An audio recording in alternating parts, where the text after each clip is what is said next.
Supreme Warlady Alina Burnstock strode forward as the staff of the Burnstock estate kneeled in her presence, not even daring to look at her. My half-brothers, including the heir to the Burnstock name and Ducey, and other family members of the Burnstock estate bowed deeply. They didn't dare look at her directly, lest they invite her attention and possible ire. Duke Burnstock bowed slightly as well, but met her gaze without fear. Finally, there was me, the Supreme Warlady's only child, 8 years old, almost 9, and unnaturally smart for my age. My skilled tutor, Damien, would tell me that I should bow in her presence, even as her son, since it was a matter of etiquette in a public setting.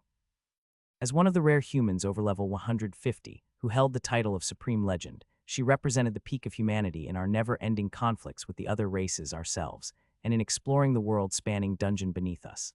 My father, who was only a level 63 noble, would tell me to be polite no matter what, since she could kill me with just the merest glance, even though I knew she would never do such a thing. But I ignored their suggestions and followed my instincts. "Mother," I shouted with a smile and raced over and gave her waist a hug. She froze for a split second before gently patting me on the back. Even through her casual thin leather and plate armor, she felt immovable. "It is good to see you, my son," she said, her voice soft, yet it had a slight rumble, like a mountain ready to fall and crush anything in its path, but I couldn't help but hear the care behind it. I hadn't seen my mother in over a year, ever since she left to crush the kingdom of Crownsmith and its entire army.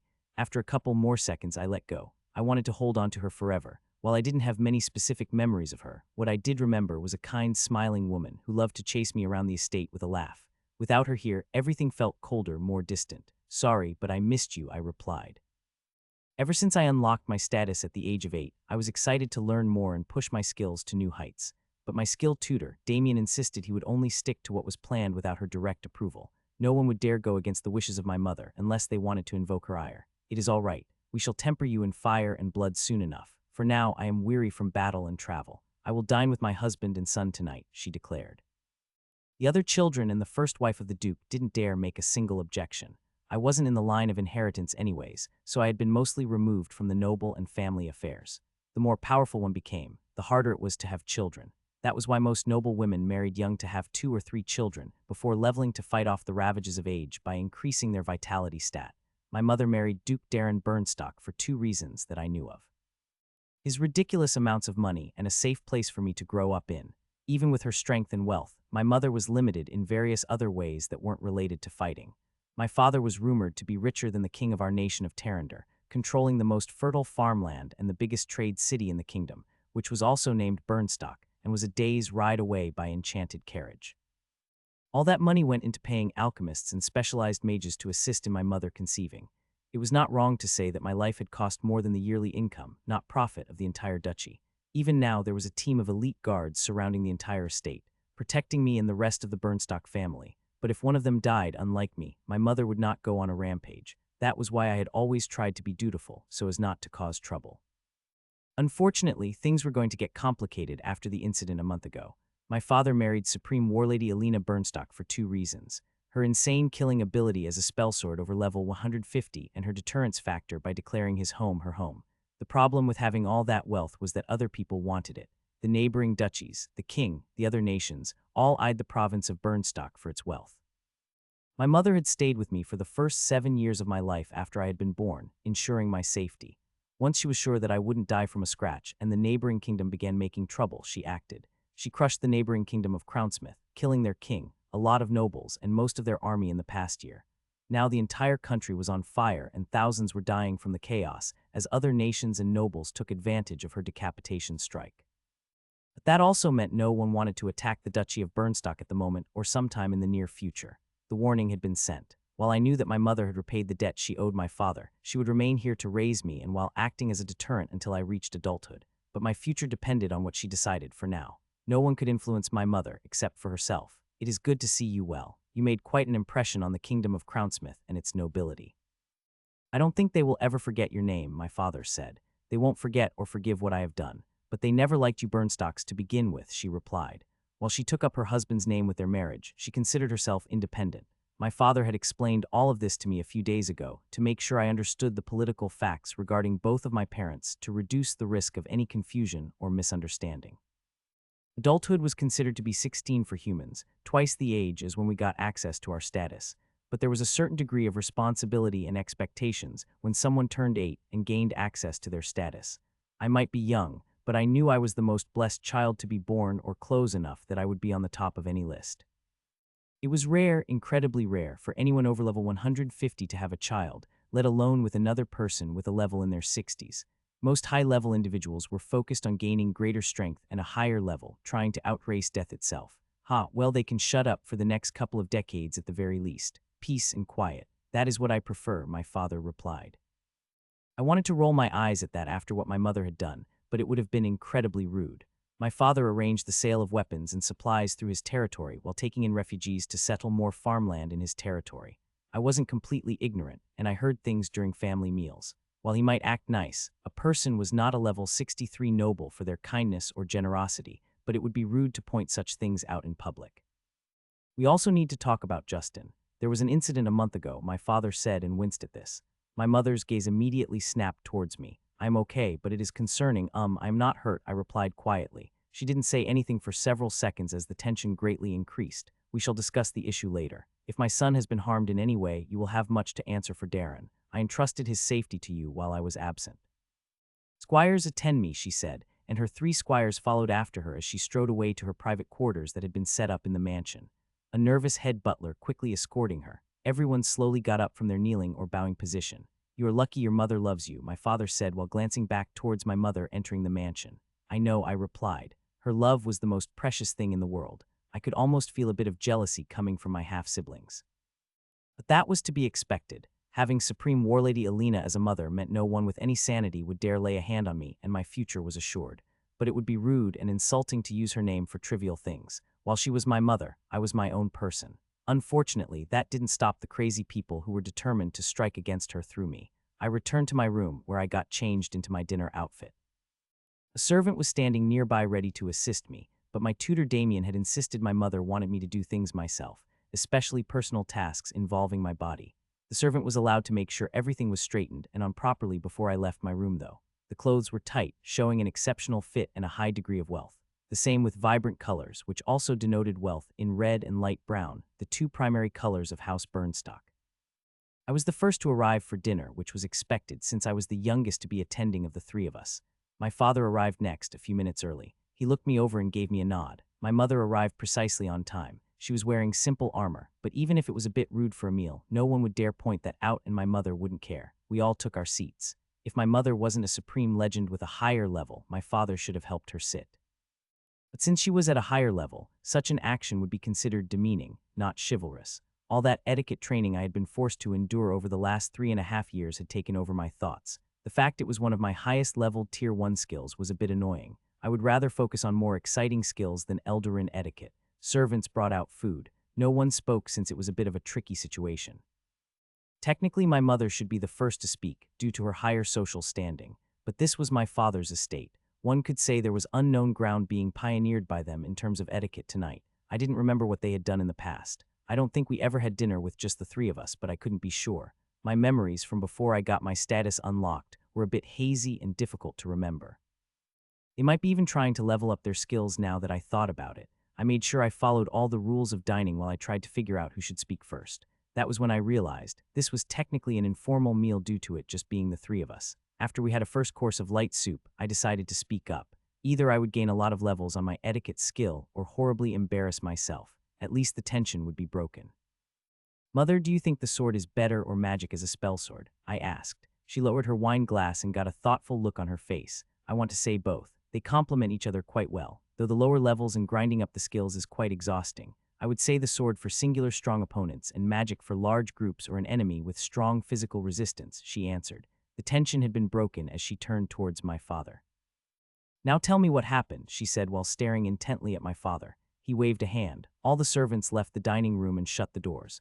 A legend of unknown background infiltrated the estate. They managed to put their hands on Justin. They were discovered and my guards forced them to retreat. 5 elite guards died during the confrontation from poison. Healer Cassell looked carefully checked our son. He was given an unknown tier 6 cursed skill, my father said. What skill? My mother asked in a very quiet tone. I felt quite a bit of fear that she might explode at any moment. Experience siphon. And you let that happen? She asked. I didn't let it happen, but we are not well equipped to counter a legend. Even with all the extra I have spent hiring elites, you know as well as I do that the unknown is the most dangerous. 5 elite guards perished. That is no small matter, my father countered. This is unacceptable. I left this estate to deal with the neighboring nation, and you let this happen, Darren. Give me one good reason. I shouldn't crush your head and kill everyone. Mom, I am fine. Can't we deal with it another way? I asked nervously. Interrupting her was very rude, but I didn't want things to escalate. I was alive, despite how scary that event had been. She paused as her murderous aura retracted. She turned her head to look at me. Yes, my son. I will speak to your father and healer Cassell later. Now, let us talk of other things. I have talked with your tutor, Damien, and he told me you started weapon training with the guard captain of the estate. I had stopped the worst from happening, but it was only a postponement. Yes, mostly the sword and shield, but I have gotten Tier 1 skills in other weapons. He said it was based on the instructions you left, I asked. He took some liberties, but we will review your skills later. Weapon skills, really, Darren. I wanted him to focus on more mental skills at the start, she said while looking at my father. Both of them were pretending now to get along for my sake. Even without a social skill, I could tell they were being completely fake in speaking to each other for my benefit. He kept insisting, and I consulted with the skill tutor and used my judgment. It is something you mentioned, so Tutor Damien approved it, my father replied. He rang a bell resting on the table, and the servants re-entered the dining room. I will make a final judgment myself after reviewing his stats and skills. Any noble issues I should be worried about. My mother asked as the second course of dinner was served. A light salad with dressing and nuts. No, my other children know not to make trouble with Justin and that he isn't in the line of succession after what happened previously. As for larger issues, the king made a bit of a fuss over what you did, but I sent a couple chests of gold his way, and he stopped complaining, my father said. Good, I would prefer not to be caught up in other issues for the foreseeable future. It would displease me, my mother said, and my father nodded before taking a sip of his wine. I just had orange juice to drink. Don't worry, I like it peaceful and quiet. If it wasn't for Crownsmith funding bandits and staging their armies close to the border, I wouldn't have asked you to intervene. But you took your time, he replied. They weren't weak. I had to kill 2 legends they employed and then hunt down their top nobility, slaughtering them all. Otherwise, I would have to go back in a decade. Now it will take at least a quarter of a century, probably longer since their other neighbors are making trouble for them. It will be a long time before they can think about your lands, she said. That matched what my father had told me already about the situation. You beat 2 legends, I asked my mother. Legend was the term used for people over level 100 who had received a Tier 5 class. Yes, it was a hard fight. Legend Bowmaster Herold Eagleye and Legend Armored Bulwark Bastion Terron. They fought with honor and skill, but there is a reason I hold the superior title of Supreme to those weak legends. It denotes that I have gone past level 150 and stand above other legends, she replied. I knew that already, but I wasn't about to correct my mother. Also, your mother earned the title of Warlady since she has ended wars single-handedly, not for being a spellsword, even if I think that is more impressive of your accomplishments. They gave it to her for reaching the last bastion on her own, my father said, and my mother shook her head slightly with a frown. A title I dislike, but one is given a title by other legends, not by picking one out yourself. I would have preferred the title of Spellblade or Farmer of Monsters, but it is what it is, my mother replied. I read off my entire status page for my mother as she listened carefully along with her 3 squires, who were standing quietly off to the side. Healer Cassell and my father were both here, as well as my tutor Damien, who looked slightly nervous.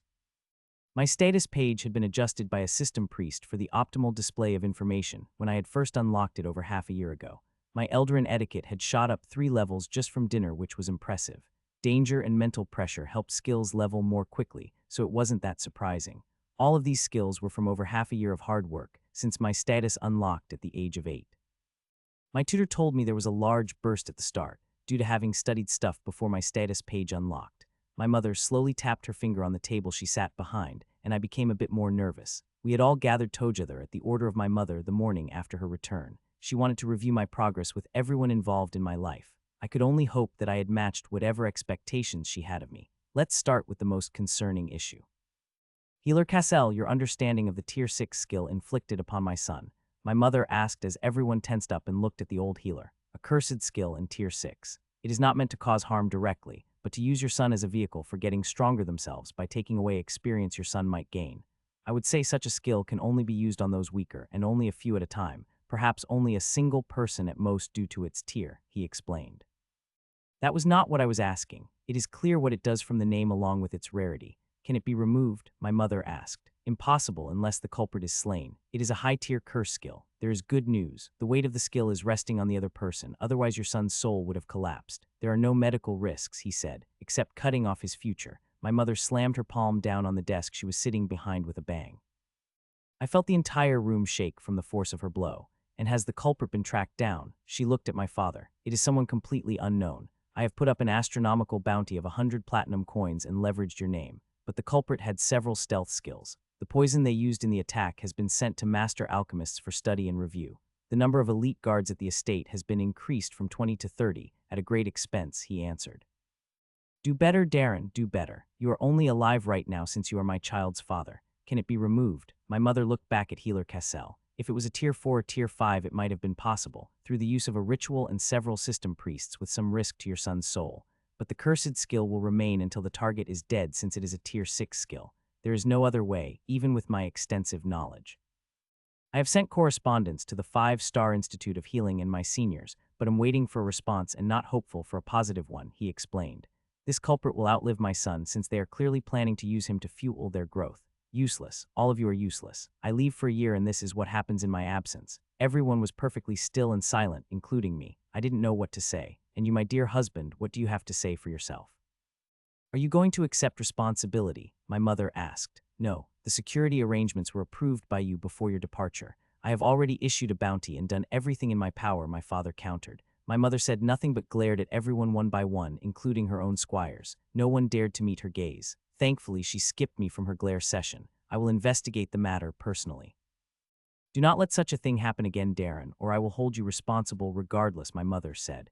My father didn't reply, only inclined his head slightly. Now let us discuss my son's status. I was absent during the arrival of his status. There are several areas of concern. A yellow class. This time she was looking at tutor Damien. 1 in a million, Supreme Warlady. It was what was anticipated based on the ritual used during your son's conception. And the effects are quite good, he replied. Abject failure. During his lessons before his status unlocked, you should have instructed him better. I was expecting a green class at Tier 0 at the very least, preferably blue, my mother said. A green starting class has only been recorded officially in 27 beings in the last millennia by the College of Advancement. No one has ever started with a blue class, he countered. Do I look like some common peasant on the side of the road? My mother asked. Of course not, Supreme Warlady, Tutor Damien said while bowing his head. A starting class is determined by the motivation, environment, and instruction. The environment here is the best. I saw to it myself. That can only mean the motivation of my son is lacking or your instruction, my mother said. It is also the will of the system. Such things are not perfectly determined even in the most controlled studies by the College of Advancement, Supreme Warlady, Tutor Damien said. More excuses, more failure. But perhaps my son is lacking in motivation, she said and turned her gaze to me. I felt like I was going to be cut apart as she stared intently at me for several seconds while I bravely stared back. His class must be increased along with his skill leveling speed. It is far too slow even with his childhood boost. You must push him harder, Tutor Damien. I hired you to personally instruct my son, so do so with better results, my mother said. I will endeavor to do my best, but there is concern your son's motivation might burn out, he replied. I will worry about my son's motivation. If he is lacking, you will inform me. Otherwise, push him without remorse or mercy. Such things are for the pitiful and weak. My mother then turned to look back at me. It appears that the rituals used to ensure your birth also boosted your mind stat as they were supposed to. Let's have a little test to see how well you have been learning while I have been away. What do healing, stamina, and mana represent? Pools of specialized magic to either heal, help one's body endure, or use mana. Going beyond these limits damages your body and soul, leaving permanent scarring and mana burn. I explained to my mother how it had been explained to me by my tutor. She nodded at this. Always try to maintain above half at all times. That will ensure you avoid permanent injury and help to ensure your safety. If for some reason you go below that during training, say something immediately. Going lower does not help your stat growth and will only risk hurting you. How do these reserves regenerate? She asked me another question. It is variable depending on location, food consumed, mental state, and overall condition. I replied with as much confidence as I could muster as my mother stared intently at me. My nervousness went slightly higher, a decent level of recall. Children older than you can't recall such things. Now your stats, explain them, my mother commanded. I thought that older children would know all this stuff for sure, but I wasn't about to correct my mother. Vitality is directly correlated with healing, but it also impacts a person's lifespan and the general impact of each healing point. Endurance is the same for stamina, but it also helps one recover faster when exhausted. Strength is the force one can apply. Agility is the ability to freely move and control one's body. Perception is the sum total of one's senses, from sight, touch, taste, hearing, and smell, working in conjunction with sensory skills. Mind is the rate one can process and retain information and is key for learning skills. Magic impacts mana and directly relates to the recovery speed of one's mana.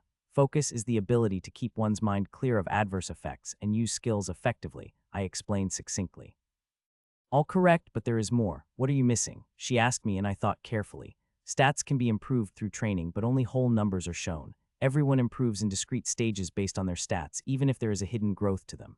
Stats are added on top of a base human body, so natural growth is not impacted. They also influence skills, what skills one can get and how quickly they grow, I explained. My mother smiled at me. Very good. Tell me why I ensured a high mind stat at your birth, she asked me, to help my overall skill growth, since skills improve better when one puts their mind to the task and looks for improvements. Those improvements are ingrained upon one's soul for ease of use in the future, I explained. If there was another child your age from a peasant family, how many skills do you think they would have? She asked me. 10, I asked hesitantly, and she shook her head. 3 to 5, with 7 being considered exceptional among regular people. That is the biggest problem with skill growth, the cap on your initial skill count due to the mind stat. One needs to focus, and most children have trouble focusing. And when they get older and their level increases, their soul is less malleable, which makes it harder to improve skills as rapidly, she explained. Oh, I said, not sure what else to say at the moment. It is fine, my son. I know you understand you are special, but you are my legacy. My growth has slowed. Going deeper into the dungeon is too risky without a dedicated team, and my skill growth is frustratingly slow for certain skills, my mother said and let out a sigh, sagging slightly in her chair. The squires all shuffled nervously at that statement of weakness. Many legends pursue more vitality to extend their lives, pushing and pushing, but ultimately it is pointless. I come from a humble background. A mere peasant couple were my parents, your grandparents decades ago. Our family farm was overrun with goblins that had broken out of the dungeon. They killed my parents and siblings. That was when I vowed to fight or die. I picked up a pitchfork and slaughtered my way through the horde, she said while closing her eyes. I had never heard this before and listened closely. No else breathed as she shared her past. So I killed and killed my way through the monsters into the dungeon and kept killing. There are always more monsters and people to kill. I could fill an entire very large lake. No, that is too small. It is more correct to say a great sea, with all the blood from the beings I have left dead in my wake. I became stronger, took on loyal squires. I noticed the 3 squires straighten up at this statement, but it was never enough. I refused to be one of those legends who becomes detached or power-hungry. I strive for perfection in all things. I never forgot my siblings or parents on that farm. You are named after my eldest brother, Justin. A strong name. He wanted to be an adventurer despite having no talent. Blood made him queasy, she said. She brought up one hand to wipe away a single teardrop before turning much more serious. I will give you the choice I never had, my son. I do this out of love. If you want to train to be strong in combat, to walk the path of a legend, I will help you. If you want to become a crafter, I will help you. If you want to become a farmer, I will help you. But I will not accept mediocrity. That is my true legacy, unwavering determination and commitment. If you are anything from a farmer to a crafter, you will strive to be the best. Taking the time I have set aside, I will continue to take care of you and to raise you, even as my future is cut off. My stats will slowly decrease, until my soul collapses from the weight of my skills, she said. I felt the heaviness of this moment. This was a critical decision I had to make. I knew my mother was truly asking me if I wanted to pursue her path, the path of blood and sweat, the path of an adventurer who would brave the dungeon and fight for a living. I took a nervous gulp as I considered the question I had been asked about my future. There was only one answer that I felt inside of my heart and with every fiber of my being. I want to become strong. A legend like you, I declared resolutely, and my mother nodded at this like she had been expecting it all along. You can scream and cry. I know I did many times. To excel is to suffer. But to become great, one must endure and train their willpower. It is not a stat, but it can be trained. It is what separates those who achieve great things and those who don't. You may not complain or let me hear of your complaints. I nodded at this as she continued speaking. You will listen to me and the tutors I assign you as if they were me. Now, another test. As my squires will tell you, I like tests, she said. I was quickly realizing that. We had only communicated in a couple of letters after she left, and my actual memory of her in my early years was quite foggy. I can handle whatever you throw at me, I replied with determination, and my mother shook her head slowly at this declaration, but I didn't miss the small smile on her face. While she might doubt me, she wasn't going to discourage me. I like your attitude, but it will be tempered in time, like a fine blade quenched in blood and fire. Well, the cursed skill is only annoying in the short term. We will work around it for now, and it will be dealt with eventually. Why is it a bad idea to take you to fight weak monsters, to quickly gain experience, levels, and stat points through power leveling, disregarding the cursed skill? She asked me. I didn't know the answer to this off the top of my head and thought carefully. It will impact my future somehow. Class selection once I gain levels, I finally said. I hadn't covered class selection yet. Class selection only happened at level 20, 40, 60, 80, 100, and 150. There were a lot of factors that determined what the system presented to a person. That is true, but vague. Precision is important, my child. A finger width can be the difference between life and death, but you did well working out that much. But you must learn to focus on your critical thinking. Always strive for perfection. Each stat point is harder to get than the last one. The more levels you gain as person, the harder it is to increase the level of your skills. Levels represent the strength of your soul. Right now your soul is like soft clay, easily shaped. My soul is hardened steel, very hard to change. What about classes, I asked. Like a cloak one wears, not easy to change, and weightier the greater your level. Many people look to delay their leveling, wanting to try and get better classes. But too many people get hung up on classes. You get good class options at each leveling milestone based on everything about you. Focusing on classes to improve is the wrong way to look at your future, she explained as everyone else in the room was quiet and listened to our conversation. Then I should get as many skills as possible before leveling then, I asked. My mother gave me a look with a small smile before answering. A good question. You may ask more questions if they are as intelligent as that one. The answer is no. Higher tier skills require a stronger soul, especially for tier 4 skills and higher. Otherwise there are grave consequences. She trailed off and brought up her hand and closed it into a fist. Why didn't my tutor tell me this? I asked nervously while I glanced over at Damien. Because most children aren't like you, and your training plan was already set. Your father might have taken some liberties, but it is not a problem. Your stats and skills are far beyond what normal children would have at this point, but I am already set on the path of a legend. With the skills I have it would be hard to change, I replied, and my mother shook her head. There are specialized system priests that can remove tier 1 skills from a person with their consent with ease. Many do that who want to pursue specialties of their parents, specifically those in a craft or profession. I would have paid for such a service if you wanted it.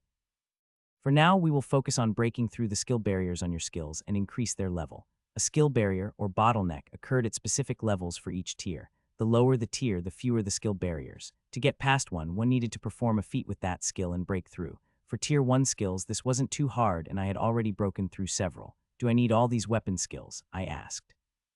I was planning on becoming a spellblade like my mother, which meant sword skills were necessary. I was unsure about the other weapon skills.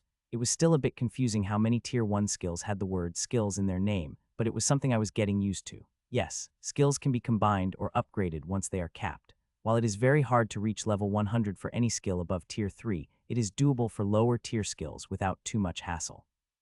If you will walk the path of spellblade like me, I will ensure you have the strongest foundation. My mother then pulled out a glowing silver bracelet with several tiny runes on it and set it on the table. Since you have made your choice and due to the cursed skill, the best option is to train with one of my squires. You will improve steadily under their guidance. You will put on this bracelet, which is an item I had crafted specifically for you. It will prevent you from leveling, but allow you to increase your skills and stats without worry. Skills and stats improve most under pressure, she said. You want to get the best of fighting without me leveling, to quickly improve my skills. Also, it will stop whoever cursed me from getting any experience off of me, I said, repeating some of what she had already told me to make sure I understood. A technique I had learned from my tutor Damien. Yes. It won't impact your stat growth either, which is important. One of my squires will take you the first level of the dungeon where you can fight basic monsters and train, while I deal with other matters like the curse you have been afflicted with. While it doesn't impact my training plans for you, it is a blade pointed at your future. You won't be taking me to the dungeon, I asked hesitantly. Child, I love you, but I would go mad with boredom watching you kill basic monsters, and I have a duty to my squires to train them like they will train you. I will be performing other tasks, like looking for natural treasures in the dungeon to aid you and removing that cursed skill. My presence is not required for your training at this time, she said. I didn't hesitate and picked up the glowing bracelet. I put it on without hesitation and felt a tingling sensation inside my body as the bracelet resized itself and fit snugly on my left arm. This bracelet and others like it have been tested heavily by the College of Advancement, and it is safe. I would never give you anything I am not sure about. I don't suggest using it or giving it to anyone over level 20 once you are done with it, since their soul will be too strong by then and overwhelm the enchantment, my mother said. She then pulled out a spiky green fruit and set it on the desk between us while everyone looked on. I also picked up this on my travels. A soul fruit. Eat this. All of it, even the seeds and skin. It will help your growth over the next couple of months, she said. I had no idea how valuable such an item was, but I could imagine it was insanely valuable by the looks the squires were giving it. I picked it up and bit into it. It had a slightly sweet taste and was juicy yet firm. I quickly ate the entire fruit. There were no seeds inside the fruit. It had a slightly sour taste that made me want to pucker up, but I ate it quickly since my mother told me to. Ah, no hesitation, truly like me in that regard, my child. Now rest. Tomorrow your true training begins. I expect great things from you, great things, my mother said. That was clearly a dismissal, so I left my mother's study and made my way back to my room. You did well, Justin, tutor Damien said. A very valuable natural treasure of the dungeon. A green soul fruit is beyond rare. It will reduce the rigidity of your soul, allowing you to gain skills and skill levels more easily. It is not something you can easily purchase with money, but with favors from an adventurer who has found one. It would be comparable to the cost of your conception to put it into perspective, he explained. All my doubts washed away. My mother might be strict, but she only wanted what was best for me. I was just glad that getting cursed hadn't ruined my future. I looked at the glowing silver bracelet. How valuable is this? I asked. Quite valuable. It blocks all experience. Originally designed for noble prisoners to stop them from getting a level with its free stat points to live longer or to help them escape. It is worth about 10 platinum coins due to the high quality, craftsmanship, and materials, he explained. My head was spinning a bit from everything I had learned, but I wasn't about to let my mother down. I vowed to be the very best legend, no matter what. Wake up, I jumped up in fright on my bed. One of my mother's squires was standing next to it. She tossed some clothes and armor onto the bed. Put that on quickly. Your training begins immediately, she said. I wanted to ask questions, but her stern look and harsh tone made me hesitate. I chose to listen since my mother said to obey whomever she sent as my tutor like it was her. After putting on the underclothes, I struggled with the armor for a bit. Tighten that strap. Tighter. This is light armor and you must be sure the straps are tight so they don't become loose in combat. They are designed to not limit your mobility as much as possible. I followed her instructions. Good, but slow, we will work on that. I am Squire Jessica in service to the Supreme Warlady Alina Burnstock, a level 83 spellblade. I will be your tutor for the next 3 months. After the 3 months, your mother will return from the dungeon and evaluate your progress, and another squire will take over your training, she explained. Yes, Squire Jessica, I replied and nodded my head. The leather helmet felt a bit weird, but I didn't complain. I have the following rules. First, you will tell me immediately if your healing, stamina, or mana drops below a half or a quarter. Do not hesitate to say something. I need to know this so I know exactly how much I can push you, she said. Yes, Squire Jessica, I replied. She seemed to like that as she gave me another nod. Second rule, don't look at your stats or skill levels. It clouds your thinking. We will train these 3 months without looking at them. If you focus on each small increase, it will take much longer to level up your skills. Better to check every 3 months for any bottlenecks, she said. But how will I know my healing, stamina, and mana if I don't check? I asked. When you focus calling up your status, just think of a shortened version or a combat version. You will only get your level, experience, and your reserves. In time you will sense these things naturally, but that is a tier 2 skill. We will not concern ourselves with that at the moment, she said. Yes, Squire Jessica, I replied. My third and final rule. When I give you instructions, you must listen immediately. Think about your actions, but you must trust me. Sometimes too much information can cloud your thinking when improving a skill. That is why the position of tutor is one of utmost trust and respect, she said. I understand, I replied. We left the estate at a quick walk, and then she had me set off on a light jog. Increase the speed of your breathing and maintain the rhythm, she said as we jogged along a road leading from the estate. Keep it steady as you go up the hill. Keep your pace steady on the downhill. Don't speed up. She kept giving me instructions as the sun rose into the sky. We stopped for a quick breakfast, pulling out food from a spatial pouch. Those were incredibly expensive and rare, but it made sense for my mother's squires to have such an item. Chew and drink, measure your actions, keep your breathing steady even while eating through your nose, she said. I carefully ate while trying to follow her instructions. It was hard. Good. Do you need to use the bathroom? She asked me. Yes, I nodded quickly.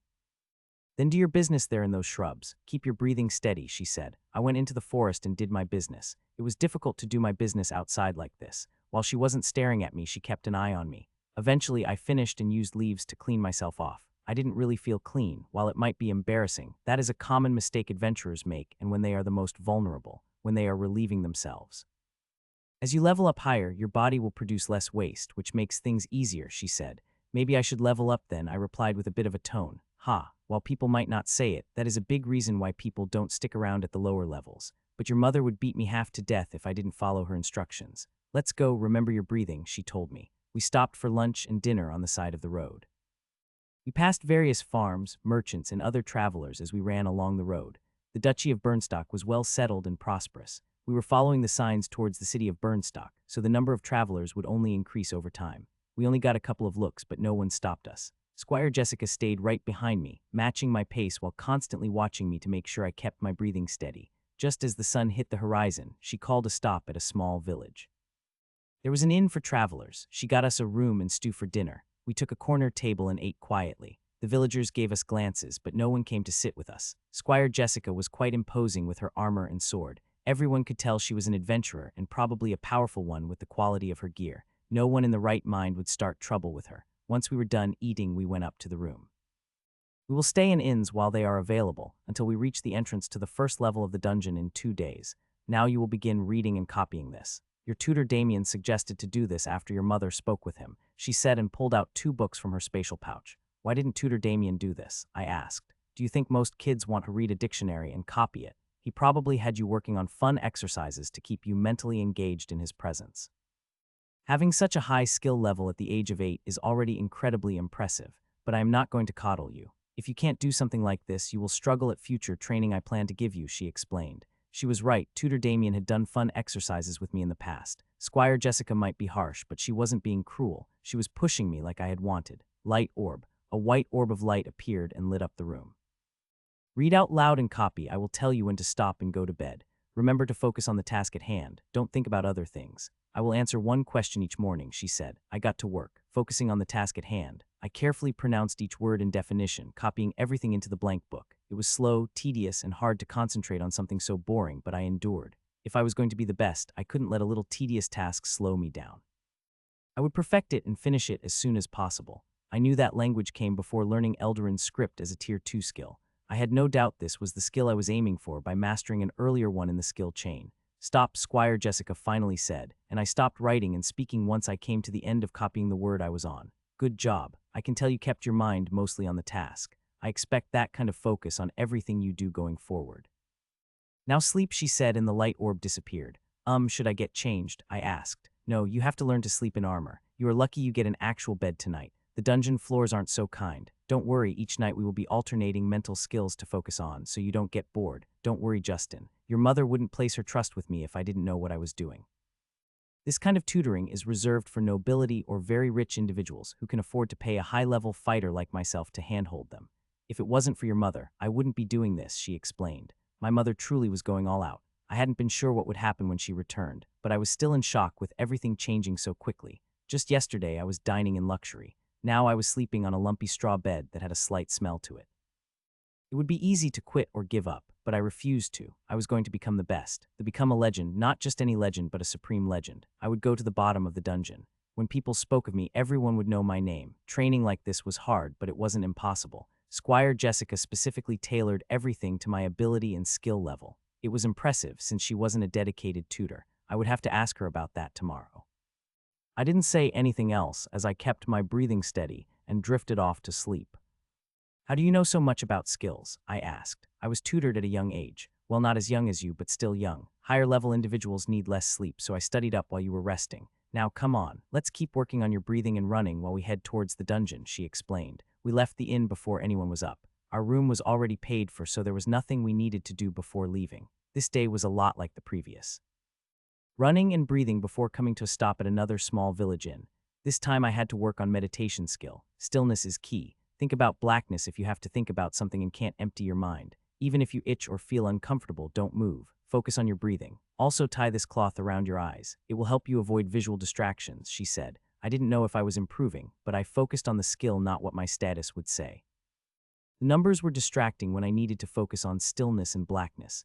Even if I was curious, I wouldn't break the rules. I kept my breathing steady. Justin, I heard my name and felt a nudge. Yes, I asked. Time for bed. Off with the blindfold, Squire Jessica said. I took it off and went to lay down on the lumpy straw bed. The next morning, I asked my next question. How did my mother pick her squires? I don't understand the title exactly either, I asked. Any adventurer that makes it to the last bastion at 20th layer of the dungeon can request a mentor. As a supreme legend, your mother can take up to 3 squires. She has taken a set of squires previously. Last I heard 2 are still alive. One going through the dungeon, the other as a royal guard. Us 3, we were picked up just before Jessica got married and had you. A squire normally serves for 10 years and our time is almost up, she explained, and you do what she tells you.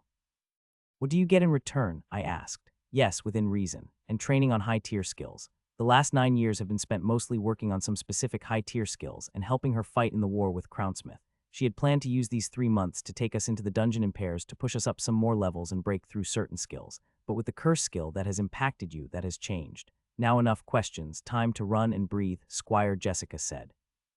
We made it to the city of Burnstock that evening. Jessica skipped the line at the main gate with merchants and peasants and went to the other line for nobility and high-level individuals. She held up a glowing metal plate.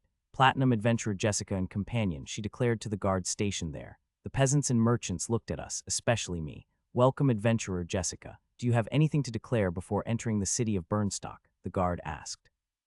She didn't have to answer or say anything. It was more of a question of if she was looking to start a fight with someone. If that was the case, the matter would be escalated to someone of greater authority and the fight arranged to occur outside the city if possible. No, I am entering the dungeon, she replied. Then I wish you luck, adventurer Jessica, the guard replied, and we entered the city without any more hassle. That easy? I asked her and she shook her head. My tutor told that cities were quite strict in monitoring who entered and exited. The same with the dungeon entrances located inside the cities. When you become a platinum adventurer, people don't ask many questions anymore. If it was your mother, they wouldn't even dare look at her. As for other legends, it depends on their renown, Squire Jessica explained. I followed her through the city as she picked out a nicer inn near the center of the city. After some fresh bread and stew, we made our way to a much nicer room than the previous inns. Normally, you need to be registered with the Adventurers Guild to enter the dungeon, but as a platinum adventurer, we can skip that hassle. I nodded at this. It made sense. The Adventurers Guild was set up to maintain the entrances to the dungeon and deal with any monsters out in the wilderness. They wouldn't let anyone enter who would just die to the first monster they came across. But with Jessica, that wasn't even a question. She would just flash her glowing plate and skip everything that was a hassle. No more questions right now. Tonight you are focusing on your drawing skills. I want you to try and draw me, she said and got out blank sheets of paper and a pen. She made another light orb and I got to work trying to draw her face. I felt each drawing was terrible, but I didn't give up or complain. Eventually Squire Jessica told me to stop, and I went to bed, unsure if I had broken through with the skill. The next morning she woke me up and we had breakfast at the inn we were staying at. Apparently the higher class places served breakfast. Once that was done, we made our way to a fortress at the edge of the city that was still inside the city walls. Squire Jessica flashed her metal plate and we were let through without question. At the center of the fortress behind several gates was a staircase leading downwards. The wild entrances are a pain along with the lower entrances. At least surface entrances don't shift. Stay behind me, she said, and I followed her down the large spiral staircase underground. Who made this? I asked. A god. The system? Who knows? Maybe you will find out one day. Regardless, each layer or level represents 5 levels with the monsters and their individual levels. Around an increase of 50 in their total stats. So the first layer, levels 1 through 5 from the monsters, perfect for you, she said. I need a weapon, I said. Ah yes, here I got a sword and shield for you. We will start working on those skills while you adjust to the dungeon. If there is anything concerning, speak up, she said and pulled the gear out of her spatial pouch to hand to me. Yes, Squire Jessica. We continued our descent. The dungeon rearranges itself constantly. Hopefully we can get you the tier 2 skill depth sense, but it is a bit finicky. For now, the plan is that you fight until you hit half in one of your reserves. Once that happens, we will take a break and have you work on a mental activity. Then once you're full up, we continue, she explained. That's it, I asked. I was expecting something more. Kid, that is a lot, trust me. Fighting is mentally and physically exhausting, even with your stats. I won't let you die, but I am not going to stop things from hitting or hurting you. So you need to focus, she said. Yes, I replied a bit more nervously. Don't worry. Even if there is an anomaly or something unexpected, I can handle anything on the 1 cent layer. What about other people? I asked. We will be moving away from this location, and our entrance was recorded. Higher-level adventurers get priority as the guild manages the number of people entering at once so they don't run into each other. We skipped the queue, but that is one of the benefits of being strong, she explained. And we can get out, I asked. Don't worry. Once you get depth sense, you can sense where the nearest path to the layer above and below you are. We will be avoiding the path to the lower layer. They normally have guardians or champion monsters with twice the level of regular monsters on that layer. Where do the monsters come from? I asked. Magic. No one knows for sure. Oh, I got to make sure you learn monster processing. Not the most glamorous of skills, but important if you want to make money in the lower layers of the dungeon. There isn't much of value on in the top layers, since everyone clears it of monsters trying to earn some basic coin, but improving the skill is important. Since the higher level monsters have important body parts that are used in alchemy and other professions, she explained. There was a lot of knowledge to think about as we reached the bottom of the stairs. There was a faint illumination everywhere with no specific light source. Even with the small bit of illumination, it was still quite dark. It is hard to see, I said. You will eventually get darkness vision. You have to learn to deal with it. The environments can get much crazier than some stone tunnels the deeper you go into the dungeon, Squire Jessica explained. We had entered a large stone caravan with multiple tunnels. That way, she said, and I followed behind her down one of the tunnels. The first layer, there aren't many traps. If I find one, I will have you try and figure it out so you can try and get the trap detection skill. Now there are monsters up ahead. When you attack, don't hesitate. That is the worst thing you can do. Kill them and make sure they are dead, she said. What kind? I asked nervously, and she shook her head. You need to learn to face the unknown while it is still safe on the 1 cent layer. Focus on trying to analyze the monsters, specifically weak points, before a fight if possible, she told me. I advanced with my sword and shield in hand. In front of me were 3 humanoid rats about my size. They were only wielding short wooden spears with stone tips. Dangerous, but not overly so.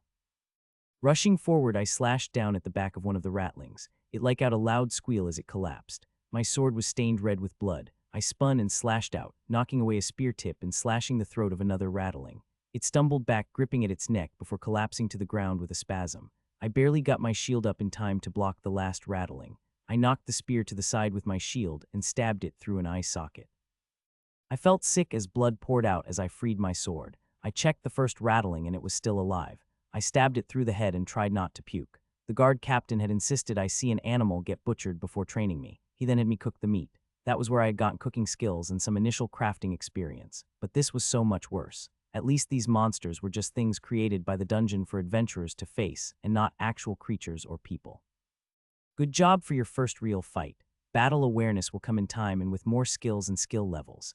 Especially danger sense, that is a good skill to have. I don't feel well, I replied. Don't throw up on me, but now it is time to harvest. I got you a harvesting knife. The most valuable part tends to be the monster core. It goes up like the color of the rainbow. Red, orange, yellow, green, blue, indigo, and violet.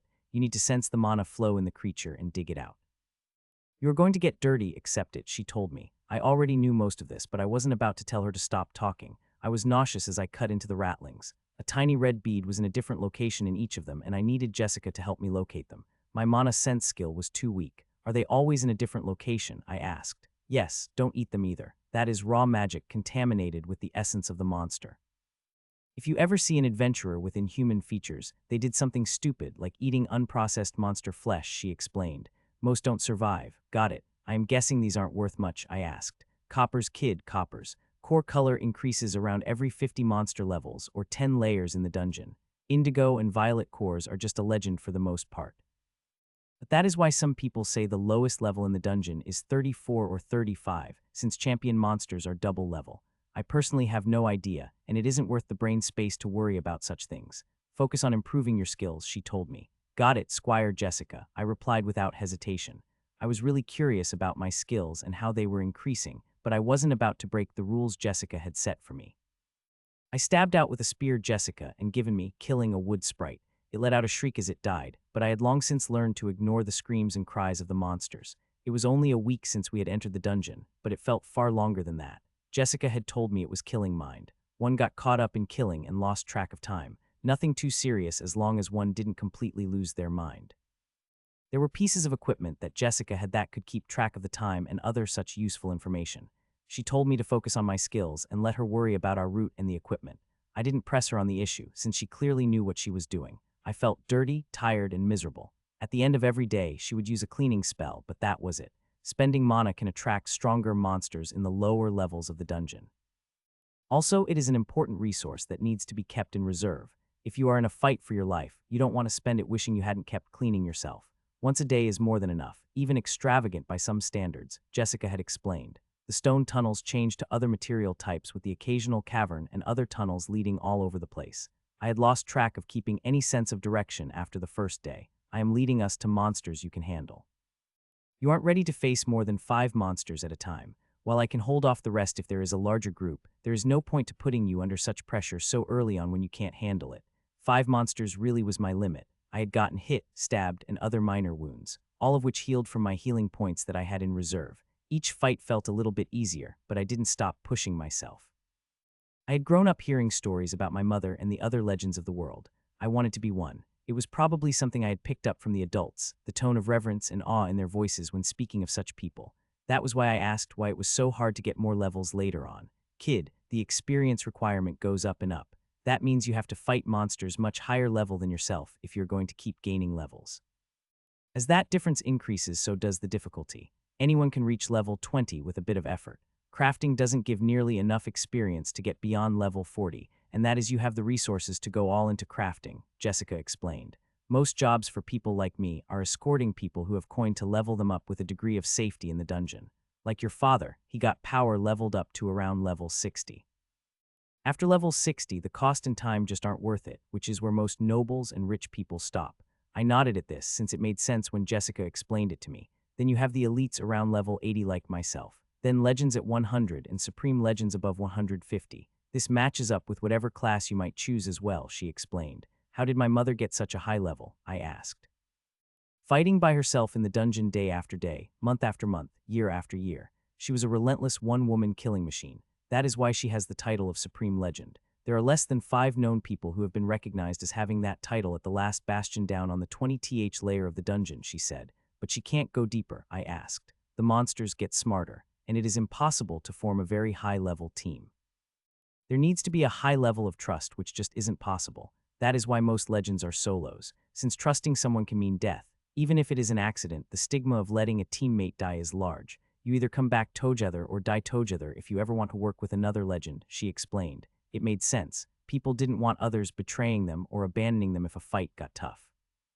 I had a long ways to go to reach that level, but it was good to have a clear goal in mind. As we went down another tunnel that had green crystals growing out of dirt walls, I heard noises up ahead. I looked back at Jessica. It was getting easier to see the longer we were down here in the dungeon.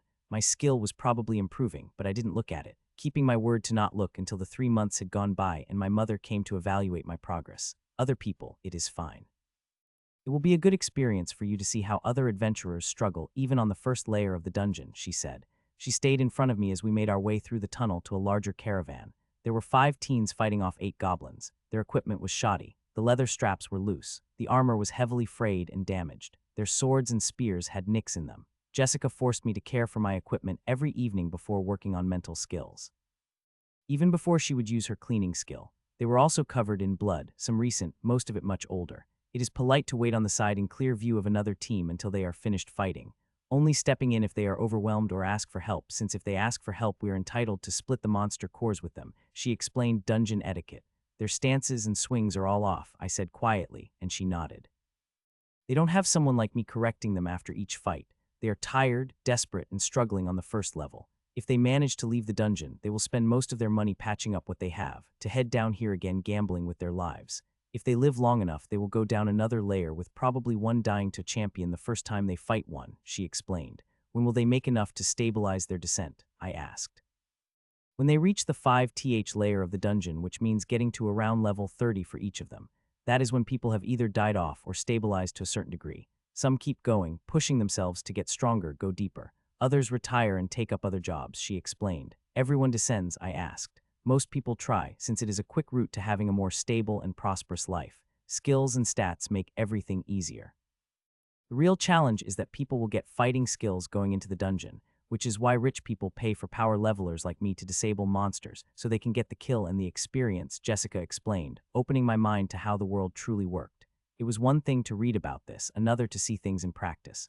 The group of 5 managed to triumph over the remaining goblins. That was when one of them noticed us. This is our kill, the teen shouted and pointed his sword at Jessica. The rest of the teens' team turned to face us, just passing through. You can keep your kills. We didn't want to interrupt you mid-fight, she replied. A larger teen stepped forward. He had the best-looking sword out of the group. That is appreciated, fellow adventurer. We plan to stop for today and rest. You are welcome to join us, he said. Jessica nodded at this. We will rest as well. Peace for peace, fist for fist, she said. Peace for peace, fist for fist, the man declared back. Jessica turned her heads towards me. It is vow of adventurers to camp together in peace and not start trouble with each other. If there is a disagreement, it is settled with fists, not weapons or magic down here in the dungeon, she explained. I nodded at this. We found an open spot and sat down on some rocks while the team processed the goblins. No problem. It gets better once your skills increase, but it is important you see and understand this. You will meet adventurers who aren't as fortunate as you, she explained quietly. The other team finished up and got their packs over by one of the tunnel entrances. They didn't have a spatial storage item like Jessica did. After they got their packs and whispered to each other for a minute, they came over to sit down on nearby rocks facing us. I am Kern. My teammates Finn, Zane, Liam, and Jace, the leader said. I am Jessica. This is Justin, she introduced both of us. I noted that she didn't use titles, just our first names. Another thing to remember. Do you wish for me to use cleaning magic on all of us? Yes, it won't hurt, Kern asked and Jessica shook her head. No, but the smell will be much less. There will be some glowing white light, but the dried blood and other monster remains will be removed, she said. There were no objections. She raised one hand, clean. She repeated the spell once for each of us, leaving us all much cleaner. I got this treatment every day, but it was clear that the team of low-level adventurers had been suffering, since they all relaxed quite a bit after that bit of magic. It is my duty to tutor Justin here. Have you been adventuring for long? She asked. Second time down, but we are managing, Kern replied. His teammates appeared to not want to speak. They had probably decided beforehand to let Kern talk, or it was another bit of dungeon etiquette where only the leaders of each group would speak. I would have to ask Jessica later. You are doing decently for a newly formed group. We have dried meat and hardtack, she said. The same, standard adventurer fare. Regardless, Kern said with a smile, and Jessica nodded at this. We had much more than that, including a cook set and prepared food that she made me cook with. Squire Jessica was trying to be polite as a much higher-level adventurer could. Everyone got out their food, and I noticed them looking at the spatial storage. How high-level. Shut up, Zane. Don't make trouble. Kern interrupted his teammate from asking a rude question. We are all adventurers down in the dungeon, Jessica replied, and I noted some nods from the other team. She would later explain that since we weren't teaming up, it was incredibly rude to ask such a question. The same for making a scene with better equipment. Since she was power leveling me, even if it was only skill levels, she was far too powerful for this layer of the dungeon. This situation happened often enough that there were basically informal rules that had developed over time. The higher level people don't stomp or embarrass the lower level people. The lower level people don't make a fuss or cause headaches for the higher level people. It was basically like two travelers staying at an inn. We might share the common room during dinner, but we weren't tied together. This didn't always hold true. There were people who targeted others in the dungeon, especially in the higher layers, which was why most people had a team to protect themselves. Higher-level people were more focused on monsters, since killing other humans wasn't conducive to leveling. There just weren't enough high-level humans like there were monsters in the dungeon. Troublemakers and dangerous people tended to linger in the higher levels, but there was the risk of running into someone like Jessica, who could kill them with ease. It was clear she was power leveling me, which explained her presence. But if there was a high-level person, without a low-level person they were power leveling, then it was clear they were only there to make trouble the vast majority of the time. With depth sense, finding the route down wasn't that difficult. So, if a high-level person was wandering around alone, then they were most likely up to no good. Stop, Jessica said, and I immediately stopped moving. She had adjusted our formation, so I was in front after a month down in the dungeon. Look around, what do you see? She asked me. I looked carefully, trying to spot anything, but I couldn't see anything. Even with my improving vision, it was still quite dark, which made everything look black and white. It made it hard to notice small details. While it was tempting to ask Jessica for help, I knew she wanted me to check the area carefully, otherwise she wouldn't have said anything. I carefully scanned the floor first, but I didn't see anything out of the ordinary. Checking the walls, nothing either. But the current tunnel had numerous imperfections, which created shadows, making it hard to see a trap trigger. Very slowly, I moved my hand forward, and Jessica didn't say anything. When my danger sense triggered, I paused and looked carefully around my hand. I saw a thin string going through the air. The thin line of string through the air, I said. It is a wire. In these upper layers, it is weak like string, but if you rush down levels, you can cut yourself on them if you aren't careful. The best way to disarm a trap in the upper layers is to trigger it ahead of you. Once you get past the 10th layer in the dungeon, it can get more complicated than that, but for now, nothing to worry about. There is a Tier 3 trap disarming skill, but you need trap detection at a high level first before even thinking of that, she explained as I backed up. The dungeon just makes all of this, I asked. It seemed weird. The traps, layout, monsters, and the occasional treasure. To see a treasure on the first layer here is beyond rare. They mainly start showing up at the 5th layer. Jessica drew and swung her blade so fast I couldn't see it.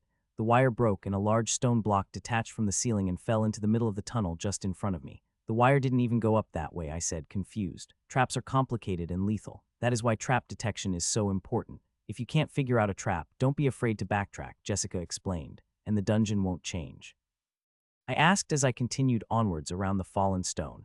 Never when someone is near, but most sensory skills and the perception stat helping them are stifled in the dungeon at long range. It gets worse the deeper you go. I can sense everything clearly out 500 meters on this level and another 1,500 meters vaguely. Occasionally when we move back and forth, I have the vague sense something has moved at the edge of my range, she explained. Since the dungeon is everywhere, why not just dig straight down? I asked. You really are full of questions. Last two for today. The dungeon is everywhere, but the entrances on the surface of our world have been curated as much as possible. Occasionally one opens up in the wilderness, releasing a bunch of monsters. As for digging, there is weird spatial effects between each layer in the dungeon. I was moving slowly while I listened. That was probably why she was cutting down on my questions. Adventurers have tried to tunnel next to a staircase. The spatial effects ripped them apart. Now no one risks trying to go between levels outside of the set paths. And before you ask, the dungeon gets more complicated the deeper you go. Just like the traps, she finished her explanation. I had more questions, of course. How was the last bastion set up if the dungeon were everywhere? Were they bigger than the surface of our world? I held back the questions while I focused back on the tunnel we were moving through. I wanted to try and spot the next trap, even if they were incredibly rare. That seemed like the kind of achievement to get me the Tier 2 skill. The higher the tier of the skill, the harder it was to get it in one's status. The system had hidden prerequisites. For Tier 1 skills, it was about doing the task while focusing. This requirement increased the higher the tier, which was related to mana use. My previous tutor hadn't gone into depth on this. Teaching mana skills at a young age came with a lot of risk, since they tended to be higher tier. Mana Sense was the safest and easiest mana-related skill I could get early on. I had asked Jessica about leveling it, but she told me not to worry about leveling Tier 2 skills for right now. You are still too young and weak to get higher-tiered skills safely. Focused leveling up Tier 2 skills will put too much pressure on your soul. Better to focus on the basics and build up a strong foundation. I didn't like the explanation, but it made sense. I wanted to be able to use spells like Jessica did, but there were safety concerns. I would also focus on leveling up the spells in exclusion to other skills. I knew this, Jessica knew this, and my mother probably knew this as well. Magic was amazing, just a single spoken command and a gesture. Clean was too useful to ignore. Also, Light Orb, which made training my mental stats each night easier. It was impossible to tell night and day down in the dungeon without Jessica's guidance. She had also told me that there were more natural light sources the deeper one went as the level of ambient mana increased, but it was better to depend on one's own skills rather than what the dungeon gave. It was too easy to be tricked in the lower levels. The next set of monsters we came across were blue slimes, surrounding a shallow pool of water. A weak magical type monster, Squire Jessica said. Magical type, I asked. They rely on a special skill more than their physical nature to kill adventurers. What do you think the problem is? She asked. I focused on the blobs in front of me and considered the question carefully. They will either shoot some goo or can't be easily damaged with physical attacks, I replied. Nothing is completely immune at the higher layers to any damage type, but in the lower layers you can encounter monsters with a specific immunity. For the slimes, what do you think is the best way to fight them? She asked another question. Bow and arrow at a distance. That way any magical skills can't reach me, I replied, and she nodded. Good choice. You are getting better at this. Slimes are like cups. You need to shatter the outside of the cup to kill them. Stronger slimes can have their outsides heal more quickly. Normally, I would suggest fire-based spells since they tend towards water. Don't worry, we can discuss the elemental chart another time, she said while she got out a bow and quiver that were my size. I had the strength to pull back the string at least. Letting out a breath, I shot an arrow at the nearest slime. It hit the top of the slime at a slight angle and bounced off. The slime began to jiggle its way towards me along with the other slimes. I pulled out another arrow and fired again, aiming lower. This time I struck the slime in its center. Fluid gushed out, dissolving the arrow and part of the floor. That was nasty. I fired off more arrows, killing off 7 more slimes with 10 more arrows. I needed to work on my bow skills. You need to work on your bow skills, Jessica said, echoing my thoughts. I know. It was hard to hit them since they are so small, smaller than my head, I replied, and she nodded. Small monsters are annoying like that. Now for the processing. Magical type monsters, especially those with weird body effects, mean you need to be careful.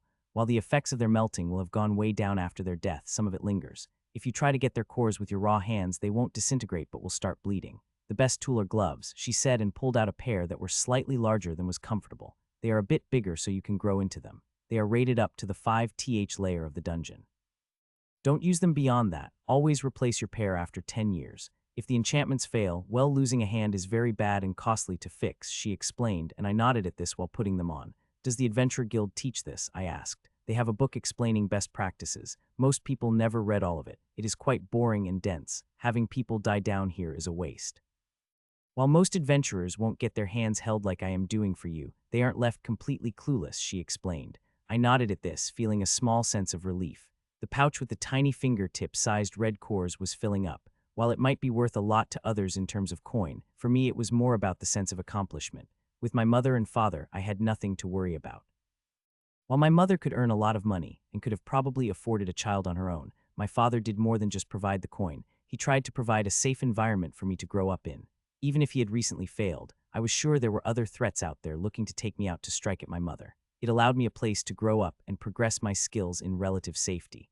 I also knew that my mother planned on spending more resources on me. While she hadn't said this exactly, she had said she was looking for more treasures for me in the dungeon. If I didn't become the absolute best, I would feel like I had wasted this opportunity that no one else had. It was hard being so smart. While other kids were playing, having fun, I was down in the dungeon fighting monsters to improve my skills. But I had made my choice, and I wasn't going to change it now. I was going to become a spellblade and a named supreme legend at the same immense height as my mother. This wasn't an immediate decision, but one that had grown the longer I had remained in the dungeon, fighting, getting stronger. I would keep pushing and see how far someone like me could go, and the view was like from such a lofty vantage point. What did my mother see at her lofty level?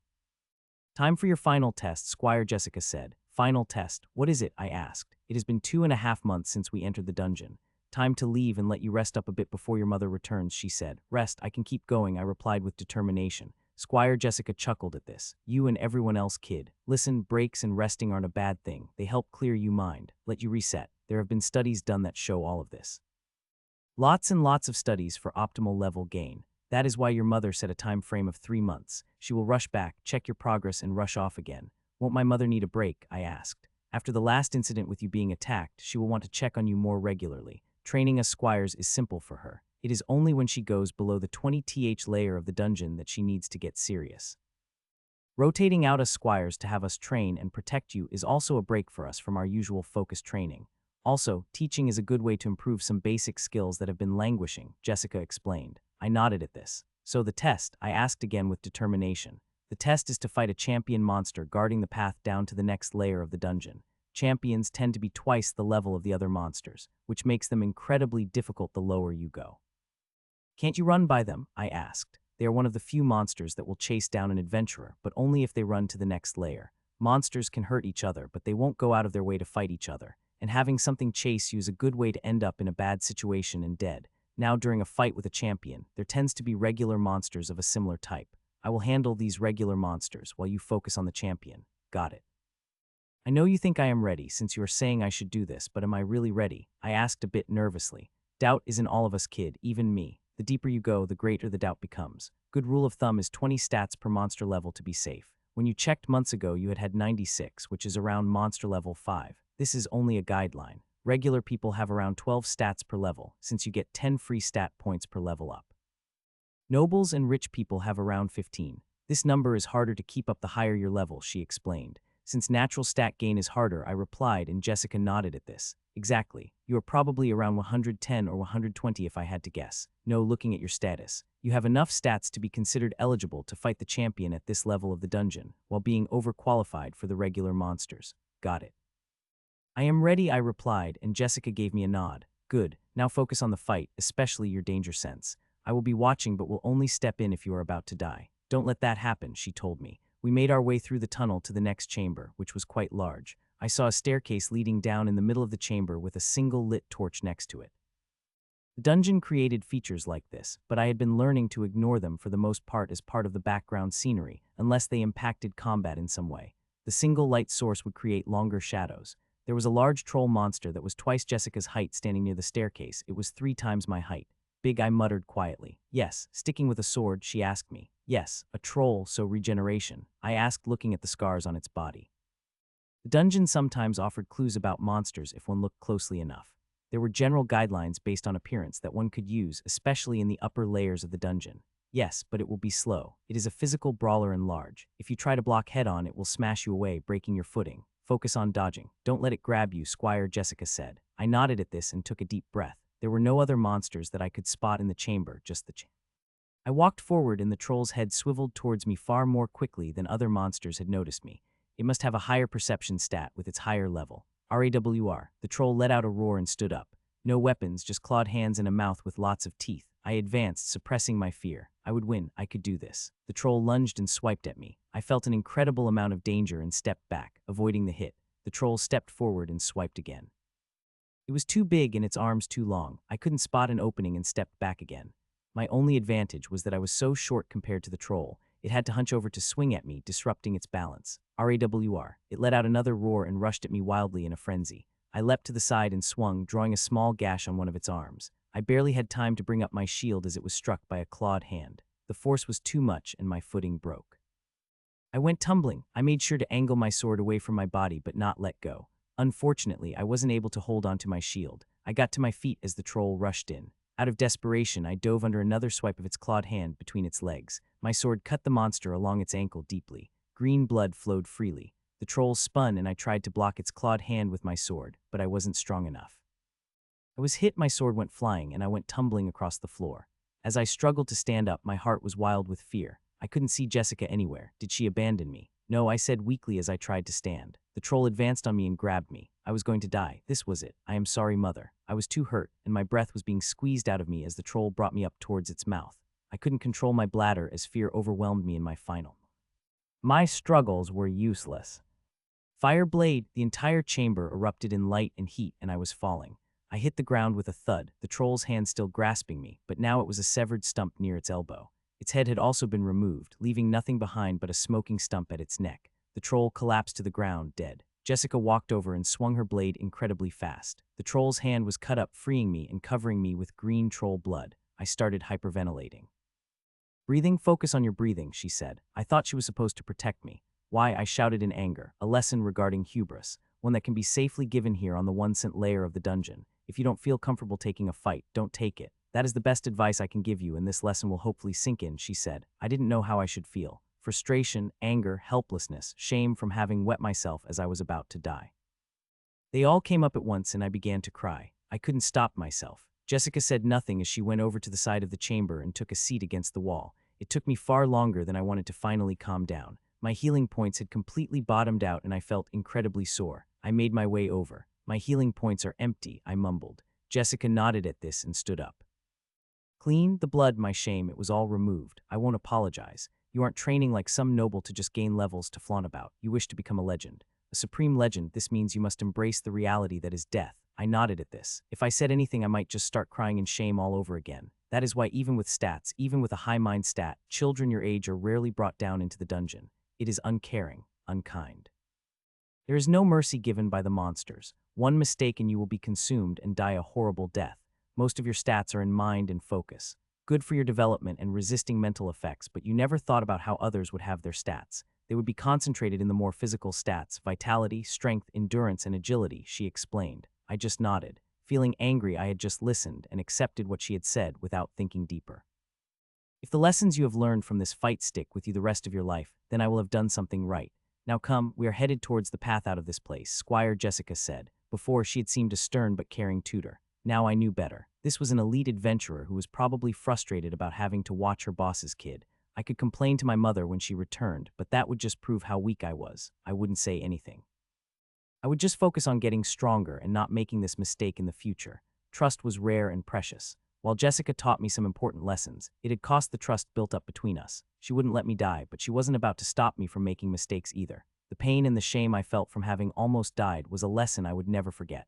I had been injured previously during the fights down here in the dungeon, but those were minor injuries, nothing serious. Nothing where I was moments away from being eaten. Jessica set a brisk pace and killed all the monsters in our path with a casual swing of her sword. She didn't bother collecting their cores and I didn't bring it up. As her kills, she was entitled to do what she wanted with the corpses. We reached another spiral staircase, this time leading upwards. Looking closely, it was the same one we had come down on. The skill depth sense was really good at finding one's way down here.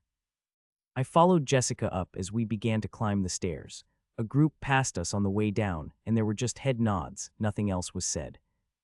We arrived inside the fortress that guarded the entrance to the dungeon. Jessica flashed her glowing platinum adventure plate, and we were waved through without any questions or paperwork. I followed her to a very fancy inn near the city center. This was the kind of place traveling nobility would stay at or high-level adventurers. Room for 2, and I wish to reserve your spa for tomorrow, Squire Jessica said to the clerk. Of course. We are happy to accommodate you. That will be 20 gold, the clerk said. Jessica pulled out the money with no hesitation and we were handed a room key. The other inns didn't have room keys. I followed Jessica to our room, which had an attached bathroom like at the estate. Rest and sleep. Tomorrow morning we will go the spa together. Why, I mumbled. To help your body and mind recover from what you experienced. Rest here. I will get food. Good food, she told me. She was being a lot nicer now that I had almost died. I wanted to tell her not to worry. I wouldn't complain to my mother, but I couldn't bring myself to say anything. Jessica left and I took off my armor, which was heavily damaged before collapsing on my bed. I hadn't even picked up my sword and shield after the fight. Jessica had done that. Stupid. I was so stupid and useless. I was too tried to cry and just lay there with my head buried in a pillow. Maybe this was all a dream. I would go to sleep and wake back up in the dungeon. Justin, wake up. I felt Jessica shaking me gently. I must have fallen asleep. Go away, I muttered, keeping my eyes closed and my face buried in the pillow. There is food I am setting on the table next to your bed. It will make you feel better, she said, and then left me alone. After a couple of minutes, I took a peek out from my pillow, and Jessica was sitting on a chair, looking out the nearby window. I got up and looked at the spread of food she had brought here.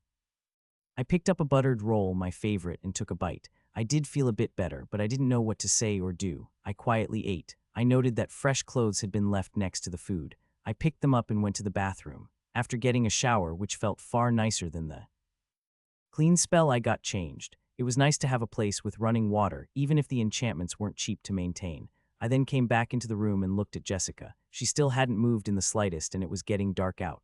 I went to my bed and collapsed onto it again, so fluffy and comfortable. I quickly drifted off to sleep. The next morning, I woke up and used the bathroom. It was nice to have a proper place to do my business in, rather than on the side of the road or in the dungeon. Jessica was still seated at the window looking out at the rising sun. She had gotten cleaned and changed as well during the night. I will get some breakfast and then we will go to the spa, she said. There were more buttered rolls, eggs, and crispy bacon. It was absolutely divine compared to my poor cooking we ate down in the dungeon. It made me wonder if anyone ever brought a professional chef down there. They would probably be made fun of, but a noble probably had at one point brought a chef down into the dungeon. Once I was done with breakfast, Squire Jessica finally stood up. Come on, she told me. I followed her through the large inn to an attached building. Welcome. We specialize in relaxation here at the Golden Spa. For two esteemed individuals like yourselves, don't hesitate to speak up if there is a problem, a beautiful woman said. Jessica nodded at this as we were led to a room with 2 tables and told to lie down. Focus on your breathing, Jessica said as a masseuse began to work me over. At first I was tense, but then I gradually relaxed. The tension draining from my body and a deep sense of exhaustion hit me. The rest of the morning was spent having our bodies worked over. Then we had a light lunch of fruit and salad before a team attended to our hands and feet while we reclined in comfortable chairs. By the time we were done, my body felt much looser and I felt much more relaxed. We made our way back to our room, which had been cleaned. Jessica went to get dinner and brought it back up to our room. How are you feeling? She finally asked me. Relaxed, I replied, and she nodded. While your stats help, you ultimately control your body. Tensing certain muscles and being focused all the time increases your stress. While some people learn to deal with it, it slows down their rate of growth, she explained. I nodded at this, not really wanting to say anything or ask anything at the moment. Once our steak vegetable dinner was finished, I went to bed. The next morning, there was a magical carriage waiting to take us back to the estate, self-propelled using mana from mana cores, which is where the demand for them came from. It was also a lot more expensive than using horses. Everyone needed mana cores nowadays to run various pieces of equipment. That wasn't even counting the enchantment work done with them as well. The magical engine was a recent development in the last 50 years. I didn't say anything as I got on board. I suspected that Jessica was trying to make up for what happened earlier. I didn't know what to say and she didn't either, creating an awkward atmosphere. The enchanted carriage was much faster than my running, and we returned to the Burnstock estate just as the sun was setting. The servants welcomed me back as I retired to my room. Jessica told me to continue with my mental exercises but rest my body for now. I just gave an affirmation but didn't say anything else. In the morning, I sat down with my father, his first wife, and their children for breakfast. They were all in their 20s and 30s and would soon be starting families of their own. I knew that my father was looking for suitable marriages for each of them. His daughters had already been married off years ago. Squire Jessica wasn't present for breakfast, but I had no doubt she was being treated well. Since she wasn't family, it would be inappropriate to dine with us in a casual environment. How was your trip into the dungeon? My father asked, opening the conversation. It was an experience. I learned quite a bit, I replied. I remember my first time in the dungeon. Absolute miserable. Your grandfather refused to pay for a full retinue. Said it went against the spirit of going into the dungeon, my father said with a shake of his head. And you did the same to all of us, his eldest son and heir Derek said. He was 32 years old. All my siblings were much older than me. My father nodded at this. I did do that. It builds character and helps you understand some of the hardship adventurers go through, and you will do it for your children as well. The dungeon is not some playground of the rich and idle. It does us well to understand the actual danger and hardships adventurers undergo as nobles, my father explained. Not much hardship when you have an elite spellblade, Derek said while looking over at me. This was clearly a subtle dig at me, but I didn't respond. My father had explained it was only natural for his other children to feel threatened by me, but the subtle insult was actually a compliment. Technically, I could kill them all and take over the duchy if I was strong enough or if I asked my mother. Legends were given a lot of leeway, since only other legends could easily stop them. But that would be an overreaction and wasn't something I wanted. Verbal sparring with family was also a way for nobles to level up their social focus skills in a safe environment. Skills did better under pressure, and it was hard to level up social skills. Could even be seen as being kind to me since they were challenging me. In the past they had been utterly polite, but that was meant to keep me at a distance so I didn't get or improve social skills. Being slightly rude in conversation was seen as being friendly in a small family meal like this. It was confusing, but a key part of Eldarin etiquette for nobility. It was hard to say the reason behind the rudeness, but that was what nobles did to pass the time. Squire Jessica preferred me to get direct hands-on experience. She neither coddled me nor helped me out except for that one time I was about to die. There was complete and utter silence, and I realized I said something I shouldn't have. You almost died. Did your healing reserves bottom out? My father asked slowly. Yes. I fought a champion monster the last day we were in the dungeon, I replied. Everyone paled at that. One of my siblings hastily grabbed the wine bottle off the table and began pouring into his glass while his hand shook, which was a breach of etiquette. Oh fuck, Derek muttered while looking at his father. Everyone, you are all going on a long vacation to Burnstock City to oversee matters there. Take most of the staff and leave today, my father declared. My one sibling, Timothy, was chugging down all the wine he could and was waving at the servants to bring more. Derek looked like he was about to have a nervous breakdown. Greg, the youngest of my half-brothers, who was 21, had completely tensed up and was looking around in fear. Also, contact the builders and landscapes and have them on standby. There will be some remodeling needed to be done, my father said. My sibling Timothy, drinking the wine, snorted a bit, almost spilling his drink, but kept going. Yes, we are leaving immediately. A vacation sounds like a great idea.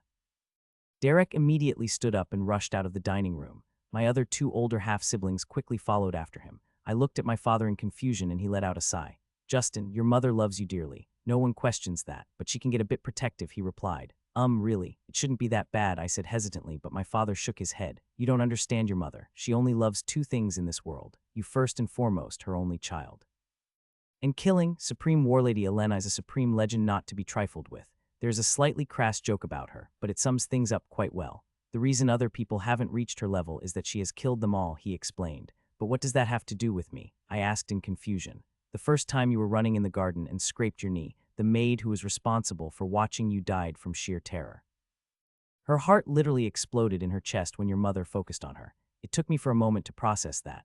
My mother killed someone by looking at them, I asked in shock and surprise. Yes, the maid was only level 28. A few seconds of uncontrolled rage focused onto the maid from your mother meant instant death. When one of your older siblings made a rude joke about you, she slapped him. That is why Keith has become a traveling merchant and doesn't come back to the estate. He barely survived and required a lot of healing and alchemy to reconstruct his jaw, my father explained. Then, when she returns. Squire Jessica's life is currently undetermined. Running is futile. Your mother is relentless. That is why everyone is evacuating the estate at the moment.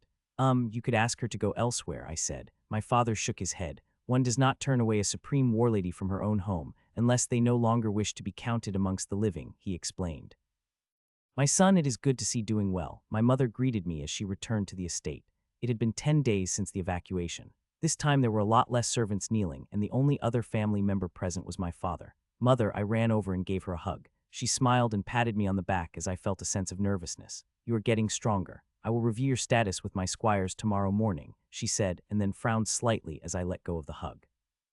Looking around more closely, Darren, did something happen? The staff numbers seem low, and your children and other wife are not here, she replied while casually placing her hand on her sword. Your squire will explain to you in full. I will be retiring to the guest house for the night, he replied. My mother slowly turned to look at Squire Jessica, who didn't flinch. My father and the staff fled as fast as possible without resorting to an outright sprint. My mother's grip on her sword hilt tightened and I felt a pressure in the air.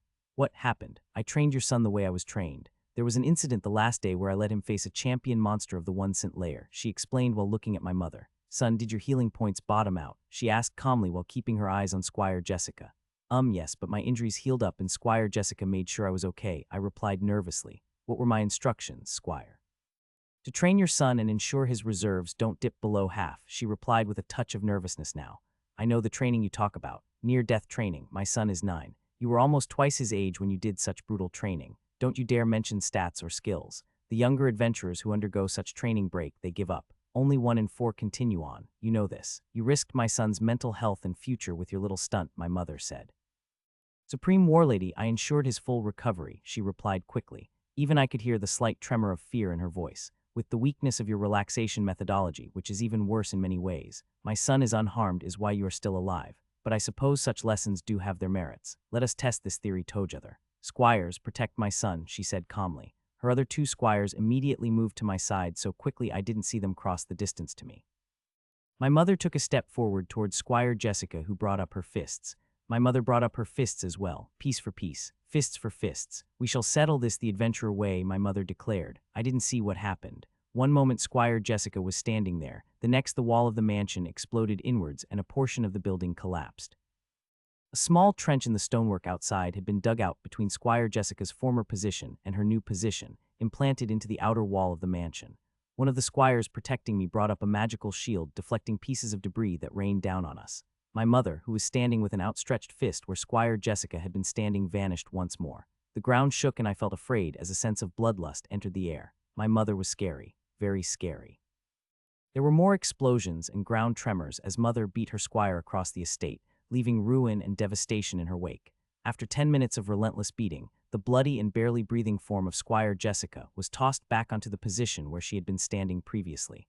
My mother stood over the barely breathing body of Squire Jessica. If I wanted my son to have a near-death experience, then I would give it to him. Squire Jessica tried to respond but only spat up blood. It is one thing to push my child, but another to try and break him at such a young age. My mother flicked her bare hands and the blood on them flew off, hitting the ground beside her squire. If you can live through the night, you might improve some of your skills, since you value this type of training so much. Mother, I said in a worried tone. I might be upset at Squire Jessica, but I didn't want her to die. My mother looked at me and smiled. But behind that smile and love directed at me was a monster in human form. I had only been told before, but now I knew the truth after seeing it with my own eyes. I am just teaching my squire a lesson in respect and following my orders, but I suppose I shouldn't let her die. Cure. My mother waved her right hand and Jessica's breathing got a bit easier as a green light moved over her. She still was beaten bloody and looked absolutely miserable. Justin, go tell my husband that the tutoring of my squire is over. I am going to retire for the night. We shall speak in the morning, Justin. Squires, attend me, my mother declared and stomped off. I looked at Squire Jessica and then went to get my father to clean up the mess and to tell him what happened. I glanced back at Squire Jessica, who was still lying on the ground, unmoving except for the slow rise and fall of her chest. I felt bad for her, but she shouldn't have crossed my mother and disobeyed her instructions. I made my way to my father, who was hanging out at the guest mansion with the few remaining servants. My mother is finished. Squire Jessica is alive, but was left to lay there and think over her actions for the night, I explained, and my father let out a sigh of relief. All right, let's get back everyone and try to set things in order. I followed my father back to the main mansion of the estate. The ground nearby was ripped up and the outside of the mansion had some notable damage. Several of the windows were broken as well. The servants moved forward and got to work. No one dared to look at Squire Jessica. Dinner was an individual affair. After an uneasy sleep, breakfast was also brought to me. There would be no family breakfast this morning. Once I had eaten and changed, I made my way to my mother's study after a servant informed me I had been summoned to her presence. All 3 of her squires were there. Even Squire Jessica, who was heavily bruised and had one eye swollen shut, was standing at attention. My son, I am sorry you had to see me discipline one of my squires yesterday, but it is important that some lessons sink in so there are no misunderstandings, my mother said. The squires didn't dare breathe loudly. Yes, mother, I replied and quickly nodded at this. Good. I prefer to move forward than to dwell on the past. Have you checked on your status in the last 3 months? My mother asked. No, Squire Jessica told me not to as one of her rules, I explained, and my mother nodded at this. Once every 3 months is what is recommended, and I agree. Checking constantly will only hinder your mentality and distract you. Now check your status and tell me everything line by line, my mother ordered. I noted that tutor Damien, healer Cassell, and my father were also present listening in. Lower tier skills below tier 3 were okay to share publicly. Tier 4 and higher were considered private, only to be shared with those that were trusted, since they tended to be more unique and reveal one's combat ability. For a craftsperson, they might advertise having a high tier skill, but wouldn't say what it was or only give a vague description. For an adventurer, they would only share with those they were passing their legacy to. I had actual equipment now. Only magical equipment that I personally owned was counted as part of my status. The weapons I used were considered tier 1, which didn't show up. That was the benefit of having a system priest adjust what was shown to me. Also, why new skills were highlighted, my improvements listed since the last time I had checked, and the weight of my skills per tier. too many skills. The pressure on your soul is concerning, my mother said with a frown after I listed everything off. Do you feel any discomfort? No, at least I don't think so, I replied hesitantly, and my mother nodded. It appears the soul fruit did a good job, increasing your class color. Tell me why this is important, my mother asked. Since it impacts the overall effect of one's class. That is shown by the higher percentage boosts I receive from the class being stronger that previously I explained. Then there shouldn't be a problem. The soul fruit is likely helping. Your class has improved. In a Tier 3 skill, my mother looked at Jessica. The champion monster had a fear shout skill which your son overcame. That is likely what granted the skill, Squire Jessica explained. My mother nodded at this. What, really? I asked, and my mother nodded. Champion monsters in the early levels of the dungeon have active skills. That is why they are not to be underestimated. I have reviewed the tutoring Squire Jessica has given you, and for the most part there are no issues or areas of concern, my mother said. I felt a sense of relief at that. But the weight of your skills is 40 and your mind stat is 35. That is slightly concerning. If the difference grows larger, it could impact your health, my mother said while staring at me intently. What should I do? I asked. Anyone else, I would tell them to put some stats in mind, but that isn't possible, since it is better for you to stay at level 1 for the most optimal skill and stat growth for as long as possible. Suggestions? She asked and looked at her squires. None of them spoke up. Useless, my mother muttered and then looked back at me. Your current training regime will do for now. But no new skills, she said and looked at her squires who all nodded at this. What about when I reach level 100 in Eldarin language? It is also taking a while. Is that normal? I asked and my mother nodded at this. Reaching level 100 is always the most difficult breakthrough, since a skill can then be merged or upgraded to the next tier. After that, there would be Eldarin script and then Eldarin runes. Once you reach level 100 in Eldarin language, upgrade the skill, but you will only focus on tier 1 skills for now, my mother said.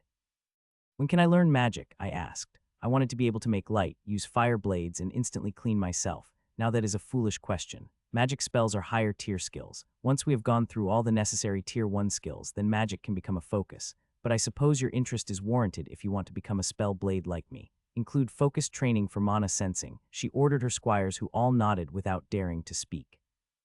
Having powerful equipment would slow down your skill growth. That is the most important thing, skill levels. So while I would love to give you a powerful sword and armor, it would ultimately hurt you. Now on to other matters. Healer Cassell, any lasting damage on my son, she asked. No, I checked him completely, but I strongly disagree with what you have planned. Mixing such powerful items is incredibly dangerous, especially with alchemical items. There could be side effects. I strongly insist you consult with my seniors at the 5-Star Institute of Healing, he said. I have taken your words into consideration, but ultimately it will be my son who decides what is best for his future, she replied and turned to look at me. The fact you are still determined after your brush with death warms my heart, my child. I have managed to locate a small treasure from the dungeon for you and had an alchemist I am friends with prepare the treasure properly, she said and pulled out small wooden container. She set it on the table between us and opened it up. Elder wyvern heart that had fused with its core. It has body-enhancing properties. Never try to eat something like this raw. Becoming inhuman is a fate worse than death. There was a singular small cube of meat about the tip of my finger. A small fork also rested in the box. It is small, I said as my mother pushed the open box towards me. It is, but that is after an alchemist refined the entire heart. It was quite large, but that is the power of a high-level alchemist. Use the fork, chew as much as possible before swallowing. It will help you absorb its power better, my mother explained. I carefully picked up the silver fork in the box and stabbed the piece of cubed meat. The fork slid in easily. It was probably enchanted in some way. I brought the meat up to my mouth and put it in. I began chewing. Good. Your body stats should be easier to increase during the next training session. Push him physically, that is what you are best at. Since Healer Cassell is here, don't hold back, Squire, my mother said to her largest and most muscular squire. Yes, Supreme Warlady, one of the 2 male squires responded as I chewed on the meat cube. It was tough, incredibly tough, but I didn't stop chewing. Keep chewing for as long as you have to. If you swallow it whole, it will just pass through you with limited impact, my mother explained, and I nodded at this. Then she frowned. The person who has cursed you has eluded me. I have increased the bounty to 200 platinum, doubling it, and just for information leading to the culprit. Unfortunately, this legend specializes in stealth, poisons, and hiding. Time will reveal them and then they will die, my mother said with a frown.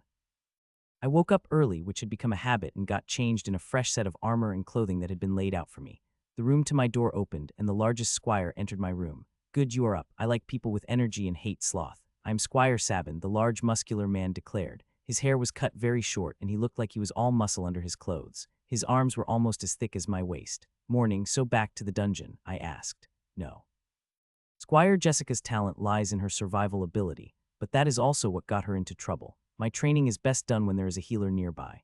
I am going to beat you into the ground over and over, and you will get up and keep trying, he replied. That's it, I asked. Yep. As for the mental training stuff, your old tutor has been tasked to oversee that in the evenings. We are going to fight all day. All day, I asked nervously, and Squire Sabin grinned at me with shining white teeth. Yep, all day. That is my preferred training method. Since I will be doing the fighting, I can strictly control how much pain and suffering you are forced to endure, pushing you to the limit. Now come, the sun is coming up and we have training. Squire Sabin had way too much energy as I followed him out of my room to an isolated part of the estate that looked quite messed up.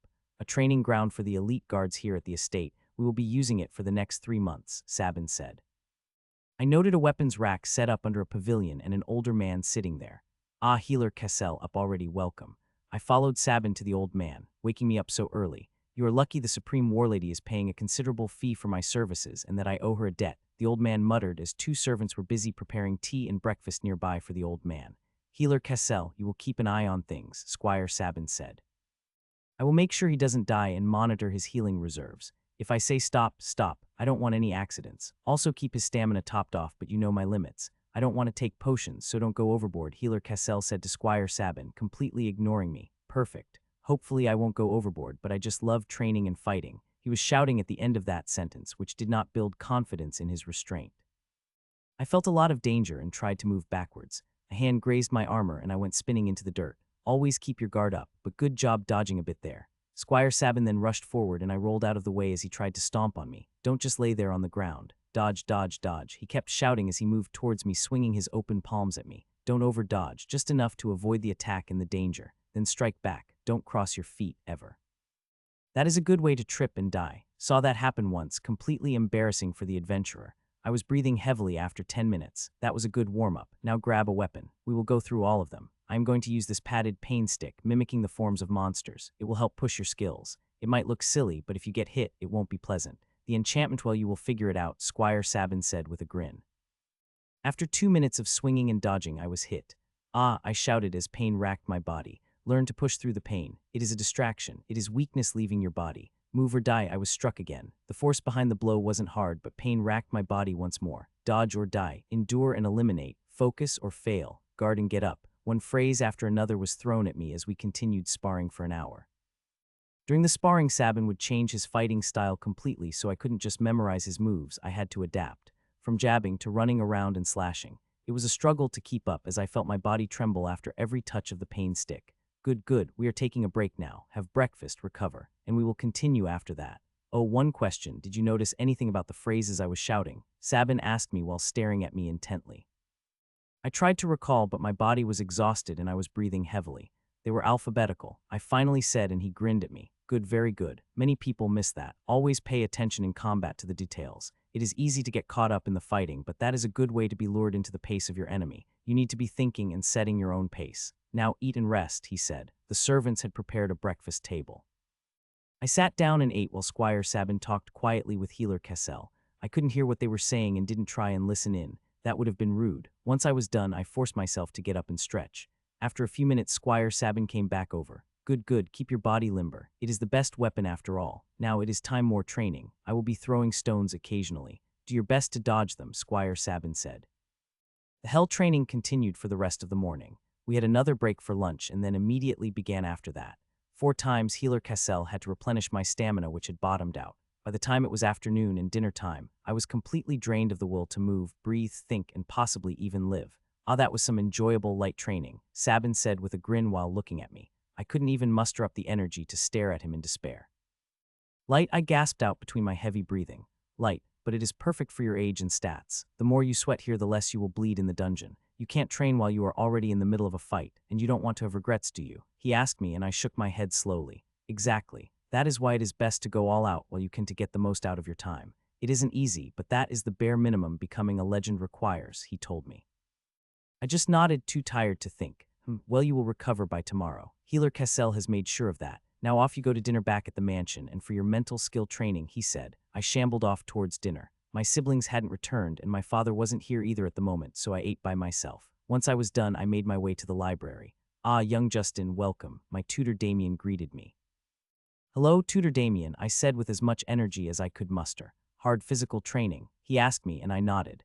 Well, just sit here and let's get to work on copying that dictionary. A great way to break through on your Eldarin language and hopefully your writing skills as well. In fact, why don't you read what you have already written and I will correct any mispronunciations, he said. For the first time, I was doubting the path I had chosen. The pain stick was absolutely brutal.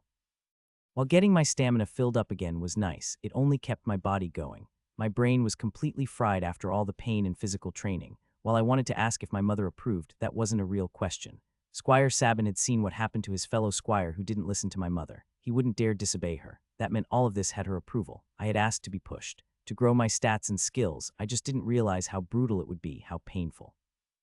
You are lucky. Many people would kill for this type of enhanced training.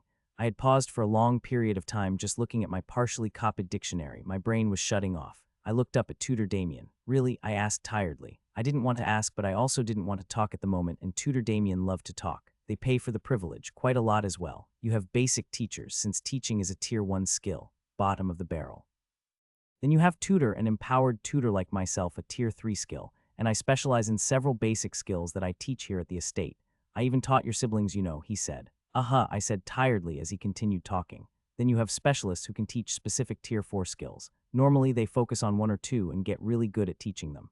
After that you have apprenticeships like your mother has with her squires, teaching higher tier skills. Someone like Squire Sabin would be considered a specialist and cost quite a bit, not to mention the esteemed healer on standby who is boosting your stamina. To be young again and consider fighting as a career. It almost gets my blood boiling too, Damien said. I just gave another affirmative as my brain tried to process what he was saying. Physical training might seem hard, but just think of the vitality. They say each point lets you live another year beyond the base 50 all humans get. While some people invest all their free stats into vitality, I personally think that is a mistake. The mind is just as important if one wants to keep learning and improving, he continued speaking. I mean, just consider your growth. It is nothing short of remarkable and quickly surpassing other children who have received similar opportunities. It is good that you are keeping up your studies. There was no end to him talking. My brain began to shut down as I couldn't pay attention to him anymore. I was just too tired to even think properly. I just nodded along as Damien kept talking. Oh, it is time to sleep. I will put everything away. You look exhausted, he said. I nodded at this. What idiot thought it was a good idea to give him a high-level alchemical product? I heard shouting. My head felt like it was about to explode. That was the decision of his mother, the supreme warlady. You were there. I heard Squire Sabin reply nervously. And she is an idiot, just like I suspected. Yes, it won't kill him on its own, but you muscle-headed idiots didn't even think about what it actually does. It strengthens physical stats. His brain was shutting down. Is that even possible? It is possible because I say it is. A treasure from the 18th layer of the dungeon and alchemically treated for ease of consumption and absorption. A human body can only improve so much at once. While his soul is malleable at his age, that just makes it worse, since his soul began cutting things off to his brain due to how malleable it is. Idiots, all of you are idiots. Well, is he going to be okay? He is already awake, but probably has a massive headache, isn't that right? Yes, I said, since my brain felt like it was trying to escape my skull. By the system, I haven't seen such foolishness in decades. It is always you strong fighters that seem to get these outlandish ideas and us healers cleaning up the mess. And don't think I won't give the Supreme Warlady a piece of my mind. Now, child, keep the wet cloth over your eyes and rest today. You should be better by tomorrow, he said. Good, that is good, Squire Sabin said with relief. Any other healer without my skills, and he wouldn't be alive right now. No more alchemical products or treasures from the depth without my approval. Has he had anything else? A soul fruit, 3 months ago. But that is it. Nothing else unless Squire Jessica did something. I was there and it was foolish in my opinion. A green soul fruit at his age. It is lucky his soul didn't completely liquefy and drain out of his body. It has been tested on other low-level individuals, Squire Sabin countered. Oh, by those idiots in the College of Advancement. In a controlled setting, so they could publish another paper and sell it to all you adventurers to fund their idiocy. Is that who tested it? Healer Cassell was on a complete rampage. It made me wonder who would win in an argument, him or my mother. Well, it was all peer-reviewed, Squire Sabin said hesitantly. You people just reading the summary and don't look at all the details. Then you are like, oh, this is a great idea. Why don't we shove these things into a child without listening to an expert first? Nothing can go wrong. System save me from idiots who think they actually know something, Healer Cassell said, and Squire Sabin remained silent, having been verbally beaten into submission. Is there lasting damage? I asked hesitantly. No, thankfully, since I got to you in time and stabilized your soul. It was just an imbalance from the natural processes of everything you consumed, he said kindly. Clearly, Healer Cassell had completely different attitudes based on whether a person was a patient or not. As for your training, half a day of that madness starting tomorrow. The rest needs to be focused on mental activities. I will also do daily checkups just in case. Ideally, he should rest for a full week, but it is fine starting tomorrow. Is there some kind of skill I might get? I asked. Child, listen to me. Messing with your soul is foolish. While I understand training, it is too easy to break something that can't be fixed. You are very lucky, I can't say this enough, that I was here to save your life. Otherwise, your brain would have completely shut down as your soul fueled the growth of your physical stats. Trying to get a skill by pushing your body to the limit can be done for other things, but not your soul. Healer Cassell took a deep breath before continuing. I only have one main skill related to the soul that doesn't even heal, stabilize soul. That's it. I can't tell how close someone is to the point of no return. While there probably are more soul skills, the people who try to reach them don't meet good ends. He is right. Damage and resistance training has to be done very, very carefully since the risk is so high. Soul damage is far more dangerous since it bypasses the natural aversion of one's soul to danger, Squire Sabin said. The first bit of common sense that has come out of your mouth so far. Now let's let the child rest. If you need something, call a servant. If you are in pain, have the servant watching you call for me immediately. Don't hesitate at all, the healer said. Yes, I gave an affirmative and just lay in bed with a cool damp cloth over my eyes. I was fed stew in bed by a servant and rested all day. The following morning, my headache was gone and I felt a lot better. After getting changed into my armor, I made my way out to the training grounds. Squire Sabin and Healer Cassell looked up at me, and Squire Sabin gave me a big smile. I see you are feeling better, that is good, he declared loudly. Come here, child. I walked over to Healer Cassell and he placed his hand on my head. Stabilize soul, there, that should help things. We will do that at the start and end of your training every day. Only half a day until lunch, he said and pointed at Squire Sabin at the last part. Of course. That just means we need to work harder than ever, Squire Sabin declared loudly. As I made my way onto the training area, I thought I heard Healer Cassell mutter something, but I couldn't make out what he said. Probably something disparaging about Squire Sabin. After half a day of hard physical training, I went back over to Healer Cassell where he used his skill on me once more. You should be fine. If you have a headache or any pain, stop what you're doing and come get me, he said, and I nodded at this. I am still confused by what exactly happened, I said, and he let out a sigh. Your soul provides growth and stability. Think of it like the furnishings in a house, which is your body. The alchemical product you took in the soul fruit from before, combined with your low level, was putting all the furniture on wheels and then rolling it all into a single room. It threatened to break through the floor due to the weight. That is what happened. There was too much focus put onto your physical skills, creating a huge stress point on your soul and body. Thankfully, the issue was corrected. Souls are quite durable, but there is still some risk, he explained. The metaphor helped me to understand what was happening. If the furniture is like my stat growth, then I just need to be careful in the future, I asked. Child, alchemical products are dangerous, even the tested ones. Each person is unique, especially you. The flexibility of your soul due to your age might have saved you, or you could have been moments away from death. It is hard to say for sure. Now you are wondering about boosting stats even more. He stared intently at me. Well, I just wanted to ask, I replied. Foolishness. I don't dislike alchemical products since they compete with actual healers who know what they are doing. I dislike them since anyone can take them without understanding complicated interactions that might happen. If your mother brings something back, you should not take anything without an approval from a healer like myself or a healer of similar skill. Your soul is being pushed to the absolute limit and past that. If I didn't know your mother personally, I would think she was some foolish idiot from the College of Advancement. Healer Cassell let out a long sigh, like all this personally pained him. As for training, if there is pain that shouldn't be there, let me know, he said. Got it, I replied. Squire Sabin was listening in but didn't say anything since he didn't want another verbal beatdown. The afternoon was spent with tutor Damien working on more mental skills. This time I was a lot more focused. I paused from copying the dictionary to look up. I had a question that I couldn't think of an answer for. Tutor Damien, why are certain skills listed as skills in my status? I asked. It had been annoying me for a while. Oh, that is an interesting question. The answer is that the word skill we use comes from this label, not the other way around. That is why skills are called skills. In Tier 2, this is called focus, and then empowerment as a general description. After that, things become more specialized in their naming schema. There are some skills that have their own names, like teacher, then tutor, and then empowered tutor. Why? I asked. People have been asking that forever, ever since the dawn of the system ages ago. There are many guesses, but no answers, at least none that have been publicly shared, he explained. Personally, I think it references how the system works. Skills refers to a collective of actions, like sword skills covers a range of swords. Curved ones, two-handed ones, magical swords. The skill covers them all. Focus implies one has mastered the basics. Empowerment implies that some mana is being used into the skill passively at Tier 3, which then transitions into named skills in Tier 4, similar to spells, he explained. What is the highest tier? I asked. I thought it was tier 6, but I wanted to confirm this. Highest known one is tier 6, but people say there is higher, but there has been no proof or official confirmation from any researchers. Many relate the tiers to monster cores, of which there are supposedly 7 colors. But who knows what might come next? Unless someone becomes strong enough and shares their accomplishment with the world, it is impossible to know for sure, Tutor Damien explained. I nodded at this. I went back to copying the Eldarin dictionary and saying words out loud. After another hour, I was getting bored, so I decided to ask another question. Is runic script helpful? For enchantments and exploring the dungeon, yes. Eldarin is the most common runic archetype in the dungeon, well around here. Can't say anything about the other races with how insular they are in the dungeon. I am not an adventurer and focused on other things. You can even make magic scrolls for one-use spells to preserve mana, so don't underestimate runes, he explained.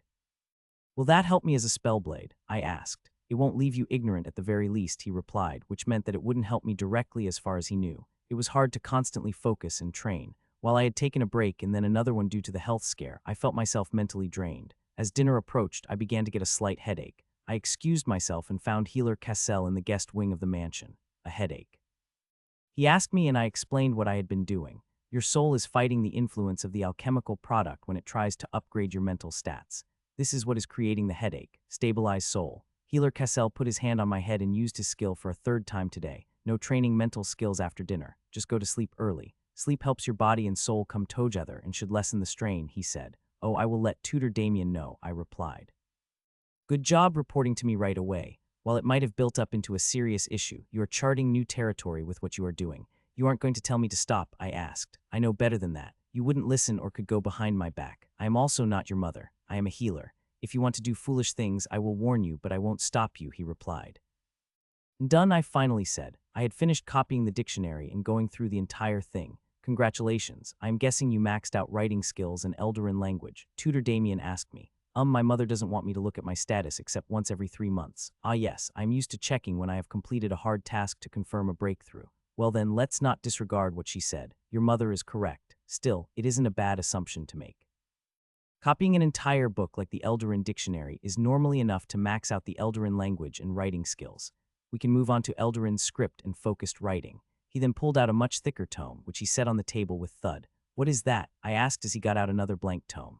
This, my young student, is the famous epic poem, Transversal of the Dungeon by famed playwright, Aaron the Orator, transcribed to preserve his words for all time.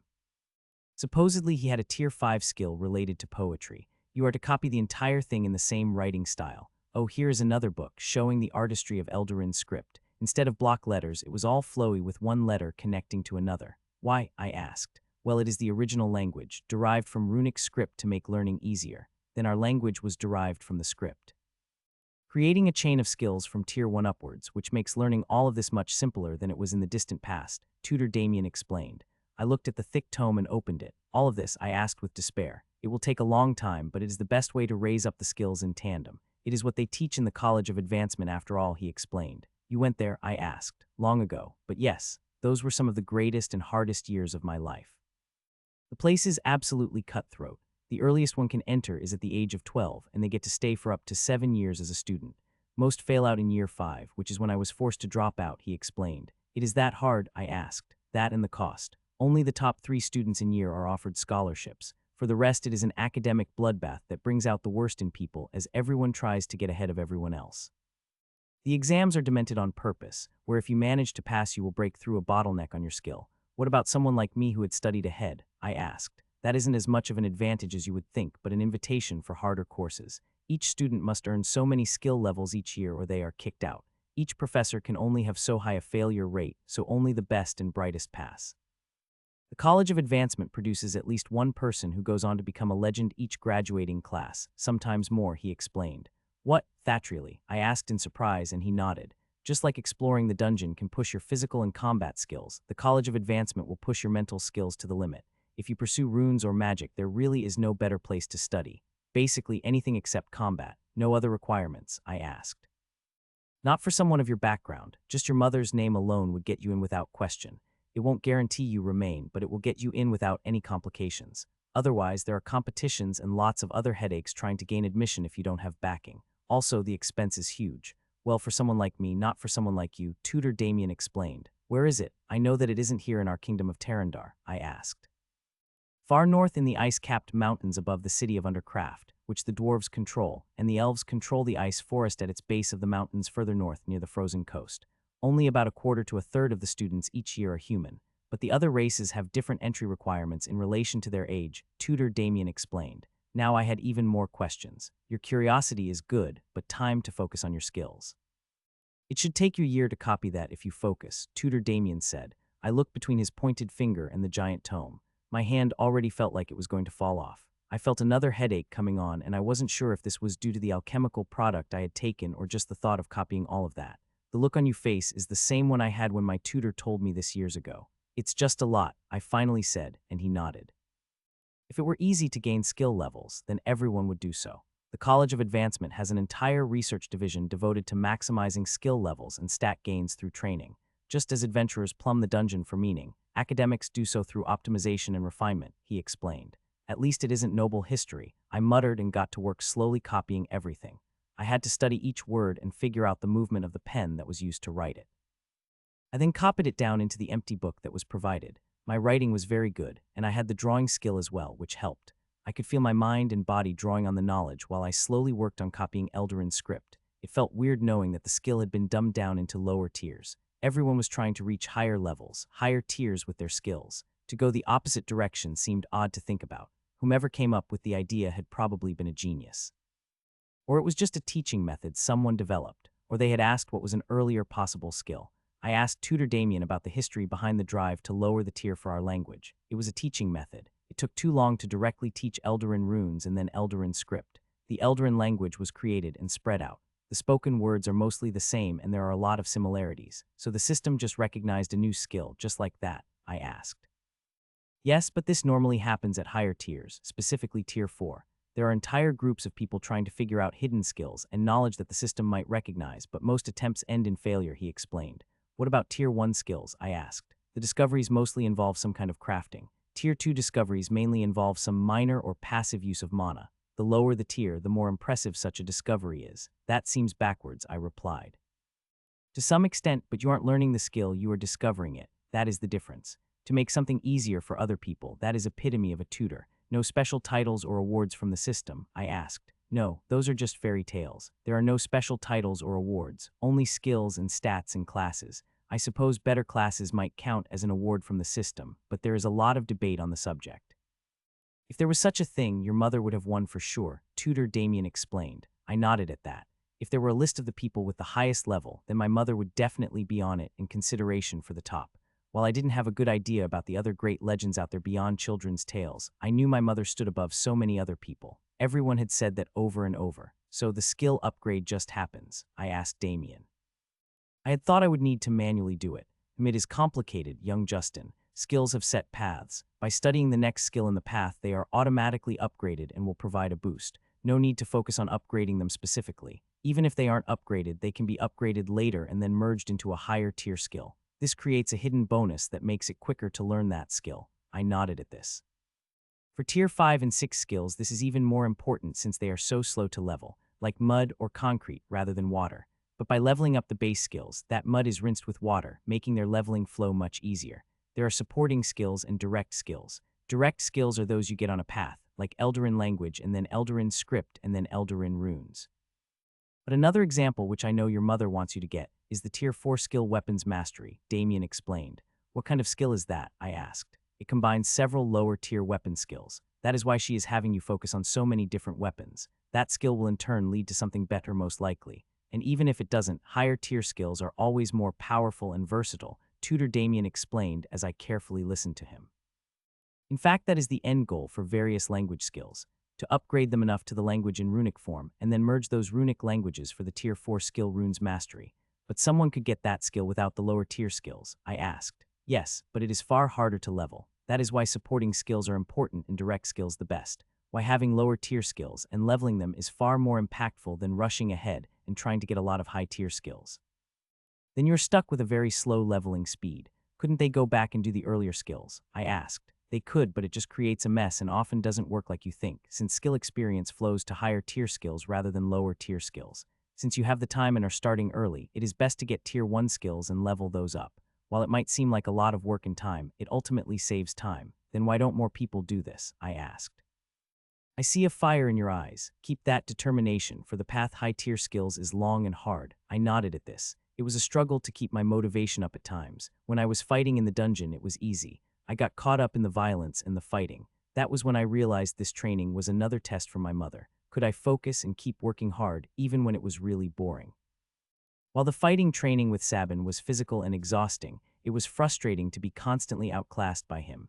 No matter what I did, he would easily match me and keep pushing me to improve. My mental studies were also exhausting as well. I got back to copying that cursed cursive script with its loops and twirls. Whomever invented script writing was pure evil. I knew I needed to learn this to then learn runes, but it was one of the hardest things I had to force myself to do and focus on. Time for your first lesson on mana sense, Healer Cassell said while Squire Sabin listened in. Mana is ultimately your will made manifest from energy that comes from your soul. If you go past your reserves, you will get mana burn where your reserves go into the negative, which will massively decrease your mana regeneration rate. In the worst case, you will be crippled for years and damage your soul and body. Don't do that. I nodded at this. As for mana sense, it is a foundational skill that you need to have if you want any control over raw mana manipulation and spells. Different people develop this sense in different ways. How do you feel mana? Like a soft breeze or pressure, I said. Healer Cassell nodded at that, his white beard shaking slightly from the movement. That is the most common. Your skin covers your body and is the shell that separates your soul from the outside world. When mana that is foreign to you hits your skin, your soul senses that and translates that to your skin. Now lay down on the table. I climbed up on the table that had been set up and laid down. A thick piece of cloth was placed over my eyes and tied off so it wouldn't shift. I am going to point at various parts of your body and direct a stream of mana at it. You will touch that point with one of your fingers. Be as precise as possible. I felt something above my heart and brought up my right arm to point at the spot. The feeling disappeared and it reappeared in another location on my knee. It felt fainter, but I could feel it. I sat up and touched my knee. Good, lie back down, Healer Cassell said. We kept up this up. If I couldn't feel anything, Healer Cassell slowly increased the amount of mana he used. After an afternoon spent doing this, it was time for dinner. The following week we repeated the same exercise. Is there anything I can be doing better? I asked. No, learning mana sense is tedious like other sensory skills. Will I learn them? I asked. In time, depending on what your mother has planned. But we need to build up your basics first, and having a higher perception stat helps level up these skills more quickly, Squire Sabin said. He watched these training sessions closely. I had asked him why, and he said it was for safety reasons. It was very easy to take advantage of someone that was training mana sense, and he didn't want any more accidents to occur. Any way I can train that stat? I asked. That is what Squire Knox will be doing with you most likely. He has focused on a lot of esoteric skills in his life. His ability to sense things almost rivals the Supreme Warlady, Squire Sabin replied. Less chatter, more focus on the task at hand. Healer Cassell chastised us both. I shut my mouth and tried to detect where he was directing his mana. During other times we trained, I asked more questions about mana. There were other higher-tier sensory skills that were more focused, but they required specialized teachers. My mentors all agreed that I shouldn't take more skills. I was pushing at the limit of what was safe with my mind stat. Healer Cassell kept using his skill 2 or 3 times daily to ensure my soul didn't have issues. But he had brought up the concern that it might be masking problems with the number of skills I had. If my soul was under too much pressure from all the skills, that could be dangerous. It was something that would have to wait until my mother returned to discuss the issue with Healer Cassell. I wasn't sure what exactly was the problem when he could keep using stabilized soul on me. I figured in time, my soul would adjust without an issue to having more skills. My siblings also returned to the estate during this time. While my father checked up on me, I wasn't invited to family dinners at the moment. I made everyone too uncomfortable due to the threat of my mother, and the fear was still too fresh in their minds. It hurt a bit that I was being excluded, but that was the price I was paying for having such an amazing mother. Each day of my training was mentally exhausting. While I had stopped getting headaches, it felt like it was a struggle to improve. My previous progress had been quick. Easy skills with my high mind stat were quickly leveled. Now there are several skills, physical skills, which I had less stats for, and harder mental skills in Tier 2 that I was working on. Compared to anyone else my age or even older, I was making incredible progress. Even when my progress was compared to before when I had first unlocked my status, it was fast. I wanted to improve more quickly, but the main limitation were my stats. If I did level up and get stats, I would be able to level up my skills more easily from the high stats, but getting new skills, breakthroughs on my skills, or improving my stats through training would become much more difficult. That was the boost in power many people took, trying to get ahead. My tutors had all said the same thing. person would get a few levels, get a large boost for their skills, but then stall once more. After that, they would then inevitably go get some more levels and repeat the process. Eventually, their ability or skills wouldn't be enough to keep climbing up in levels and they would stagnate.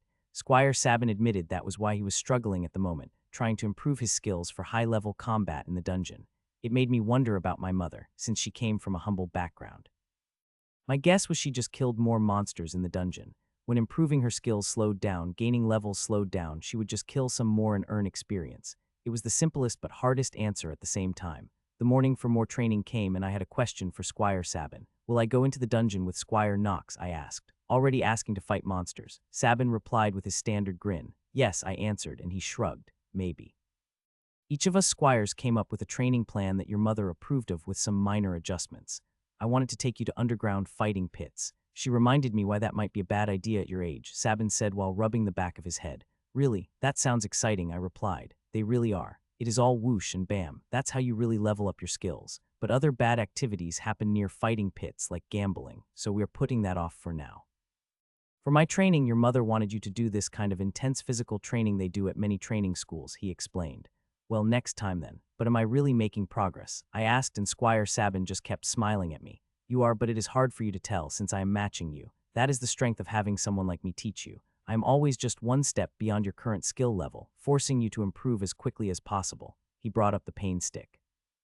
Really, can't you use something else? I asked and he shook his head. Your mother insisted. No weapons since I can get carried away, just a pain stick. But that is what makes it great. You have to learn to dodge and block or else, he replied and then lunged at me. Fights didn't have start or end times, they just occurred. That was why Sabin would just attack me, forcing me to react as quickly as possible. He said it was to prevent bad habits and a poor mindset for combat from developing. He might be right, but it was still frustrating. Everything about this training was frustrating. It was easier to just kill things. I promised myself when my mother got back, I would ask her to go into the dungeon again. There was a sense of accomplishment that was hard to replace when I just trained like this, constantly sparring Squire Sabin. I still had all the cores in a pouch. Squire Jessica had left them for me, but I hadn't turned them in. One could only do that officially at the Adventurers Guild. It was just pocket change, but it was money I would have earned on my own. Well, I had Squire Jessica's help, but I still earned it even with her watching over me. There was something thrilling, primal about killing monsters to get stronger. It was what my mother had done in the past. Following in her footsteps didn't seem like a bad idea. I knew in my head that I should focus on leveling up Tier 1 skills, but in my heart, I wanted to cut my way through the dungeon, earning experience and climbing up in level. My mentors might say otherwise, but I knew what I wanted out of life, to be the best spell blade. It just felt frustrating having to constantly train like this, sparring with someone who completely outclassed me, studying things that were frustrating to learn. As the 3 months were nearing their end, I couldn't help but feel a sense of relief. Sabin had a lot of energy and an enthusiastic personality, but his training was mind-numbing to the extreme. When the estate was relayed by a communications enchantment a day ahead of time, informing my father of my mother's return to the estate the next day. Some people left, everyone made sure the estate was perfect, and the morning of the following day everyone gathered outside to wait for Supreme Warlady Alina Burnstock. Just like the previous times, the wait dragged on, but no one complained. To not greet her with everyone on her return would be incredibly rude, and one thing no one wanted to do was to offend my mother. Can't we get permission to skip this? I muttered after having to stand around for 2 hours. My father chuckled at that. And offend your mother? No, Justin. While she might be your mother, she is a supreme legend, standing above all others, or enough of them that it doesn't really matter anymore. Regardless, it is proper etiquette to wait for someone of her stature, especially since she sent word ahead, my father explained. I let out a sigh. But it is boring. I can't disagree with that. Oh, there she is, my father pointed at a blur in the distance. It was faster for my mother and her squires to run than use another form of travel. Once she reached the main approach to the mansion, she slowed down and approached at a brisk walk. The staff kneeled and the family bowed once again, but my mother had earned that respect by advancing her level through rivers of blood and mountains of corpses. Mother, I greeted her with a smile and wave. I was happy to see her again. Despite our brief conversations, I knew she loved me. No one would go to all the trouble she had for some random kid. Respectfully, Supreme Warlady Alina, you are an idiot, Healer Cassell said while staring my mother down. She stared back at him from across the desk she was seated at. I was standing off to one side along with the squires, Tutor Damien and my father watching the drama unfold. Not many people would dare say that to my face, she casually replied. I can't speak for other people, but your son's soul is in grave danger. My understanding of the number of skills he has, the alchemical product taken, and the green soul fruit risks his life. And you are paid quite well to ensure it, she replied. Yes, I am, but I won't let idiocy continue. Since your son will die horribly and then you will blame me. We might as well skip to the point where you swing your fist and splatter me across the ground before that happens, he said. You older healers sure are stubborn. When it involves a patient's health, especially a child who doesn't know better, he countered. My mother inclined her head a tiny fraction. That is the only reason I am letting you speak to me like that, since it is about the health and well-being of my son Justin. The issue was resolved, so what is the problem? She asked. His mind stat compared to his number of skills and my use of stabilized soul has created a complication. The initial issue was that alchemical product, focusing his soul to increase his physical stats. His intense training and his malleable soul compounded the problem of a soul imbalance. This is due to his level, age, and the green soul fruit, creating an extreme condition where his soul is far too malleable. This was corrected by adjusting his training and the use of my skill. The problem is that I suspect he has gained even more skills, putting their count far above his mind stat. If I stop using stabilized soul, he will be experiencing health complications, Healer Cassell explained. How sure are you and what kind of complications? My mother asked while I nervously listened in. Very sure, or I wouldn't be bringing it up. You left strict instructions for him not to check his stats and skill levels except once every 3 months. I understand that, but I suspect the problem will have only gotten worse. With his soul artificially stabilized, it will be more receptive to new skills. As for the complications, headaches, weakness of the body, lower regeneration of reserves, mind fog, and possibly soul collapse, Healer Cassell clearly explained. Squire Sabin, you proposed the training plan and the alchemical product. My mother turned her head to look at the man. I went over it all with you and everyone else ahead of time. I accept responsibility for coming up with the plan, but not the complications, he replied. He is an idiot, Healer Cassell said, like the rest of you fighters. You see some research from the College of Advancement, and you get excited without looking at the details behind it. I will review your son's training plan and anything he might take for health reasons, or you can fire me right now and deal with this mess yourself, Healer Cassell declared. It seems we have a legendary healer in our midst, my mother said with a smile, and Healer Cassell let out a scoff. I don't have the levels or the energy to go into that deep into the dungeon. That is for young people with more muscle than sense, he replied. I accept your terms. Now, my son, tell me your status, my mother said. Everyone was silent after I read everything off my status that only I could see. The tension was incredibly thick. A ratio of 36 to 51, impossible. That is almost at Meldor's threshold of 70. One more tier 1 skill and he would cross it. Your Sanhai's life is hanging by a thread, Healer Cassell said while looking nervously at my mother. 3 tier 3 skills. I thought I said no more skills, Squire. My mother once again looked at the man. I did exactly what I said, he replied loudly and nervously. It is my fault and an after effect of my initial treatment. My skill is acting like a framework around your son's soul, holding it together. But it is still receptive to new skills. The normal resistance a soul gives to getting skills has been completely broken. His age level and the green soul fruit have made his soul too malleable. If I stop daily applications of my skill or even slow down, the risks are dire, Healer Cassell replied. What is Meldor's threshold? My mother asked calmly, while I felt an increasing amount of concern. It is when the ratio between skills and their tier in relation to the mind stat goes below 70. Meldor investigated many limits of the system, and he is most credited with discovering the absolute boundary between skills and the mind stat. Even with my stabilized soul skill, your son's soul would just collapse under the pressure. Normally, a soul resists such things, since it's stretched to the limit. But my stabilized soul skill keeps him stable while everything else has reduced this automatic defense of a soul to protect itself from too many skills, Healer Cassell explained. What can be done? Is there an alchemical product, an item? My mother asked. Increase his mind stat. Level him up and increase it. I will then stop the use of my skill and your son's health should stabilize. What are the other options? My mother asked. The mind stat is very risky to affect with alchemical products since there are residual traces of monsters' mana. It would need to be a custom job for your son's age and condition. The risks are very high, or a soul mage if you know one. My mother shook her head. There hasn't been a soul mage of any repute in many generations since I killed the last one. They are troublesome. What about removing some skills through a system priest? My mother asked. Removing skills shocks the soul quite heavily. With how malleable your son's soul is, that would be far too dangerous. Either there would be no effect or a very large effect. It is hard to say for sure. I can't safely recommend for a system priest to do such a thing, Healer Cassell explained. What about an elixir of mental fortitude? Squire Knox suggested.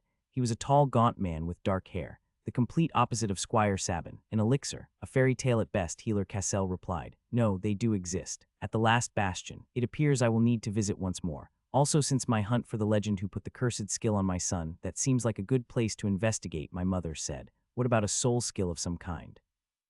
There has to be something, since there is a skill for everything, Squire Jessica said.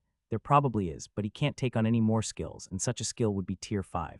The strain of having Tier 3 skills at his level is concerning. While I haven't seen any pressure on his physical body, there are hidden dangers from low-level people having high-tier skills, Healer Cassell explained. There was a long moment of silence as everyone processed what he had just said. More stats is the only way. Gaining more levels would slow down his growth. I will go to the last bastion and purchase some elixirs. A shame they have to be used so soon, but it should alleviate all issues and allow my son to quickly level up his skills with the higher stats, she said. I will prepare a small sheet of questions for whomever you purchase these elixirs from. They are a high-level item, so I will need to be sure there won't be any more hidden side effects and how many can be taken together safely. Especially with regards to alchemical toxicity, Healer Cassell said. My mother nodded at this. All my squires will go with me, and for my son he will focus purely on his mental studies with his current tutor, Damien. He has done well in the past. He will continue his job, my mother declared. No one was about to argue with her, but I didn't want to be left behind. Could I go with you? I asked, and my mother gave me a smile. No. It is too dangerous, and the risk of you getting another skill is too high. It would also mean dragging Healer Cassell along with us into the dungeon to ensure you remain healthy. You will remain here and focus solely on mental skills, my mother ordered. I wanted to argue but slowly shut my mouth and bowed my head. How will you find the last bastion? If it moves about in the dungeon, I asked. My mother just smiled at me. Some things you will learn in time. I have my ways, as do all legends in good standing. We will depart at first light. All of you are dismissed, my mother declared. I was about to turn to leave when she spoke up again. My son, stay. I turned back around as everyone else left. Once the door closed, she spoke up again. I am sorry, my son, she said, and got up and gave me a hug. I didn't know what to say or do. It is fine, you didn't know, I replied while hugging my mother back. That is no excuse. Ignorance is not a shield, but something only fools claim. I am a fool. You know, I had picked up something else from the dungeon, a pair of eyes from a shadow cat. I was going to have their innate skill extracted and give it to you. Now that seems so idiotic, my mother said. Well, maybe after I get an elixir of mental fortitude. What would they do? I asked, and my mother smiled at me and patted me on the head. All elixirs are use alchemical products used to increase a stat directly by 10 points. Materials are difficult to get, and each elixir can only be consumed once. Still, it was one way we legends can boost our stats one last time in the last bastion. An exclusive product down in the dungeon, my mother said. It was going to be more boring and tedious work, but I didn't complain and just nodded. My mother gave me another hug and gently kissed the top of my head. You are my precious son. You know that, right? I love you too, I replied and hugged her back. Eventually we let each other go. Just because your life is at risk, do not slow down. Focus on your mental skills. Promise me, she asked. I promise, I replied. Good, your word is your bond in your life. Do not let it break easily or hand it out easily, my mother said. Also, your new skill, Empowered Will, I am impressed. What? I asked in surprise as my mother smiled at me. It isn't an easy Tier 3 skill to get. While I was hoping you would get it, I never expected it to happen. Giving you a taste of the dungeon and then making you do regular training was designed to put you in the right mindset for that skill. But it was stupid, my mother said with a sigh. You aren't stupid, just a series of small mistakes. I am sure I will be fine focusing on mental skills to raise up my mind stat, and you will return with the elixir clearing this problem up, I said. I could level you, if you want to take an easier path. Even with the cursed skill, it would be easy. But once you gain the first level, it is so hard to stop, my mother replied. Is it really that bad? I asked. I am lucky in that I lived to reach the level I have, but it has been incredibly difficult, my son. Incredibly difficult. So many close calls. I had more brushes with death than I can count. I had hoped to make your path forward easier by having you train early in foundational skills. My mother let out a sigh. Then I won't get a level. I won't help out the person who cursed me, I replied. Bold, daring, just like me. But if you change your mind, you can tell your father. That is all right as well. Your life is the most important thing. You are still young, but I trust you to make your own choices, my mother said. I nodded at this, and she gave me another hug, which I returned.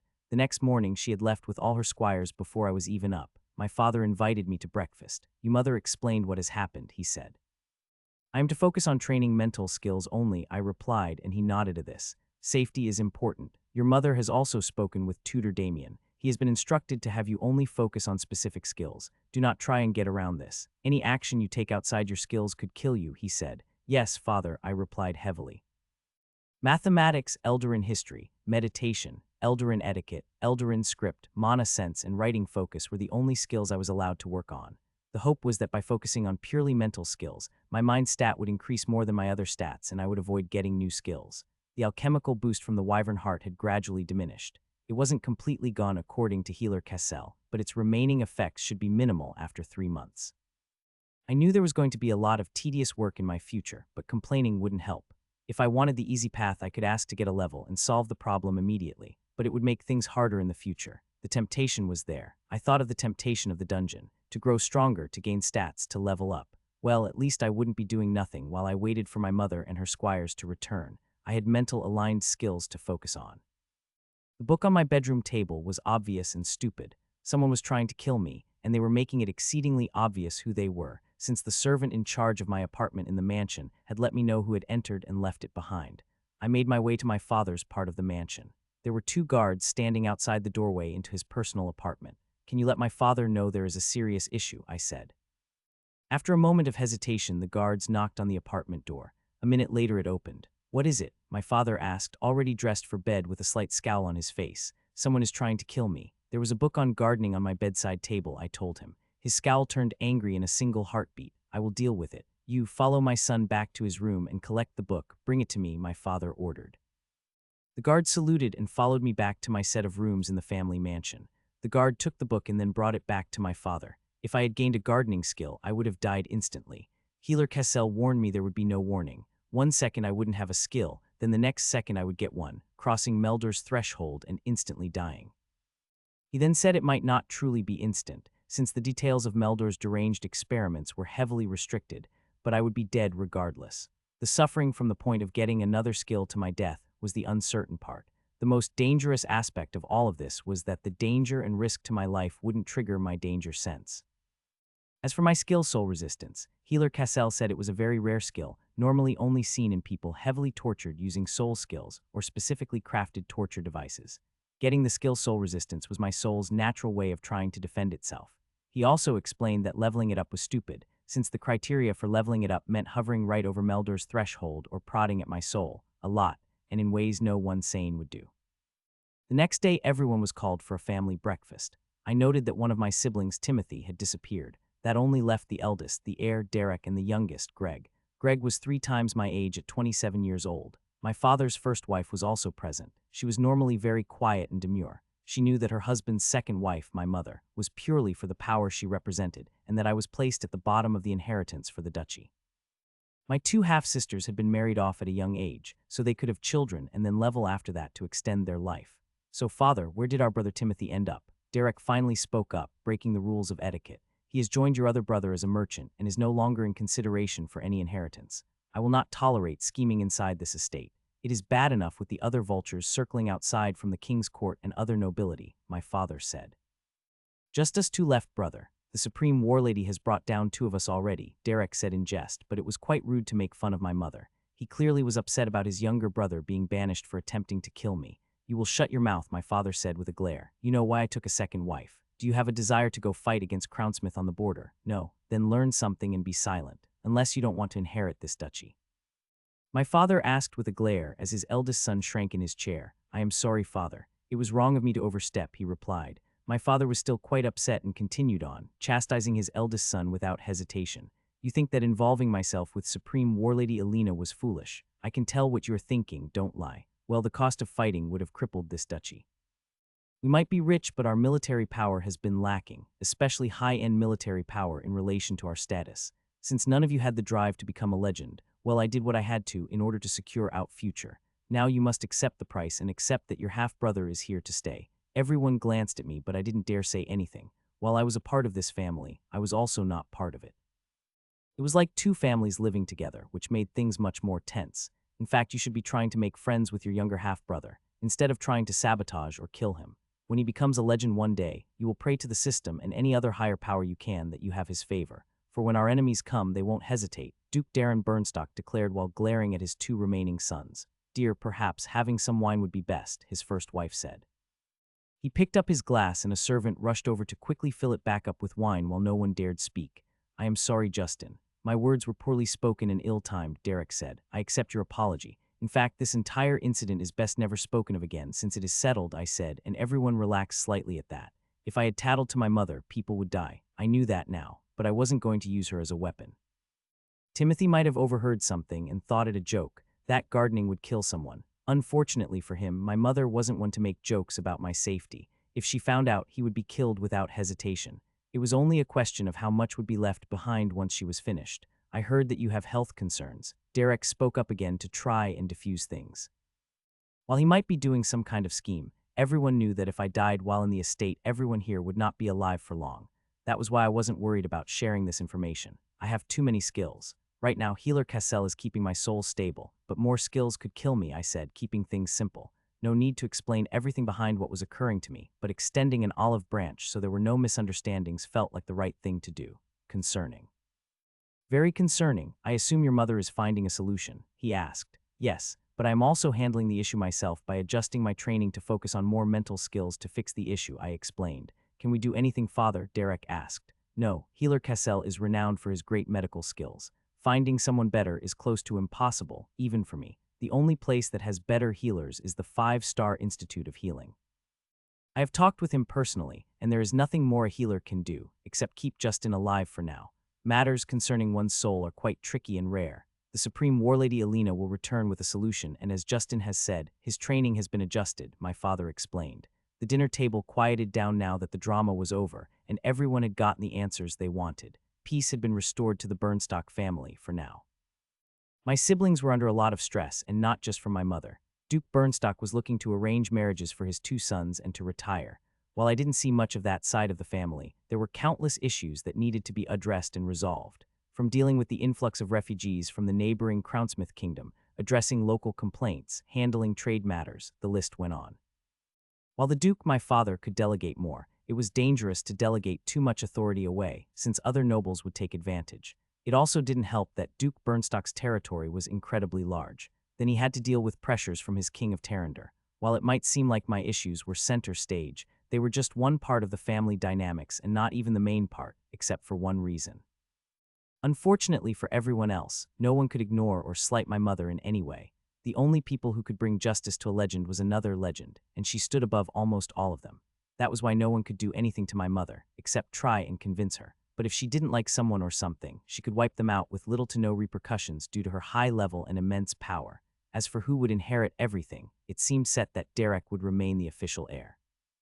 As the official heir, and he was managing quite a bit, the disruption my mother caused to the running of the estate and the duchy were immense. While I knew my father didn't have any regrets, his heir, my half-brother, had to deal with the stress and drama with no way to respond. Even if our father appointed him the next duke, there was no way he could tell off my mother.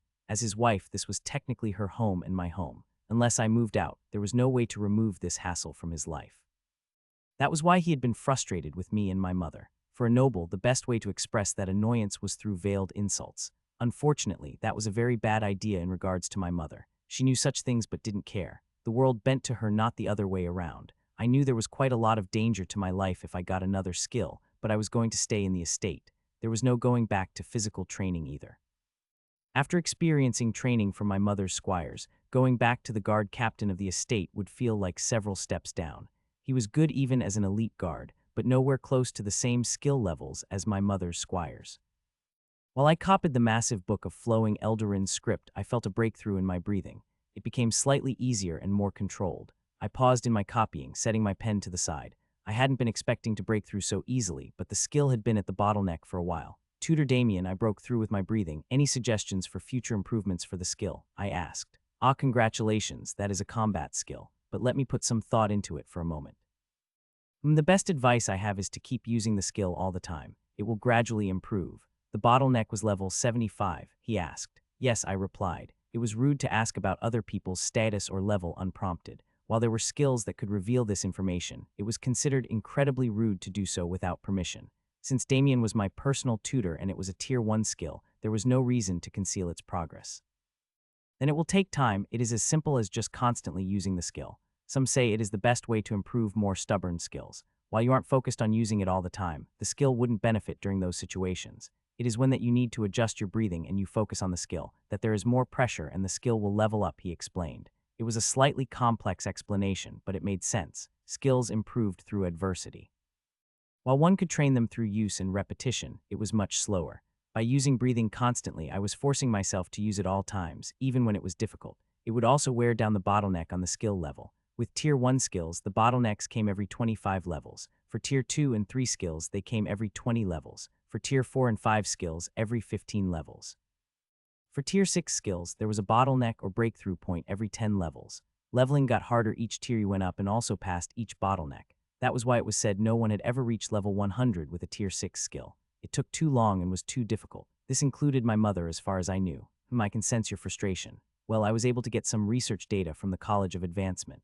Thankfully not too pricey like some of their other stuff. You're probably feeling like you're stalling or slowing down in levels. Tutor Damien asked me with a smile. A bit. I want to gain more levels more quickly. I know I am going fast, but sometimes I am not sure, I replied. Tutor Damien nodded at this. Take a look at this research paper compiled by the College of Advancement and locate your position on it, he said and pushed a piece of paper over, across the table in the library we sat at. I picked it up and looked it over. Guide to Leveling Progress for Humans, Correlation to Age. By Hele Bella June, Professor of Systems Analysis and Skill Experience.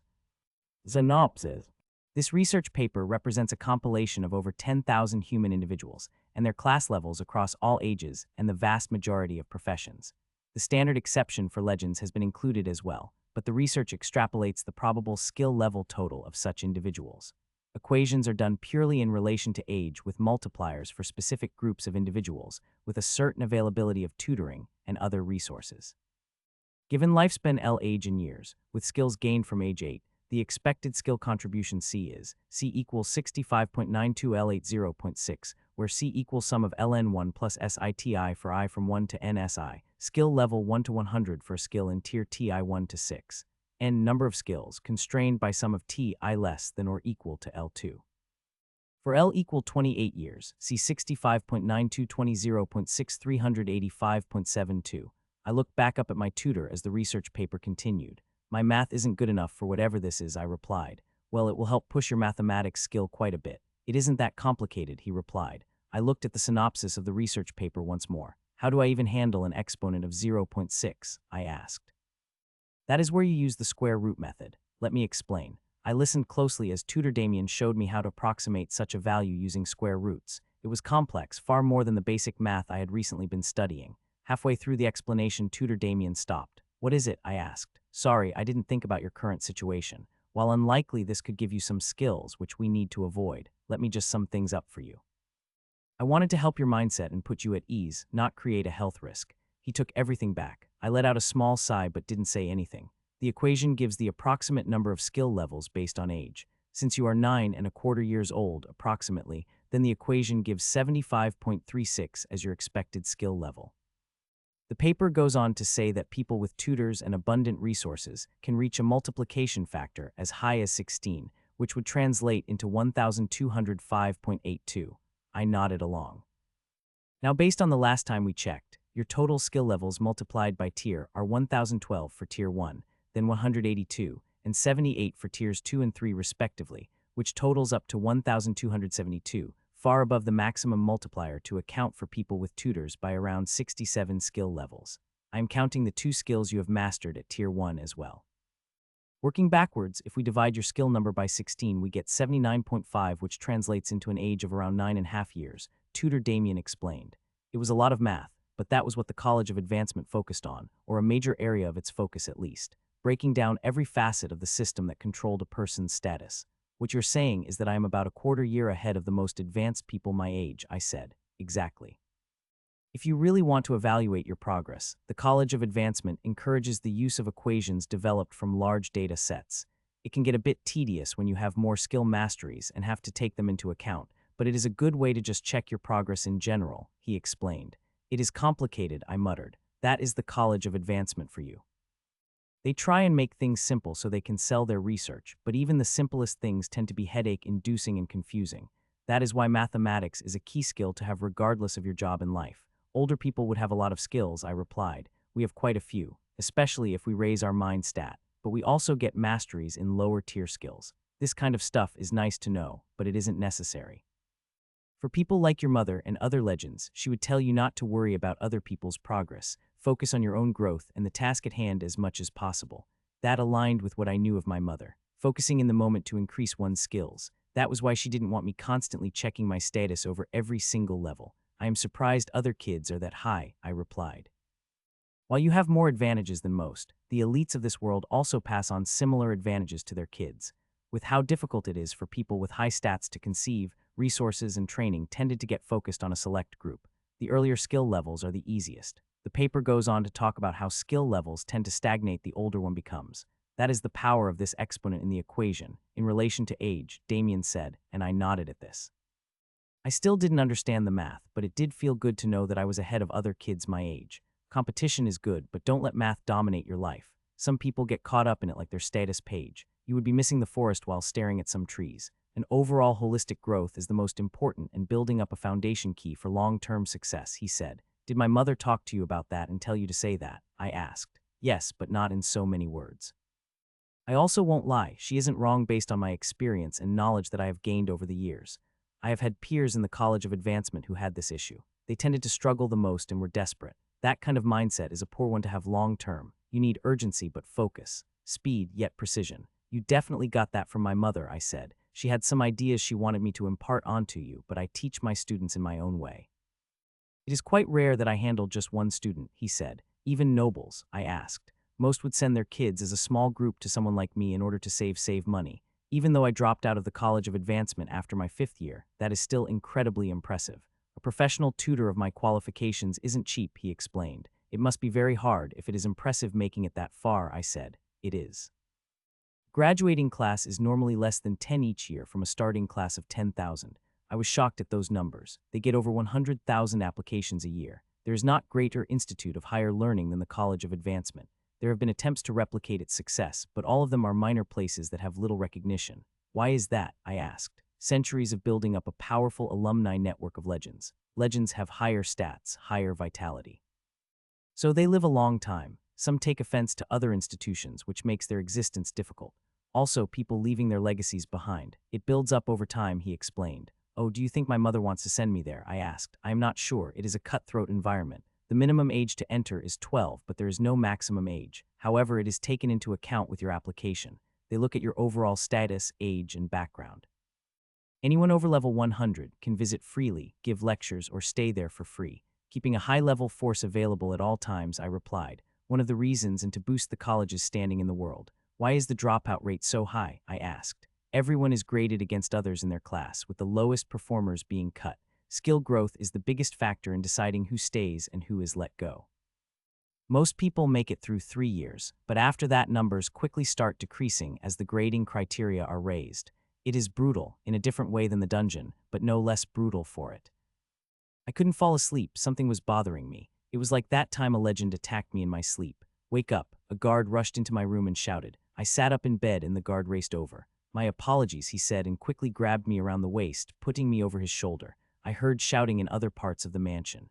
The only reason for a guard to quickly get me like this was that there was an ongoing attack. Seconds after realizing that, there was a loud explosion and the entire building shook. The guard didn't lose his footing as he raced down to the first floor. The rest of the family members were being carried into the deep underground bunker by elite guards, deep beneath the mansion. Heavy metal doors were closed and powerful enchantments activated as everyone was quickly moved into the safe room. The elite guards who had brought us down here stood outside the last door, while the Burnstock family was placed into the inner vault. There was more ground shaking. I could hear the bangs of distant explosions. Good, everyone is here, Duke Burnstock said while looking over everyone. Another attack. How annoying, Derek muttered. Probably the remnants of Crownsmith, making one last desperation move in revenge, my father said as the ground shook again. As long as they don't have a legend, we will be fine. The guards are more than up to the task, and we have a large team of elites. The ground shook again. My father was saying things to try and keep himself and everyone else calm. If whatever force broke through, it would only be a matter of time until they broke through, especially if they were a legend. Well, the construction mages need some funding anyways, and redecorating isn't a bad thing, Derek muttered as the ground shook some more. What is taking so long? That isn't good, Greg muttered.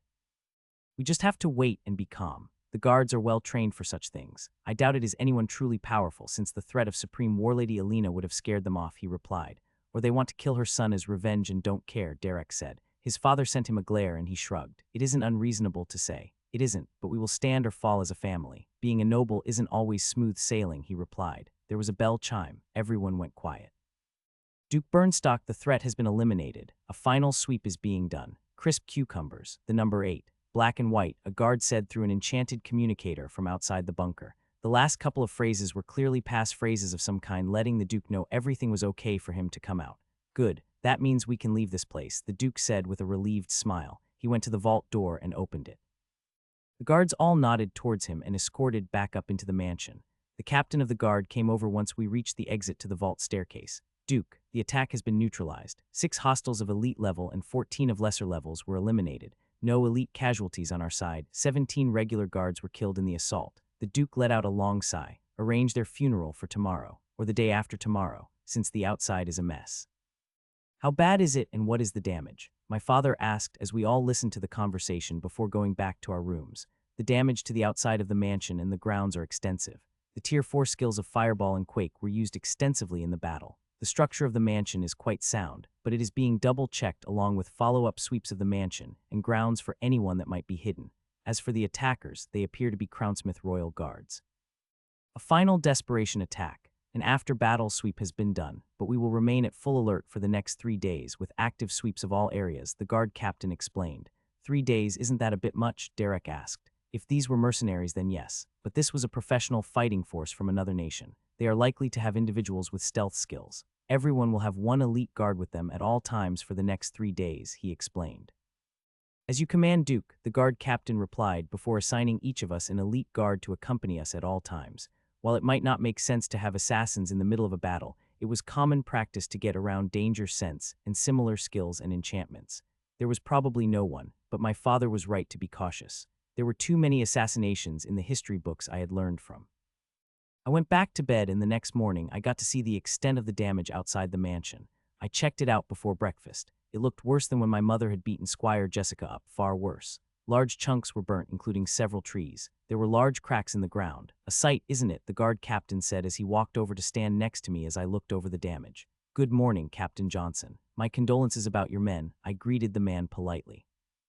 He had done the initial training with me on my weapon skills. It was a tough battle. Their teamwork was impeccable, but without a legend they were unable to break through, he said while looking out at the destruction.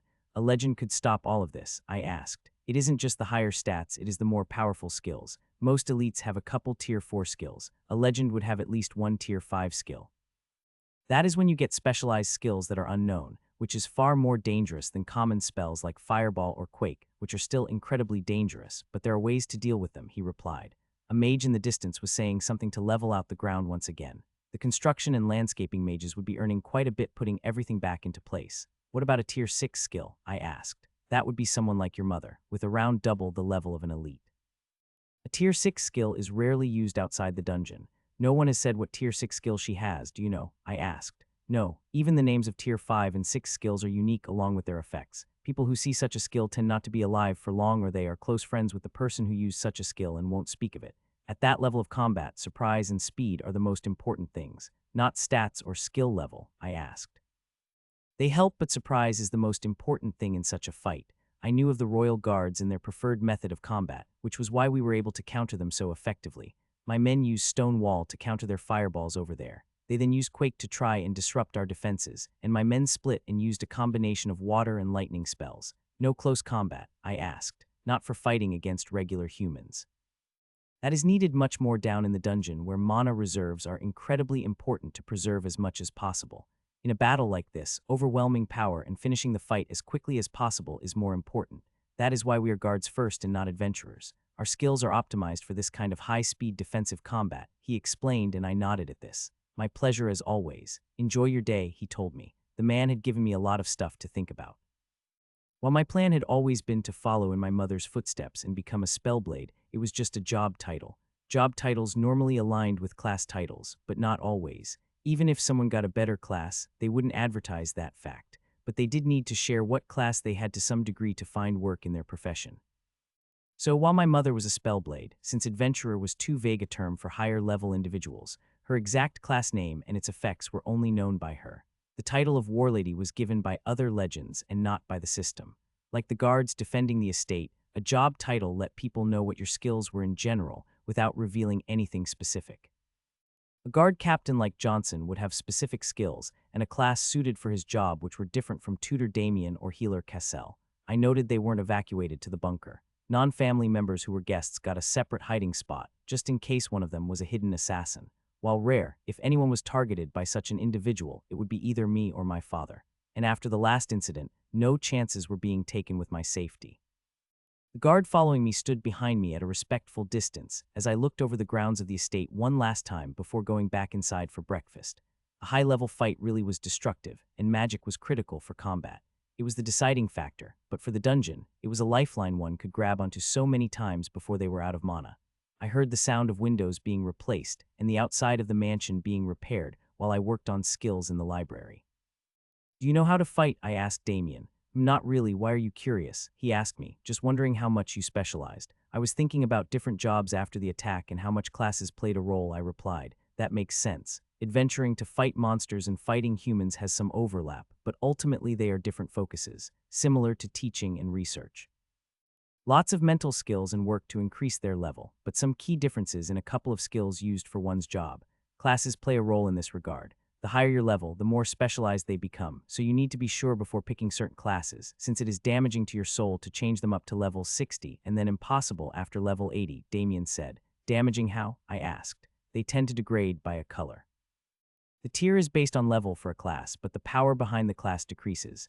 Instead of larger percentage boosts, they would decrease. So most people don't do this, but sometimes a person wants to change professions later on in life for personal reasons, and it isn't impossible with the help of a system priest, he explained. Where does one learning fighting skills? Is there a place like the College of Advancement? I asked.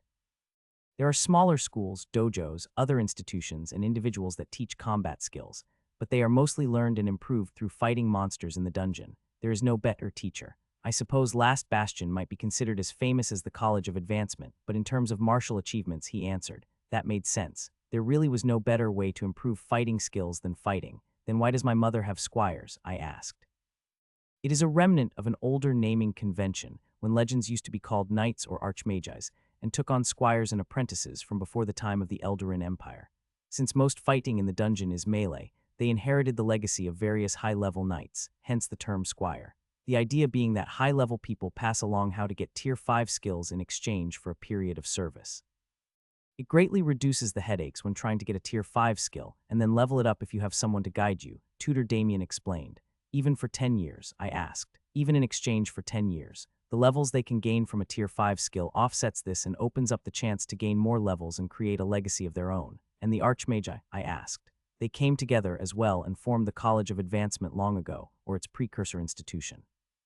I didn't take on its more modern trappings until after the fall of the Eldarin Empire around a millennia ago, cementing its reputation. While spell skills also improve in combat, there is much more that can be done outside of combat. While it isn't ignored, it also isn't the main focus of the College of Advancement. Good news, everyone, my father said at dinner. Everyone became quiet as we looked at him. A suitable marriage has been arranged for my son and heir, Derek Burnstock, to Princess Isabella Tarander, first princess of the King of Tarander, he declared. There was a moment of silence. Congratulations, brother, I said, and he smiled at me. A princess, you don't aim low, Greg said. There was also a considerable dowry. But the king's court won't be looking to impose extra taxes on us for our little fight with Crownsmith. The king, queen, first prince, the first princess, and her 3 younger siblings will be coming to our estate in 2 weeks and will be remaining here for the next month. I expect everyone to be on their best behavior and courteous to them as our honored guests. They will be dining with us as well as future family, the duke said. And the rest of the king's court? Greg asked. Remaining behind and are causing trouble in the capital for the most part. The guest house will be open to anyone of significant standing. Justin, due to concerns about your health and other incidents, I will be having a guard shadow you at all times, my father said. I had expected this and didn't object. The king and his family were trustworthy. They wouldn't plan to assassinate me, but they would bringing along their own guards, servants, and retinue to the Burnstock estate. That was a lot of people. While they had been screened, there was always a risk with people that weren't screened by our family. For this visit, I would be part of the Burnstock family, and my presence was required, since my mother wouldn't be here. It showed that she had an interest in this family, and the king could create a connection with her, however distant, by marrying his eldest daughter to my eldest half-brother. I had no doubt there were countless other political concerns and concessions as well. While my father was the strongest noble in Tarander and insanely wealthy, he wasn't looking to supplant the king as far as I knew. If he had been, he could have annexed land from Crownsmith to expand his holdings.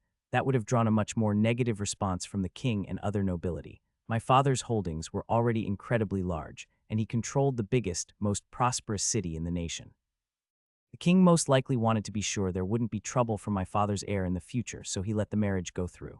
It would tie the Bernstock family firmly beneath the crown for at least 50 years, possibly more. Since my mother was married to Duke Bernstock, her protection would tentatively extend over the kingdom. At least that was the calculation other nations and their nobility would make when deciding if they wanted to start a war. I had no doubt they all thought of anything to do with my mother and went, nope. Only the desperate with nothing to lose, insane, or those wanting to try and stir up trouble would dare try something against me. If Crownsmith hadn't been wiped out, they would never have attacked the estate. The royal guard had failed in their task and were committed to ending their lives trying to strike one last blow. Other nations that hadn't been completely destroyed would never take such a risk out of fear of reprisal. Even the most stealthy of assassins would hesitate as well. If anyone could afford to hire the necessary legends to figure out who was behind an attack, it would be my mother with her strength and connections and my father with his wealth. Still, the legend who had cursed me remained at large. It was a constant worry in the back of my mind. How old is the princess? I asked. She just turned 16, which is ideal for her, my father said, and everyone nodded at this. Women wanted to have children as early as possible before it became too hard and they gained levels to extend their lifespans. The duke's first wife was almost half his age. While peasants and merchants might get married closer in age range to each other, for nobility, waiting until they were in their late 20s or early 30s was standard in order to get an ideal match. The woman would be able to have children, the inheritance was set, and my father would retire as duke. I had no doubt that once the princess was born, this had been my father's plan for his eldest son all along, since he was starting to get up there in years. Nobles tended to retire to avoid conflicts with younger generations and join the king's court in the capital. My brother had to keep his level low to ensure he could have children easily. He was only level 20. After 4 to 7 kids, he would be rapidly power leveled to level 60, along with his wife in the dungeon. Most children were likely to survive birth, but nobility wanted enough insurance regarding their family line with how dangerous things could get if a legend attacked them for some reason. That was why my father only sent his other 2 children away and didn't disinherit them completely. If the family had been wiped out in an attack, it would be able to be restarted, and the Bernstock line and name would continue onwards. The social protocols of nobility were quite complicated, but they were designed to ensure stability and a smooth transition from one generation to the next. No one wanted to be accused of being the next eternal emperor. While they weren't living in luxury, they had enough money to ensure they could live well and find a comfortable job while being under observation. If they caused trouble or wasted their money, they would be completely disinherited to ensure there weren't any issues with succession. Many merchants and tutored adventurers came from this group of second, third, and fourth sons. After the marriage and once they had their first kid, my brother Greg would be kicked out and given a pile of money. He would be monitored, but he would no longer live at the estate. My father would transfer over more duties before retiring and moving to the capital and spending time at the king's court with the other old nobility. My grandfather, whom I had never met, my father's father, was part of the king's court. This was done so the nation could be guided with a steady hand, while ensuring the continuity of families as much as possible. It also stopped younger generations from scheming for power against entrenched elders. Also, my father will be returning as well, Duke Bernstock said, and everyone grew quiet at that. That was going to be a lot of drama. The eldest Bernstock had opinions about his son's second marriage to my mother, which was a big reason why he never came back to visit. He strongly disapproved of the entire arrangement. Unfortunately, or fortunately depending on whose side you were on, control of the family was passed down to the younger generation. There were too many historical examples of old men clinging to power, gathering resentment from a younger generation, at least in the nobility. That was why the expected retirement age was between 60 and 80 years old, even if they could live much longer. The capital was basically one big retirement home for the nobility of the nation, and it was called the King's Court. They would almost never travel, preferring to enjoy their relaxation and luxuries the capital offered. So while there was a huge amount of wealth and soft power, it wasn't a happening city like Bernstock was, which was a trade and agricultural hub for the entire region. Will he be wanting to meet with me? I asked. Possibly, but I will be present if you have any meetings with other nobility, including my father. I do not wish to risk the ire of your mother, my father replied, and everyone nodded at that statement. Will we be postponing the wedding until Supreme Warlady Alina's return? Derek asked. No, she would not be interested in such a thing and would be too intimidating. Other nations might view it as a threat, my father explained. So it is going to be an international wedding, my eldest brother and future groom asked. Yes, the king will insist, since it is a good opportunity to raise the prestige of this nation.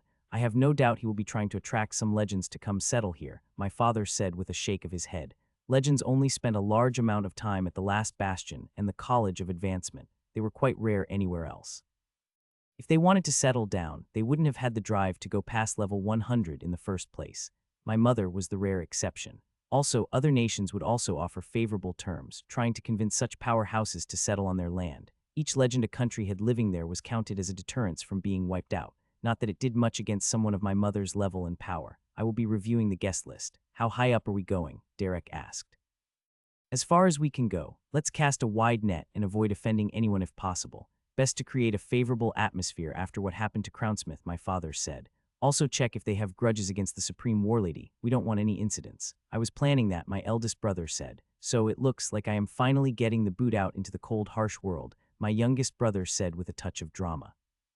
There is an opportunity to marry into a noble family that lost their male line in Crownsmith. I have gotten a letter inquiring as to a marriage if you are interested. My father turned towards Greg, my fourth half-brother and the youngest not counting me. Really? Crownsmith, aren't they calling for our blood? He asked. Some of them are, others prefer to make a show of peace and stability. Also, the barony is on the far border. They are hoping to use your connections as a threat to stop any adventurism from their neighbors. I will have to review the barony and the family. I am interested. I would still be getting the family stipend. Greg asked. Yes, to help you settle down on your new estate and not make trouble, my father said. Greg smiled at that. Then you will get no complaints from me. Don't forget your youngest brother when I come begging for a trade deal, he said to Derek. I will think about it. Carefully, he replied with a small smile. I could tell that Derek was happy he was finally going to become Duke of the Burnstock family. In 3 to 5 years, once he had enough kids, my father would pass along the title to him. The one thing nobility was big about was having their bloodline continue onwards. I was more interested in going back into the dungeon and exploring and leveling up my skills. I wanted to be the best, like my mother. I stood at the front of the estate along with the servants and the rest of the family. It was exactly like when we waited to greet my mother. Thankfully, we had much better information on the arrival time of the king and his family. There was a huge procession of magical carriages and guards coming along the main road towards the estate. It wasn't just the king's family, but their attendants, servants, and other people that attended to them. Unlike my mother who just had her squires, the king had a full entourage of people. I was more impressed by my mother running towards the estate and striding forward on foot than all this pageantry. The most decorated carriage came forward and stopped in front of the red carpet that had been rolled out. All the servants knelt while I bowed along with the rest of my family, including my father, announcing, King Maximilian Terrinder the 18th of the nation of Terrinder. Queen Vermilion Terrinder nie Heronscape. First Prince Maximilian Terrinder the 19th heir to the throne. First Princess Jasmine Terrinder, a herald called out incredibly loudly and forcing me to pay attention to the royalty who had just arrived. Clearly the herald had used some skills. My mother should have a herald, but she would probably think it a waste of time and effort that could be spent on better things. Your Grace, my father said as the king strode forward with his family. Rise, rise everyone, we will soon be family Duke Burnstock. It is good that we can meet like this for such an auspicious occasion, he said, as everyone straightened up or got up from their kneeling position. Just taking care of myself and some recent stats, the queen demurred. And this must be your heir, greetings young man, my father greeted the prince with a smile. Your estate is quite lovely, he said, and the duke smiled at that. He loved making sure the estate was always looking at its best. You would never be able to tell that a battle happened recently or my mother had rampaged about. Of course, Duke Burnstock. I look forward to getting to know Derek, she said. After that came the king's 4 other children who were all quite young, ranging in age from 14 to 7. My father then went on to introduce his 2 sons and his first wife with the king saying kind words to each of them. Then it was my turn. This is my son Justin from my second wife, the Supreme Warlady Alina Burnstock, my father introduced me. Greetings, your grace, it is a privilege and an honor to meet you, I said with a slight bow. Oh, the legendary child. You are always welcome in my court and nation, young Justin. I hope you feel that Terrinder is as much of your home as it is mine, he replied. From what I have seen, it is lovely. And I am honored you would extend such an invitation, I replied, remembering my etiquette.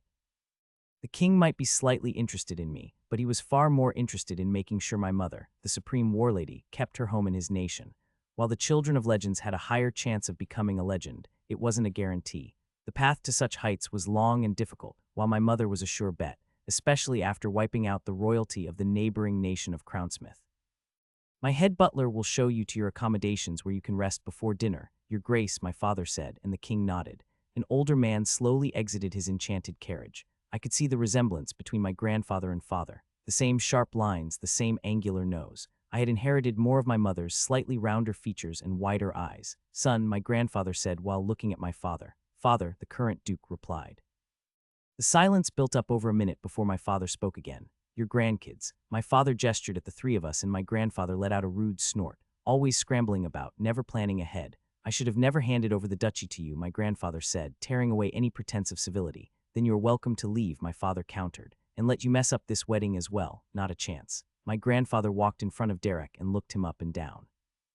Derek bowed his head, no spine, weak like your father. He then moved in front of Greg and looked him over, who didn't look away. Learn to be humble, you are only the fourth son. Now I knew why my grandfather was never invited back to the estate from the capital. He then stopped in front of me. Where is your mother, boy? He asked me. It is not for you to ask about the whereabouts of my mother, the supreme Warlady Alina. She can come and go as she wishes, I countered. Oh, she can. Just kill her way through every problem. No thought, just kill, kill, kill, he said sarcastically. When she returns, I am sure she would enjoy listening to you, I replied with a smile, and he let out another scoff. She knows what I think, and I am not afraid of saying it to her face either, unlike these other weak-willed people. Killing is fine, the dungeon. But up here in society, there are rules, order, structure. Something she tramples all over, he replied. The weak complain, the strong strive for greatness, I countered. Don't quote system scripture to me, boy, when your father was nothing but a squirt in my. You got your spine from me, boy, but you inherited your weak understanding of the world from your mother's family. Fine, you are the Duke and I am nothing but a cranky old man who doesn't know anything, just an idiot and a clown. Perhaps I shall dress up as one. Now have a servant show me to my room, he declared. My father waved a servant over and my grandfather was escorted away. Was he always this bad? I asked Derek, who shook his head. Got a lot worse once father took your mother as his second wife. It just isn't done. The only reason the marriage was approved was because of her status, Derek quietly said back. I didn't realize taking a second wife was such a big deal. I knew inheritance and bloodlines were important to nobles, but I didn't realize a second wife trampled on that concept so much. Even with all the learning I had done, there were still some things that weren't written down in books that I still had to learn. I am sorry, my children, but you will have to endure your grandfather during this time. Once the wedding is over, he can be sent away, my father said. He won't make a scandal at the wedding, Derek asked. There was a reason he waited until the king and his family had gone inside. He values tradition and following the rules. He won't ever make a scene when others are present, my father said. That didn't count the servants or guards who had been discreetly watching in. To my grandfather, they were nothing but the help. Was marrying my mother such a big deal? I asked, trying to get more information on why he was so upset. My siblings and other servants left as my father gestured for me to walk with him around the estate. The guards followed at a distance. Despite the public agreement with your mother regarding inheritance rights, it caused quite a stir. Taking a second wife is heavily frowned upon. A mistress or two can be ignored, but a second wife creates a lot of legal headaches. Your grandfather wanted us to build up the military to secure the border, but that would have just led to increasing escalations, not just with Crownsmith, but with the Kingdom of Tarandor, my father explained. So when your mother began inquiring regarding a husband, I stepped forward. The cost was far less than an outright war, even with your conception, but it creates a tense political dynamic. He had friends in the Crownsmith nobility that she wiped out. Normally, fights between nobles are skirmishes so their people can build up levels. My father continued to explain the history regarding him and my mother. Marrying your mother threw these carefully maneuvered plans into disarray. He has never been happy since he was forced to pass on the title of Duke to me. He wanted to remain in charge for as long as possible, doing things his way. But it would have caused a huge scandal with the nobility, and I threatened to walk away after my children were born unless he passed over the title, my father explained. I am surprised mother didn't get upset with him, I replied. He has kept away from her. He knows that she would kill him without hesitation, my father said. I let out a sigh. I hadn't been expecting to be dragged into the center of the family drama. Isn't the king supposed to protect the other nobility, his vassals? I asked. But that is foolish of the king to let you be put in a position like that, I replied. My son, welcome to the world of politics. No less cutthroat than the dungeon, but the dangers are much more hidden. Your mother thinks the same as well. But for adventurers, things are simple. Kill monsters, get stronger. But for nobles, it is more about social positioning and maneuvering. Marrying your mother and having you is a way out of a tough situation for me, even if it did create a scandal among the nobility. I love you, but that is just the reality of the situation, my father explained. I still wasn't entirely sure why my grandfather was upset. Apparently my father's remarrying was a scandal, but my grandfather couldn't object. He was also unhappy from having to step down from his position. Why couldn't everyone just get along? It was naive of me to think that, but it just seemed pointless to get upset about such things. Everything was running smoothly and there were no issues with my father's marriage. It wasn't like I was trying to or planned to usurp my brother. Once he was named Duke in a couple of years, his position would be secured. If my mother wanted me to inherit, she would have just acted and told people how it was going to be. She was not one to suffer challenges or debates easily. Healer Cassell only got away with that since he was arguing for my health. He was still using stabilized soul on me to ensure my health. I didn't think I had gained any more skills, but with everything happening, I wasn't so sure. Once I got System Sense, a Tier 3 skill, I would be able to have a better sense of these things. I just couldn't get the skill right now. The more I thought about it, the more reckless it was to let me be without getting me a level to improve my mind stat. But my mother seemed quite reckless in her pursuit of power. It made sense. If one could become a supreme legend by playing it safe, everyone would be a supreme legend, and the title would mean nothing. For every success like my mother, there were countless failures forgotten down in the dungeon. Supreme Warlady Alina Burnstock. The last bastion, I said with a smile as I looked at the giant doorway in the distance. Even with the compass in my possession, finding this place on the 20th layer was always a hassle. My squires remained alert behind me. They would never drop their guard in the dungeon. That was why they had survived long enough to become my squires. I strode forward and saw that legend dominator Saurus was on watch duty. He was getting up there in years, nearing half a millennium. Oh, back already. I thought you went off and had a kid, he asked as I strode forward. He kept his eyes shut and his sword resting on his lap as he sat on the frail chair in front of the large doorway leading inside the only human outpost in the dungeon. He enjoyed standing up rapidly and his chair shattering to frighten new arrivals. I did. Now I am here for some items and to find someone. Poison, stealth, and a cursed Tier 6 skill, I declared. Saurus slowly opened his eyes to look at me. My skills reflected his attempt at divination, and I gently placed my hand on the hilt of sword. If he wanted to get cute and bully me like he had in the past, I wouldn't hesitate to remove his head and teach him a lesson. Peace, peace, just confirming you aren't a monster. Had an incident a couple of years ago. 2 people murdered in their sleep, an abnormal that pretended to be human. It was a huge scandal, he said, and I nodded at this, removing my hand from the hilt of my blade. Is the legendary alchemist Footworth still alive? I asked. Of course, I can't die before that old goat. He is almost at a millennia, the bastard. I swear he has a secret super elixir that keeps giving vitality. You and your squires may pass. Welcome back to the last bastion, Supreme Warlady, he said with a smirk. One got their titles as legends here from other legends. I disliked the title of Warlady, but I didn't have the strength to argue it at the time. Now I didn't care enough to make a fuss. I had other business to deal with, and I didn't lower myself to respond. The titles given were meant as a form of humility. Anyone who kept their title was welcome to return. If they didn't, then they weren't let back in. I was named Warlady since it was considered a black mark on my history that I had fought in so many wars outside the dungeon, a subtle poke at my accomplishments having to carve my own path. If the legends living here didn't do that for everyone who reached level 100, then I would have been enraged. Now it was just a small joke of little importance like sand between my toes, annoying but not fatal. Saurus pulled out a communicator and muttered a passphrase that even I couldn't overhear. The massive doorway to the last bastion slowly opened. I strode forward without hesitation. The cavern containing this fortress and settlement wasn't large, but it wasn't small either. There were around 100 buildings carved into the stone itself, stretching from the floor to the ceiling, filling up the entire cavern. Payment for entry, a bored-looking guard said. He was only an elite, but was probably paying off some debt and was forced to work on processing entry fees. I tossed a spatial pouch on the table. For me and my 3 squires. That should cover me for quite a while. Squire Jessica, stay and make sure it is handled properly, I declared. I didn't wait for a response as I strode off. All food, building materials, and other supplies had to be brought down from the surface. If someone didn't bring enough goods with them for the entry fee, they had to work it off like the guard. I would be good for the next decade with how much I had brought down. It was a minor thing and something I had planned a long time ago. I just didn't think I would be back so soon. The streets barely had any people. Only elites, those over level 80, could make it down here on their own. Many legends were either drinking or resting the remainder of their lives down here in peace and quiet. A retirement home for the truly strong, a place that filled with disgust at their complacency and the slavery. They would bring people down here with low levels that had no way of escaping. If these people didn't serve, they would starve to death or used in some experiment. That was why I was a supreme legend, and they were mostly gutter trash, not even worth a second look. I hated such degeneracy. Instead of working to reach the bottom of the dungeon and destroy it, they only wanted to become strong and spread misery.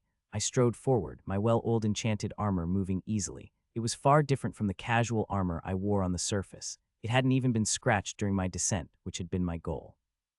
Unfortunately, things would only get much more difficult going forward. Many elite and legendary crafters, alchemists, and other professionals came down here to the last bastion to work their trade. Most died horribly when going into the dungeon with whatever legend escorted them down here. Even less dared to go alone. I strode into the shop of legendary master alchemist Footworth. He was a degenerate, but he was strong, especially in regard to his profession. He was no grandmaster alchemist, but he close. Crafters didn't get weird titles from their peers since there were so few of them that made it this far. This book's true home is on another platform. Check it out there for the real experience. A soft bell chimed and a scantily clad young woman came forward. The lecherous old man had brought her down here. She wasn't a slave, but there was nowhere else she could go at only level 40. While it disgusted me, there was only the law of the strong and the law of connections down here. No one started fights. To do so would see everyone turn on them, including the librarian. This place was a haven for those who wanted to be left alone and be complete degenerate scum. Supreme Warlady Alina, how can we assist you today? The young woman asked. I wish to speak to your master. Get him, I ordered. He is in the middle of a difficult experiment. What should I say this is in regards to? She asked. The failure of one of his students, which he will help fix, and a full course of elixirs, I said. Of course, one moment, the young woman said, and quickly left into the back of the building and possibly another floor. I didn't extend my senses. Others would detect that, and it would be rude. A few minutes later, an old man wearing just under shorts and smoking some foul herb walked out into the main area of his store. No shoes or shirt, while he leered lecherously at me. The smell of sex was strong about him, and I resisted the urge to lop off his head. Oh, you have come back. Everyone dislikes old Footworth until they need something. So which one of my students messed up, he asked. The one in Terrander's capital. I forget his name. He refined a wyvern heart to boost physical growth. He said it would be okay for my son to take, I calmly said. He no longer has a head to think with. A pity. But let me guess, your son is what, 9 years old?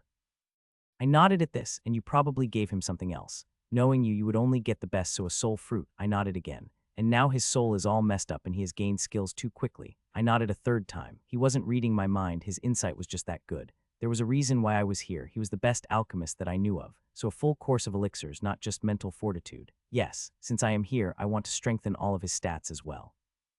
A healer had a list of concerns, I said, and pulled out a sheet of paper healer Cassell gave me. Alchemist Footworth took it and looked it over. Idiot healers, thinking they understand things. Nothing but a bunch of useless people only depending on skills they don't really understand. He pulled out his cigarette and set it on a nearby counter, letting the smoke drift upwards from the smoldering tip without putting it out. My son, I asked. If it were anyone but you and I was any other alchemist, I would say your son is completely dead. The problem with elixirs is that they make the soul vulnerable and then bam, stat injection. If your son took one, his soul and body would explode. That is why we only sell them down here. Don't want to get a bad reputation. And you have a solution, I asked. What you need is a mega elixir, a pinnacle of alchemy. That is the best option. Your son takes that, he will gain all the stats while ensuring his health. Instead of going bam to the soul, it is nice and gentle, allows for more regular elixirs before or after. The alchemical toxicity is a bit high, but that should be fine for your son. That worm heart will be done with in terms of alchemical toxicity by the time you get back up the surface. Or you can go ask the librarian for a soul related to skill to help out your son. The alchemist grinned at me. I didn't react. They were all pigs disguised as humans. Going to the librarian would be asking for more trouble and draw me into the putrid politics down here in the last bastion, but I did have business with him. What is your price and what do you need for this pinnacle of alchemy? I asked, knowing it would be something ridiculous. It didn't matter. I would do anything for my son, my precious son who had been hurt in my haste to help him. An indigo monster core. You get that, and you will get your mega elixir. Only something of that power can act as the primary base for a mega elixir. The trick, my dear, is to dilute the sheer power but extracting the necessary essence. Oh, and a blue one for my trouble as well. Doesn't each individual elixir require a separate ingredient? I asked. Yes, they do for regular elixirs, but the monster parts that have fused with cores. I need a raw core for the key process of making it subtle. You know, the power of an indigo core. That meant facing a champion on the 25th layer of the dungeon. I had only been that deep once before, and it was a close thing coming back. I had never shared that experience with anyone. I will require a contract. If my son is harmed in any way, you will die horribly, I said. Of course, of course. I might have many faults, but my alchemy is peerless. Otherwise, you wouldn't be here talking to little old me, Miss Supreme Warlady. He was absolutely right, but he was still a pig. That deep, the danger, Squire Knox said hesitantly. It wasn't just the monsters it was going back, that was the real challenge. After the 20th layer, the dungeon really didn't like people going back up. That was why the last bastion was built here. It is possible. I have done it before, I said. Alchemist Footworth just grinned. He assisted in the crafting of my blade with the indigo monster core I had brought up last time, helping create the unique blend of metal. He knew I was capable of coming back if he thought to cheat me in any way. My squires stared at me in surprise. On the house, a powerful regeneration potion. Consider it an investment so I can push my craft to new heights. Alchemist Footworth set a purple potion on his counter. He then picked up his foul-smelling cigarette. Now, if you will excuse me, I am off to have some fun. Try and not die. I really would like to make a mega elixir and break through my skill bottleneck. Ha ha ha ha, he said as he walked up. I picked up the regeneration potion and put it in my spatial storage. He turned away, pulling the female store clerk after him into a back room. Still a pig, but I wouldn't deny the power of his regeneration potions. He was the best after all. I would also pay a visit to the librarian. There were arrangements I needed to make if I died down in the dungeon. Also to find out which legend had cursed my son. Even now I felt a slight trace of fear and excitement about facing a champion monster at the 25th layer. No one had ever come back from deeper than that, or no one talked of such an accomplishment, and there was no such record. Rest for a day. Then we depart into the lower dungeon, I declared without hesitation. Nothing would stop me from ensuring the best future for my son. Not the dungeon, not pigs, not some idiot who thought they could curse my child and get away with it, nothing. I entered the library early in the morning, before breakfast, which was my normal habit. The guard watching me went to stand against a wall off to one side, out of the way. I took a seat at my usual table and began copying the book with Eldarin script into an empty one. Each loop perfectly aligned, each stroke angled to near perfection. It wasn't perfect yet, since there were still minor improvements I could make. Tutor Damien had pointed out several minor improvements I could make. That was the power of a tutor, recognizing how a person could improve their skill through correcting their action, rather than repetition. He wasn't up yet, but that wasn't an issue since I would just get started right away with whatever work I had to complete. Waking up early had been imprinted onto my soul just like a skill due to Squire Jessica and Squire Sabin waking me up early to starting training. I heard someone else enter the mansion's library and looked up to see the first Prince Maximilian. It was an informal setting. I was a noble and member of the household. Inclining my head towards him showed I recognized his presence but wasn't going out of my way to bother him. Instead, he came over to bother me. I shook my head at my guard, who just nodded back. He wouldn't interfere. No need to cause a fuss since it was just the frisked prince. It was better to be polite. "Good morning, Justin, working on some skills," he asked me as he took a seat across the table. He was almost twice my age, but his father had probably told him to try and make friends with me, I thought cynically. "Yes, First Prince. I am working on my Eldarin script and writing focus," I replied. Tier 2 skills. You are as impressive as the rumors suggest." Transversal of the Dungeon by famed playwright, Aaron the Orator. A classic and a travesty of writing, quite the contradiction, he said. "My tutor swears by it," I replied. "Only because it is so mind-numbing it forces you to pay attention, otherwise you won't improve your skills. No one wants to actually read that garbage." Aaron was famed for his oratory skills, not his writing skills, the First Prince said. "Thankfully I am getting close to finishing, since it is what I spend most of my time on," I replied. "Oh, I would have thought you would be training fighting skills. With your mother being who she is," he said. "She is away with all her squires at the moment, so I am focused on other skills right now. I can't wait to go down into the dungeon again. There is nothing more exciting than fighting monsters," I replied. Exactly what a future legend would say. "Oh, we both know my father wants me to make friends with you." "Your mother is quite scary, you know," he asked me. "I know, have you been in the dungeon?" I asked. "All curated and handheld. To get me my initial 20, he replied, and I nodded at this. Noble male heirs got an initial 20 levels right away to help them excel in various skills and make it harder to kill them. Then they would get a lot more after they were married and had kids. No fighting skills at all. Really, that seems, well, a bit weird," I replied, and he shook his head. "My entire skill selection is micromanaged for optimal rulership. It can get exhausting, but it is my role in life." "What of you? Does your mother select everything?" he asked me. "Yes, she confirmed I wanted to follow in her footsteps and didn't hold back. Her squires haven't held back in the slightest," I replied while warming up to the First Prince. A part of me knew that it was probably his skills affecting me, but he seemed like a genuinely pleasant person. "Martial skills sure sound exciting. So you're planning on becoming a spellblade like your mother?" he asked me. I nodded at this. "Yes, at least I think so. It requires a lot of work, but is very versatile and powerful on its own," I replied. "Personally, I always thought being a pure magic caster would be best, very powerful," he said. "That's if you want to just fight other people. Fighting in the dungeon requires rationing of mana, less burst fights and more of a grind." "That is why being a spellblade offers the best of both options," I replied, and the First Prince nodded at this. "It seems you have given quite a bit of thought into your future profession. If only everyone put as much thought into such things as you have. Are you thinking of sticking with a sword, or do you have another preferred weapon?" he asked. "The sword for now, but that might change in time. I am learning a range of weapon skills. What about you? What does the heir to kingdom learn all day?" I asked. "What fork to pick at dinner to not start a war," he said, and we both chuckled, since knowing the forks for dinner was a part of Eldarin etiquette.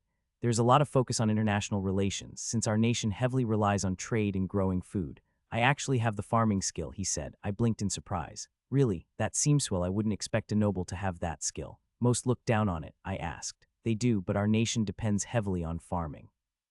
I would prefer to know what I am talking about when I discuss farming-related issues.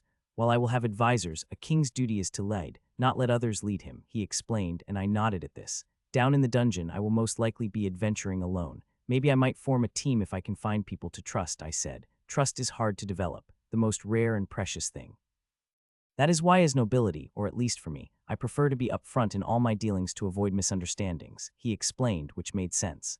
The first prince really was nothing like I expected. I figured he might be a bit stuck up like my older half-brothers, but he was the complete opposite of that. He really was a great guy. Well, you probably know the backgrounds of people who will advise you a couple generations back. Adventurers come from a more varied background, I replied. Indeed. Once I learned the history of your mother, the supreme Warlady, it is impressive.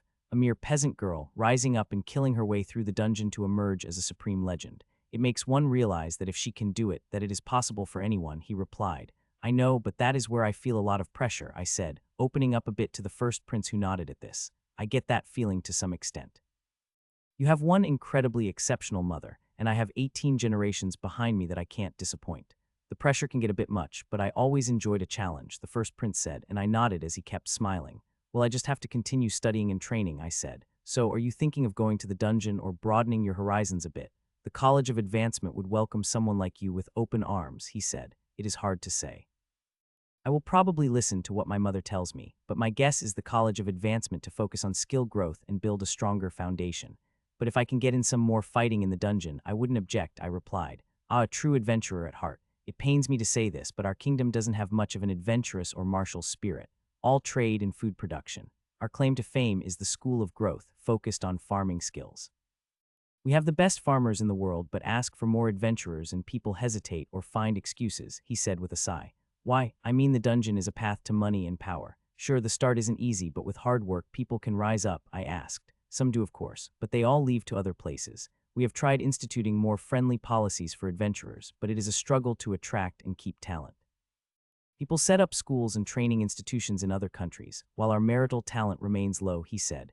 You can't just hire some elites, I asked. We have, but legends are the true power of countries with much more enduring legacies. But talent attracts talent. Even with our best efforts and way too much money to count, it has been a struggle. Now there is your mother and yourself in the future. Me, I am nowhere near a legend yet, I replied, for now.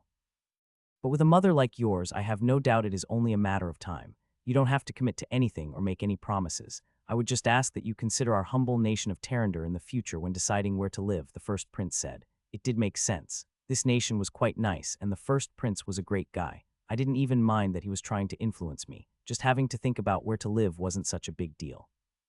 I slowly nodded at this request. My future is still uncertain, but I won't forget my home, I said. Excellent. Sorry if I am such a bore. But you know, parents always demanding new things from us children, he replied with a smile, and I nodded. You aren't a bore, I replied. Well, I will leave you to your studies. It was good speaking with you, Justin. I look forward to future conversations, he said, and got up. I got up and bowed slightly as he left out of respect.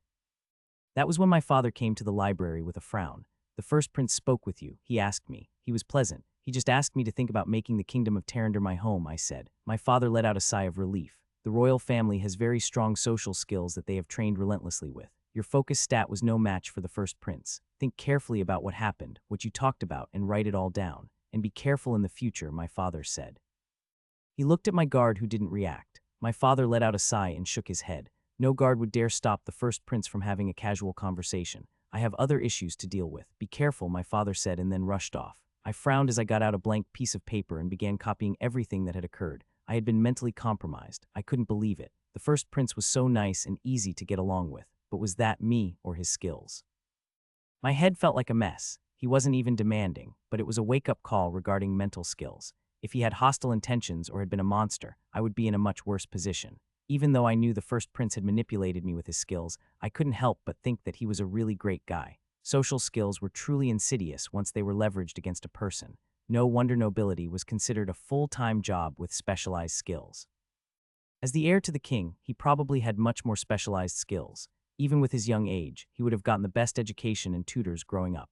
I went over everything with healer Cassell, tutor Damien, and my father listening in. They were the only 3 people allowed to hear my full status under strict instructions from my mother. My father was sitting quietly in the background, remaining quiet while the other 2 men discussed my skills and status. Another skill which isn't good, but the mind stat has increased. A ratio of 77.4 which gives more leeway, but we still aren't out of the danger zone, healer Cassell said. It is a good thing that skill mastery doesn't count towards Meldor's threshold, Tutor Damien said. Then no one would advance. I know the idiots over in the College of Advancement like to count everything, but what matters is the actual status page as it is at this precise moment, Healer Cassell said.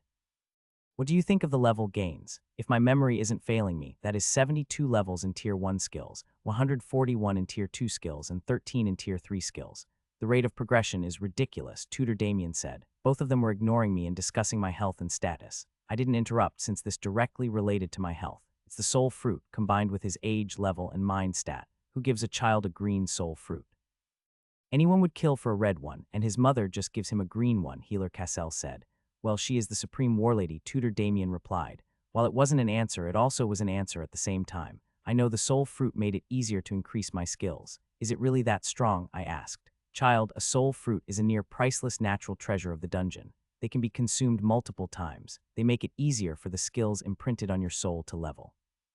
No one would lightly use such an item on a child who has just gotten access to their status, let alone a green soul fruit. Even for people at the level of your mother, it is a priceless treasure, Healer Cassell explained. To put it in perspective, the soul fruit would cost as much as it took for your conception. An insane amount of money, Tutor Damien said. That much, but I trailed off not knowing what to say. The fact that my mother had given me such a priceless treasure made me thankful for her being my mother even more. There is no need to say anything, but these increases would be at least 25 less if you didn't consume such an item, Healer Cassell said. Not a quarter, but a tenth.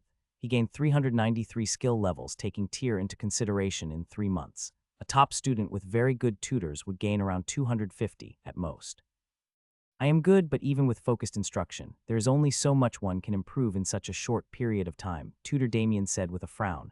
That much, Skill levels are just reinforcement of the skill that is already part of your soul. There is not additional stress unless it goes up tier. At least there shouldn't be. You sure the difference is that great? Healer Cassell asked. I don't question your healing skills, so don't question my math and reasoning.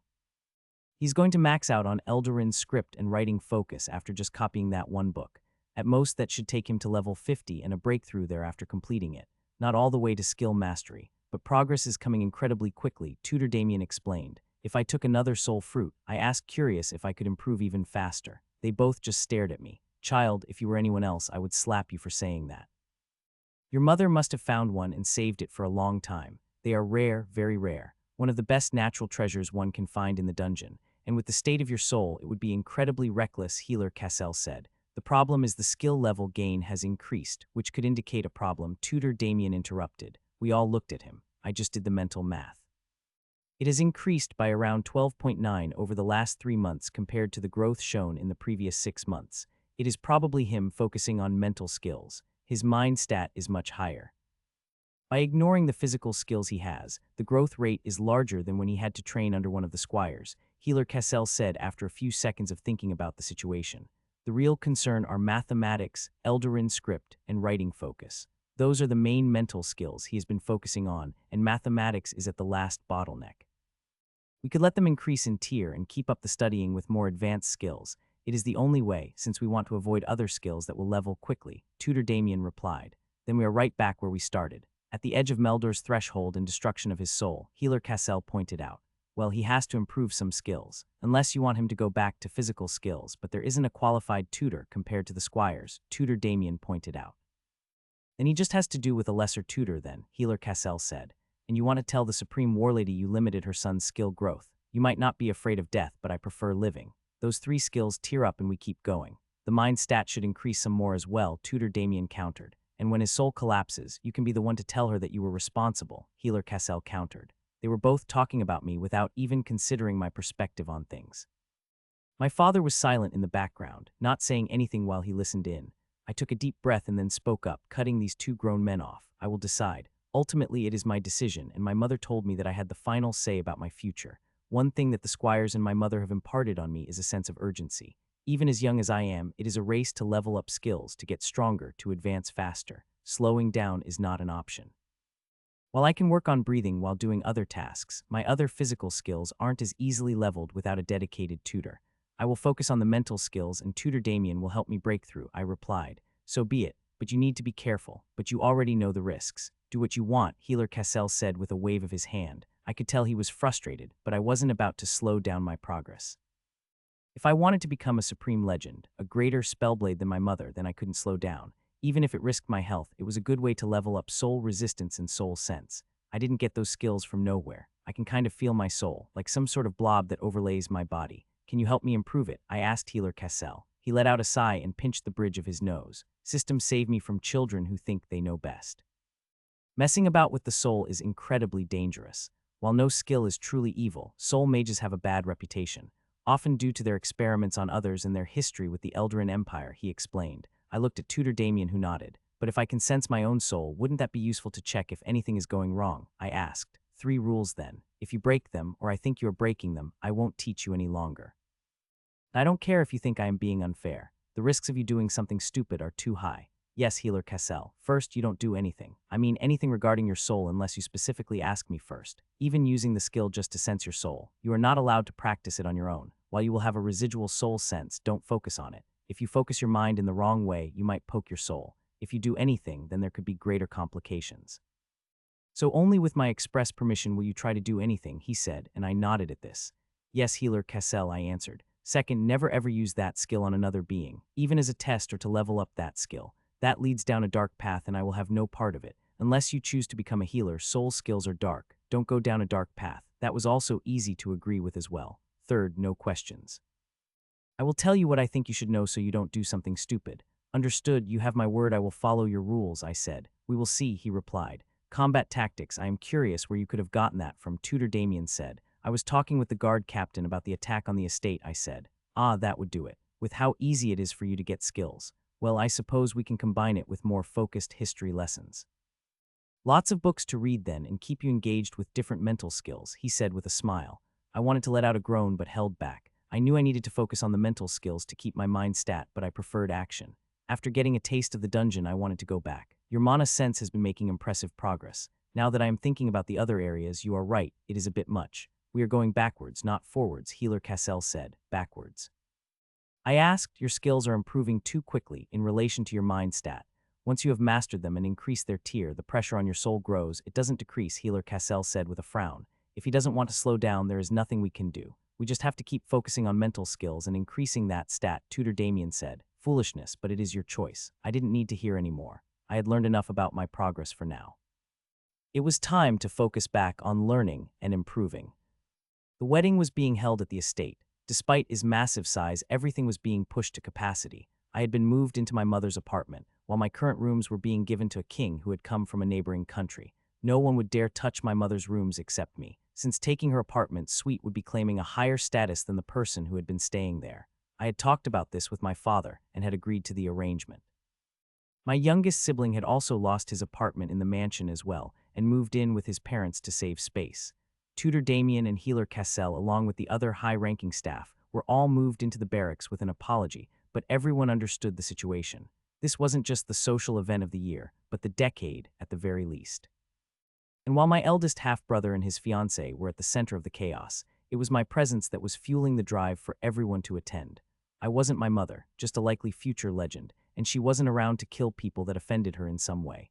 The nobility in the surrounding nations were using this chance to try and see if there was a huge shift in power coming up and how much they needed to prepare. That was why so many kings from neighboring countries had arrived, each with their own nobility and entourage. A large section of the estate grounds was set aside for pavilions for this nobles. Unless you were a king, it was impossible to stay in the mansion. King Varander had the entire guest house for himself and family. Security was incredibly tight. I now had 3 elite guards shadowing me at all times, even while sleeping. If I was assassinated in the middle of the wedding, it would be a political disaster of epic proportions, since no one knew exactly what my mother would do beyond killing a lot of people. At least it was only for a week. 5 days leading up to the wedding as various banquets and get-togethers were held, then the day of the wedding, and a day for everyone to pack up and prepare to leave. I sat down in the front row with my family as everyone gathered in the outdoor chapel for the ceremony. The king and his family sat on the other side of the aisle in the front row. The rest of nobility sat behind one side or another, while the visiting royalty got floating platforms to view the ceremony from the sides. There were at least 4 legends in attendance, as hired guards from what I heard. My father had given me a ring of concealment to block out any attempted scans at my status. Normally an illegal item, since it stopped people from being scanned by guards at the gates of a city, he said it was for my health. It was highly likely enough people would try and scan my status, causing me to develop another skill, which would be bad for me. The orchestra began to play as noon began to approach. One by one, the marriage procession walked down the aisle and took up their positions on either side of the altar. My brother then walked down the aisle in a resplendent suit. The golden thread sparkled slightly. He took up his position to one side of the system high priest who was present. My father would have gone a cardinal if they did weddings, but they tried to avoid all politics. That just left the high priest for the nation to Terrinder. The music changed, and everyone stood up and turned to watch the bride walk down the aisle. I didn't see her until she got to the front. Two elves walked in front, using a spell to create shimmer flower petals in the air in front of the bride. Small, glowing magical fairies carried her white bridal gown behind her. They weren't real creatures. They were just some enchanted automatons used for events like this that cost a fortune from the dwarves. Her gown shimmered in waves like white water come to life. No doubt another expensive enchantment. But despite the immense cost, I had to admit both of them looked amazing. Not a single hair, enchantment, or thread out of place. The king escorted his daughter down the aisle and left her at the altar across from my brother. Everyone took their seat for the ceremony. We are gathered here today in the light of the system to bless this couple. May their fates be entwined together forevermore. If anyone has an objection to this union, speak now, or forever hold your peace, the system high priest said loudly. No one spoke up and created a scene. Then do you, Derek Bernstock, heir to the Duchy of Bernstock, first son to Duke Darren Bernstock, take this woman as your wife in perpetuity, to protect, cherish, and honor until the end of your days under the watchful gaze of the system. I so swear under the watchful gaze of the system, my brother declared. Then do you, Jasmine Terrinder, first princess of Terrinder, daughter of King Maximilian Terrinder, the 18th of the nation of Terrinder, take this man as your husband in perpetuity, to protect, cherish, and honor until the end of your days under the watchful gaze of the system. I so swear under the watchful gaze of the system, she declared. Then with my authority as a high priest of the system, I declare this couple married and grant them the linked skill of bonded companion, the high priest said and brought up his hands. A white glow engulfed my brother and his new wife. Now you may kiss and seal this covenant, the high priest said, and they kissed. There was a round of applause at this. My brother turned to the assembled guests, family, friends, honored guests. Please join us for the celebration of this happy occasion, my brother said to another round of applause. He escorted his bride back down the aisle and towards the mansion so they could get changed into new outfits. While I didn't have a good sense of money, I knew all of this was costing a fortune. But the Bernstock family was on the ascent, and they needed to look good in front of the other nations. As we made our way to the party site while the orchestra played in the background, a grizzled-looking warrior with no shirt and only a simple pair of shorts covering him, and a massive war hammer on his back, stepped in front of me and my family members. The guards nearby all tensed up. I shall look on the son of the supreme Warlady myself, he declared, and I felt quite a bit of fear. Several of the elite guards took a step forward. No harm will come him, my father said while stepping in front of me. Ha, I do not kill the weak like she does. I only kill the strong like her, the man declared. My father made a half step to the side while the heavily scarred man stared down at me. The elite guards nearby had all tensed up. He could probably crush my head with one hand. Weak but young. I am legend extravagant Warren, he declared. Justin Bernstock, I replied while not looking away, even while trembling. Good, you have steel in your spine, like your mother. One day I will kill her and take her title of supreme legend with my skills and my warhammer absolute domination. Then I hope you come to me for revenge, and I will kill you too, he declared loudly. Several people were looking over and the tension had increased. Then make your attempt on her, and we shall see the outcome, I declared, putting my belief in my mother out there for everyone to hear. Ha, I like people who aren't afraid to speak their mind. If they can back it up, don't let overconfidence be your downfall, young Justin, he said. I will remember your words in the context in which they were given. I said the politest thing I could think of that would end the conversation with this man. I believe that is enough. You said what you wanted to legend extravagant Warren, my father said. The scarred man gave him a look and then turned away without saying anything else. The tension left the air. Come, let us get to the celebration, my father said as we continued to walk over with the other guests. That was when we were forced to come to a stop once more as another figure stood in our path. Forgive my colleague, but he aroused my curiosity. I am legend Quick Draw Yoren, the man said while spinning a pair of knives in his hands casually. Justin Bernstock, I greeted him while he looked me over. The same fire in your eyes just like your mother. She's quite the scary woman. And unlike that muscle-headed brute, I have no interest in fighting her to the death, he replied. I won't convey anything in that regards to her, I replied. He let out a low chuckle at that statement. And if you ever want to learn about knives in the shadows, well, you can come ask for some training from me. Your mother might be an invincible supreme, but the rest of lesser beings have to make do with other tactics besides brutally slaughtering our way through the opposition. Some finesse goes a long way. Well, it was a pleasure, young Justin, he said, and just left before I could say anything else. Legends were eccentric, but that was expected. One did not reach that level of strength by being simple. These people were greeting me now, since my father had been running heavy interference up to this point. Also, the legends greeting me like this before the celebration kicked off was a favor in disguise. They were telling all the would-be social climbers they didn't have the levels to try and talk to me, since they approached me so openly. While I was the son of the supreme Warlady Alina, it would only invite her ire if people tried to manipulate me or cause trouble. I had enough social training and levels to pick up on this. They didn't use any skills or threaten me directly with a weapon. It was clear that legend Quick Draw Yorin was always spinning his knives in his hands. Probably some kind of training for some skill. A true legend never stopped training for a single moment. It was inspiring for me to work even harder. Seeing the people who I was chasing after, it was thrilling. Those two men were over level 100. I had no idea how far above that they were, but they stood at the pinnacle of strength of all beings. That was the level I wanted to reach one day. I noted they had gathered at a separate standing table with the other two legends present for this social event, drinking as much as possible in some kind of contest. Probably more skill training and a contest. I could only imagine the stakes they were playing for, a favor or something else. Now let us wish the bride and groom a happy night, my father said loudly as everyone toasted to the couple. There were cheers as some of the guests had gotten quite drunk on the expensive wine from my father's wine cellar. The bride and groom stood up and waved to cheers before retiring for the night. Now I think some of our younger guests shall be getting to sleep as well, my father said while looking towards me with a smile. There was quite a bit of laughter at that. My father sat back down and I got up. I said good night before leaving with the guards assigned to shadow me, making my way back to the mansion. As we approached one of the entrances, I felt an immense amount of danger and froze up. The three guards around me were instantly decapitated. I felt a knife cut into my neck and then come to a halt. Not today. I saw legend Quick Draw Yorin standing in front of me with his knives extended out into a cloaked attacker I couldn't get a good view of. Blood rushed out of my neck as my attacker was knocked back. Healer, legend Quick Draw Yorin shouted as he rushed at the cloaked figure. I felt weak. I collapsed to my knees as I reached up towards my neck. Blood spilled out between my fingers as I tried to put pressure on the wound. Out of the way, I heard Healer Cassell shout as I collapsed to the ground. I checked on my healing points and they had already bottomed out. Greater cure, damn it, poison, greater purify, greater cure, stabilize soul. I felt someone pull my hands away from my neck and a potion shoved into my mouth. How is he? I heard my father shout. There was a distant explosion. Alive. A few seconds later and he would have bled out, Healer Cassell said. Stay with him no matter what. No matter what, my father repeated. I understand, Healer Cassell replied. I checked my healing points again, but my head went fuzzy. Don't check your status in any way. That poison was nasty stuff. I got rid of the worst of it, but the effects are going to linger. You too get a stretcher. We need to get him inside into his bed, Healer Cassell yelled. It was hard to focus, and I had closed my eyes. I felt a slap on the cheek and quickly opened them. No falling asleep right now, or you might not wake up. That knife had a potent mix. Eternal sleep, corrosive status, and probably bodily collapse if I had to guess. Assassins like to use that triple combination. No sleeping right now. What? No speaking either. We can worry about skills once you aren't about to die on me.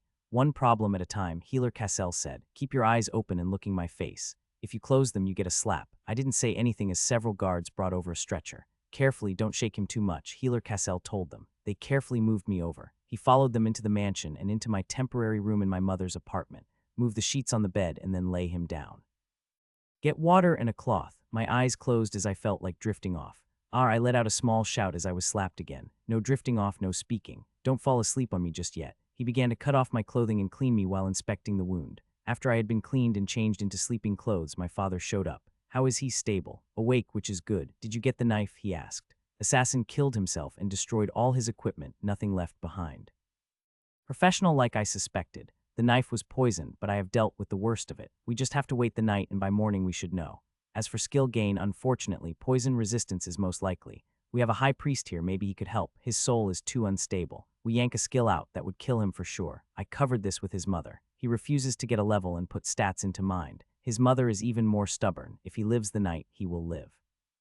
If he doesn't, well, he doesn't, Healer Cassell explained. Then stay with him no matter what. If anything changes, have a servant get me, my father said, and then came over to my side. He brushed my hair a couple of times. I am sorry, my son, but you will be okay, don't worry. Healer Cassell is one of the best, he said, and I gave a small nod. Don't move, just lay there with your eyes open, so I can be sure you aren't falling asleep. Count numbers in your head up to 1,000,000, Healer Cassell ordered. I began to count silently in my mind. My father brushed my hair once more before leaving my bedside. I was finally allowed to fall asleep sometime during the night, completely exhausted. When I woke up, my head hurt and Healer Cassell was sitting on a chair next to my bedside. "Congratulations, you aren't dead," he said. "You can talk and move. You are out of danger now." Late afternoon. Most people have started running away as quickly as possible in case your mother shows up. At least the assassin had the courtesy to wait until the end of the wedding, he explained. "And my health, the poison?" I asked. "Stable, you can check your reserves." I did so and my healing points were 197 out of 210. Your healing points won't go back to full for a while, probably a month. Traces of the poison lingering in your body that they are dealing with. A strong mix, but you managed to survive due to legend quick draw urine stopping the knife before it cut through your spine. I should thank him, I said. "Don't worry, your father did with a huge pile of money, and he will also give a personal letter from the legend to your mother. One could even say he was saving everyone at that wedding from your mother's wraith if you had died. It is not an exaggeration to say that human civilization might have collapsed after she was done decapitating a large portion of its leadership. That was quite a dark thought. Now lay there and rest. I will have food and water brought to you." The wedding and the assassination attempt was over a month ago. I now had a very faint scar along my neck. When healing points bottomed out, permanent physical damage could be left behind. The scar was as faint as it was due to how quickly Healer Cassell had acted. It would be barely noticeable, but I knew my mother would spot it and demand answers when she returned. Now was a family meeting that my older half-brother Derek asked me to attend. My father and grandfather were also present. None of the servants were in the room. "You wanted this meeting, grandfather. Say what you want and then leave back to the capital," my brother said. My grandfather let out a sigh. "I won't talk about past failures and poor decisions," he said while looking at my father. "But we came close to absolute ruin at your wedding. The Supreme Warlady is not a power we control. If Justin died, then we would also die," he said. "My father made his choice, so what are you proposing now?" Derek asked. "To begin increasing our military forces, specifically our elite forces. To also arrange for Justin to attend the College of Advancement and leave this estate," he replied. "You make it sound simple, but our current budget is well balanced for our needs. As for Justin's future, that is his mother's decision to make along with his own. This is his home and he is always welcome here," my brother countered. "I hate legends." "Do you know why?" my grandfather asked, and no one responded. "It is power invested into one individual that can act as they please, with little regards for rules and social decorum. That is how it has always been, unless you're some anti-system cultist," my father asked with ridicule in his voice. "A capable fighting force, and a war is far better than being at the mercy of the whims of one woman. No matter her personality or strength, if she turns on us, we are finished," my grandfather declared. "And if she remains by our side and her son, my brother, then we have the strength to not worry for at least a century, possibly longer," my brother said. "You don't gamble with the entire future of the family like this," my grandfather declared. "It isn't the entire future. There are still relatives in the capital and abroad with the Burnstock name and heritage," my father said. "And if the Supreme Warlady hunts them down, the risk is high. All I am saying is that the family needs to move away from this risk and look for stability," my grandfather said.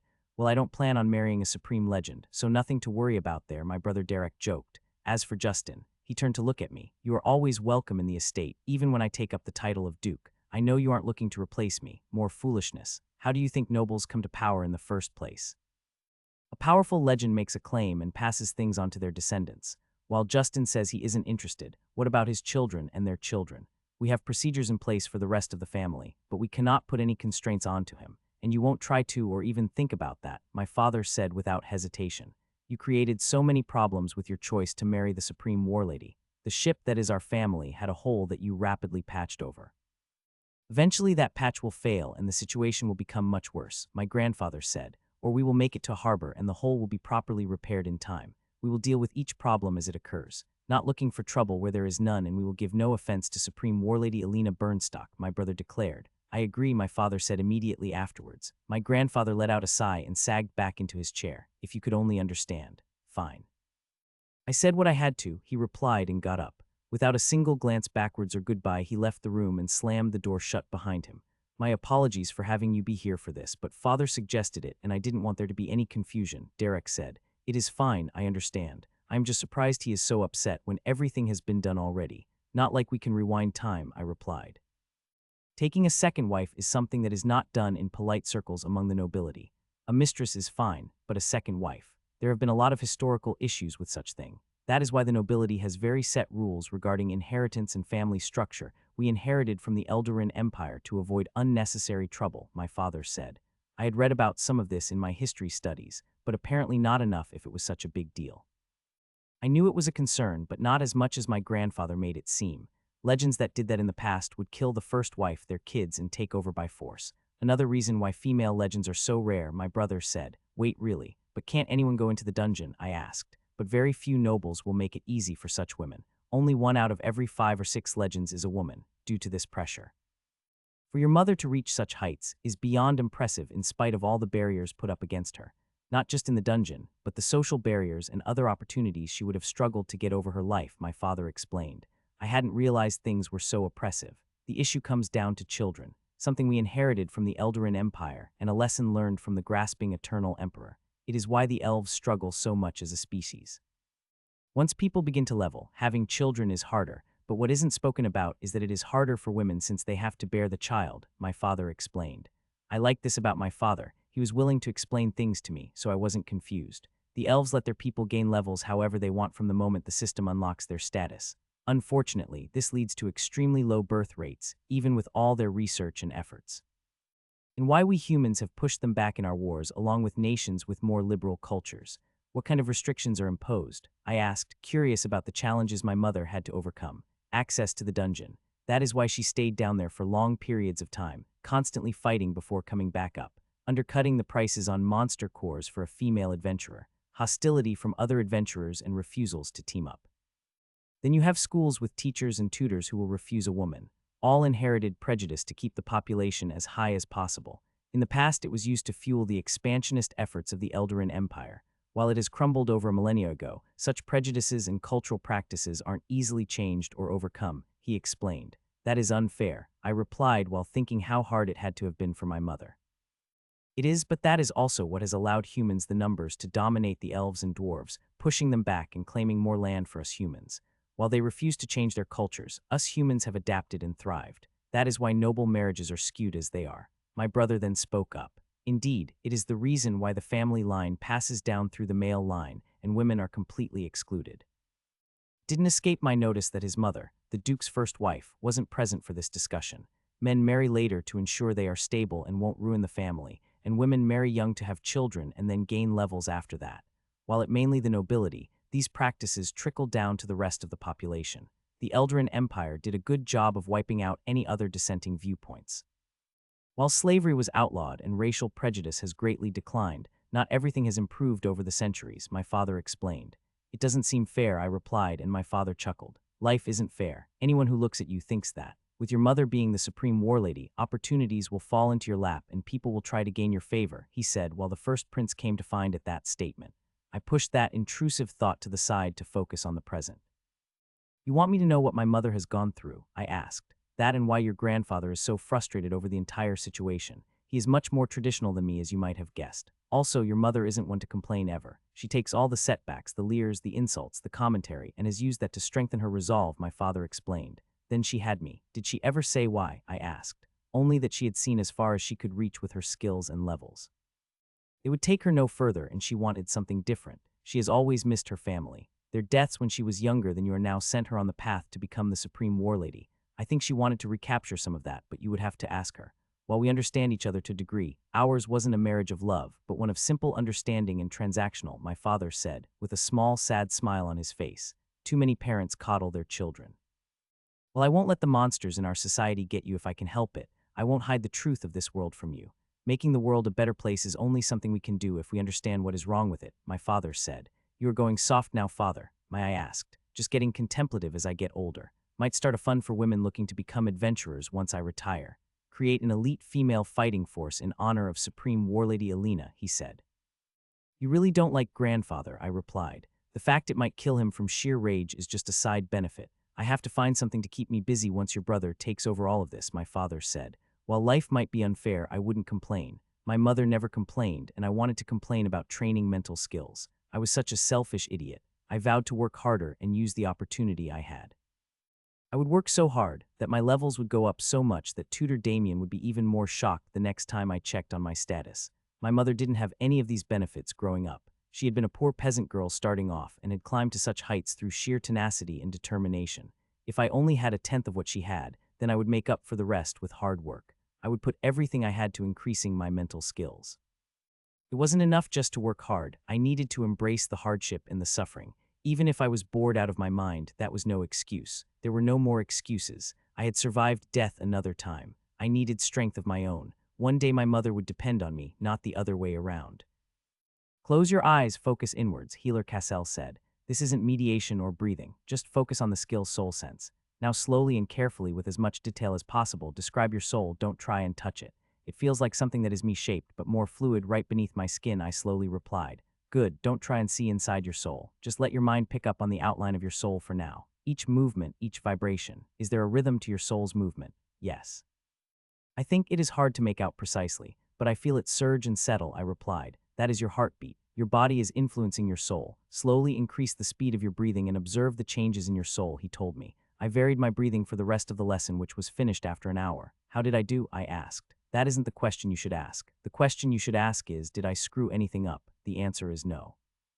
If you take any lesson away from me, take that one. Stabilize soul. I felt the wave of mana hit my soul and enter it, with no trace left behind. Why didn't you use that skill when I was focused on my soul? I asked. And then you would be peering deeper, which comes with a lot of risks. It is tempting, very tempting. Don't. I can't repeat this enough. Everyone thinks they know best, or that they are special. They don't know and they aren't special. Gaining levels in soul sense slowly is for the best. I understand, Healer Cassell. I replied and inclined my head slightly.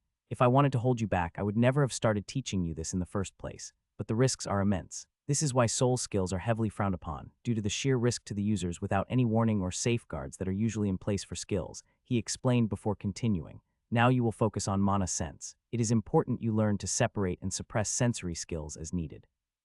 Otherwise, it is easy to disable someone if they have a high-level sensory skill you know is active and can target it to overwhelm them while blocking out their other senses.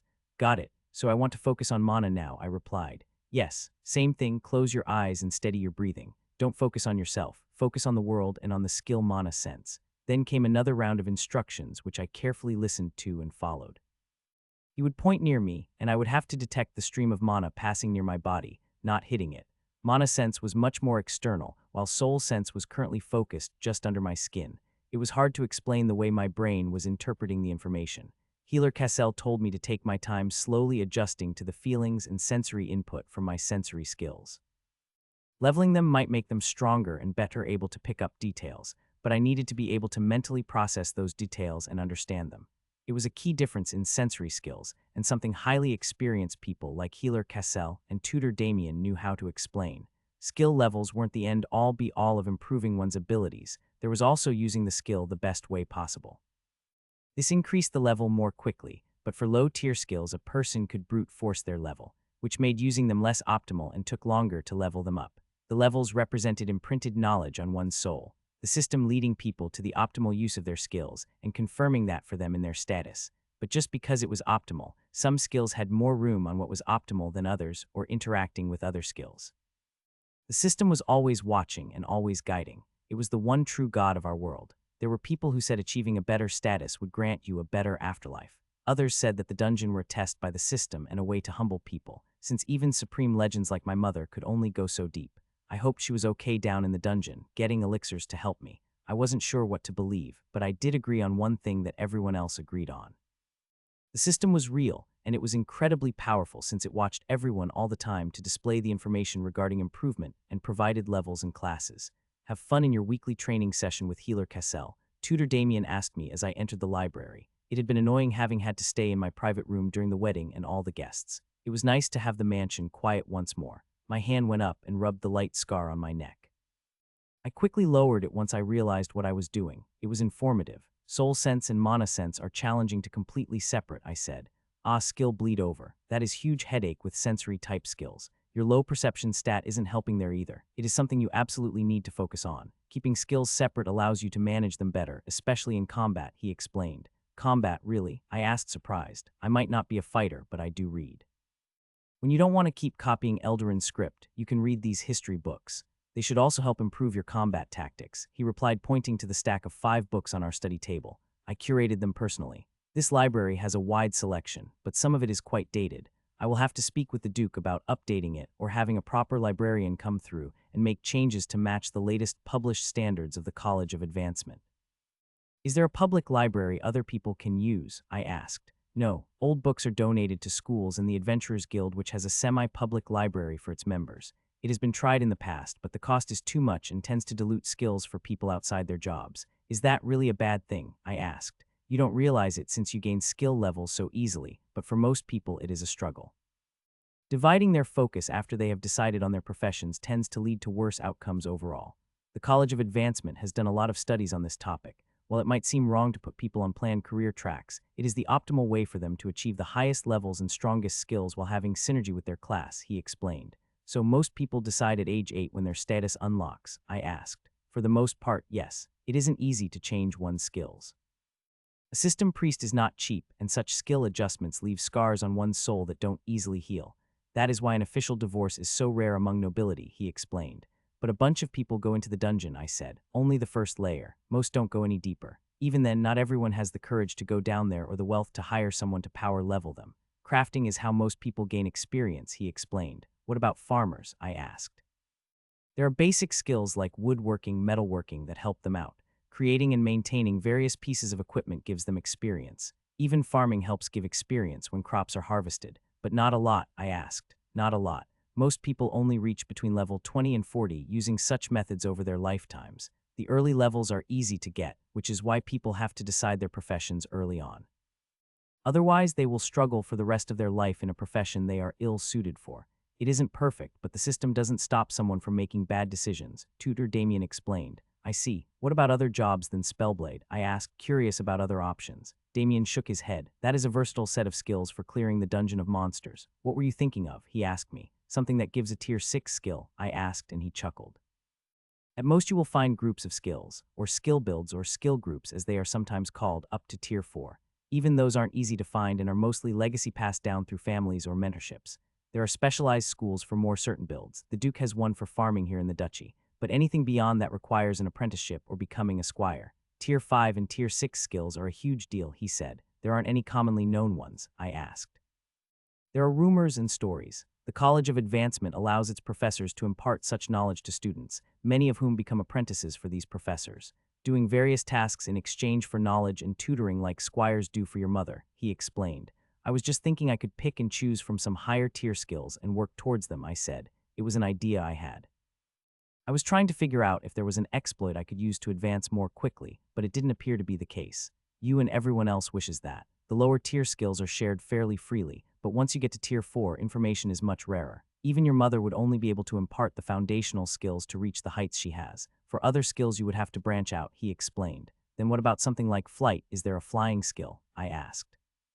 There is a spell, but it is mana intensive. Wanting to become a bird, he asked, just thinking about skills. Is there a list somewhere of all the skills? I asked. Yes, and no, you are not getting to look at such a thing. Healer Cassell would kill me if I set you on the path to gaining more skills. For now, trust your mother's vision from her lofty height and my judgment. I have reviewed what she wants you to learn. Weapons Mastery and Runes Mastery are very powerful tier 4 skills, which have wide range of versatility. Not all skills in the same tier are created equal. This becomes more true the higher the tier. While it takes a lot of work to build up their foundation, they won't steer you wrong. Wide-ranging tier 4 skills are hard to get and harder to level, but if you build up the proper foundation, there is nothing better if you want to go further to tier 5 and 6, Tutor Damien explained. It was a bit frustrating to have everything laid out before me, but getting more skills would kill me. Still, I could only imagine the powerful combinations one could get.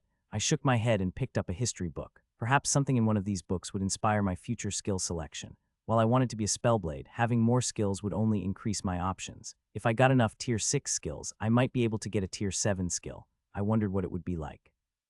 I shook my head and began reading about the Eldarin Empire, which modern human kingdoms all came from.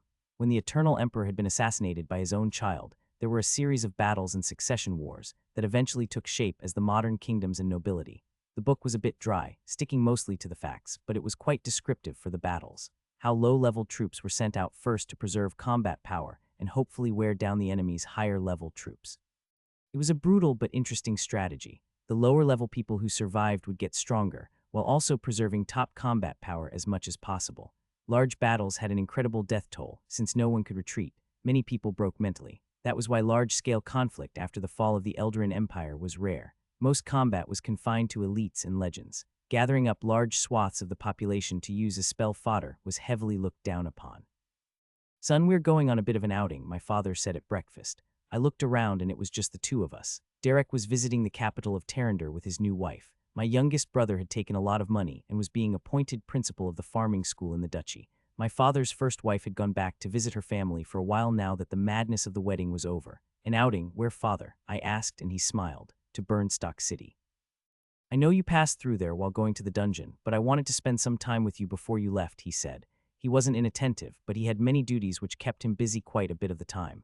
We often had meals together and he listened to my problems, but we rarely spent time together. I couldn't recall the last time it was just the two of us and not some lecture. Really, what are we doing there? I asked, a surprise.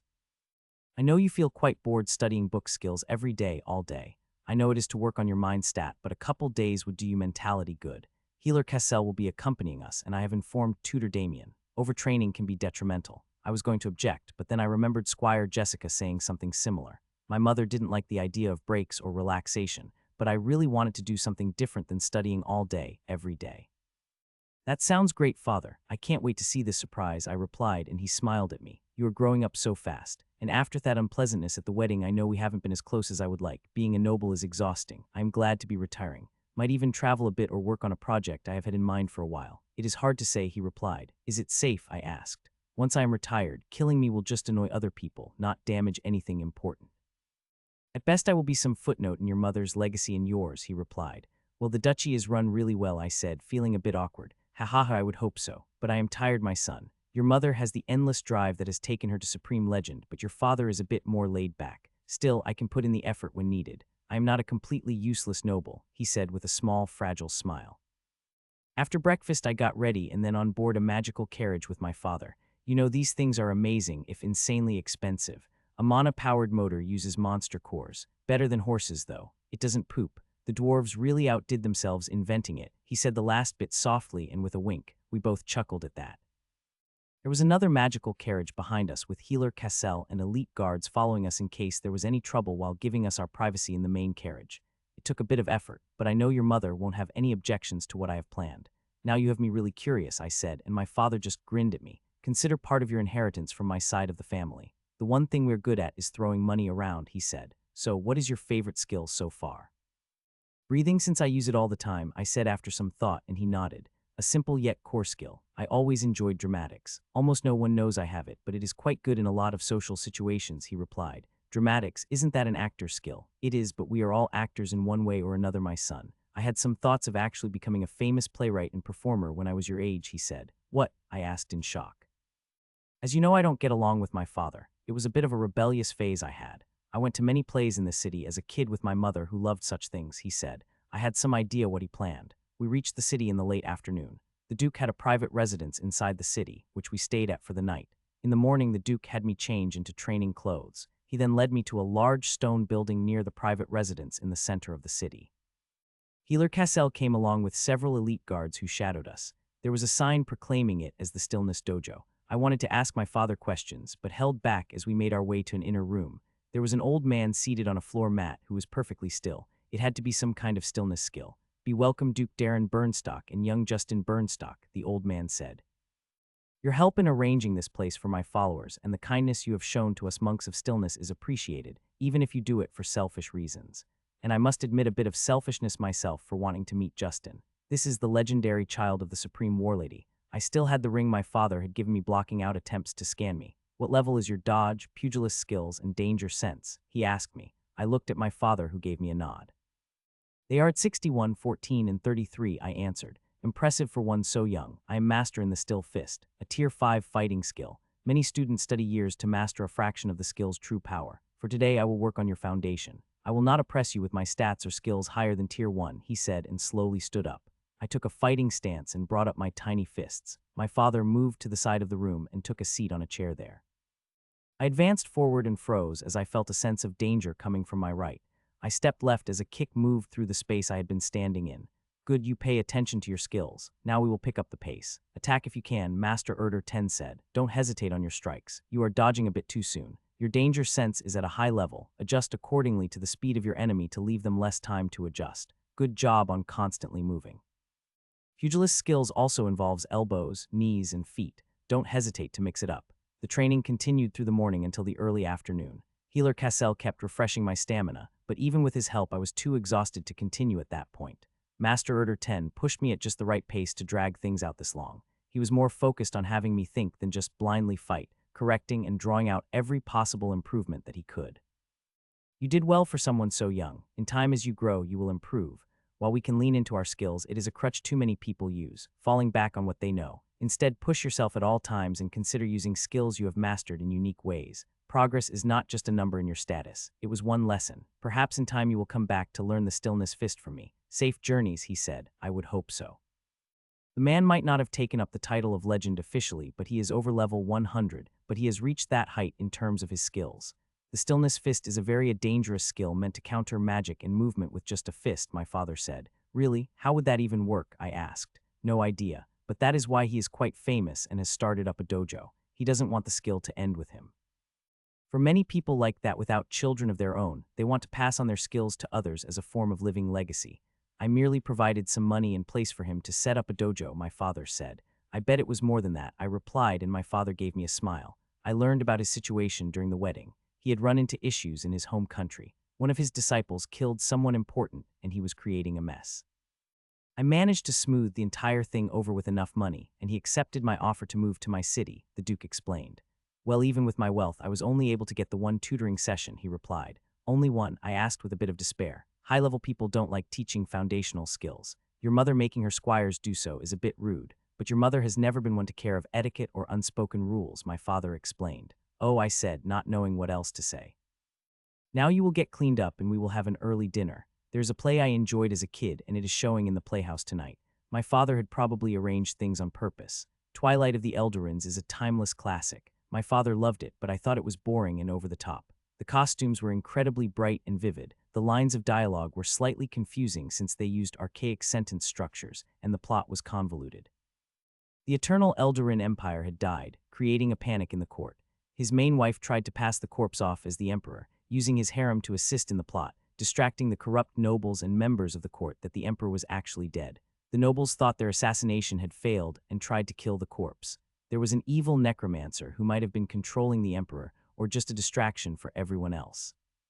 The climax came when the emperor's body parts began falling off during an important ceremonial event. This never actually happened, but the entire play was a metaphor for the rot spreading throughout the empire and the rebellions occurring with the eternal emperor's death. That was when a midget burst out of the emperor's body, declaring that he was the true emperor all along. The midget then tripped on a carpet, disappearing into a trap door never to be seen again. I was confused. Then the necromancer burst into the scene and ran off with the emperor's main wife. That kind of made sense. Then the nobles all started a big final song and dance number to end the play. What did you think? My father asked me. There was just one question that was really bothering me. What was the point of the midget hiding inside the eternal emperor's corpse? I asked. Ah, the midget in a body disguise, a classic. I was clearly lacking in my education, since I had no idea why that was a classic. It alludes to the fact that the emperor was never really dead and is still out there somewhere, disguised as a midget. A popular conspiracy theory, which is so absurd it is hilarious. So the entire play is a metaphor about the fall of the Eldarin Empire and making jokes at crazy ideas. I asked just to be sure. Yes, a timeless piece of artistry and comedy. My mother always loved the theater, you know, he said, and I just shook my head. She loved to take us all to the city here to see the plays. I didn't ask what had happened to her, since my father hadn't brought it up, and I didn't want to ruin the moment.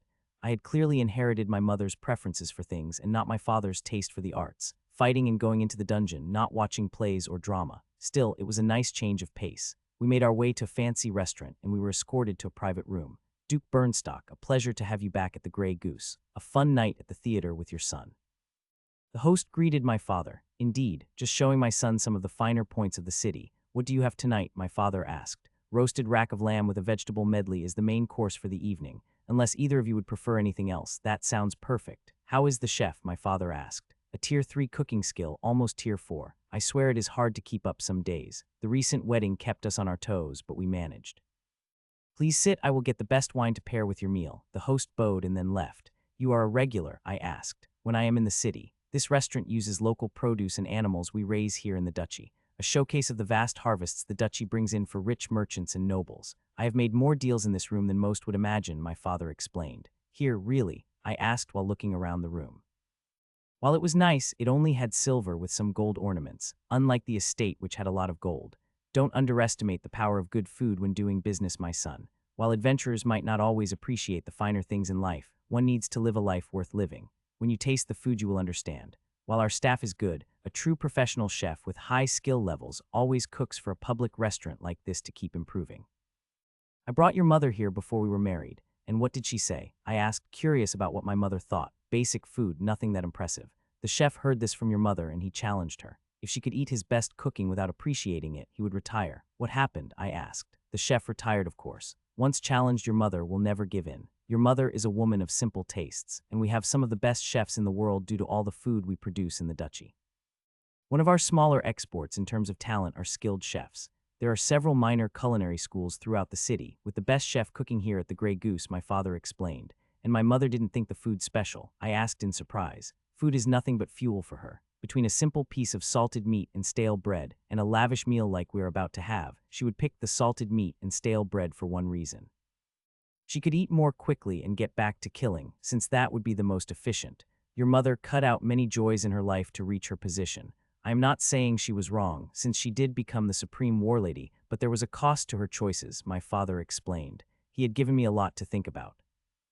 We aren't going back, I asked the following day after breakfast at the family residence, and my father shook his head. We are staying one more day. I wanted to show you more of the city. While my father wanted to orient the people towards war and fighting, I married your mother to preserve the peace we have here. Building this city up as a center of culture, not just trade, he explained. Would war do that? I asked. Yes, skills would be replaced. People would take more survival and fighting skills.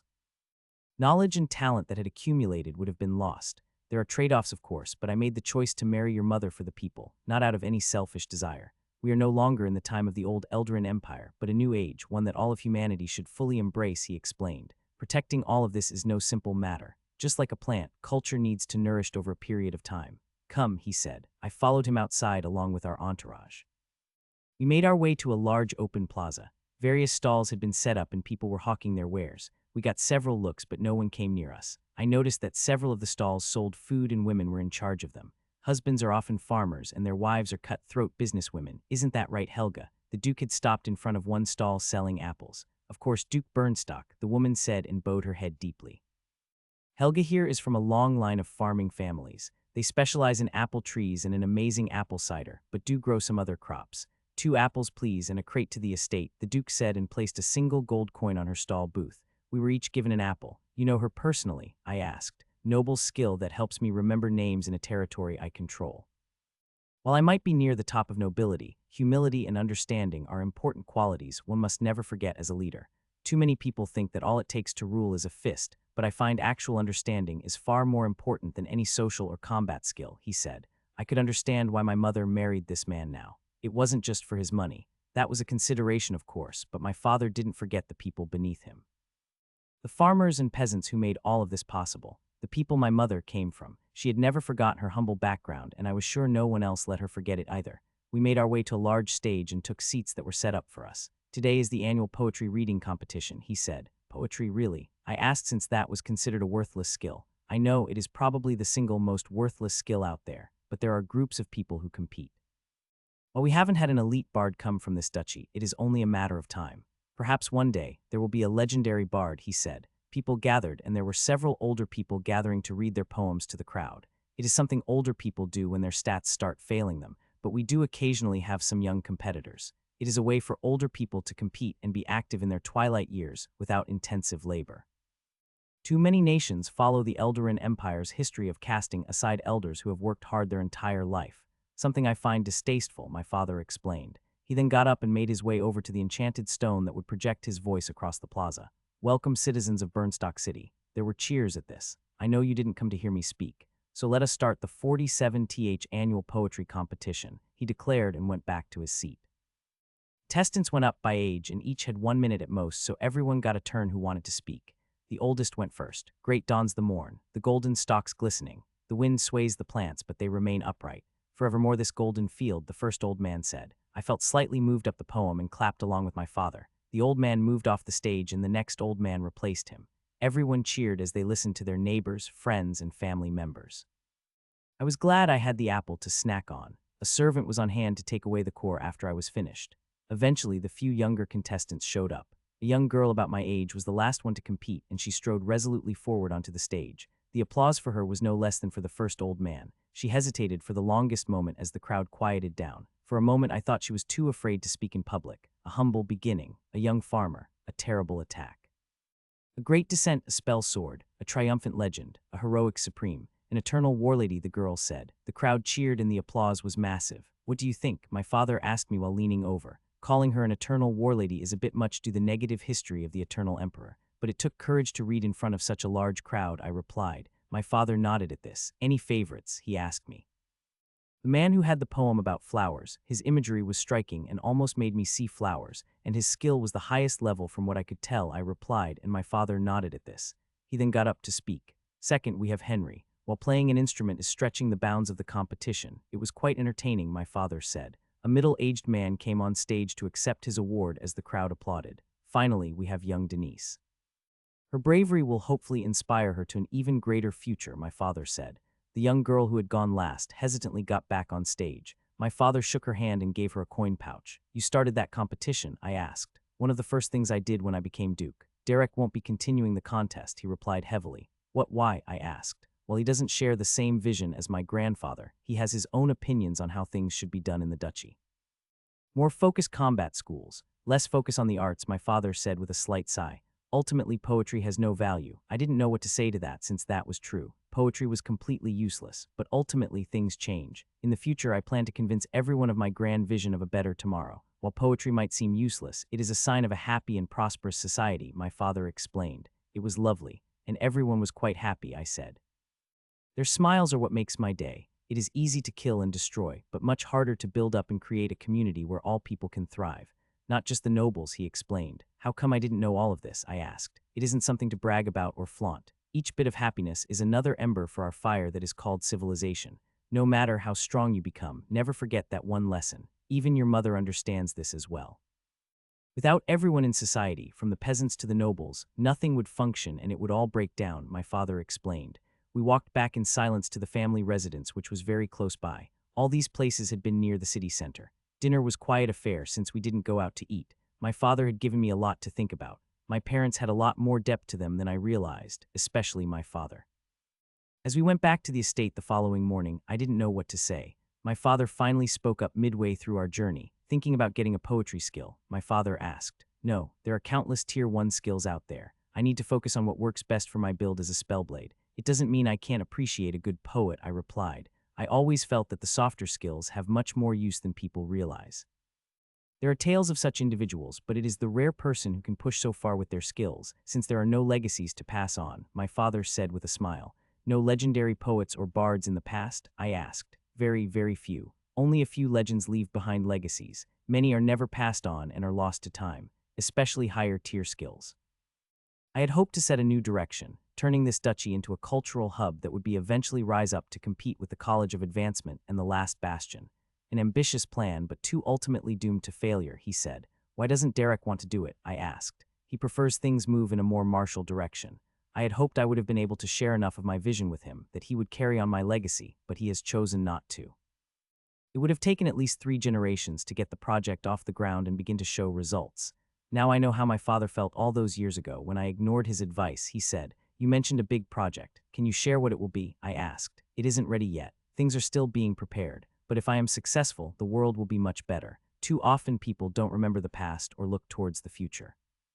I plan to do both, he said, which wasn't an answer, but I wasn't about to press him for a more detailed answer. Now I truly didn't know what to say. There was a lot more drama happening on the other side of the family than I had known. My father looked at me, seemingly hesitant, but just gave me a smile, not saying anything. It was nice to spend time with my father like this. While it was sad that the poetry contest was ending, things changed. It was a bit surprising since I thought Derek was close to our father, but it appeared he had his own ideas on how to run the duchy. Well, I was glad it wouldn't be my headache. While it was nice to see how other people lived and gain an understanding of the peasants and common people, my path had been set and I had chosen to stay on it. I would follow in the footsteps of my mother to become a spell blade.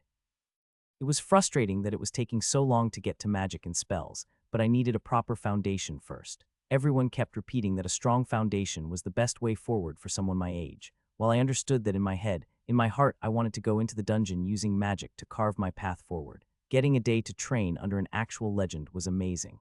I had really missed the training sessions I had with Squire Sabin. While they had been exhausting, I had progressed in so many skills and my physical stats. The mind stat might help me process and retain information to learn skills, but the more I learned, the more of a chore it felt like. Squire Jessica and the other people who had told me so were right. Taking a break from whatever skills I was focusing on was incredibly important. While I kept promising myself to work hard, it was a struggle to keep up that determination day after day working on the same skills. My father knew exactly what I needed: a trip to the city, some physical training, and a relaxing day listening to poetry. Done, I said with a smile as I finished copying the massive, stupid book, Transversal of the Dungeon by famed playwright Aaron the Orator. It had been a struggle to focus for the entire thing, but that was what made it such a great tool for leveling. It forced a person to pay attention and copy that flowy Eldarin script and writing that would put even an insomniac to sleep. Congratulations, Tutor Damien said from across the library table with a smile on his face. That should have pushed your skills both up to mastery at level 100. Now comes the Tier 3 skills, Eldarin runes and empowered writing, he said. What exactly does empowered writing even mean? I asked. I had some guesses, but Damien was here to answer these types of questions. Skills that the system doesn't recognize are called Tier 0. Eating or talking are considered such skills. They don't use any mana and can't be imprinted upon your soul. The only known Tier 0 is your starting class tier, but I digress. Tier 1 skills use the tiniest amount of mana. Tier 2 skills use a bit of passive mana, an incredibly small amount that doesn't register normally. Then you have Tier 3 skills, which actively use a small bit of mana. Tier 4 skills use a larger amount of mana. That is why resistances are Tier 3 and spell skills are Tier 4. The tier skill list by the system is thought to be based on mana use and complexity. But the more complex skills tend to use more mana, with very few exceptions. It is an ongoing debate within the College of Advancement to better understand the tier aspect of a person's status, Tutor Damien explained. So these are mana skills then? I asked with a touch of excitement. Yes, but they only use a small bit of your mana reserves, rather than large chunks, unlike spells. Magic is your lowest stat, which isn't too concerning since that stat will improve much more later on in your life when you focus on spell skills. He then pulled out 2 thick books and a stack of paper. The first book is Eldarin Runes Compendium, 7th edition, the most up-to-date edition, and quite well done after I looked through it myself. I learned from the 6th edition, and I can say that improvements have been made to how the information is presented. The second book is The Precise Details of Empowered Writing. It is incredibly technical. The stack of paper is for copying runes, 1 rune per piece of paper, no more. Otherwise, you might create an effect accidentally. I looked at the newest 2 massive books with a touch of despair. Precision is key for runes. If you can copy all the runes precisely, you will advance to around level 60 in both skills. I do mean precisely. It gets very technical the further you dig into the subject, including ambient mana, environment, and other esoteric factors. Once you can do individual runes, then you will work on runic seals, or tags as adventurers call them. Tags, I asked since I hadn't heard that term before. The paper used has a peelable side that then allows them to stick, often used as explosives, so explosive tag or fire tag. Normally, if you can touch a monster, you want to use your own skills to kill it and improve your skills, but they can also act as an emergency resource in the dungeon, Tutor Damien explained. I nodded at this explanation. Oh, one more thing. Your father had this commission for you. A Tier 3 runic writing set, Tutor Damien said and got up, pulling out a tray from under the table. On it were several fountain pens of various sizes, all ornate, made of gold and silver, with no decoration on them. No, it wasn't silver, but platinum, the most magically aligned metal, gold and platinum. How is equipment tier determined and how does my status know? I asked and Tutor Damien smiled at this, based on mana usage. You can feel the mana. I nodded at this as I could sense a slightly different mana flow around the equipment. Silver and gold make up Tier 2 equipment. Gold and platinum make up Tier 3 equipment. Then there are higher tier alloys with better mana flow after that.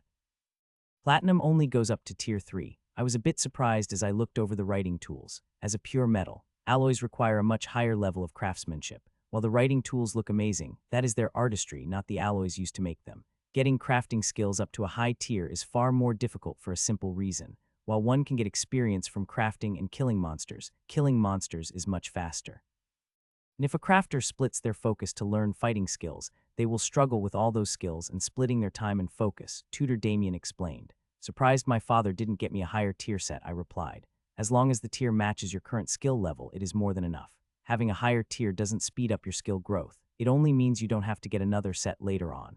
This set is a bit high-end for just starting, but the metals let your mana move more easily. Without these, it would be very difficult to improve empowered writing. As for the ink, it is a special blend. The book on empowered writing details how to properly make it. You use monster cores blended in with the ink. I will do it for now so you don't get an alchemy skill, he explained. That is alchemy, I asked in surprise. The most basic of basic alchemy. But yes, it is. You are taking at least one material with mana inside of it and mixing it with other materials. It is a tier 3 skill. You don't have any of the supporting skills below it, but after mixing the ink several times you would probably get the skill. So hold off on it for now, got it, I said, and tutor Damien nodded at this. Otherwise, healer Cassell will be quite annoyed. Unfortunately, with more complicated processes like runes, there tends to be overlap with other skills, he said. Just another minor setback, nothing major. I had a lot more reading to do. Did the system create the skills like Eldarin history when the Empire formed, or was it always there? I asked. The question had been bothering me, but not enough to ask until right now. Tutor Damien was great at answering questions like this. If a group is large enough and is cohesive enough, then the system will recognize them. There are Elven and Dwarven runes. We also have the precursor to the Eldarin Empire, High Vosner and demonic runes as well. I know the College of Advancement is looking to create a unified base runic language, but there hasn't been any results despite their efforts. The new sets either aren't unique enough, widespread enough, or some other missing factor for the system to take them into account, he answered. What is going to happen with my completed book? I asked. I never did find out what happened to the dictionary I had copied. Will be put away with the dictionary you copied. They are yours and you can sell them for a couple gold coins each. While it was a lot of money, the materials weren't cheap, and it was a lot of content to copy over to a new book. I opened up the runic book and began reading. There was only so much I could put off studying. Runes are symbols that interface with mana beyond one's body and direct control. While there are only so many runes in each runic set, the variations are near endless. We will initially focus on Eldarin runes with the assumption you understand Eldarin script. Runic symbols are not words, but compressed ideas. Eldarin script has broken out subcomponents of runic symbols into its own writing form without interfacing with mana. Each idea is heavily nuanced, and several of the most common definitions are given. This book only takes into account Eldarin runes interacting with other Eldarin runes as an introductory book, and does not go into depth on cross-rune interaction. Only write runes by themselves in the presence of someone experienced in runes to avoid any accidental activations. The introduction did a good job of explaining what runes were, a way to use mana outside of spells. The symbols and overall symbology of linked runes came together to create effects. This was where precision was important. If someone made an explosive, they needed to be sure how long it took to activate. If it went off too quickly or too late, that could be disastrous in combat. As for individual runes, they tended not to do anything unless there was a lot of mana. I would need the skill mana manipulation to activate them. There were exceptions when certain runes were combined or they were drawn improperly, causing an accident. I concentrated on the book in front of me and began reading through it. I would read through both books first to get an idea of runes to begin with before drawing any. The information was quite dense, and I didn't want to keep copying it all this time. So, while I was reading it much faster, I would retain less of the material. That was why I was going to do an initial read-through and then work my way through the books afterwards. While it was tempting to get right into copying runes, the number of warnings from my tutor and the book were enough to make me want to rush through the reading part first. Then after I had a decent understanding of runes, would I attempt to write some out. Are runes part of enchanting? I asked after reading a section. That was a bit confusing. Yes and no. Enchanting is about creating a permanent mana structure within an item. This can be done with just a skill spell, or it can be done with both a skill spell and runes if one has the necessary skills and levels.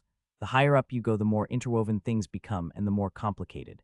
That is why many skills starting at tier 4 are unique. Trying to find structured skills that go higher is actually a challenge, since that structure is assumed to create the most stable skill for advancement, he explained. I got the first part, but I was confused on the second part. Can you explain the second part of that again? I asked. Take your rune skill. It is tier 3. It is a very stable skill in terms of development and study. There is very little unknown about the skill. Same with many lesser skills, but once you get to tier 4 you start getting more unique skills. It is speculated, not confirmed, that these skills are more unstable, meaning it is harder to level them and advance them into the next tier. It is harder to maximize their level. By the time you get to tier 6, they are all unique skills. That is why there is a push to develop a systematic approach to developing skill chains or skill trees past tier 4 and into tier 5 and 6, he explained. I am guessing it isn't going well, I asked. Some skills don't progress well after a certain point, even if they provide a broad foundation to work off of. Weapons Mastery and Runes Mastery are two perfect examples of this. They are very solid Tier 4 skills, meaning they are well known, but once they reach Mastery, level 100, they transition into a unique skill for an individual, not another standard skill in a chain, Tutor Damien explained. And that makes it harder to keep the skills going up in tier, I replied.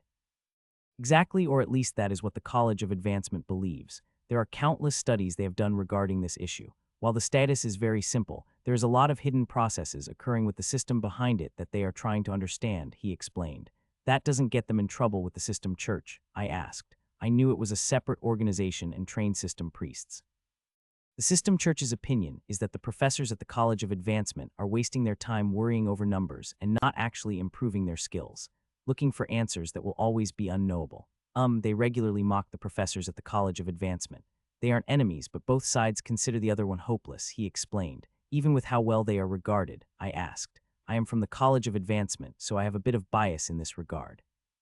One uses numbers, the other uses feelings to advise people. Many prefer numbers, but there is merit to using feelings. Your mother being a perfect example. No one held her hand to reach the pinnacle of power that she currently resides at. She fought her way there through sheer grit and determination, doing what she felt was best, he explained. I loved my mother, but I was starting to realize I would never escape her legacy or shadow easily, but that was okay. She had cleared a path for me, which I would take, but would make my own. Supreme Warlady Alina Burnstock. Dawnbreaker Destruction, the champion monster here on the 25th layer, was a high-level variant of a Shadow Soul Reaper. Annoying, but I knew I could do this. My squires were holding off the other monsters that were trying to swarm our position. They just needed to hold for 1 minute so I could win this fight. I used the recoil of my swing to land on a floating rock cube, which shattered under my armored boots. The chunks went flying off into the darkness of this part of the layer and floating streams of glimmering water, like stars up in the night sky. I kept controlling my Tier 6 attack to keep pressure on the champion monster. The wave of magical white flames were all-consuming, consuming mana itself. Except for high-level monsters in the dungeon, it cut through anything. The high-level variant of a Shadow Soul Reaper moved so fast. Even for me, it was difficult to make out its movements. It was a level 250 monster after all, far above my level of 159. Many would say that a 100-level gap was impossible, and they would mostly be correct, but I had confidence I could win this fight, since I had forced the monster to block my skill, pinning it in place, not allowing it to dodge.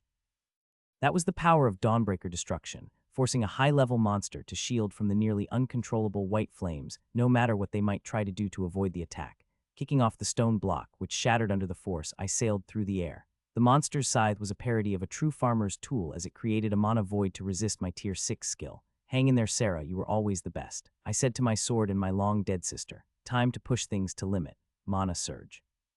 One blink Hyper/X5. I activated the first two skills to slow down time for a singular moment. Nothing else moved. Not the water of this environment, not the monsters, not even the mana in the air. The stress on my body was immense, but it would hold. Even as I felt my blood boil inside of my body, I cut off my Tier 6 skill and swung Sarah 5 times in rapid succession, unleashing a sword formation. Many people believed that I had some hidden master or backer.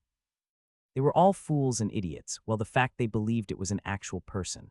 My tutor had been far more uncaring and brutal, suffering no failures, no hesitation, no mistakes. Even now I kept my intense focus on everything around me, observing and learning. My only teacher was the dungeon and the monsters down here. I never learned the systematic way in a classroom or through any kind of standardized instruction. My teacher was the very enemy I sought to overcome and destroy to avenge my family. Later on, I picked up some basic skills and spells, but the true core of my profession in combat build was all developed by me. My Tier 6 class reflected such accomplishments. The sword formation trick was something I learned near the end of my first legendary descent from a monster on the 24th layer. It had almost killed me, but I had endured the previous time. The hyper slashes merged into a specific symbol that had the meaning of locking one in place. Enduring that assault, while trapped, had been one of the closest moments I had come to dying. Now this champion monster would experience what I felt, but I wasn't about to let up. Even with my mana rapidly decreasing, my body on the verge of exploding, that was nothing to be concerned about. I was Alina, the farmer of monsters. They had reaped my family, now I would reap them in turn. That was the title I held for myself inside of my heart, next to my precious memories of my long-dead family and my son. I didn't like shouting my skills, but I needed to push through, to go beyond what was possible if I was going to win this battle without incurring heavy losses. My foot slammed down into another floating block, and I went flying behind my sword formation directly at the monster, the air distorting from my speed. I used my mana to provide only the barest of cushions around my body and armor, but I couldn't let my focus be diverted too much. Slice, my favorite tier 3 skill. I had never upgraded it even after it had reached mastery. I didn't need some fancy nonsense for my ultimate killing strike. My tier 6 skill was flashy and insanely strong, but in the end a sword was meant to slice things apart, to harvest the lives of monsters and enemies. I shouted the skill to let the dungeon know I was coming for it, to avenge my family that had been killed by the monsters it had released into the world. If the dungeon didn't have a fear resistance skill, I would give it one, the same with all the monsters down here. There was a reason I didn't take my son into the dungeon. All the low-level monsters fled from my presence in the upper layers, disappearing into whatever hell had summoned them. The high-level variant of a Shadow Soul Reaper brought its scythe around, despite being locked in place. It blocked my tier 3 attack, but that wasn't surprising, for combat was a battle of wits. One move setting up the next, that was the way to kill these stupidly powerful monsters, and the way they sometimes tried to kill me. The other way was to unleash some nonsense skill the dungeon gave them, something I would not allow to happen if I could prevent it. For one day, I would descend once more to never return, to go to the bottom of the dungeon or die trying. If I failed, my son would carry on my legacy, to hopefully one day reach heights I couldn't, or the dungeon as it were. While I doubted the value of systematic learning, it would give him a strong foundation before I taught him personally. The monster reappeared behind me, swinging its stupid weapon towards my head, a concentrated orb of black mana on the front that would no doubt be instantly lethal, even for me. I was ready. Sarah, my trusted blade and sister, deflected the monster's blade and skill. I then channeled mana through my weapon. A bright flash and powerful mana stunning effect was unleashed. I never ended my slice skill. My blade cut through the robe of the Shadow Soul Reaper, burning away its mana structure and killing the champion-level monster.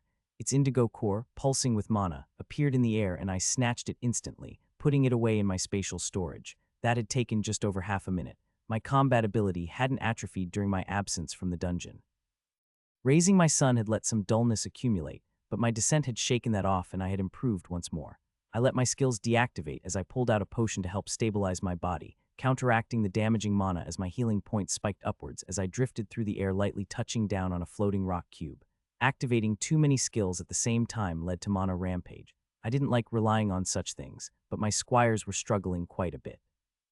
I shouldn't let them die. I took the potion and then kicked off the floating stone cube I was standing on, sailing through the air. Sarah held in my hand. I barely felt my heavy armor that I wore for general protection, but it would do nothing against a direct attack. That skill would soon cap out. I would have to think about if I wanted to upgrade into something even more durable and resilient. Hyper Blade, Hyper Blade, Hyper Blade. I killed each monster that was entangled with my squires, giving them each a few seconds of breathing room and to restore their confidence that we would win. While I didn't like teams or other people in general, having squires to keep the pressure off while dealing with the champion monster made things much easier. Perhaps when I made my final descent, I would find some like-minded people, and we could each fight on our own, but in the same general area of the dungeon. I had already begun asking. Time would see if the others were interested. Having competent teammates would alleviate the pressure quite a bit. The annoying part about going this deep was that monsters couldn't be easily killed without active skills. Hyper Blade, a flying slash cut through another shadow stalker. Annoying monsters that blended in with the darkness of this environmental section of this layer that were swarming our position. Even with my sensory skills, it was a bit of a struggle to make anything out. That was when I felt the first bit of danger. There was something off. An abnormal was somewhere nearby. The chance of running into one increased as one descended the dungeon. Monsters that broke away from the normal leveling pattern of monsters on that layer and champions. Abnormal, I shouted out while my squires continued to fight the remaining 70 shadow stalkers. Slice, with enough mana anything could be killed. I would get a bit low with my reserves, but it was fine to deal with this abnormal. Annoying and dangerous, it was best to kill them quickly. It was forced into existence, a swirling mass of hooked tentacles with eyes and suckers. A variation of a tentacle horror, but clearly much higher level. A shimmering quarter-spherical white shield snapped into place just before Sarah would have cut through the monster. For a single moment my blade hung there, and the shield began to bend inwards slightly as the power behind my blade. A powerful defensive skill spell as I observed its mana flow. That was something I would have to work on figuring out after leaving this layer of the dungeon. My blade rebounded, and I was caught out of position as tentacles snapped forward, their barbed hooks digging into my heavy plate armor. That would be annoying and costly to fix. The alloy used to make my tier 5 armor wasn't cheap or easy to come by. Aura of repulsion. A wave of powerful mana exploded from my body, pushing the tentacles away for a single moment. Grappling monsters had a key weakness: they grappled me. My blade swung upward, slicing through several of the tentacles. Sarah would not be stopped. Black corrosive blood went flying all over me as I kept swinging, never slowing down. If you wanted to fight to the death, then let's fight to the death, monster. The ones with weapons were far more annoying than something with barbed tentacles. I wasn't worried about getting hurt, even as my armor became pockmarked, and the few exposed portions of my body began to liquefy and drip away as the black monster blood washed over, giving me a dungeon baptism. Pain and suffering were old friends. What worried me in a fight was something that could deal overwhelming damage in a single strike, which weapon-carrying monsters were capable of, like that champion with its scythe. This abnormal wasn't as strong as the champion, but it was annoying as it regenerated quickly and kept trying to wrap me up in more tentacles. It was probably a blue core monster, which was disappointing. Another indigo core would have been useful. I didn't care about levels that much anymore. It was simpler and easier to think in terms of monster core color. I would leave number counting to others, while I focused on killing. It would just be a small drop of experience I needed to reach my next level, but I didn't keep track of such things, blocking out the experience counter in my status. Levels were no longer important, but skills and skill combinations were the deciding factor in fights. That was why I wanted my son to have a stronger foundation, so he could go beyond what his old mother could do. Well, not that old, not yet. Fire slash. Fire was best against regenerating monsters. Its putrid flesh burned. Its black blood boiled into acidic steam. Fire slash. I used my skill again to end this fight. The abnormal was finally slain, leaving behind a charred and chopped-up corpse. I swung Sarah 2 more times, separating the inner potion of the monster apart and blowing away the blood and acidic steam from around me. My Tier 4 immunity skill would have improved, a welcome benefit. Blue core, useful and valuable for paying alchemist footworth to make a mega elixir, but nowhere near the immense value of an indigo monster core. Looking back at my squires, they had defeated the remaining shadow stalkers. Good, they weren't completely useless. Glancing in the distance, I could make out the portal through the raging veils of energy to the 26th layer of the dungeon. Another time perhaps. For now it was time to go back to the last bastion, and then home to see my beloved son. I had messed things up for him, but if he was like me, it would only push him towards greatness. With a mental thought, I opened my status to check my skill levels. I had gained an actual level, no new stats unfortunately. I was now at 160. The 10 free stat points were nice, but just a small drop against my total stat count. That was when something interesting caught my eye, something I had never seen or heard of before in my list of Tier 3 skills. Slice 101. A Tier 3 skill had gone above level 100. That shouldn't be possible, but I had made the decision to not evolve my favorite skill into a higher tier. How interesting and something to think on. Sometimes simple was better. It didn't feel any different in my mind or my senses. I swung my blade once. Slice. There was something that wasn't there before. Some of my other skills had become part of Slice on their own, increasing its power naturally, like my vibration and flame skills. I smiled slightly. Another tool to defeat the dungeon. Let us return, I declared loudly to my squires. Perhaps other people had discovered such a thing before me but never shared. It wouldn't surprise me, since the other legends were mostly bastards or pigs. This would be the last time I checked my status before turning 10 years old.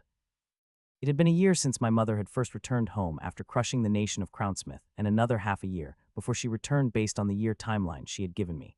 Both Tutor Damien and Healer Cassell were present while I checked my status to take into consideration my future training and medical issues. Idiots, Healer Cassell yelled. Why do you have algebra and geometry? Speed reading. Well, those skills always tend to show up with each other.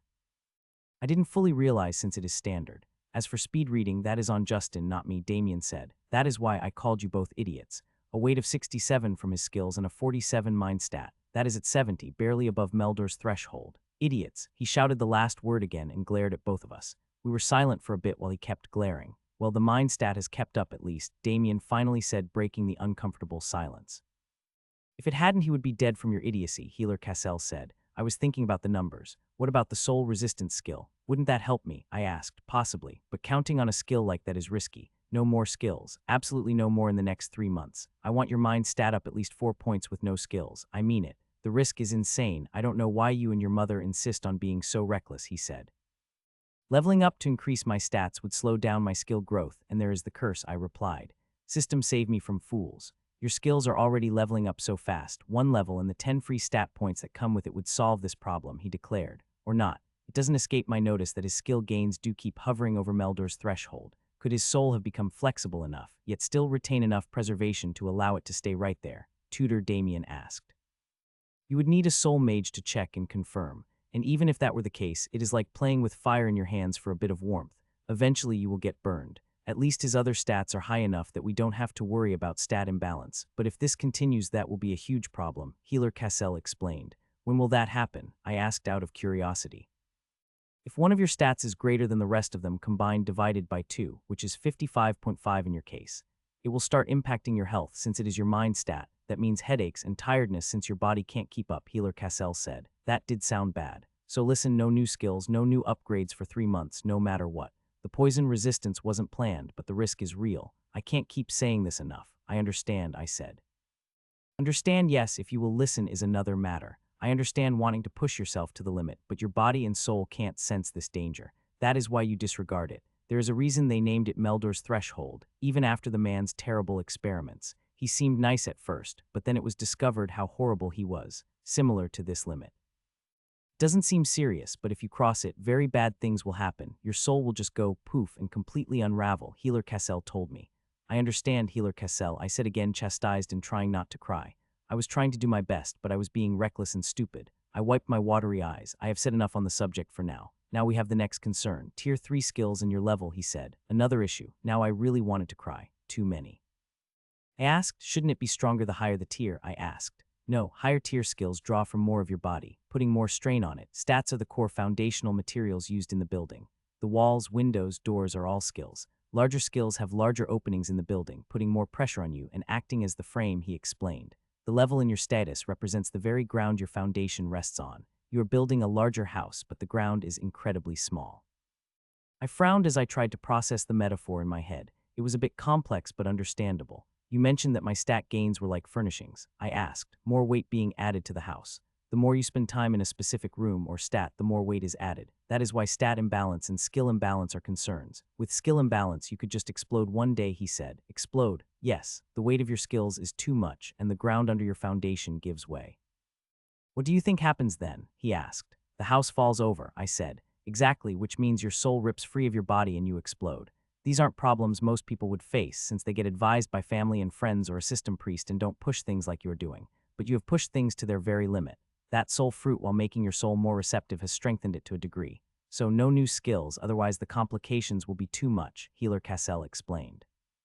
The house metaphor gets the point across to stubborn people, Healer Cassell said, clearly talking about me. You clearly want to keep pushing his skill level gain for as long as possible. As for classes, would you bet his life on such research? Because that is what you are saying. His rate of skill level gain is insane. What would take years for another person is only taking months. While there is a lot of risk, I can understand why both his mother and him want to pursue this, my tutor said. Foolishness and idiocy, but what do I know? I am just a foolish healer who has actually studied souls, stats, and skills for decades, Healer Cassell said, he muttered while glaring at the two of us. I took the moment to think about my skill gain. My skill level gain in relation to my tiers is 349, I finally said after adding up everything in my head. My mind stat and maxed out mathematics skills coming in handy. One of the reasons almost everyone got mathematics was to better understand their status and do math quickly. Yes, not as impressive as the previous 3 months previously, which was 393, but it does match up with the 6 months before, which were 348 each 3-month time period. Still on track for being ridiculous, Tutor Damien said, happy to change the subject. That is probably helping you. That certain skills have had masteries before you got the tier 3. The only good thing I can really say, Healer Cassell added in. Well, you won't have any skill masteries anytime soon, Tutor Damien said. What comes after Eldarin history? I asked. Eldarin lore, which then combines with other lore skills and becomes the tier 3 skill artifact analysis, my tutor explained. My mother and Tutor Damien said a good rule to follow was that legends tried to have 20 stats per level. That put me at around level 7.9 if I was using that as a benchmark. What about training up skills like poison resistance and social resistance since I already have them? I asked. Well, that goes beyond what your mother has approved of. She wants you to focus on foundational skills, Tutor Damien said nervously before gaining more confidence. Resistance skills are tricky, since they gain levels very slowly while training them. Only when a threat is real do they tend to level. What he means is that you need specialized trainers for certain skills, and he isn't capable of teaching them.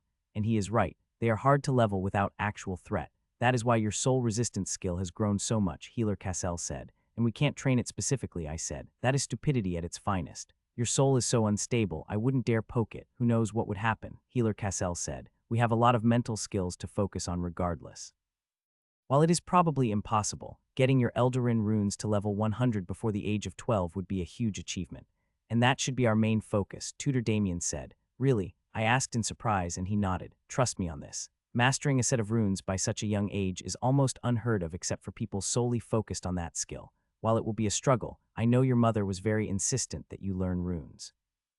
That is why she hired me to tutor you, he explained. I gave him a look since he just gave me books and answered questions. You don't do much teaching, I replied, because you are good at self-learning. If you have questions, I will answer them, and once you start writing runes in earnest, I will point out corrections. I have been doing that already. Also, when you have hit bottlenecks, I have given you tests to get past them, he pointed out. That was all true. As my only student, I am trying to maximize your skill gain without hand-holding you. You might level a bit more if I did that, but once I am no longer around you, we'll struggle.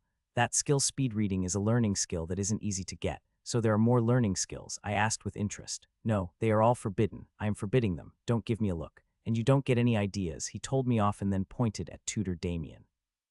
We both became a bit embarrassed at the chastisement.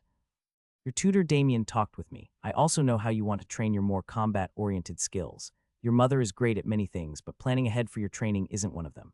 She left abruptly, so I am making some changes my father told me over breakfast one morning. What kind of changes? I asked with curiosity. Specialized weapons trainers. They are fairly common, even in Burnstock City if their level is only in the 60s. I will hire one a week and you can train heavily in the mornings with them starting tomorrow. While they won't be as good as your mother's squires or someone at the elite or legendary level, they will provide different insights. Most lower-level trainers give a stronger boost during their initial training session, and then their impact tapers off after that, my father explained. I am also looking to hire a trap specialist as well. That will take a bit more time, since they aren't as common. I will have to probably put in a hefty payment through the Adventurers Guild. Finally, I will be taking up your speech and social resistance training myself, he said. What, really? Don't you have other duties? You said you had some major plans, I asked. Derek is taking over more and more since he will soon be named Duke. I am stepping back and need something to do. We have had a couple of heated discussions and it is best I spend time doing something else. As for my plans, things are in motion and spending time with you isn't a waste. Helping with your training will be useful for your future. Also dancing and Eldarin etiquette. You are barely working on them is my understanding. Wealthy don't seem that important, I replied. Dancing is a movement skill. Don't underestimate its use in combat when combined with other movement skills. And while your mother would scoff at the etiquette type skills, she does understand the importance of not coming across as rude when she wants to. You are saying she chooses to act the way she does, I replied. Yes, you don't reach her level without being precisely who you want to be. She chooses to trample over other people by choice, but she also knows how to be polite when needed. Don't just take what you have seen of her as the only aspect of her personality. She can be quite charming when she chooses to be, my father explained. I doubted him a bit, but he would know better than me. What about your guards? Will they help with my training? I asked. They will be offered the chance if they have the right skills, but most of them are geared for protection and fighting with their builds. Trainers have specialized teaching skills, which help boost your level gain by spotting mistakes more easily, my father explained. I nodded at that, since it made sense. While his guard captain was all right, there was a big difference between his teacher and other people teaching me. Aren't I supposed to focus on mental skills? I asked. I discussed that with Healer Cassell. He had no issues with changing up your training as long as you don't get any new skills, which shouldn't be a problem. He understands the value of mixing up training as well, my father explained. It sounds like everyone is trying to rush to teach me things, I said. You aren't entirely wrong. It is likely that your mother will take you away once she returns. While I will be leaving you with a sizable amount of money, I don't have much else to offer right now. Many social skills that nobles use aren't something you will be focusing on, my father explained. That was true. The direction of my build of Spellblade was set in my mind. Any idea on other skills that would be useful or skill chains? I asked my father. He smiled at me and shook his head. Your mother has the right idea with what she has you learning, and I know you aren't supposed to get more skills. We can brainstorm a bit though, but there are many other niche weapon skills that would contribute to weapons mastery. Things like whip skills, club skills, for example. Then there is throwing skills. I am sure you know about the other runic systems out there, he said, and I nodded at this. No other foundational skills, like for magic, I asked. Mana sense is the cornerstone of magic-related skills followed by mana manipulation. You are already working on mana sense, so that is fine. You are doing math skills as well. If you wanted to become a crafter of some kind or use more social skills like a noble, then I would have other recommendations. But weapons and runes are very solid choices for a spell blade. The only thing left would be movement skills, but you are already working on some of them, he explained. I didn't know how to put it in words. I wanted to follow my mother's path, but I also wanted to do my own thing. No one became a legend by completely copying someone else. If they weren't invested in their skills, then it was hard to progress them beyond a certain point. My mother was amazing, but if I ever wanted to surpass her, then I couldn't just copy her. What about getting a lot of resistances? I asked. Hard and dangerous. People try, but it isn't easy unless there is an actual threat. I don't think I will be able to level up your social resistance that easily. As Tier 3 skills, they are hard to level in the first place, and with being resistances, that is another level of difficulty. A lot of what you are thinking will come in time. There are certain weapon skills that use mana like Slice, for example, a favorite of your mother's. A Tier 3 skill, but once you get mana sense maxed out and then start learning mana manipulation, you can look into skills like these, he explained.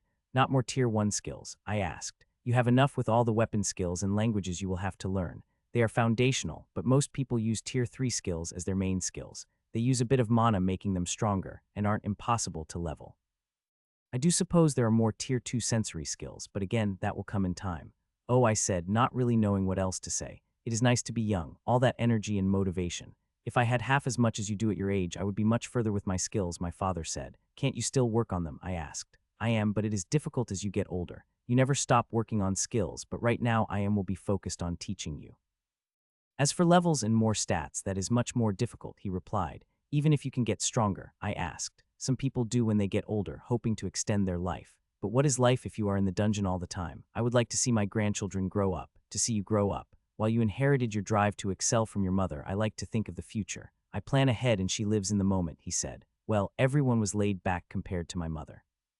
That really wasn't a proper comparison, but I just didn't get the lack of wanting to get stronger, to raise up one's stats higher and higher. It just seemed so weird to me. What you need to do is work on the skills you have, which is what I plan to help you with, he explained. What about training up stats specifically? I asked. That comes when you work on skills that are most associated with a stat. Trying to specifically train a stat is not worthwhile.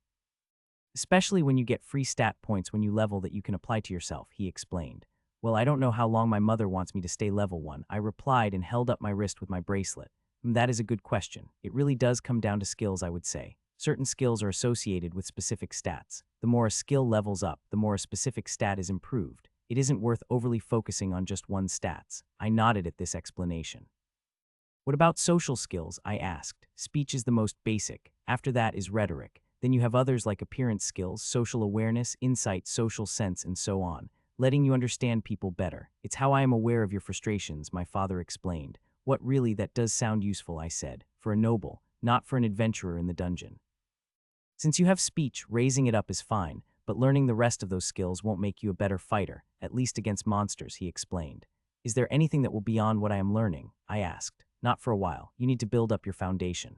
Weapons mastery and runes mastery are incredibly powerful Tier 4 skills if you have maxed out the previous skills. Not all skills are created equal, and those two are some of the best a person can get for both fighting and magic.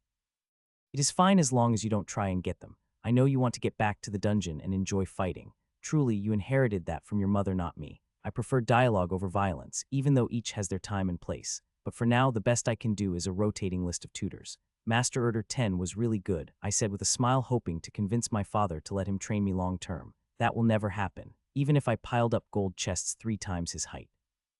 Higher level people have a specific amount of pride. Training foundational skills is something they dislike doing. Even if it pays well, I asked. They can make money easily enough. It is more about legacy or favors. I did him a great favor and got half a day's training for you. That doesn't seem fair, I replied. Then you can sell your services cheaply once you become famous and reach a high level. At that point, you will probably turn down most requests as well, my father said as he smiled at me. I could tell he was amused by how naive I was being, but I wanted the best tutors to keep pushing myself. I saw how much progress I had made from that one session and wanted to go back. What about alchemy? I asked. Complicated and a long path requiring foundational skills like you are doing for weapons mastery and runes mastery. Complete those first, then we can talk about going after another skill like that, my father said with a smile. He was right, I was looking too far ahead. But I just couldn't help myself. So you are the brat wanting to learn from me, Trap Master Enzo said. Yes, Master Enzo, I replied, and he gave a small snort before stroking his pointy beard. Traps are an art form. Most adventurers just activate them without regard, no finesse or understanding. I specialize in trap toys for young children to work on the skill. What level are you at? He asked me. Level 1 in trap detection, I said. Bah, completely fresh then. Might as well not count at all. Trap detection is about sensing the subtle danger coming from the traps. This isn't danger sense either. Since low-tier traps have no source of mana of their own, this danger is much more diffuse and difficult to sense. especially with traps with secondary effects and delayed reactions, he explained, and I paid close attention. He set a large wooden box on the table between us. This is a trap box, a toy for children to learn trap detection. He opened it up, and there was an opening in the box. You stick a hand in the opening and grip the pole inside. If you mess up, your hand will experience something unpleasant. While I knew that dismemberment and death weren't options, I was still a bit nervous. On the top here, there are various contraptions, knobs, buttons, and so on. Your job is to use the correct order to disarm the trap. This will improve trap detection, I asked hesitantly as I reached inside the box with my left hand. My right hand was my dominate hand, so I didn't want to risk it for now. Yes, it is simple, but it is designed to help you learn the skills necessary for dealing with traps.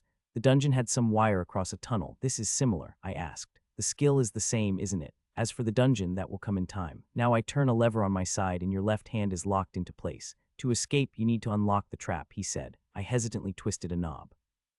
I felt a poke on the back of my left hand. I jumped slightly, but my left hand was stuck in the box.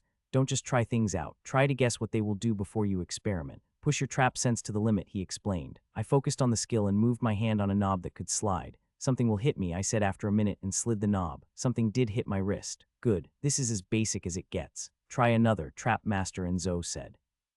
Someone who had the recognized title of Master had a high level in a specific skill or groups of skills. Enzo's claim to fame was his trap detection and disarming. Various organizations offered certification by confirming certain skills, their tier and level. Trying to fake being a master when you weren't would quickly be found out when you actually tried to do the job. One by one, I tested all the controls across the box. None of them released my hand.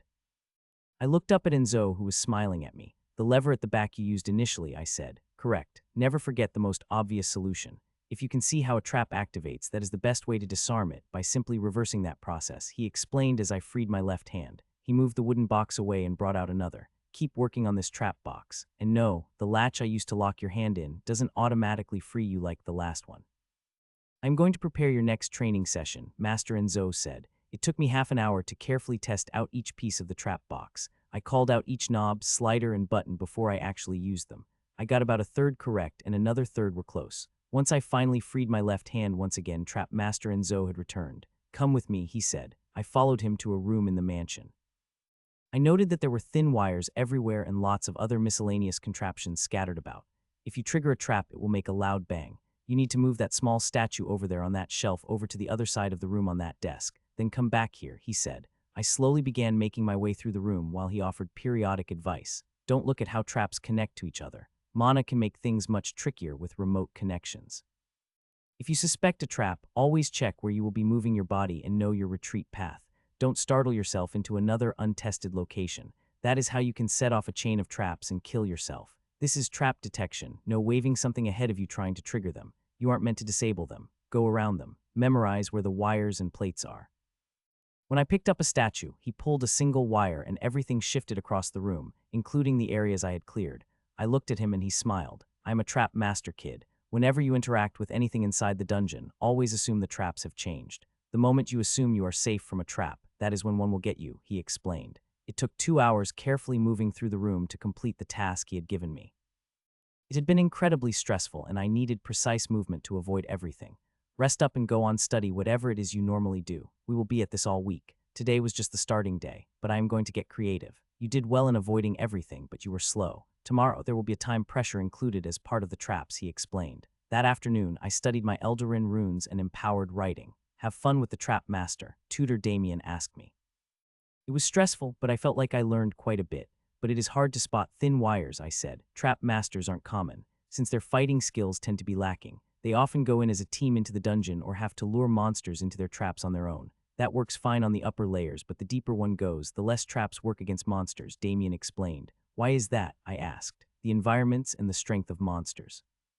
They also get smarter and have stronger skills, including sensory ones. The increase in their core color also denotes an increase in their combat ability, Damien explained. So no legendary trap masters, I asked. There might have been one or two. It isn't a simple build to fight with. It takes a lot of thought and planning. Too easy to make a mistake in my opinion, he said. While he might not be good at fighting, Damien was quite learned. Also, his analysis seemed correct. Swinging a sword to kill a monster was much more straightforward than running around and trying to place traps. Does anyone not fight with just spell skills? I asked. Mana is used in all higher tier skills, but most often fighters tend to favor specific weapon skills rather than a combination of magic and weapon, and increasing physical stats to survive and fight their way through. Specialization tends to be more important to reach a higher tier. But just specializing in spell skills leaves you vulnerable in the dungeon. Also, you will struggle with mana, my tutor explained, but you're getting ahead of yourself again. Runes, time to focus. I nodded at this. Focusing on the runes I had to learn in front of me. I was glad my father was changing things up, or I really might have just given up. Well, not really, but my progress would have been much slower. The following day, I had to move through the grounds of the estate outside. A natural environment is the absolute worst, especially in the dungeon. It lulls you into a false sense of security, that you know how things are. Don't believe it for a second. Trap Master Enzo was sitting on the base of a statue in the gardens. I had to follow the path in front of me to get to him. I only had an hour. I carefully moved forward, checking every step and making sure there were no wires that crossed my path. Twice there were bangs, signaling a trap had been triggered. I finally made it to the Trap Master. The two traps, what were they? He asked me. I still can't figure out what I missed, I said, and he nodded at this. Mana disturbance for both. A rare trigger, but once you get deep enough it will happen. Even if you do everything right, you might still trigger a trap. Good job on retreating back the way you came when they went off. Now go down that path to that fountain. You have an hour, he said. That felt unfair, but I wasn't about to complain. I could feel my skill improving as I made my way down the next path. Occasionally, Trap Master Enzo would call something out for me to pay attention to or to correct. No trying to leave the path or cheating the traps. In the dungeon there were tunnels and other forced routes between chambers. I couldn't try to go around the edges. The entire point of the exercise was to bypass traps without setting them off. I began to use my mana sense skill as well. I managed to detect some mana floating through the air on my path and avoided it. I got a compliment from Trap Master Enzo for that. I also made sure to maintain my breathing throughout the entire exercise. It was hard to concentrate on so many skills at once. Each training session left me exhausted, but in a good way. Every time I avoided a trap, I felt a sense of accomplishment, pushing me forward. That was what made Trap Master Enzo a good teacher. He precisely managed the difficulty, to give me a couple of failures, but enough success in detecting traps if I pushed myself to get them. It wasn't just the equipment or a mastery of the skill itself, it was the understanding of what was needed to quickly advance a person through each level of the skill as quickly as possible. That was why teaching and being a tutor was treated differently than just knowing skills. Just knowing them and having a mastery wasn't enough. One had to have the skills to teach as well and be good at that. Thinking about teaching, it made me wonder if my mother selected her squires with this purpose in mind. I knew she did a lot for me, but it could have easily been one of her many considerations when picking people. I would have to ask her when she returned if I remembered. The question was a bit rude as well, so it would just have to be the two of us. If she really did that, I wouldn't know what to say. I knew my mother loved me, but the more I learned, the more the shadow of her accomplishments loomed over me. It felt so far away, it was mentally draining to think of all the skills I would to train up, but that was what I wanted. Every little skill, every bit of effort would forge me into the ultimate legend. I was trying to verify everything about my build and considering other paths, but for now I would trust my mother and the people she had entrusted to teach me. Healer Cassell, I feel slightly different, at least my soul does, I said during one of our training sessions. Your soul resistance probably broke through. That is both good and bad news. Bad since it means your soul is at the edge of destruction. Good news is that the skill has broken through and will help stabilize things. Describe the feeling, he said, like a thin layer on the edge of my soul. It is still turbulent, but it seems more constrained if that makes sense. Like the surface is thicker, I explained. Your soul sense is improving as well. That is good. Your soul mirrors your body for the most part. It is how healing potions and other skills know how to fix you up. Healing points use energy from your body and the potion itself while using your soul as a template. That is why stronger attacks are more likely to leave a scar behind, since there is mana in them. It makes it harder for healing points to overcome and remove that external mana, he explained. All resistance skills are on the surface of my soul, I asked. Most, even poison. Your body will fight it off initially, but once it makes it past your resistance, you will have to depend on other skills at that point. That is why resistances are risky to depend on. If they break, it can do so in unexpected ways. Some of the attack might get through, all of it but just a shorter burst. It all depends on the mana and skill interactions. That is why training resistances is risky and they should never be counted on. Healer Cassell repeated his warning. What comes after resistance? I asked. Immunity, a tier 4 skill and a nightmare to level up. They consume a lot of mana when they activate, and if you are immune they don't do damage. So they have to be broken, but in combat that is insanely risky. There is a story about an idiot healer. Very big idiot, don't ever copy this, Healer Cassell said, and I listened closely. This idiot, who I won't even give a name, just idiot, thought she was so smart by having lots of healing skills and then getting resistances. She would train up by healing herself while taking damage. After immunity comes absorption. Her idea was to get every resistance possible, level them up to tier 5, and be able to absorb the attacks to recharge her reserves and attack skills.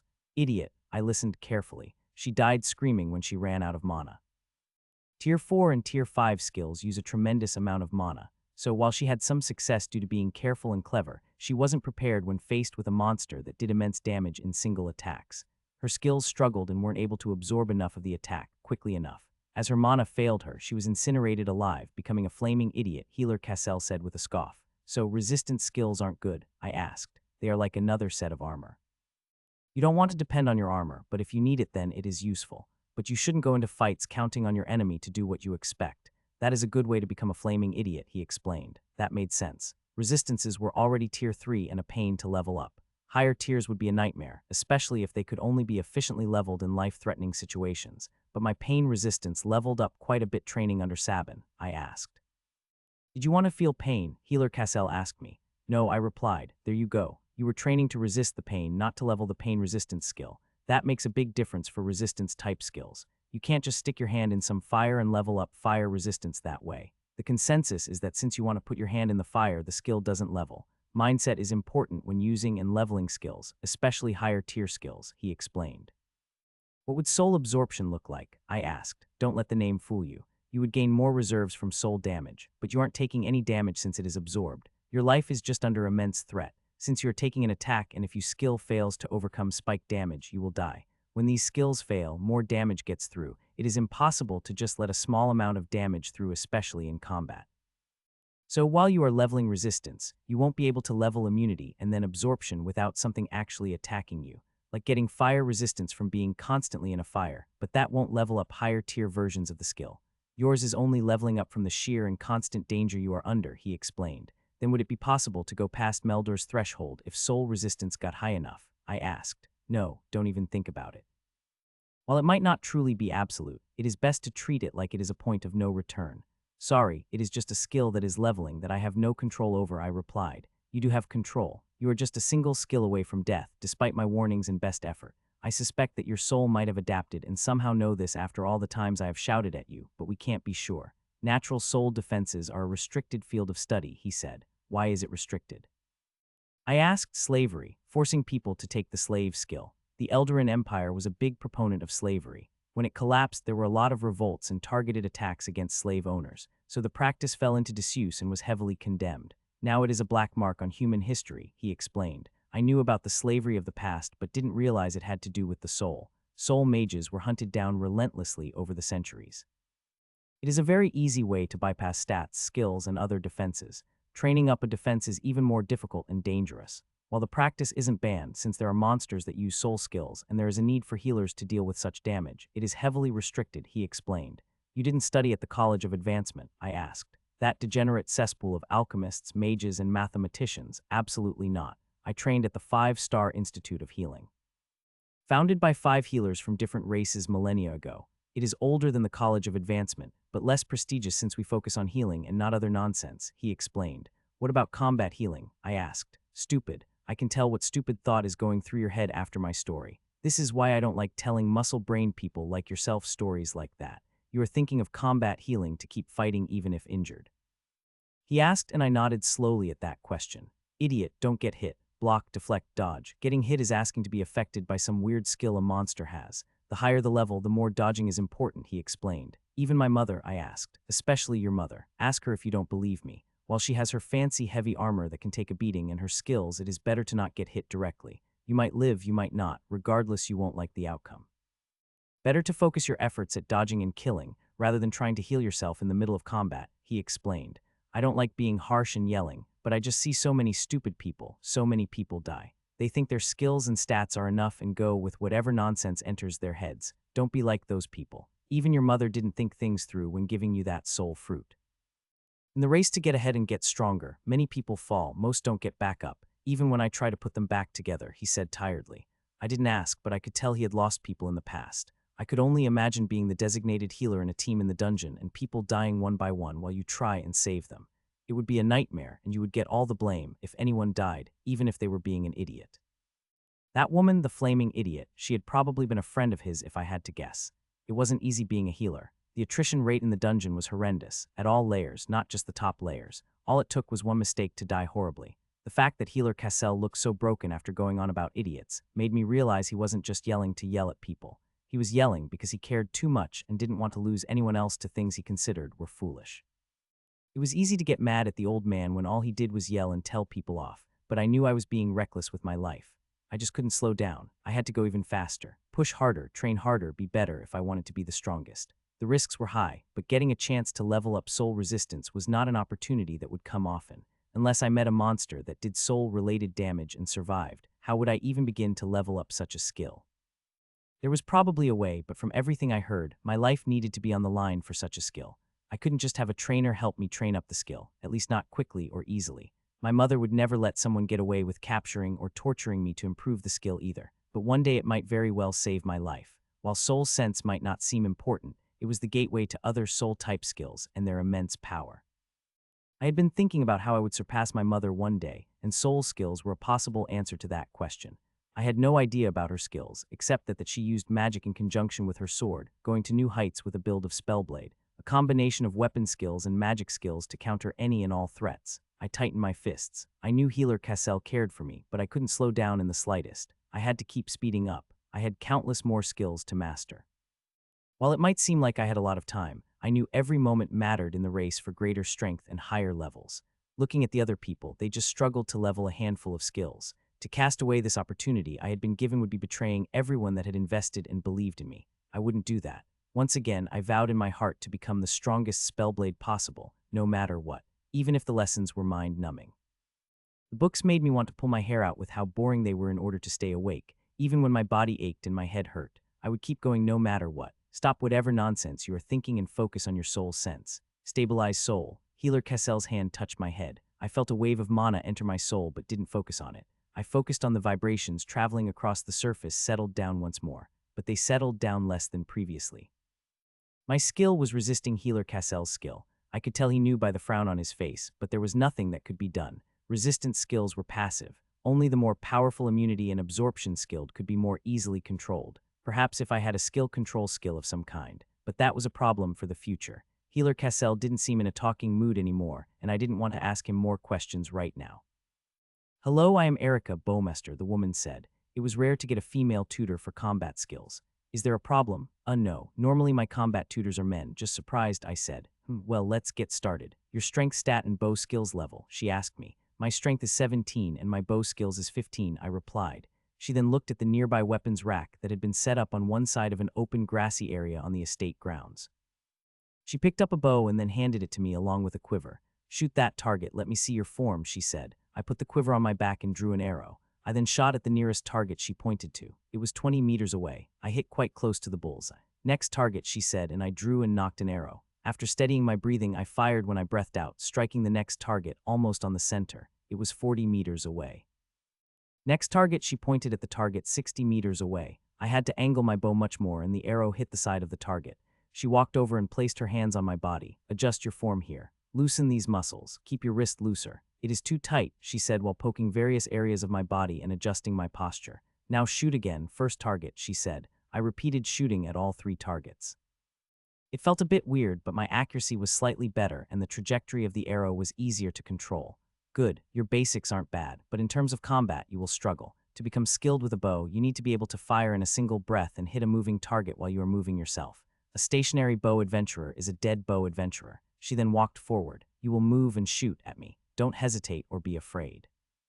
At your skill level and with your stats you can't harm me. Aim for lethal points and keep moving. It can just be a walk for now," Bowmaster Erica said. "Yes, Bowmaster Erica," I answered and knocked an arrow. She began walking backwards away from me. I fired at her head. She tilted it out of the way. "Your accuracy isn't good enough to target a vital area like a head. Danger sense will alert whatever you are shooting at. Aim for center of mass," she told me. I knocked another arrow and fired at her while walking towards her. She shifted directions just as I fired and the arrow missed her by a small distance. Aiming directly center is not always the best choice. "Keep firing and try and lead your target and predict their moves," she said. I fired again, aiming to my left slightly. She came to a stop. I was already knocking a second arrow and fired at once. She stepped backwards and I missed. I kept firing arrow after arrow while slowly walking while she dodged each and every shot. I missed every single one and soon ran out of arrows. Now go and collect them quickly, she said. I ran off as she ordered. Out of the 20 arrows that had been in the quiver, 2 had broken. Good, you collected them all. A major weakness of using a bow is ammunition. What about spatial storage or a bow or skill that creates magical arrows? I asked. When you are an elite or legend, you can ask that question. When you are starting off, you won't have access to such items. That is why it is important to know where your shots go. Also to know what is behind your target. You hit one of the targets in the field while trying to hit me. If that had been a companion, you would have severely injured them, she said. I didn't know I was supposed to avoid shooting them, I replied, and she shrugged. It is just a warning to pay attention where you are shooting. You also didn't try and get fancy or take too long. Speed is incredibly important when using a bow. Accuracy will come in time, but speed is the first thing you need to focus on. Now, let's go again, she said and walked away. I didn't hesitate to shoot an arrow at her feet where she would step. She shifted her stance and the arrow struck the ground next to her foot. Nice attempt to change things up, but center of mass is still best, she said as she easily sidestepped another arrow. I fired all 18 and another 3 broke this time. She had me collect 5 replacement arrows from the weapons rack to go again. My hands and arm were quickly becoming tired and sore from the constant firing of arrows as quickly as I could, trying to hit her. Bowmaster Erica kept dodging. Healer Cassell was on the side watching these weapons training sessions in case of an accident and to replenish my reserves.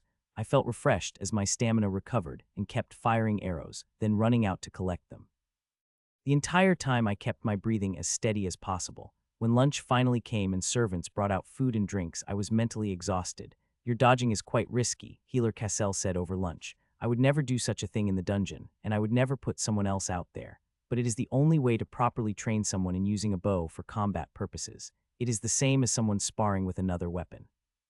Just that I am not shooting back like I normally would, she replied.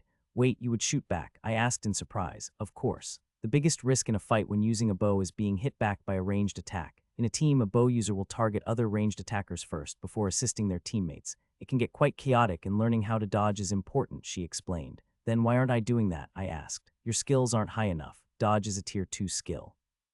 But I am told you are working towards it, she said. Dancing, Healer Cassell said, and I looked at him. I have been in enough conversations with Damien and the Supreme Warlady to know what is planned for you. Maximized dancing can transition into dodge. I thought it was just a noble skill, I asked. Dancing is a noble skill, and so is dodge to some degree. Nobles don't like to get hit after all, he said, and Bowmaster Erica chuckled at that. Indeed they don't. The few that do fight think they can stay in the back with a bow, but using a bow is the most dangerous position, since you have to be aware of everything happening and both your hands are in use to fire. No shield or other weapon to block, she explained, similar to being a healer. A massive pain in the ass, Healer Cassell said. Oh, you have gone into the dungeon, Erica asked. More than enough for one lifetime. Now I watch over Justin here, making sure he doesn't kill himself during his training, he replied. The same, I reached the 9th layer you, she asked. Made it down to the 15th, he replied, and her eyes went slightly wider at that. The 15th, then you must be close to being an elite, she said. Bah, I don't care for such things anymore. I am a healer first and foremost and will die a healer, he replied. Any team would want someone like you with them, she said. Foolishness and idiocy. I appreciate the kind words, but the dungeon is nothing but despair and darkness. So much is lost down there that can never be brought back, he replied. That sentiment I can understand. A bow can only do so much. Skills struggle to latch onto arrows and the higher quality ones are too expensive. That is the trouble with using a bow. Every shot with gold-tipped enchanted arrows is a massive expense. Once you have to start using platinum, there is just despair. I just couldn't keep up with the costs. I tried to cut corners. I was a fool, she said softly at the end. She had probably lost people as well and had retired from adventuring.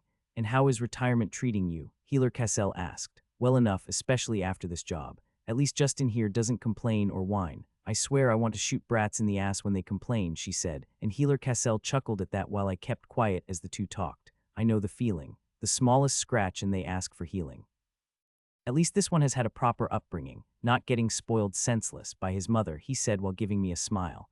I would have liked to meet the Supreme Warlady. She is an inspiration to female adventurers everywhere, Bowmaster Erica said. She's a force to be reckoned with, that is for sure. Ah, the sun is nice on my old body, Healer Cassell said while stretching and enjoying the noon sun. What about lingering injuries?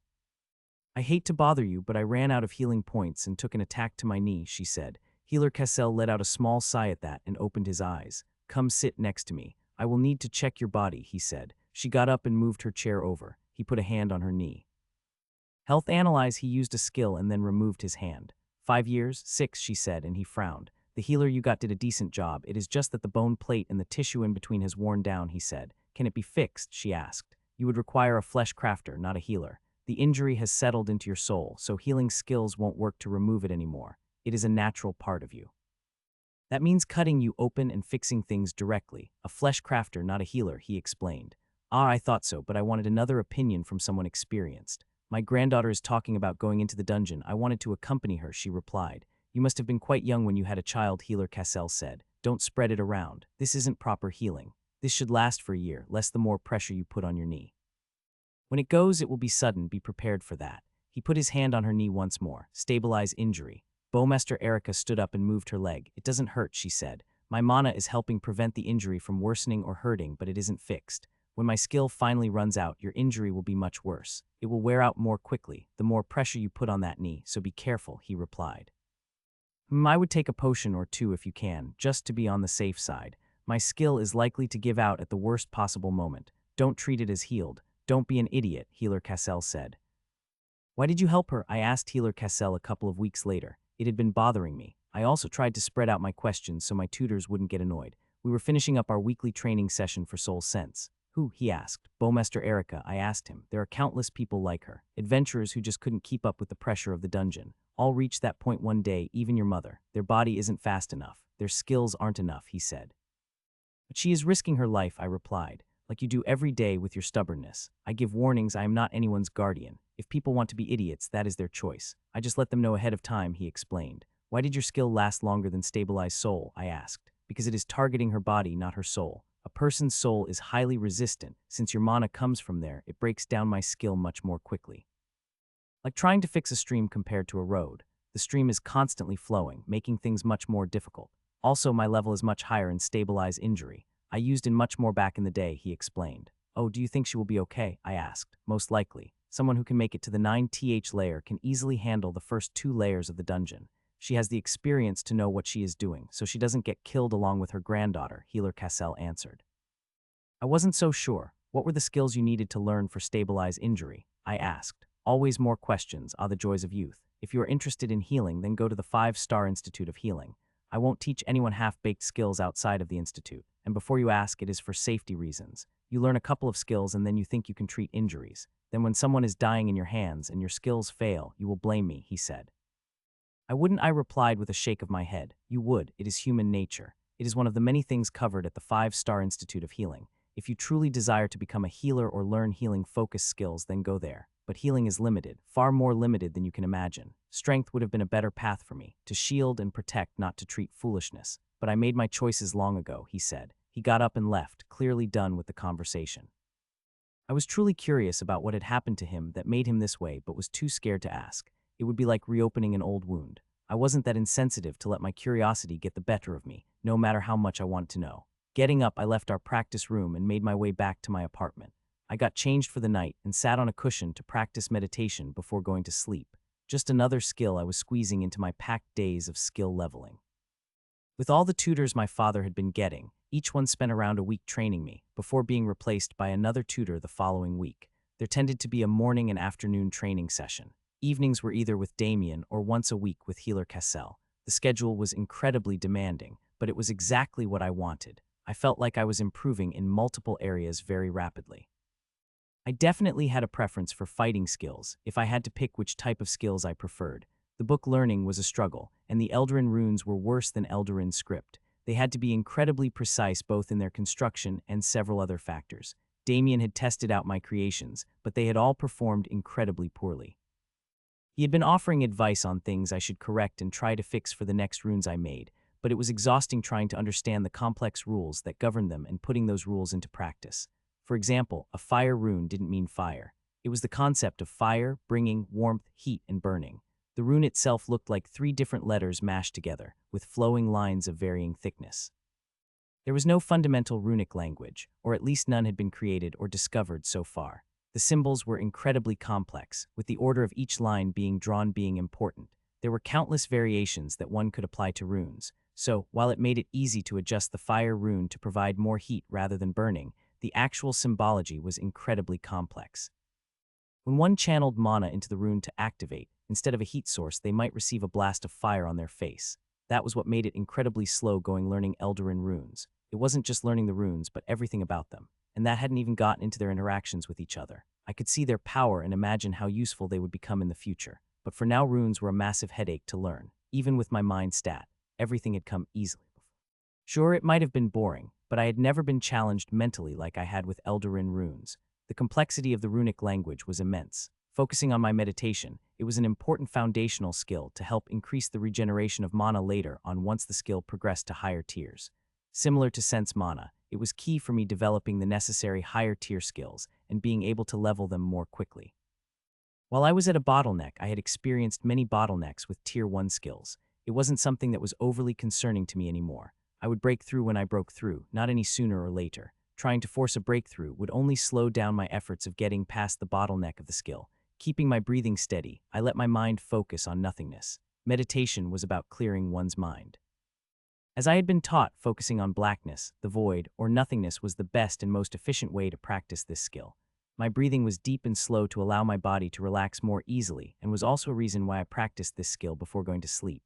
My mind drifted to intrusive thoughts. Why wasn't there a sleep skill, or a movement skill, or a thinking skill? I knew they probably fell into tier 0, but if running used mana to a small extent, why couldn't other skills? I put those thoughts to the side and focused on nothingness. Each breath, I let go of everything that was trying to weigh me down and distract me. I needed to focus on this moment. That was when it came together, with the distracting thoughts leaving, allowing me to focus on absolute nothingness. I had broken through the bottleneck on the meditation skill as my understanding of the skill deepened, and this knowledge was imprinted onto my soul through the skill level. In the future, it would be easier to clear my mind and enter this higher state of meditation, but leveling up would become more difficult as I had to find other ways to improve the skill. Unlike mental or physical skills, meditation was incredibly self-reflective and depended much more on the person using the skill. Each person approached it slightly differently, even if there were standard training methods. Most of my training was solitary like this. While others might try and help, I had to understand and learn. Just repeating something over and over wouldn't gain me a lot of skill levels. Overcoming personal challenges constantly, pushing my skills, and focusing on what I was doing was key to improving. I had no idea how other people could handle improving at a slower speed. I would have gone mad with frustration if I wasn't improving so quickly. Each and every improvement locking into place, each time one of my skill leveled, I felt a sense of satisfaction. I had gotten better at sensing this level improvements over time. During meditation, it was especially obvious when I broke through. My soul sense also twinged slightly when I got the level, since the knowledge was imprinted on my soul through the skill, like a colored glass window, altering the color of light that came through it. The metaphors used to describe how skills and stats worked could get overly convoluted sometimes, but it was a good starting point for visualizing and understanding what exactly was happening. For most people, this knowledge wasn't that important. While nice to know, it didn't help them. For me, and with how quickly I was progressing, I needed to know everything I could to avoid mistakes in the future.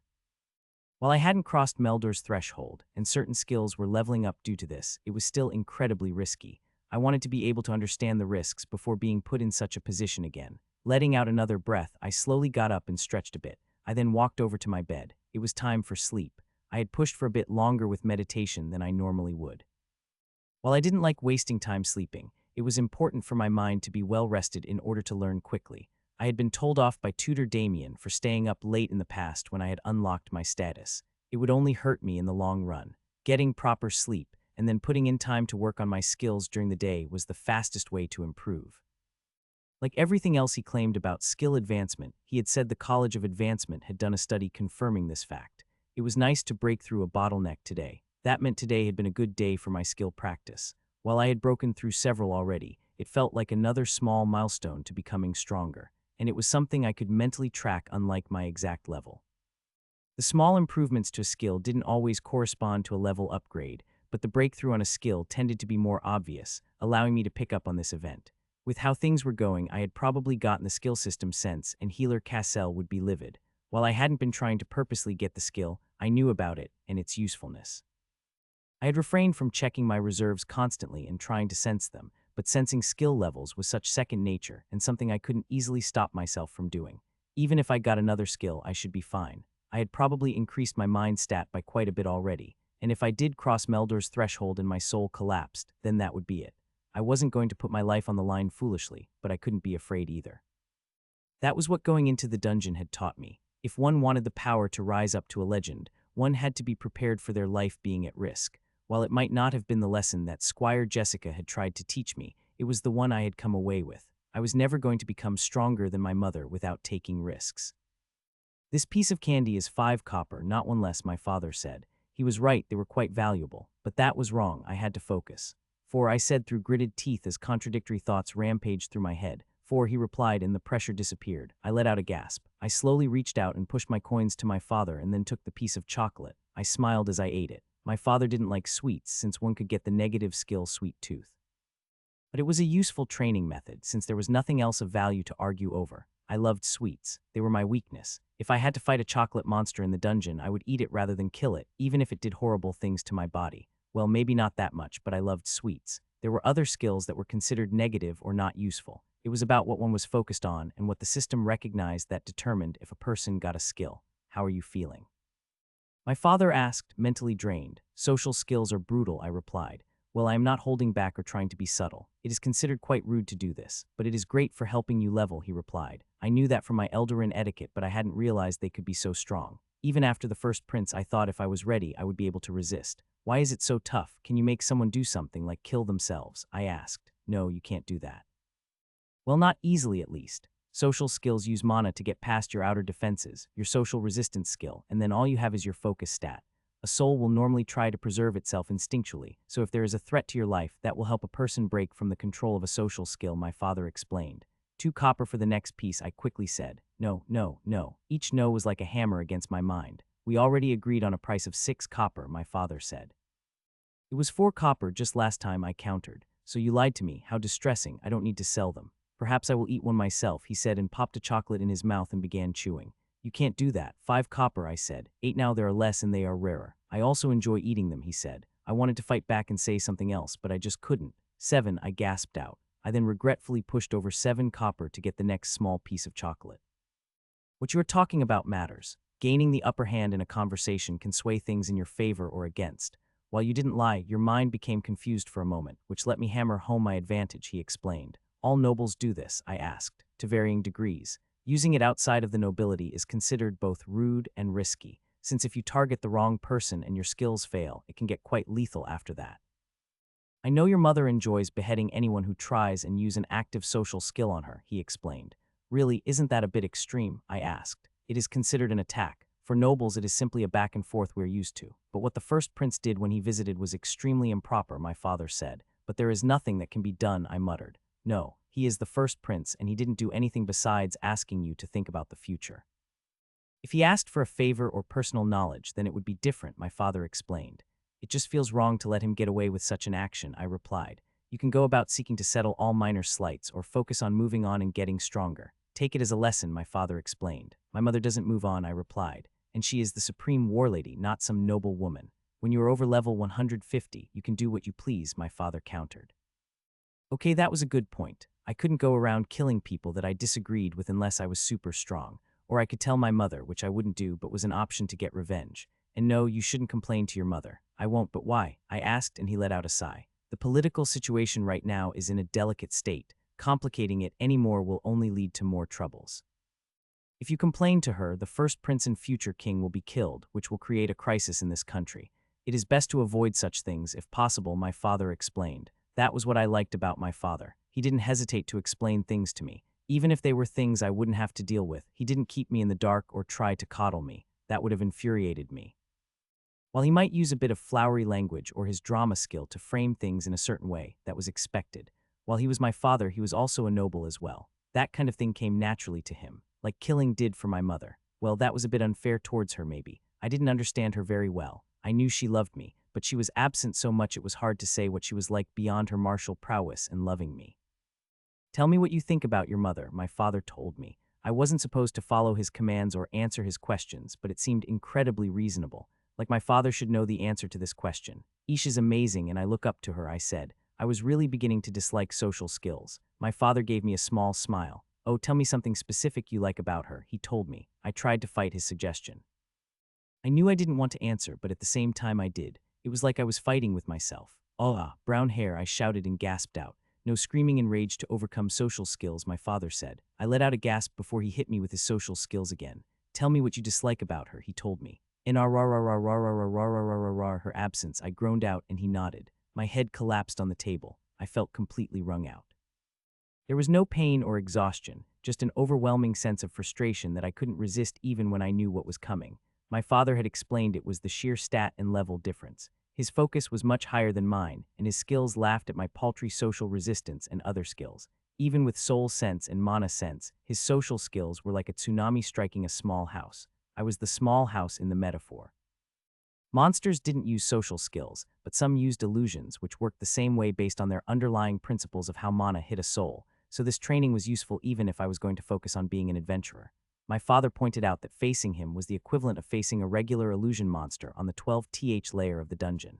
Even if I knew I had no chance, I felt like I should, that my actions shouldn't be beyond my control. Oh, how upset are you? What would you like to say to your mother? He asked me. I wanted to claw my eyes out to stop this. I hated it. I absolutely hated it, but I wanted to answer his questions. I needed to answer them. Like an overwhelming need, I just couldn't help myself. Only a slight bit. I would tell her that I love her, I said with a gasp. I had tried to fight it, but I just couldn't. Do you love her more than me? My father asked. He wasn't trying to be mean on purpose, but I needed to actually care about the answers to put up a fight in order to improve my skills. While there was no risk of death, embarrassment was still a distant second. I love you the same but different, I was forced to say. No matter what I tried, I always had to answer. The one nice thing was that it was really obvious if someone was going all out with their social skills, and there were other ways to break the connection. Screaming, running away, hitting yourself. But for this exercise, I wasn't allowed to do any of these things. They only compelled my words, not my actions. But my father warned me that at a high enough level difference people could be convinced to do some outlandish things. Criminals often use social skills, but that was why such training was highly regulated to the nobility. Anyone besides them using social skills drew a lot of negative attention. There were very few social skill tutors out there, and their client list was regularly checked to ensure they weren't teaching the wrong sort. This meant people who weren't nobility. Now tell me, have you ever wet yourself? I refused to answer this. I clenched my jaw tight and forced myself to focus on my breathing through my nose. Oh, you don't want to answer, but I am trustworthy. You should tell me. Don't worry, I won't tell anyone else, my father said. No, I refused to give in.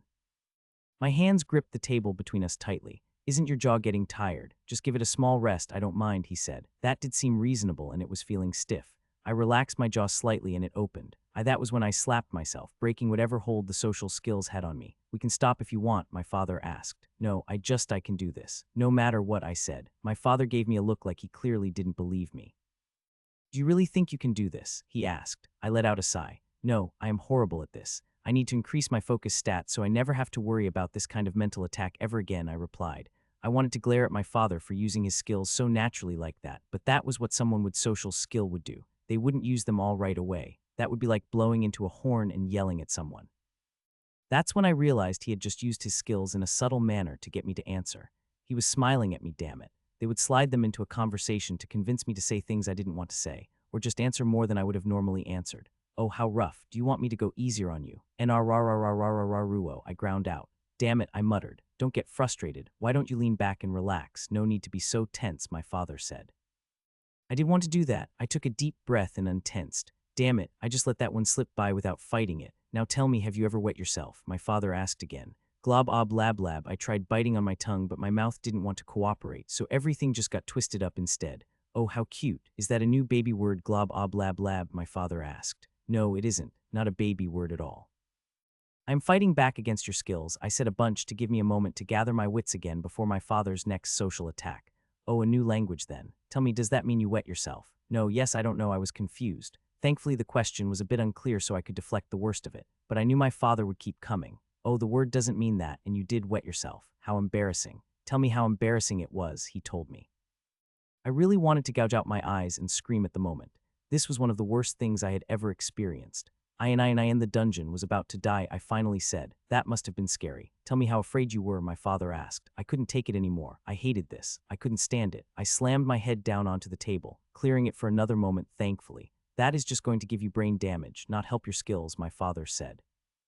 This is the absolute worst, I replied. It is, but you wanted the training. Now tell me about the stuffed bear you had as a child. What was its name again? I didn't want to talk about the bear. I had set it aside when my status became available. My father was relentless. People thought my mother was evil, but they must not have known about social skills. Tutor Damien, any other way to resist social skills besides social resistance and focus? I asked. No, Justin, besides your own social skills, which you are not allowed to get. You have asked that already, he told me. They are the absolute worst, I replied. Many people think so. That is why they aren't often used to their full extent. Subtlety is what people who specialize in such skills often focus on, he replied. I love my father, but the sheer embarrassment might kill me, I muttered. Damien chuckled at that. Well, be glad it is your father and someone you can trust. Most nobles start such training around age 12 when they can be more easily embarrassed and have more secrets, he replied. Like what? I asked, and he looked a bit nervous. The secret depends on the person. The older they are, the more secrets they accumulate, he said. I felt like he was lying, but I wasn't sure about what. I ignored the feeling, since Damien was trusted by my mother. That meant I could trust him as well. The Supreme Warlady has returned and summons both of you to her office. A servant entered the library, breathless, and quickly said. I quickly got up, and so did Damien. We didn't run but walked quickly to her office. Running would be rude, but there was no way we would be slow. The fact that she returned unannounced was a surprise. The door was open and I entered. Healer Cassell was already there, and her 3 squires who looked quite tired and worn out. My son, it is good to see you are doing well. It was a why is there a scar on his neck, she asked. No one dared to breathe as my father entered her office. I wanted to talk to you first, he said. Talk, Darren. It appears my son was almost decapitated and his neck disfigured. I suggest you consider your next words very carefully, since you are responsible for his safety in my absence, she said. She didn't move, but everyone felt the threat in the air. I would speak with you alone, he said. Out, all of you, my mother ordered without thinking for longer than a second. I left along with everyone else to wait in the hallway. The office was enchanted to block out sounds and vibrations from the outside, so the inside couldn't be spied upon. Everyone was silent and watched the door nervously. A minute went by, and then 2. Finally, my father opened the door unharmed. He didn't say anything as he left. Come back in, my mother ordered. We all came back into the office. Come here, let me look at you closely, my mother ordered, and I went around the desk to stand next to her. She grabbed my head and gently turned it to the side, looking closely at the scar. How bad was it, Healer Cassell? Very bad. Trifecta of poisons, and the blade almost got to the spine. If I hadn't been right there, he would have died. I tried to minimize the scarring, but the poison lingered, bottoming out his healing points. An experienced flesh crafter can remove it, he said. My mother let me go. I will leave that up to my son. It is his body, so he may decide if he wants to wear his scars openly or not, my mother said. I noticed that she didn't hide her scars or long-term damage that had been left behind when she ran out of reserves. What about lasting effects? The poison has cleared out and he got poison resistance. I inspected the wound several times, but it has healed correctly. The only lasting mark is the faint scar on the surface of his neck, Healer Cassell reported. You have done well. Consider the debt you owe me, repaid in full for your service, my mother said. I would see any lasting issues fixed before my departure and talk to whatever healer you hire next, Healer Cassell replied.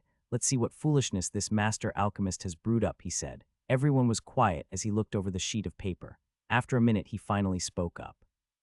I need a moment to think this through and the possible interactions, he said, and my mother nodded.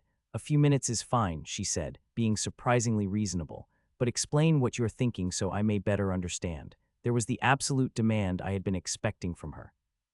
Unlike a regular elixir, a mega elixir is refined through a special process to allow the stats to directly permeate a person's soul in a subtle process rather than a forceful one, using an indigo core as the primary ingredient and drawing out stats through it.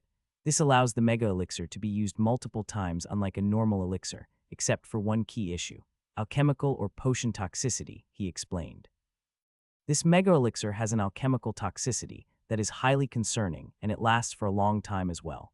If your son takes this, he will not be able to take another potion for at least 10 years and won't be able to take another mega elixir for 400 years or anything similar in nature, he explained. That is the concern. I only know that alchemical toxicity reduces the effects of potions, the more that are consumed, my mother said. That is at the most basic effect. But once it gets high enough, the body will violently reject any potions or alchemical products after a certain point, hurting instead of healing. This mega elixir is both genius and stupid. Genius since it will increase all stats by 10 with no risk to the soul, but it is stupid due to the high toxicity. Potions are a life-saving resource in the dungeon. And I do mean 10 years for the most basic of potions, Healer Cassell said. It increases toxicity that much, my mother asked. We use the Rumbart scale. Show me a healing potion you would use, he said, and my mother pulled one out. That is a 50 on the Rumbart scale, fairly high potion toxicity, but expected of a powerful healing potion. Most people starting off would use healing potions with a 5 on the Rumbart scale. At 100, the effects switch from helpful to harmful. You would need to take 2 of them quickly to reach that amount of toxicity, with the higher value on the Rumbart scale making each successive potion less effective. The number decreases more rapidly the higher it is, without regards to skills or levels. It is something that one needs specialized testing equipment to determine. I can say that Justin's toxicity is almost zero after watching him for so long. The alchemical product, that compressed heart didn't have much, Healer Cassell explained. And how much on this Rumbart scale is the mega elixir? My mother asked. Around 9,000. If your son takes this, he can't even look at any alchemical products without serious risk. With its power and how it integrates into his soul, the decrease on the Rumbart scale will be much slower than normal. The master alchemist specifically notes this. That is why I say 10 and 400 years for no potions and only minor potions, he explained. What exactly is alchemical toxicity? Is it like poison? I asked nervously. It is your soul resisting outside effects of an alchemical nature. This mega elixir is very safe for what it does, except for the alchemical toxicity it leaves behind. Any future products made from alchemy need to be treated carefully and not used. They will only hasten his death and can be treated as dangerous. Resistance skills don't work on this sort of thing since potions are designed to work on your body and soul, Healer Cassell explained. This is an innate property of the mega elixir, my mother asked. Yes, that's how your master alchemist got such a potent creation while minimizing all other side effects. Genius, it really is genius, but also stupid, as I said before. Instead of skills, it will be alchemical products that risk your son's life, he replied. There are no skills to counter this, my mother asked. As far as I know, no, but they say there is a skill for everything. It wouldn't surprise me if your son developed a new resistance after taking this mega elixir. But mark my words, Supreme Warlady, it is risky long-term, Healer Cassell said. Son, what do you think? My mother asked me. I am not afraid. You worked hard to get me this mega elixir. I will take it, I said, and she nodded. While there were risks, I would just have to avoid alchemical products in the future. That didn't seem any riskier than not getting new skills. Good. To advance boldly, one must put fear of the unknown aside. She then reached out, and a shimmering crystal phial appeared in her hand with a rainbow color coming from inside. Uncork it and drink it all at once, she said as I carefully took the phial from her hands. I steadied my breathing as everyone watched on. I then uncorked it and drank it all at once. It had a horrible taste, like something died in my mouth, but I forced myself to swallow every drop. I then set the phial on the desk while everyone stared at me. I felt a bit woozy. Healer Cassell came over and touched my head. He is fine, just his soul is being overwhelmed. With your permission, I will put him to sleep. It should allow the mega elixir to work better. Do it, my mother ordered. Sleep wore. I let out a gasp as I woke up. I was in my bed, but I hadn't been changed. My mother was sitting by my bedside along with Healer Cassell. Her squires and tutor Damien weren't present. Son, she said while leaning over me. Are you okay? I feel fine. Thirsty, I said. A servant rushed over with a glass of water and then rushed away. I slowly drank, just as I said. His soul needed time to adjust. The mega elixir can be used by anyone, but it takes time for someone with lower stats to adjust, Healer Cassell said. I finished drinking. How long was I out for? I asked. A day, my mother said. Oh, that wasn't too bad. Let him rest the remainder of the day. Check on his stats tomorrow morning. Better to let everything settle first, just to safe, Healer Cassell said. I will be leaving in 3 weeks, he replied. What, why? I asked. While I was being paid to be here, a considerable amount of money, it was also a favor to your mother. I owed her for saving my life long ago when I didn't want to be saved. Now my debt is repaid, and a new healer will arrive, he replied. Idiot child, don't go dying from something stupid, he muttered and left the room. My mother sent a glare at his back, but he didn't falter in the slightest. He shouldn't say such rude things to you, she said. It is fine, he is just worried. He is a big softy under all of that gruffness, I replied. A shame, but he did well in guiding me regarding your health concerns and saving your life. The debt is repaid, she said. You saved him, I asked. When I was moving through the layers, he was all alone, his team had been wiped out. Without my assistance, he would have never left the dungeon. Normally, I wouldn't have bothered, but he was a healer and was still trying to bring his teammates back to life when I found him.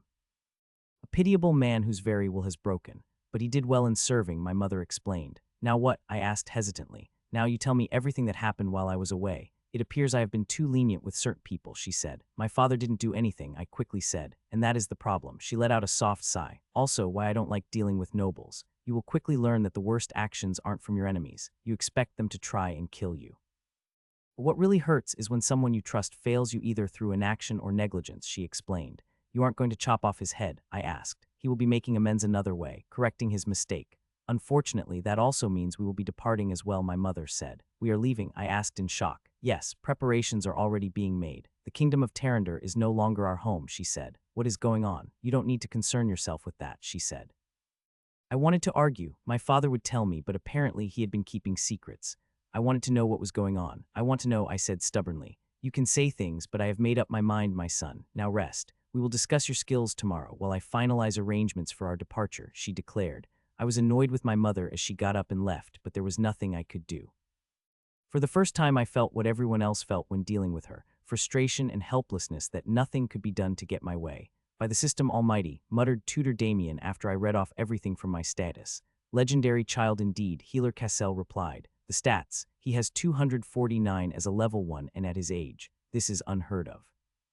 It would put him at approximately level 12.5 if we use comparisons to the stats of legendaries at 20 per level. Or that would be level 25, since his free stat points could match that all the way up to level 25, Damien said. Only one new tier 2 skill, good. His soul should be stable, even if he has a high insane amount of alchemic toxicity right now. At least the issue of too many skills in comparison to his mind stat has been solved. A ratio of almost 90.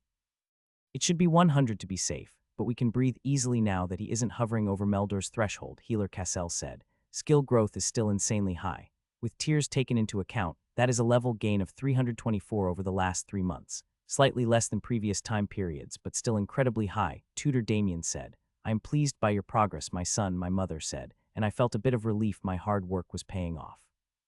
You said his soul is stable, she asked Healer Cassell. It is in a much better place except for the alchemical toxicity. Why? He asked heavily with a sigh. 2 things. An alchemic product that has been created by taking out a skill from a monster, a pair of eyes from a shadow cat. I want my son to get the skill Shadow Vision. Also, another soul fruit. If his leveling of skills has slowed down, then it must be sped back up, she said. Setting a green soul fruit on the table and a glowing crystal shard inside a glass container. Healer Cassell took several deep breaths, opened his mouth, closed it, and opened it once more. The tier of the extracted skill and its name, he finally asked. I had been expecting him to go on a rant, but he probably realized it would do no good against my mother, or he could be waiting until he got enough information before yelling at her. It is a very useful tier 2 skill. Shadow Vision, which allows a person to detect unnatural things around their position, specifically hiding skills. It is focused on the eyes, she explained. The issue is the alchemic toxicity, while processed monster skills have only a small amount. If he gets this skill, his eyes will try to explode out of his head at his current alchemic toxicity level, Healer Cassell said. And if you were healing him, my mother asked. I didn't want exploding eyes. I really didn't want that. It is possible. But I will need some mana potions, and this is reckless. Once the skill integrates, it should settle down, but if it doesn't, he may go permanently blind, Healer Cassell said. We just solved other problems. There is no need to make more. I disagree. If my son is to be the best, he must be pushed, both in soul, body, and mind. So it is mostly safe and you can handle the side effects, she asked. It will hurt a lot, he said. It will improve his pain resistance and empowered will.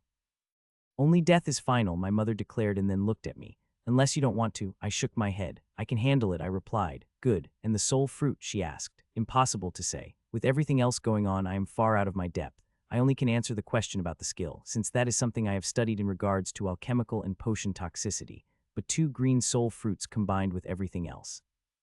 They are natural treasures of the dungeon and should do no harm, but anything in excess can be dangerous. I would strongly recommend against both items, he explained. And if you had to make your most educated guess, my mother asked while staring at Healer Cassell, I really don't know. Even if you put your blade to my neck, I couldn't tell you the most likely outcome. There are 3 possibilities. The first being is that it just resets what the first one did. His skill and stat gain remain insanely high. The second outcome is that his soul becomes too unstable and completely breaks apart.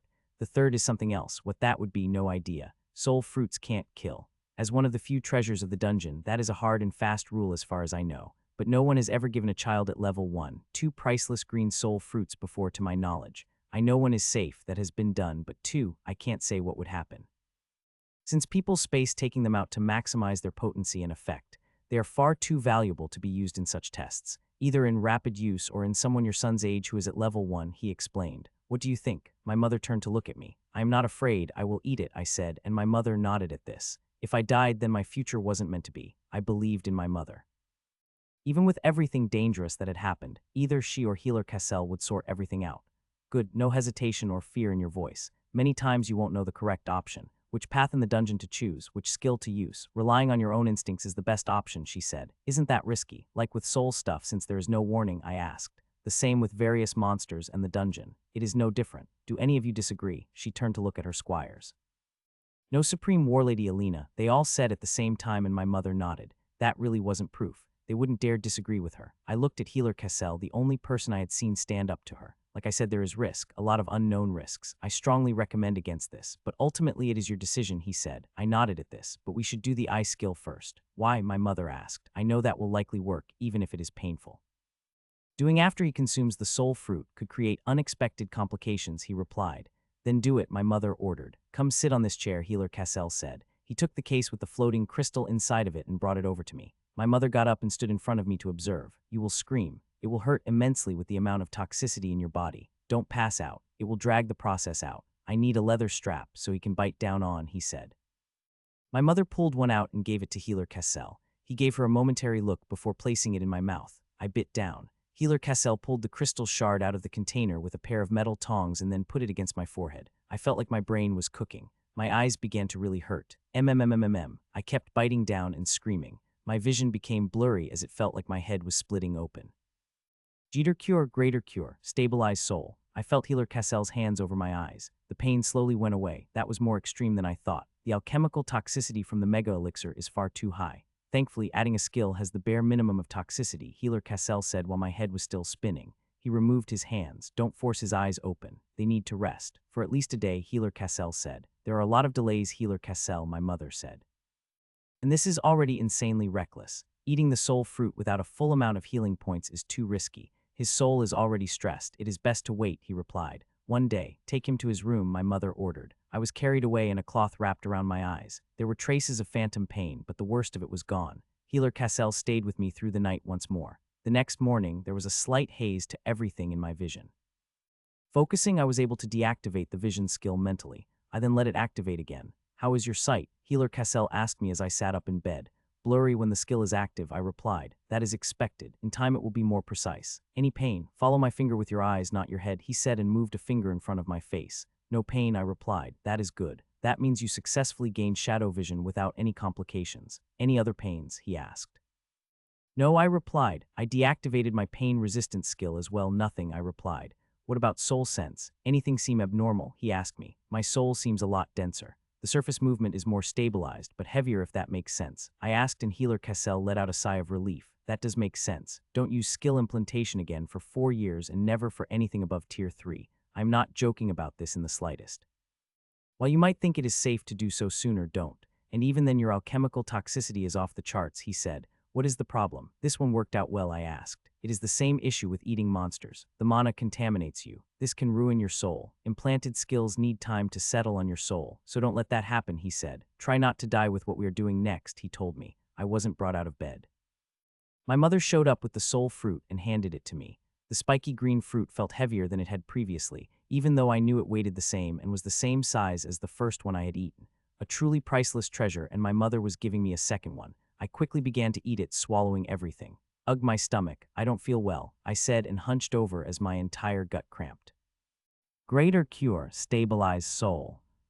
The pain just kept getting worse. My entire gut felt like it was twisting in on itself. What is the problem? I heard my mother ask. The soul fruit is causing his soul to become more unstable. His health is stable, but his soul is fluctuating heavily. It is impacting his body, Healer Cassell said. Stabilize soul. Help, I gasped out. It is fine, my son. Endure and become stronger, my mother said. I was in pain, tremendous pain. It felt like my body was going to be ripped in half. I couldn't stop myself and threw up the breakfast I had before eating the soul fruit. My mother was next to me holding on to me. I puked all over her light armor. Instead of getting upset, she was far more analytical than I could have ever imagined. There are no soul fruit pieces here, she said. It was absorbed by his soul. Once consumed, it isn't taken in by the body, but the soul. Right now, his soul is incredibly unstable, but it isn't breaking apart. That is impacting his body heavily, Healer Cassell said. Do something, my mother ordered as I dry heaved. There is nothing to do but wait. I told you I didn't know what would happen. He isn't dying, but there is an adverse reaction. How do you know he isn't dying? My mother asked. His healing points aren't dropping. If his soul broke apart, he would die in under a minute. If his body was breaking apart, his healing points would drop, Healer Cassell said, but I was in a tremendous amount of pain. I dry heaved again. My entire body felt like it was trying to rip itself apart. Well, he clearly is in pain, my mother said calmly. I know, but you don't just stuff a kid with everything you have and not expect something bad to happen. Now let me focus while I think about what is happening, damn it. Healer Cassell shouted at my mother. She didn't say anything back as my dry heaving got worse. That was when I began to cough heavily. What in the system's name? Healer Cassell said. What is that black stuff? My mother asked. I don't know. His healing points are dropping. Greater cure. Stabilize soul. Get me a mana potion. Here, use this one, my mother said. Greater cure. Stabilize soul. Health analyze. What impossible? Greater purify. Greater purify. What is it? My mother asked as Healer Cassell began breathing heavily after using so many high-tier skills in quick succession. I have a guess, but give me a moment. I need to draw some blood, he said. I kept dry heaving and coughing. I felt a prick on my arm. Well, my mother asked. I need a moment. Let me focus, he told her, and she didn't say anything else. A minute went by before Healer Cassell spoke up again. I just checked his alchemical toxicity. The soul fruit is forcing the alchemical toxicity out of your son's soul. That black stuff is the alchemical residue, mostly from the mega elixir, Healer Cassell said. I thought it was part of the soul itself. My mother asked as I tried to listen in even as my body was racked with pain. It is, your son's stable for now. My skills will hold long enough and he won't die immediately. I need to think. This is an unknown reaction. He already had a soul fruit. The stats and skills in the original soul fruit are all something adventurers have done in the past. No one would eat a second green soul fruit so close to the first. Also, the alchemical toxicity was completely off the Rumbart scale, as high as it can go and then some, he said. I have a guess, but it is just a guess. Soul fruits can't harm, they just make the soul more receptive. They can even strengthen classes linked with a person's soul. Your son's age level and the original soul fruit already made his soul as receptive as possible. The new skills and how quickly they leveled is proof of this. A soul fruit can't harm. It strengthens and makes the soul adapt. But there is no measuring scale for this, Healer Cassell explained. So it is forcing the toxicity out of his soul. Interesting, my mother replied. A shame I didn't get another mega elixir made and find some more soul fruits.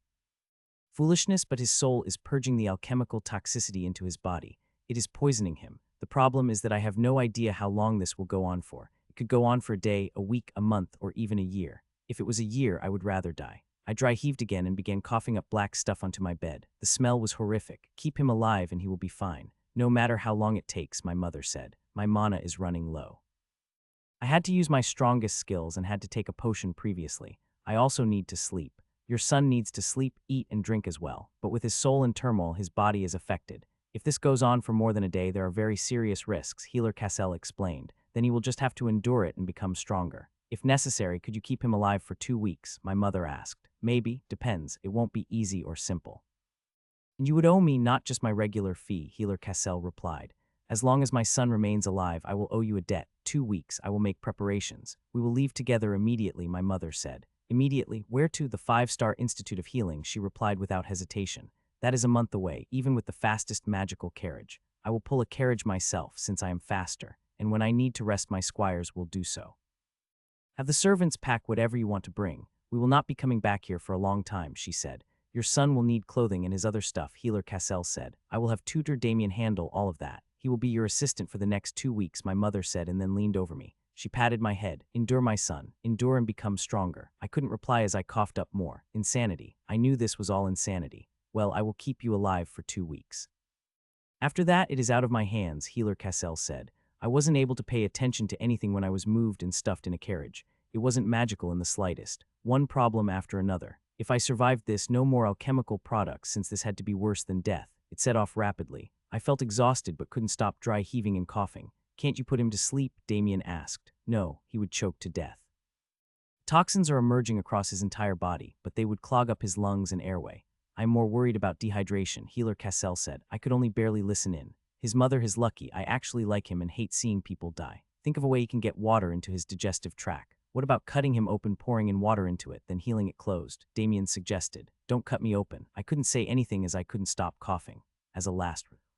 His healing points are fluctuating a lot. I would rather not bottom them out unless there is no other choice, Healer Cassell said. A tube of some kind, down his throat and into his stomach. The coughing is too much. This never happens. No, skills can fix almost everything, but you need the right skill. I can't address the root cause, his soul expelling all that alchemical toxicity into his body, Healer Cassell said. Since he can use soul sense, could he try and help speed things along? No, and that is incredibly stupid. Justin, don't listen to what he said. You poke your soul now, it is liable to explode and your body along with it. While the soul fruit won't kill you, your soul is highly unstable at the moment. Don't mess with it in any way. All I could do was try and nod before my gut twisted and I dry heaved once more. Can you keep him alive for 2 weeks? Damien asked. It won't be easy. I am hoping this stops in a day or so, but I have no idea. It could end tomorrow, it could end in a year. What about measuring the alchemical toxins that are coming out of his body? Damien suggested. You can try, but alchemy is incredibly complex. You would have to know the amount of mana in the mega elixir and then find some way to convert that into this black sludge. Who knows if it contains other impurities from his soul. If he survives, I tremble at the possible outcomes. But he has to survive first. Greater healing. Greater purify. For one brief moment, I felt better. I went still, breathing heavily. Then the pain stuck me again and I dry heaved. Don't worry, Justin. Your mother will get us to the 5-star Institute of Healing in no time, Damien said. You will have to keep him clean. I need to meditate to try and recover as much mana as possible and rest in between sessions. Check with me every hour and I will reuse my skills, Healer Cassell said. Will that be often enough? Damien asked. It is the best I can do. I want to avoid taking potions for as long as possible in case there is an emergency. Once an hour should be enough to ensure he remains stable. At least she is going to the only people who might know how to keep Justin alive. I coughed up more black sludge. Being alive hurt, it hurt so much. My mother was wrong. She was wrong, so wrong. First healer, Zarin Quayle. How is my son? At least she had the decency to act concerned after what she had done to him. I gave my harshest glare at this woman. She wasn't fazed in the slightest. She kept calm and stared back intently at me. I took a seat at my desk and she sat across from me. The supreme warlady Alina Burnstock, one of the most, if not the most feared beings in existence. I didn't care about her body count, or any of the other rumors about her. What I disliked her for was for experimenting on her child. I dislike you, Alina, I said and waited to see what she would do, not bothering to use her titles. No one dared to touch the 5-star Institute of Healing, but there were always exceptions. We might all die today, but that was fine. I would not betray our core principles, the ones this very institute rested upon. I sometimes dislike myself, she calmly replied. Despite her stoic nature, she was clearly capable of self-reflection. I pulled off my enchanted glasses and rubbed my eyes. If this were anyone else, I would have them taken into custody and punished for what they had done, even a legend. The one thing that even the most stubborn of healers agreed on was no experimenting on children. Our list of actual rules for full members was quite small, but the rules we did have were very important. But handing out an appropriate punishment was impossible with this woman. I put back on my enchanted glasses and she stood up and bowed deeply. I accept full responsibility. Please ensure my son's health. Well, at least she understood that she was out of her depth here. She might be a genius at killing things, but her talent in the healing skills was practically non-existent. Only a few basic skills from what my glasses could pick up, a dabbler at best. After a few seconds, she sat back down and continued to stare at me. The only thing we can do is wait, for however long it takes the alchemical toxicity to leave his soul, I replied. How long will that be? She asked. I have 3 senior healers looking over the case now. Based on the blood tests for alchemical toxicity, it could be anywhere from 3 months to a year, depending on if the rate of expulsion speeds up or slows down. I will be reviewing whatever they come up with to narrow that timeframe and the treatment plan. A 9,000 on the Rumbart scale of alchemical toxicity should be impossible. The cost of your son's care isn't going to be cheap. I can pay, she replied. Yes, you will. I have priced out the necessary care he will need for an entire month. The cost would be difficult for anyone but you, and know that our services are closed to you personally forevermore. We don't take kindly to experimenting on children, I replied, waiting for her to start yelling. I slid across a sheet of paper detailing the immense number of resources that were being poured into keeping her son alive.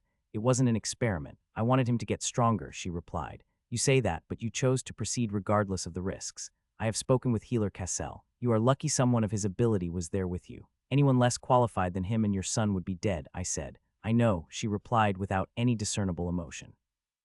No more alchemical products or anything else for your son. He can make his own decisions when he is older, much older. But for now, absolutely nothing. What you have done with information is going to be sealed. While I doubt anyone else will ever replicate what you did, it is unacceptable, I calmly said. I understand, she replied and picked up the sheet of paper. I saw her eyes go slightly wide for a moment. This is the cost for a month, she asked with a bit of shock. Yes. 4 full-time senior healers rotating in to constantly apply their skills. A member of the 5-star council to review the treatment plan and to work on a solution.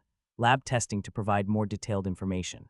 Dwarven medical devices to keep your son's body functioning. And 1 ritual of protected rest so your son's mind can actually sleep.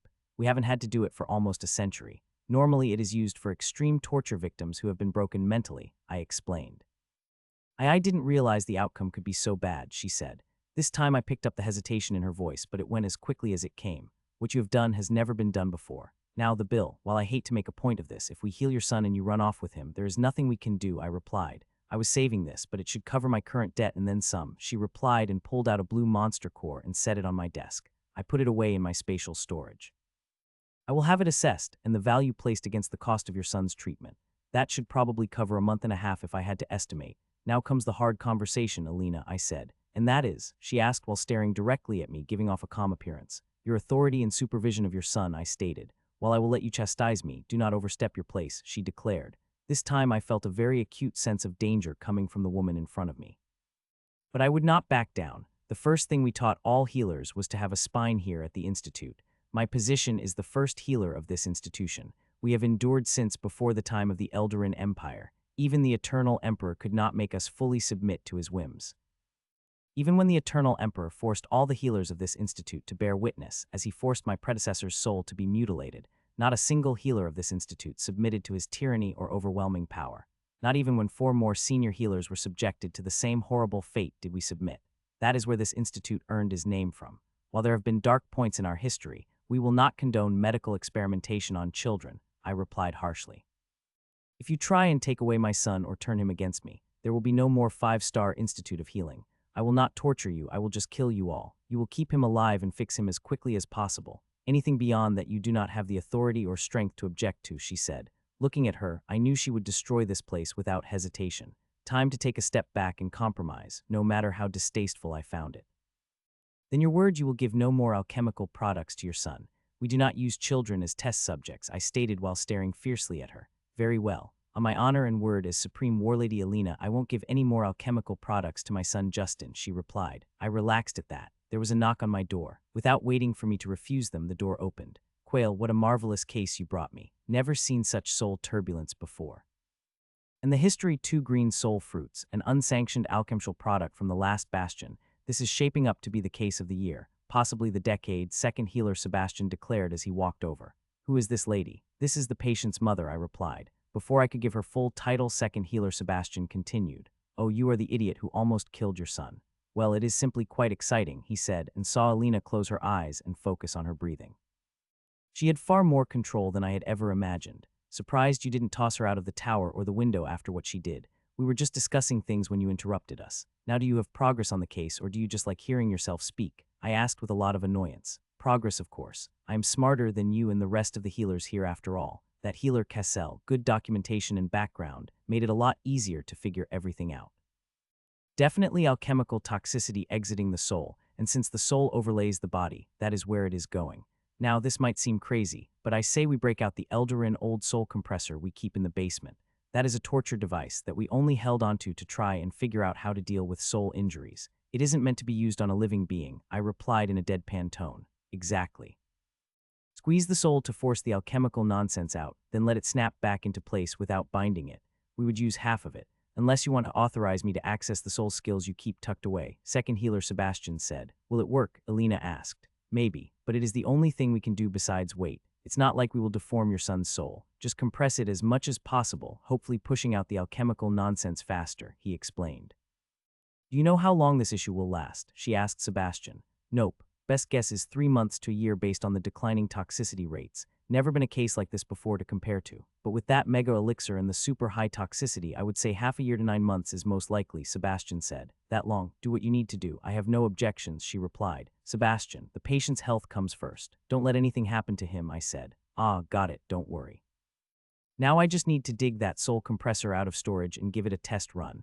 I need 2 homunculi and a team to record results, he explained. Do whatever you must. I will cover the cost, Alina said. She wasn't uncaring, she was just far too stoic in the face of adversity. I wanted to say something, but I knew it wouldn't matter at this point. Second healer Sebastian had many faults, but he truly was a genius of healing, being able to figure out the really tricky cases like this. Excellent. Always love it when I have free reign on a project, Sebastian said. Oh, got it. Well off to get the torture, I mean the medical device, he said and quickly left. You healers are an eccentric group. Very willful, Alina said. We don't accept anyone who doesn't have the courage to stand up for themselves no matter how talented. Otherwise, people like you would dictate to us, not the other way around, even when this is our profession, I explained. As long as my son is fine, everything can be discussed. If he dies, there is no need for discussion, she said and stood up. I stood up as well as she left my office without another word. I really hated powerful people, but they were the ones with the complicated cases and could pay the expenses that accumulated at this institute. Funding was always tight. While I said I would turn her away, the other 4 towers would no doubt accept her if she showed up, even with her history. A customer was a customer after all. I might have talked tough bringing up the Eternal Emperor, but my predecessors would have probably folded if he had handed over money instead of threats. Time to make sure that the kid actually stayed alive so his mother didn't go on a rampage and level this place. What had happened, I asked, feeling tired and wrung out, like Squire Sabin's training, but it had gone on for days. Young man, Justin, you are lucky to be alive. I am First Healer Zarin Quayle. I am in charge of your treatment. You spent 2 weeks here and we managed to fix you up, he replied. My mother, I asked, waiting outside for now while I speak with your first. Do you know what she did, I asked. Gave me valuable items to get stronger, I hesitantly replied. My head hurt. System saved me. She gave you powerful treasures and alchemical products without regard for their cross-interactions. People think they can just add 1 plus 1 to get 2, like the body and soul are some kind of math puzzle. That isn't the case at all. The mega elixir left behind a massive level of alchemical toxicity, an insane amount. Healer Cassell said around 9,000 on the Rumbart scale. I hesitantly said, yes, anything over 100 is bad. I don't think there has ever been a potion with such high alchemical toxicity that didn't kill a person. Unfortunately, with your fluid soul state from the previous soul fruit, your age and level, the second soul fruit created more turbulence and attempted to push out the alchemical toxicity, he explained. That was the black stuff, I asked. Yes, I am glad you understand this. Now there is good news and bad news. The good news is that you will live without any more serious complications. The alchemical toxicity has gone below 500 on the Rumbart scale. No potions or other alchemical products for at least 2 years, and after that you will need a healer to give the okay before you take anything, he said. So I could eventually take another mega elixir, I asked. No, potions are life-saving measures even if I dislike alchemy. Just no, don't even think about it. I'm telling you right now that if you were anywhere else but here you would have died horribly. Now the bad news. You have developed the skill healing resistance, he said. What? How is that possible? I asked in shock. It is very rare, but it occurs when someone is constantly healed by multiple people over and over. Since it is a tier 3 skill, it can't be safely removed by a system priest. Technically it can be done, but with your soul as unstable as it is, the danger is far too high. While you have experienced a boost in skills and stats from this ordeal, do not repeat it, First Healer Zarin Quayle said with a glare at me. I nodded at this. Good. Now I will arrange for some proper food for you and your mother will speak to you. After that, you will be moved out of our treatment center to our long-term observation for at least 2 months. You can do light activities and studying, while we make sure there are no lingering side effects, he said.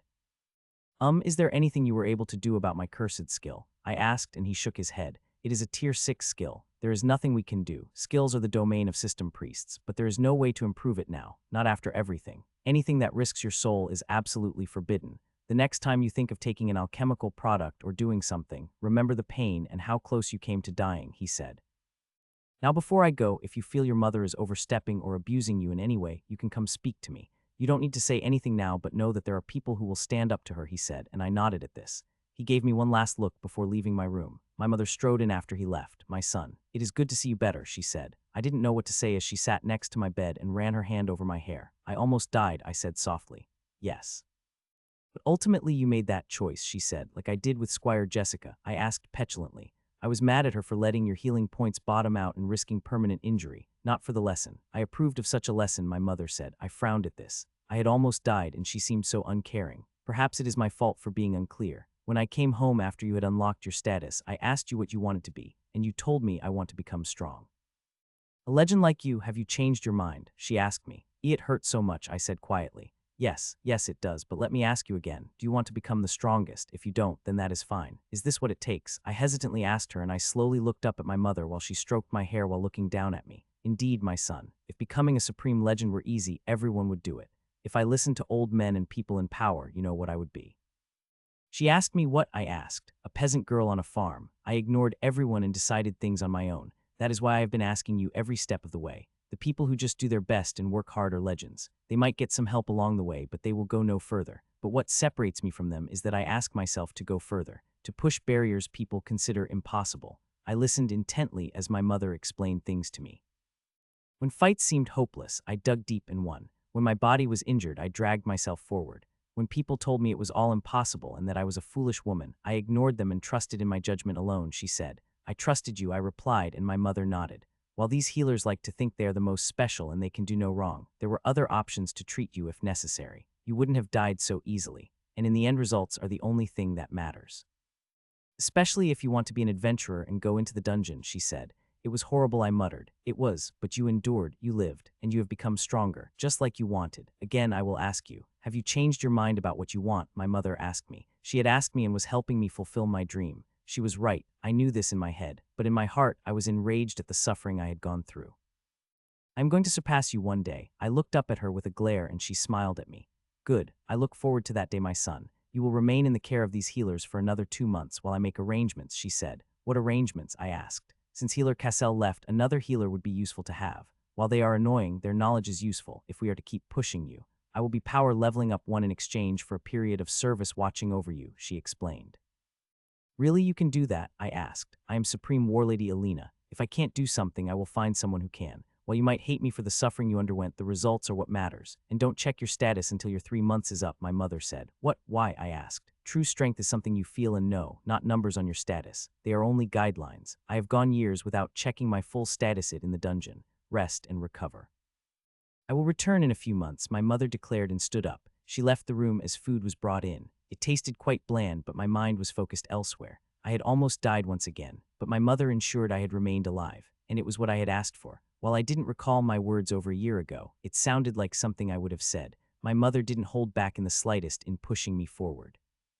But there were other children out there given advantages, but they didn't become supreme legends, reaching over level 150. One didn't become the strongest by playing it safe or walking a route other people had gone down. I knew this, but I didn't realize how risky it would truly be. The pain and suffering I had been in were still fresh in my mind. The 2-week journey to this place had been a blur. Once we got here, I didn't remember anything clearly until waking up today. But this was what I wanted. While it wasn't a fight down in the dungeon, I was still putting my life on the line to get stronger. Only this time I had my mother and other people making sure I didn't die. Even though I knew this, I was still incredibly angry at my mother for what had happened and the suffering I had to endure. She wasn't even sorry. I had told her that I would surpass her, but for the first time, I didn't know if that were possible.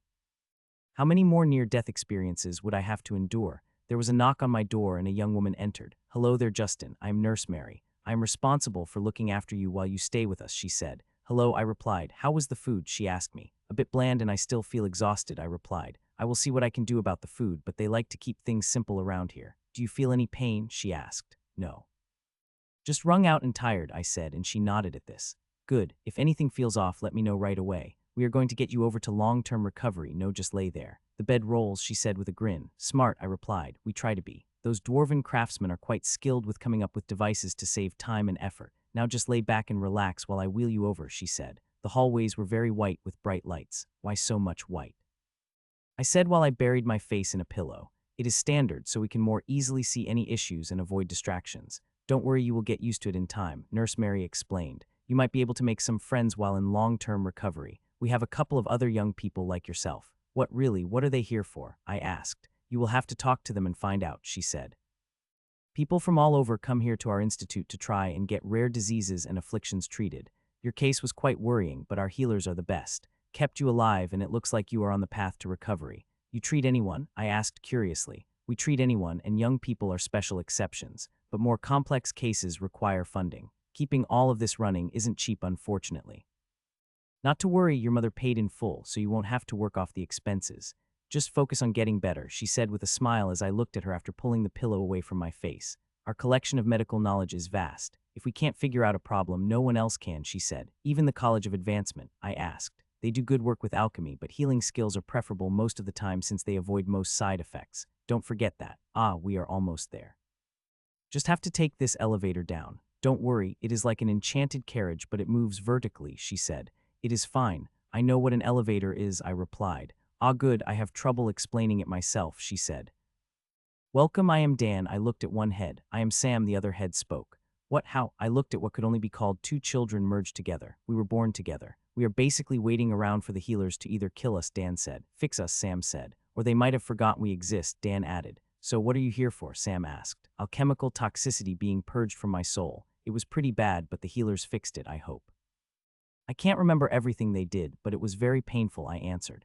At least you're getting out of here, Dan said with a sigh. It was like a second person was growing out of another one. The rest of us are stuck here. They won't kick children out, but no one will pay for our treatment. The sigh seemed exaggerated, but maybe that was just how they were. He was. I felt confused. So you just wait here, I asked, until we are 16 and they kick us out or put us to work.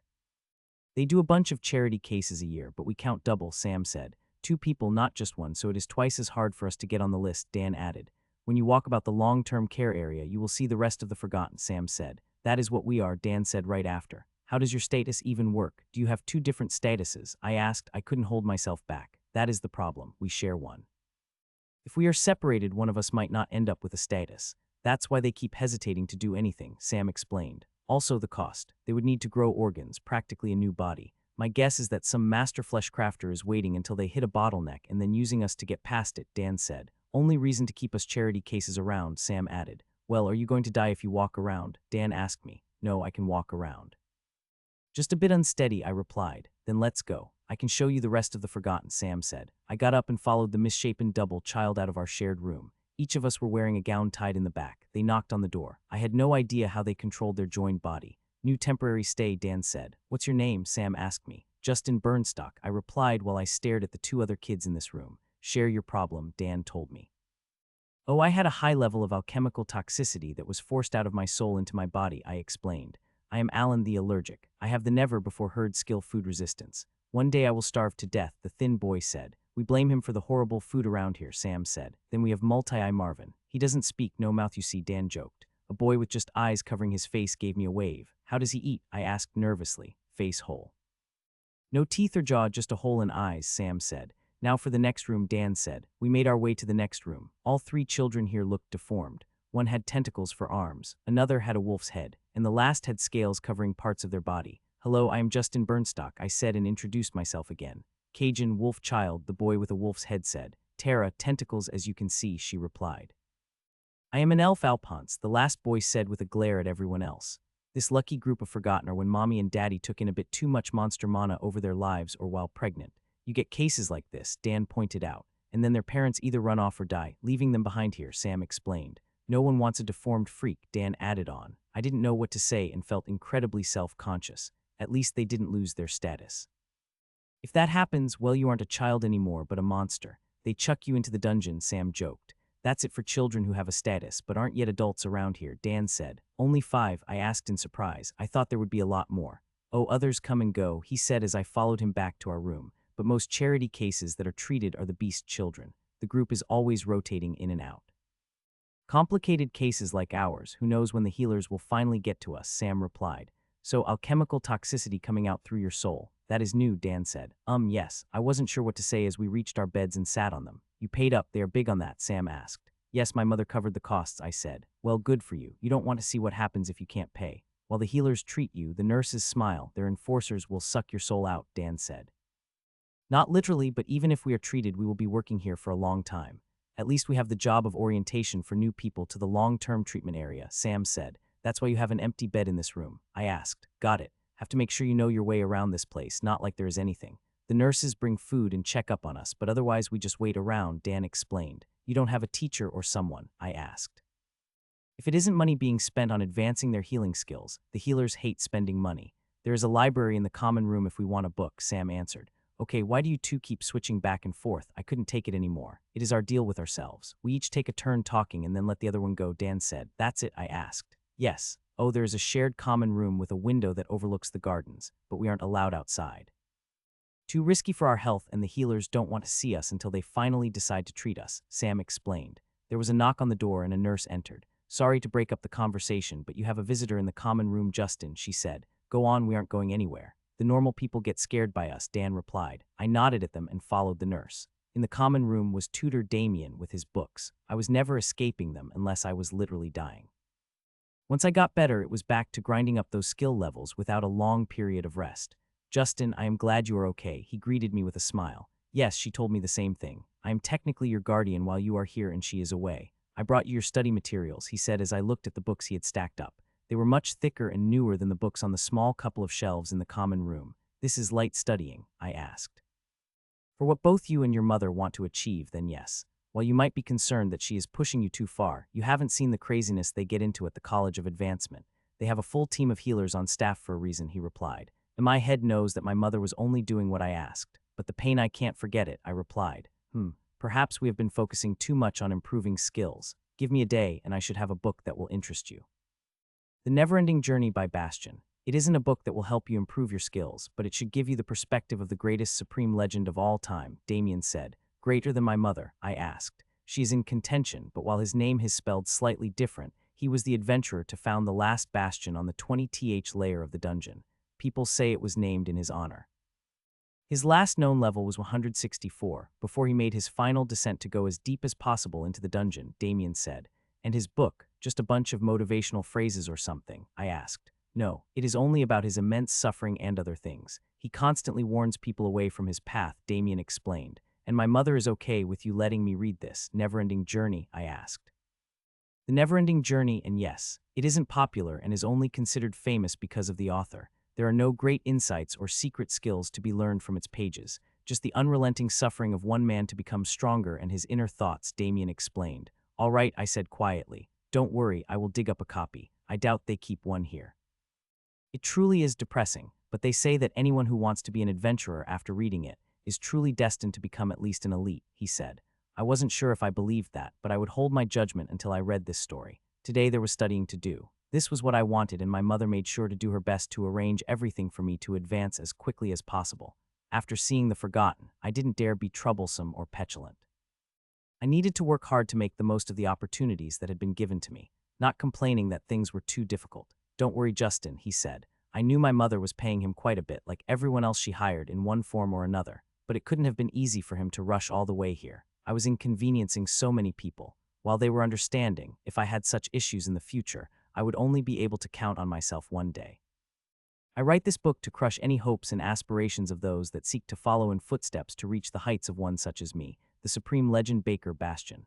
My path is one of unrelenting suffering and hardships and delectable pastries. Looking back, I would have never set out to become as strong as I have if I knew what awaited me. I would have chosen a simple life as an actual baker, instead of baking monsters in the dungeon. This is not to garner sympathy or understanding. The only purpose is to dissuade people from going into the dungeon. My father was a highly skilled baker with a Tier 4 baking skill learned from his father and his father before him. I was going to follow in his footsteps. I always enjoyed the smell of fresh bread. However, he ran afoul of some official in the Eldarin Empire. Even after going back and trying to investigate, this knowledge has been lost to time. It matters not except that I was stripped from my family and home and made a slave. A horrible existence I would not wish on anyone, even my enemies. I just wish them death so that I may get stronger. My first encounter with the dungeon was as a child slave in the Eldarin Empire.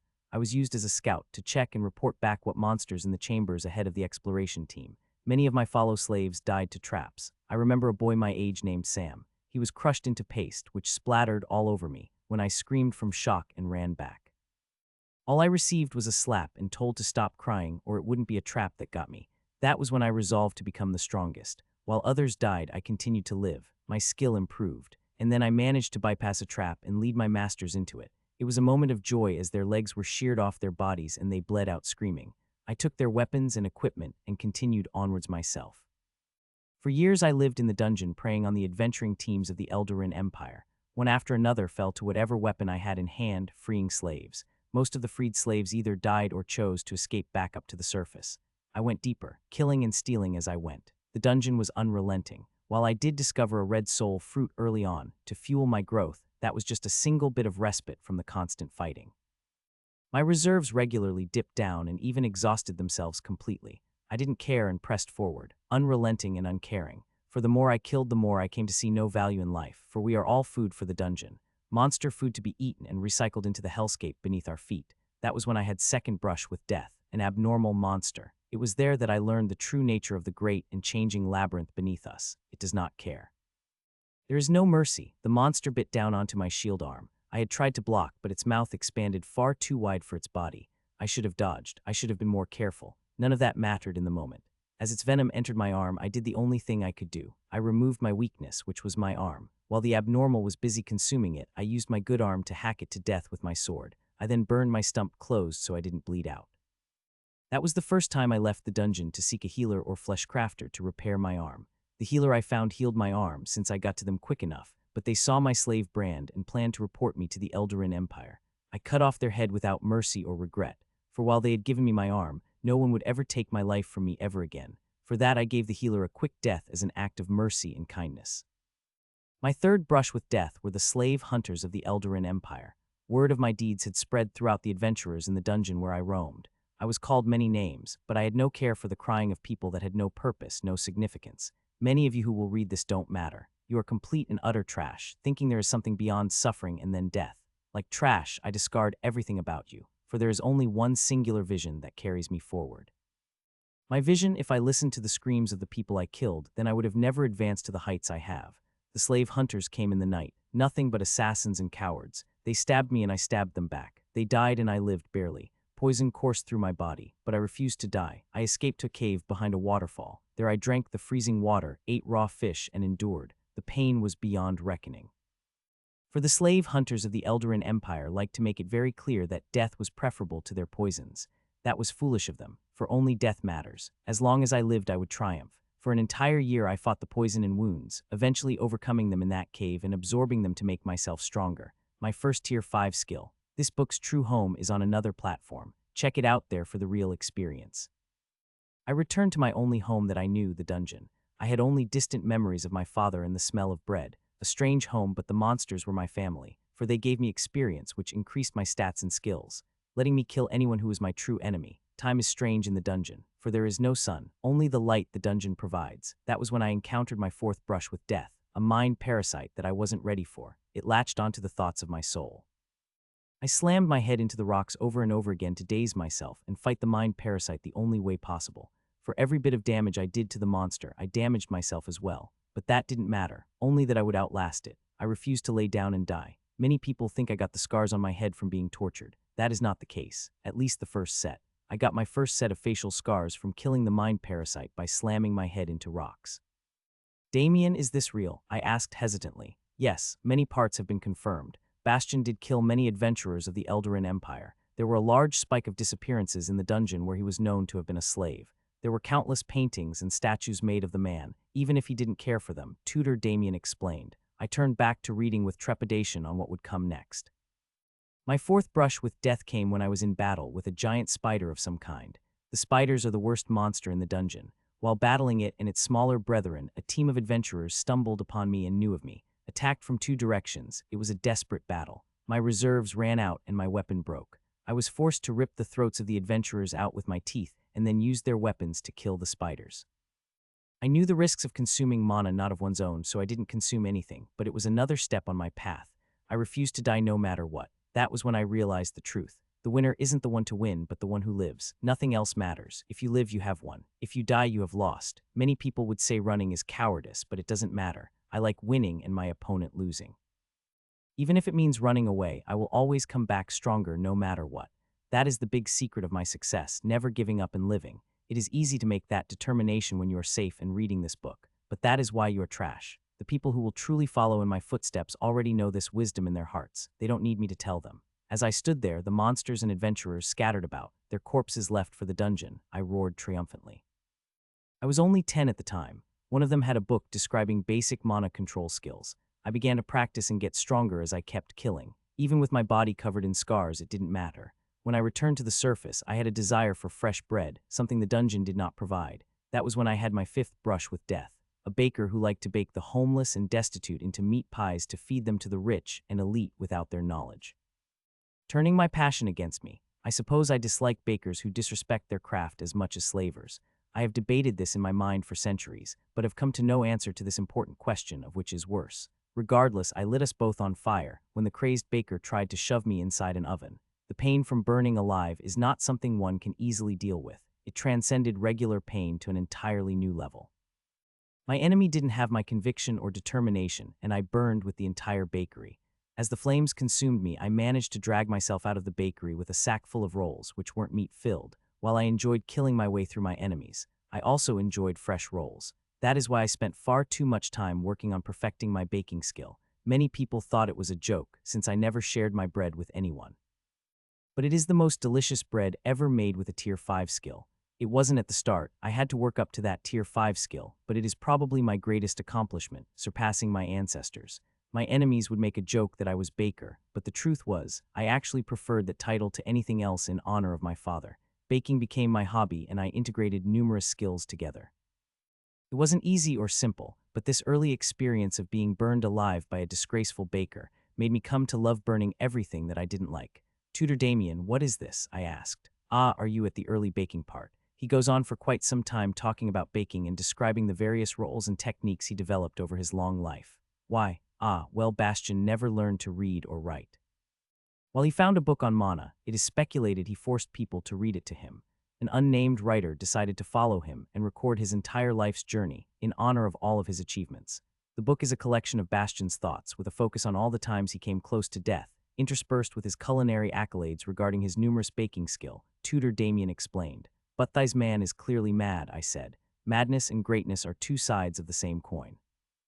Your mother might seem a lot more normal, but she has various issues as well. Her focus isn't baking, he said while staring at me. I couldn't help but blush and be embarrassed at that comparison. Is the entire book like this? I asked. Indeed, that is why it isn't very popular despite being incredibly famous. Constant near-death experiences, but as time goes on, Bastian keeps dragging his enemies to death more and more.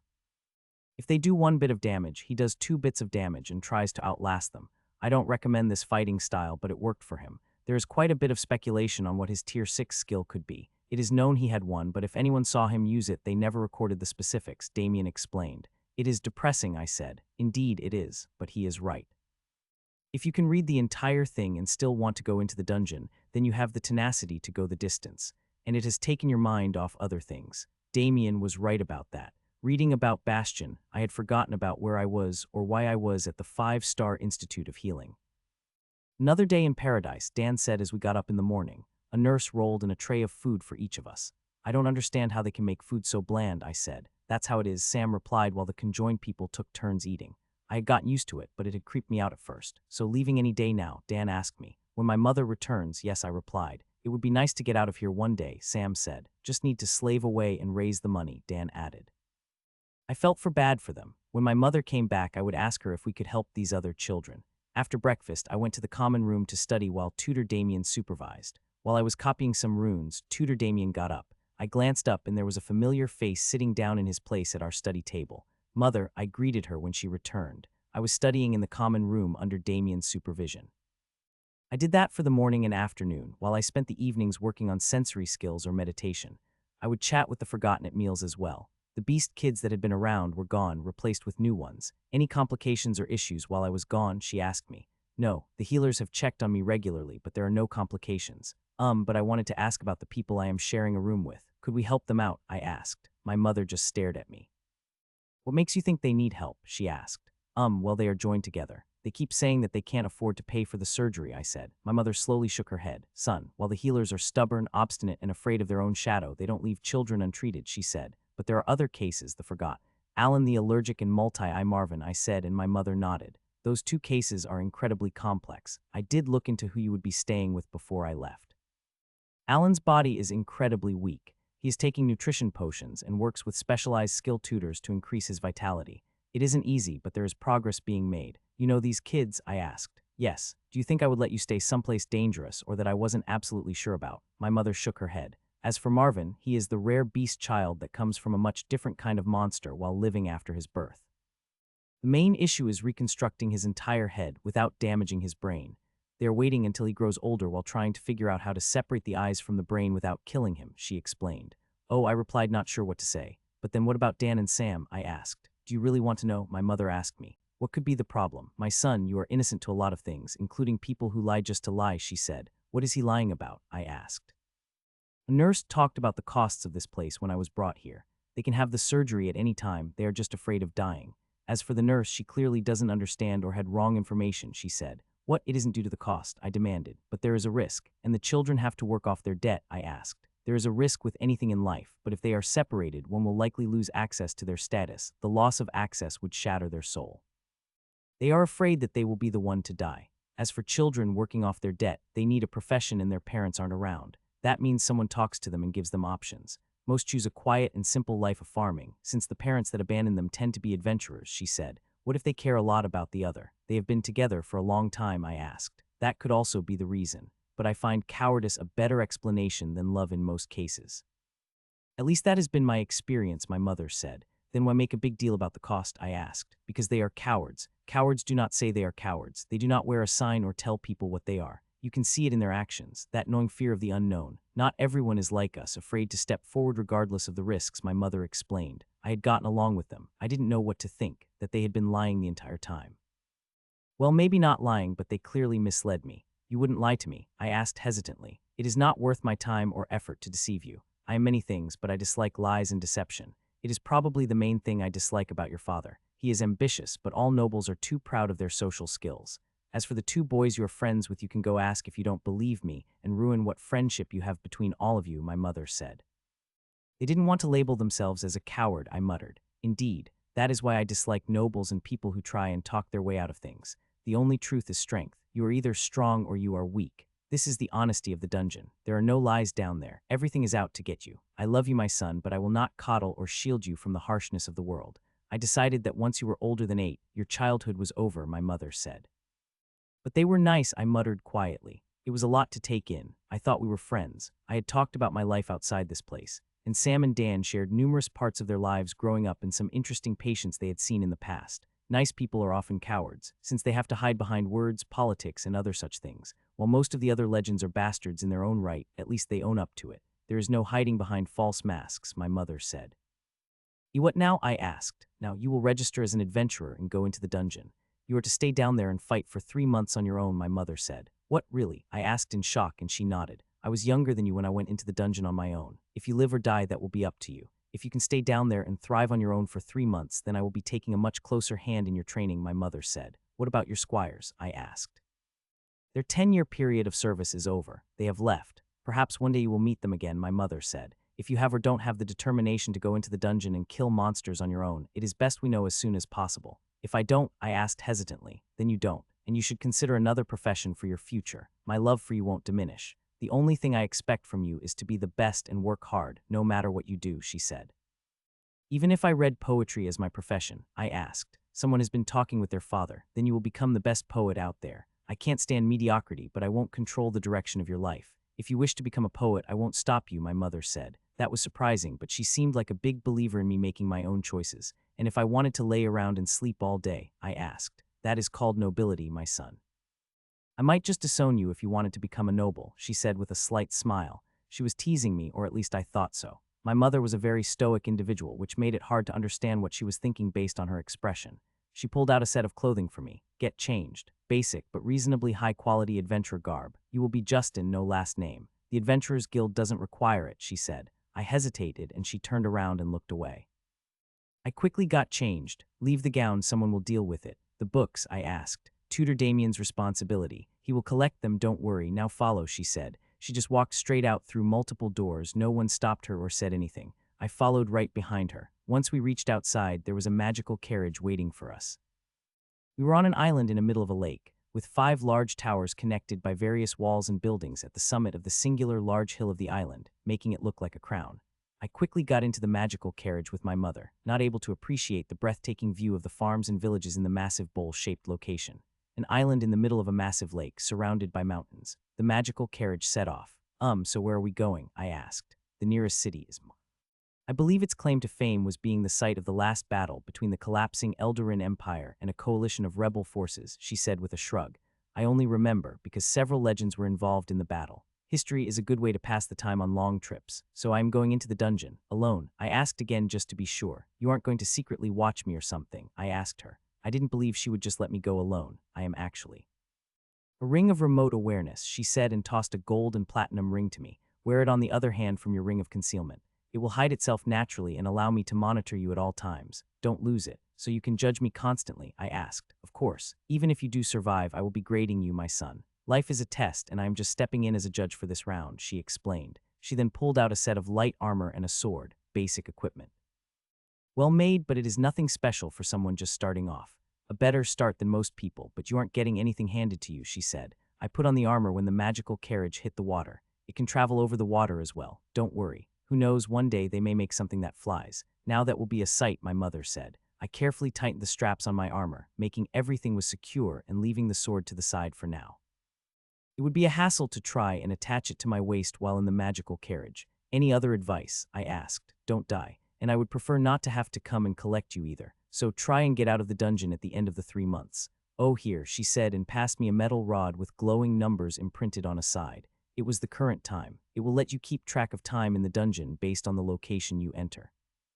You can pull and twist one end to manually adjust the time if you come out someplace other than you entered. She then pulled out a pack and handed it to me. "Your supplies. If you ration heavily, you will have barely enough for 3 months. You can find water down there, but the filter will make sure it is safe to drink," she said. I will be back. Don't you worry," I exclaimed. My mother smiled at me. "I believe in you. Now it is time to sink or swim," she said. Well, it would still be a while until we got to the city, but it appeared she had given me everything she wanted to. I read off my status for my mother, who paid close attention. That was a lot of skill level gains, especially at Tier 3. I could have done without the healing resistance skill, however. I was at an 86.5 ratio with my mind stat to my skills, so nothing to worry about there, which was a relief. "All this equipment showed up," I said with a bit of confusion. "Since you own it and it isn't Tier 0 like your previous equipment, it is nothing special, but it is better than the most basic of stuff. There is slight copper and silver threading and other components to help increase its strength against damage. Why not get me something better?" I asked. "Because it would hamper your skill growth and you would become overly dependent on your equipment, not your skills. Skills are the path to power. Levels, experience, equipment, they are useful but distractions," my mother explained. I had also gained 525 skill levels in relation to tier. I told my mother and she nodded. "That is the bare minimum requirement to reach heights such as mine. In time you will remember this moment fondly when your skill growth slows down," she said. "Will it, since I am staying level 1? I asked. "If you want Tier 4 skills, then you must level up. Your soul will heavily resist them since it can't handle such weight easily. Perhaps you will prove me wrong when you go into the dungeon, but it is doubtful," my mother said. My class became blue, which is incredibly rare for a child, I said. "It is, but that is the power of the soul fruits I gave you. If I found a blue one, I would have given it to you as well." Those small percentage boosts might not seem like much, but they make a large difference over a long period of time, she said, and I nodded at this. I had done the math with tutor Damien. While I might be upset at my mother for the suffering I had endured, she did want the best for me, giving me priceless treasures. She had rushed me to the 5-stat Institute of Healing when my life was in danger. My feelings were still jumbled up in how I felt about her. We reached the city gates and were immediately let through. "Your last chance to change your mind while I am here," my mother asked me. "I am not afraid. I am ready," I declared bravely, and she smiled at me. I did feel nervous, but I couldn't back down now. Not after everything I had been through. "Then may you find what you desire in the dungeon and return alive," she said. I looked at the ring of remote viewing on my hand. "If you don't wish me watching, you merely need to take it off. You wouldn't mind?" I asked. "Oh, I would, but I am not some puppet master. If you believe yourself grown up enough to not need my review of your abilities, then that is your choice. People would literally kill for me to critique their first solo journey into the dungeon," she said. My mother was right, which was annoying since I didn't want her watching my every action. The magical carriage dropped me inside the city of Monolith, a distance from the Adventurers Guild. My mother's magical carriage took off the second I stepped out without even a goodbye. This was it. It was real. I was being left on my own. I carefully double-checked my armor and my equipment. I then put on my pack and sword and set off. The Adventurers Guild tended to be set up in the center of the city since adventurers had money to spend, while the dungeon was often located on the edge of a city as a separate fortified building. The Adventurers Guild was a collection of several buildings, which included a dining room along with a bunch of other services. I saw the main entrance that was for adventurers and made my way towards it. While my mother had been quick in dragging me off and leaving me alone, she was right. If I could survive down there, it was better to find out now. If I didn't have the mental fortitude, then it was also better to find out now that this profession was what I truly wanted to do with my life. Confidence was the key in doing anything, a lesson from my father. I had skill levels of someone far beyond me in age and my stats were immense. I walked through the doorway and then up to the main counter. "I am here to register as a new adventurer and get a pass to enter the dungeon," I said. "Head to the office labeled Recruit Intake down that hall. If the door is closed, take a seat outside and wait," the receptionist said and pointed. I followed their instructions and saw 3 other people sitting outside a door with that label. Of the 3 people, 2 were young, around my age, the third was middle-aged. They weren't wearing armor, had no weapons, and didn't even have a pack.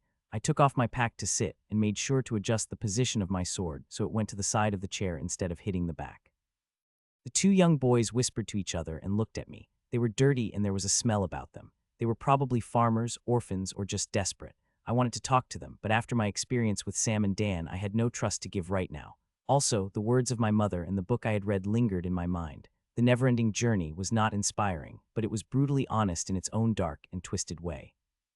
If I was going to be the strongest, I couldn't depend on anyone else. This was the start of my journey to greatness. I could team up with other people, but my mother would scold me once I left. She hadn't conveyed her expectations, but I knew what they were. The book that tutor Damien had given me was no accident. My mother was testing my commitment to this lifestyle before she invested in me further. There were risks, and she wanted to know that I could handle my chosen profession before going further. She didn't need to say anything, and I didn't need to ask. The door opened, and another boy exited and went to his friends. Next, an old man said. Another boy got up and went into the room. I waited quietly, and no one talked to me. How was it? The boy who was still waiting out here asked his friend who had exited. Got a copper plate. We are going to be official. The Steel Blades are going to be the best adventuring team ever, the other boy said. Sweet. We just need to get some weapons and pay the entrance fee, then we are set, the other one said. I listened in without staring. I felt a pang in my heart for the friendships that would never be. I had grown up alone. The estate staff weren't allowed to interact with the nobles, including me. The staff lived in the basement and had their own culture. Trying to intrude would have made things awkward for everyone.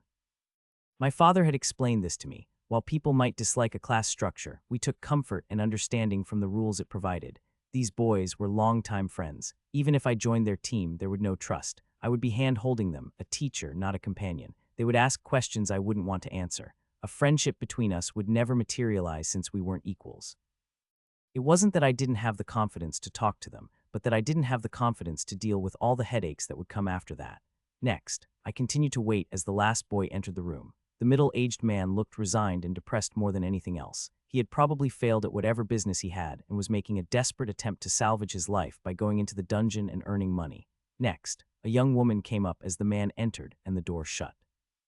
She looked around and at me as the three boys left. She nervously took a seat, no armor or equipment either, another desperate person for the dungeon. Next, I carefully got up and picked up my pack. I passed by the middle-aged man and entered the intake room. The old man closed the door behind me. Sit, he said, and I took a seat in a chair across from a desk. Name, Justin, I said. 1 silver, he said. I pulled it out and put it in his hand. Level 1, I said. The Adventurers Guild takes no responsibility once you enter the dungeon.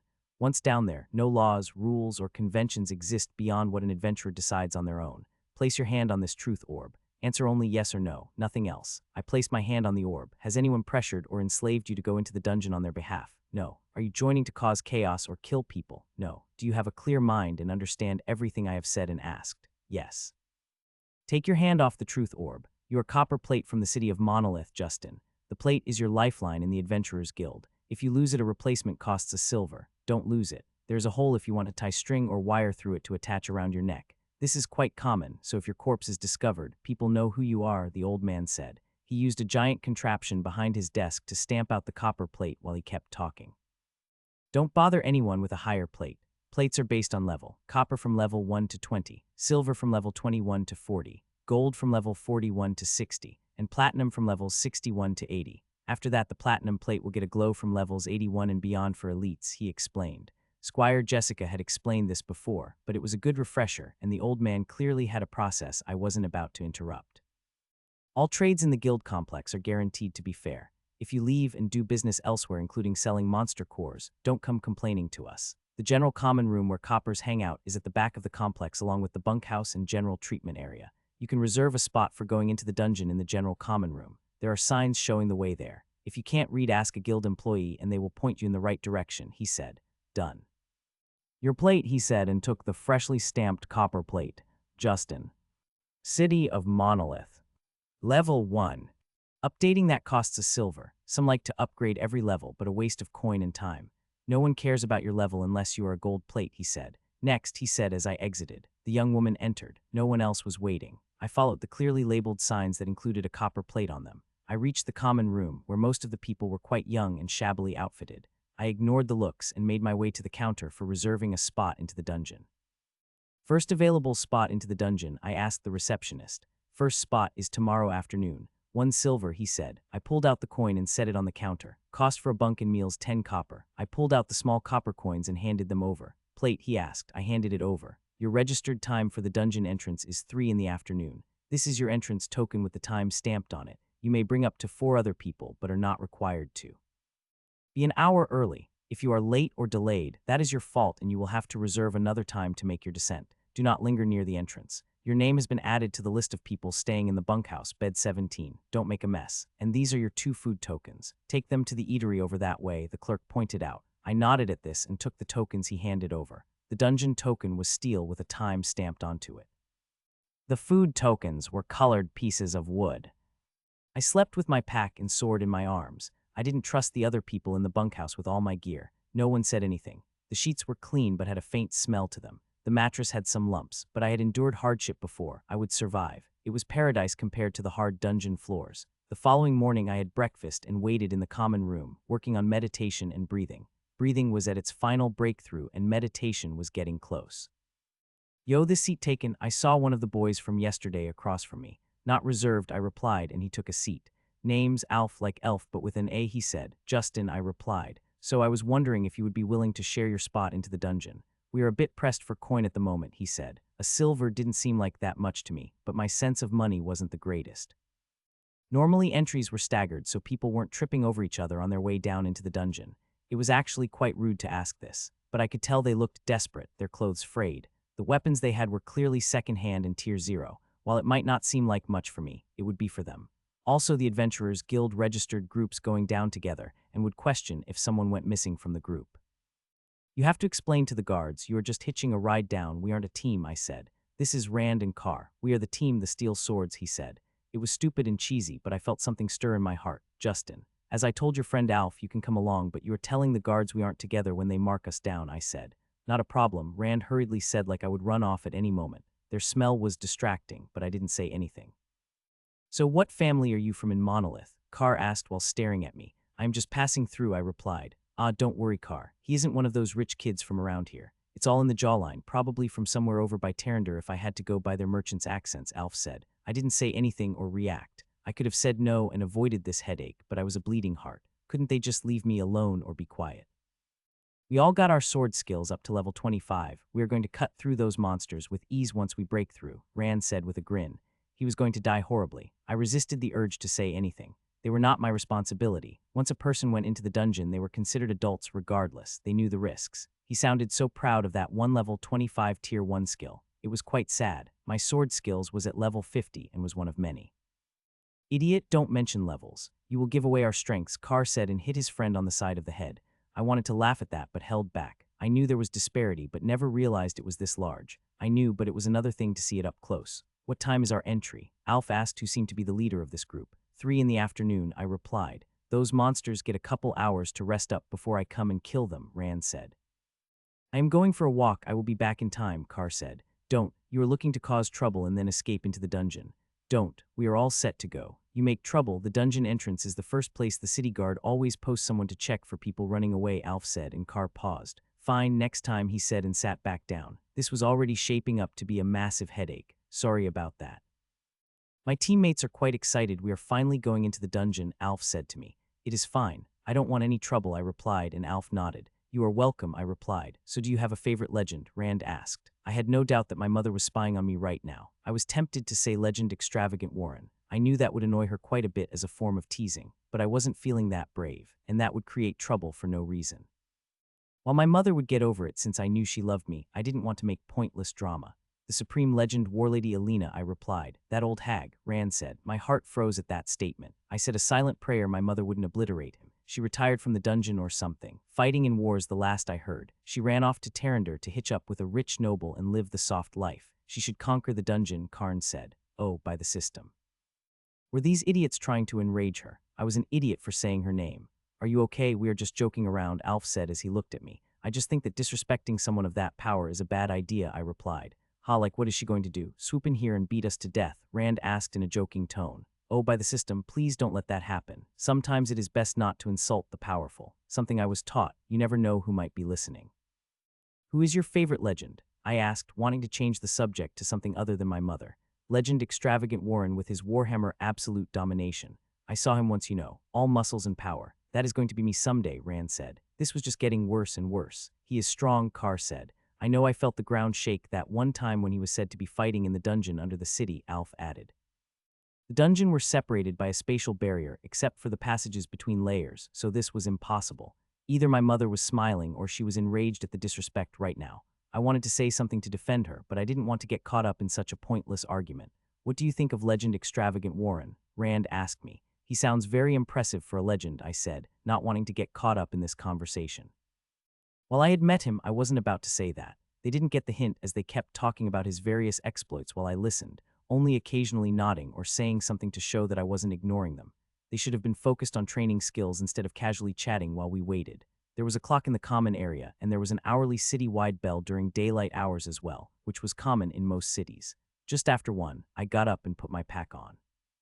"Ah, time to go," Alf said. Their packs were frayed and worn. I guess the second-hand market for low-value adventure goods was booming at the very least. People either found the corpses of dead adventurers on the 1-cent layer fairly quickly, or they ran back to the city and sold off what they had bought to repeat the cycle of second-hand equipment. The team followed me as I made my way to the fortress housing the entrance to the dungeon. I reached the entrance ahead of schedule and held up my metal entry token. The guards waved me through to a waiting room. A bit early, but better than late. "All 4 of you." A guard recording entrance sat behind a desk. "We are using the same entry token, 2 groups. Them and me," I replied. "I will mark you down as separately, but don't do this in the future. If both sides decide to fight at the bottom of the entrance passage, it is annoying. Very annoying, so don't make more work for me." "I am marking you both down as separate groups." "Plates," the guard said, and I handed mine over. After me, the other 3 did as well and were quiet and nervous. Once I had a glowing platinum plate, it would be nice to skip all this nonsense. We then waited until 3 and then were allowed to descend down the stairs. I went first since the other 3 seemed incredibly nervous, this being their first time in the dungeon. Once I reached the bottom of the spiral staircase, I looked around. 3 tunnels to choose from. While the entrance chamber wouldn't change, the tunnels connecting it to other chambers would shift. That was another reason to send people down in staggered intervals, so that way everyone didn't trip over each other. My dungeon sense kicked in and I could tell one passage was the way to the next layer. Like a faint tug. While I wasn't going to be afraid, I wanted to warm up a bit killing other monsters before rushing to face a champion and descending another layer. That way probably leads to the passage for the next layer. "Do you have a preference on which tunnel you want?" I asked the team that had come down with me. "That way," Alf said with fake confidence, pointing at one of the other 2 tunnels. "Very well. May you find what you desire in the dungeon and return alive," I said to them and set off towards the remaining tunnel. They said something similar back, but it didn't matter. I needed to focus on the future and pay attention. While traps were very rare in the 1-cent layer, that didn't mean I could be careless. I pulled out a collapsible spear from my pack once I had entered the tunnel. While not my favorite weapon, it would be useful in straight passages and if I needed to trigger something at a distance. I kept my breathing steady as I advanced forward. 3 months. I had to survive down here for 3 months on my own. I could do it. I just had to trust in my stats and my skills, which were far above what was necessary for the first layer. I had been overly concerned. Compared to the first time I was down here with Jessica, things were incredibly easy, but I didn't allow myself to get complacent. I just stopped worrying so much. Also, I really wanted the clean spell. There were water sources in the dungeon that I could use to clean myself, but having a spell do everything was so much nicer. Even the nurses at the 5-Star Institute of Healing had the skill. The chamber in front of me held the passage to the next layer. I was going to fight the champion monster and then descend to the 2ND layer. I had only been in the dungeon for 2 days, but the monsters of the 1-cent layer weren't challenging. The champion monster wasn't a troll, but a large wolf, and it had a pack of wolf minions with it as well in the middle of the chamber, guarding the passage. I kept my distance as I considered what to do. There were 6 smaller monsters in the champion. In a fight, it was normally advised to launch a costly but powerful spell at the start to get the advantage if possible, kill the lesser monsters, and then finish off the champion. I got out my spear and bow. I didn't trust my aim enough to hit the champion in a critical point, but I should be able to wound at least 3 of the lesser wolves with arrows, and possibly kill them. Then the tunnel would protect my flanks from a side attack, while the spear could be used to stab out and lodge in one of the monsters, setting my shield to the side near my spear against the wall of the left wall of the tunnel.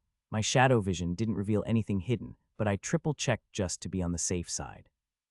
I didn't want any surprises for this fight, nothing out of the ordinary with my other sensory skills either. I took careful aim and began to fire one arrow after another. It took the wolf monsters a few seconds to realize they were under attack and where the attack was coming from. 2 of the wolves went down and a third took an injury. I cast aside the bow and grabbed up my spear. The minions ran in first while the champion hung back for a moment.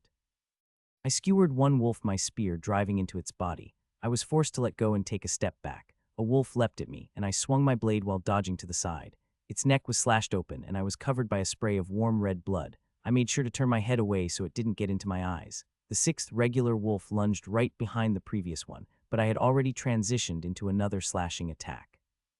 Before, that move would have been a struggle, but the training and increased skill levels allowed me to transition from one slashing motion to the next while maintaining the proper distance. The wolf collapsed and I took the next few seconds to pick up my shield. There was one wounded wolf and one champion wolf left. The champion rushed at me, and I felt a bit of danger coming from directly in front of me. I felt my heart pounding in my chest. It was going to try and run me down. The champion had the stats of a legendary level 5 being, which meant 100 stat points. It appeared most were in agility, which made sense for a wolf-type monster. While this wasn't always the case, most trends held strong in the upper layers of the dungeon. That meant its strength was less than mine. For a larger monster and larger beings, stats were distributed across one's body. A smaller person with a strength of 10 would be able to match an adult with a strength of 10. Stats were rated the same across everyone. This gave me confidence, along with my earlier practice the last couple of days, to stand my ground. The champion slammed into my shield and I skidded back slightly but didn't fall over. Its snarling teeth found no purchase on my shield. I brought up my blade and slammed it into the monster's eye. I gave my blade a twist and then yanked it out. The champion monster fell over dead. The remaining wounded wolf was easy enough to finish off. After that, I got to work collecting the cores. My mother had put the pouch I had collected with Jessica in my pack, so I added the new monster cores to my collection of red monster cores. They were worth between 5 and 10 copper a monster core depending on the size. The prices for monster cores quickly went up the better the color. Orange was between 50 and 100 copper, with 100 copper equaling a silver, and the same for silver to gold, and then gold to platinum. Yellow was 5 silver to 10 silver, green 5 gold to 10 gold, blue was worth over 1,000 platinum. The price quickly escalated based on the rarity and demand. Since monster cores only went up in color every 50 levels, blue cores only started appearing with monsters at level 200, which meant the 20th layer of the dungeon and a champion monster. Anything beyond that was just a rumor at best and considered priceless. My mother had probably gotten an indigo core maybe. She would have had to beat a champion-level monster on the 25th layer. I knew she was strong, but the monster would be level 250. That was when I realized I had messed up, seriously messed up. Regular monsters were level 5 on the first layer, and the champion was equivalent to level 10. Monsters had stats equal to legends on average, which was why the 20 stats per level benchmark was used. That meant 200 stats, not 100. I had been careless and stupid. I had one, but I had underestimated the champion monster. Foolish, I was foolish. Doing math in the middle of a fight was incredibly stupid. I should have carefully thought through of all this before if I was going to any math. It wasn't a combat skill. I was kicking myself while I dug out the cores. Thankfully, my mana sense had gotten much better since the last time I was here. Around level 10 versus level 80, which made a huge difference in using the skill. There was a small pool of water in the chamber, which I used to clean myself and my armor off before the blood became sticky. That was really annoying to deal with. I also recovered my weapons as well. The bow and spear went back into my pack. It would have been nice if the dungeon had just magically vanished the monsters and left the cores behind, but it never did anything where people could see. There had been attempts in the past, but the dungeon never changed while anyone was watching. Some said they were formless until our imaginations gave them shape. No idea if that rumor was true. I had other things to focus on, like going to the 2nd layer and not messing up my math. My nerves had got the best of me and I hadn't been focusing on my mathematics. The skill had been mastered. It was there, just buried under algebra and geometry. It was a good reminder skill levels didn't stop me from making mistakes if my assumptions were incorrect. I could do the math easily, but if I put in garbage numbers, I would get garbage numbers back with my mathematics skill.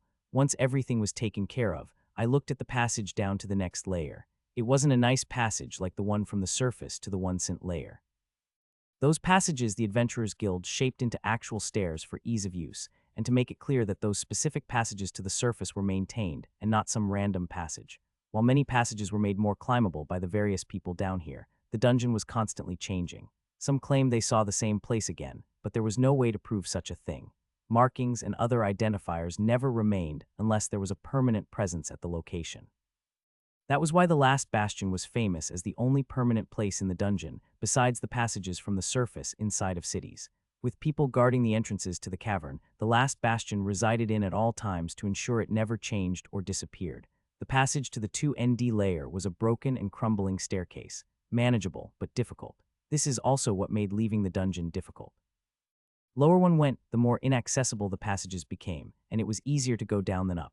While highly unlikely, it was possible for a passage to be trapped or an abnormal to be present, so I kept my sensory skills at full alert.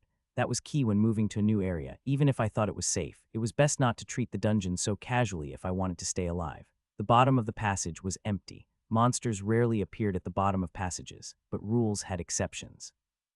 They were more guidelines, really. There were very few hard and fast rules in the dungeon. I kept my sword and shield in hand as I looked at each of the possible tunnels.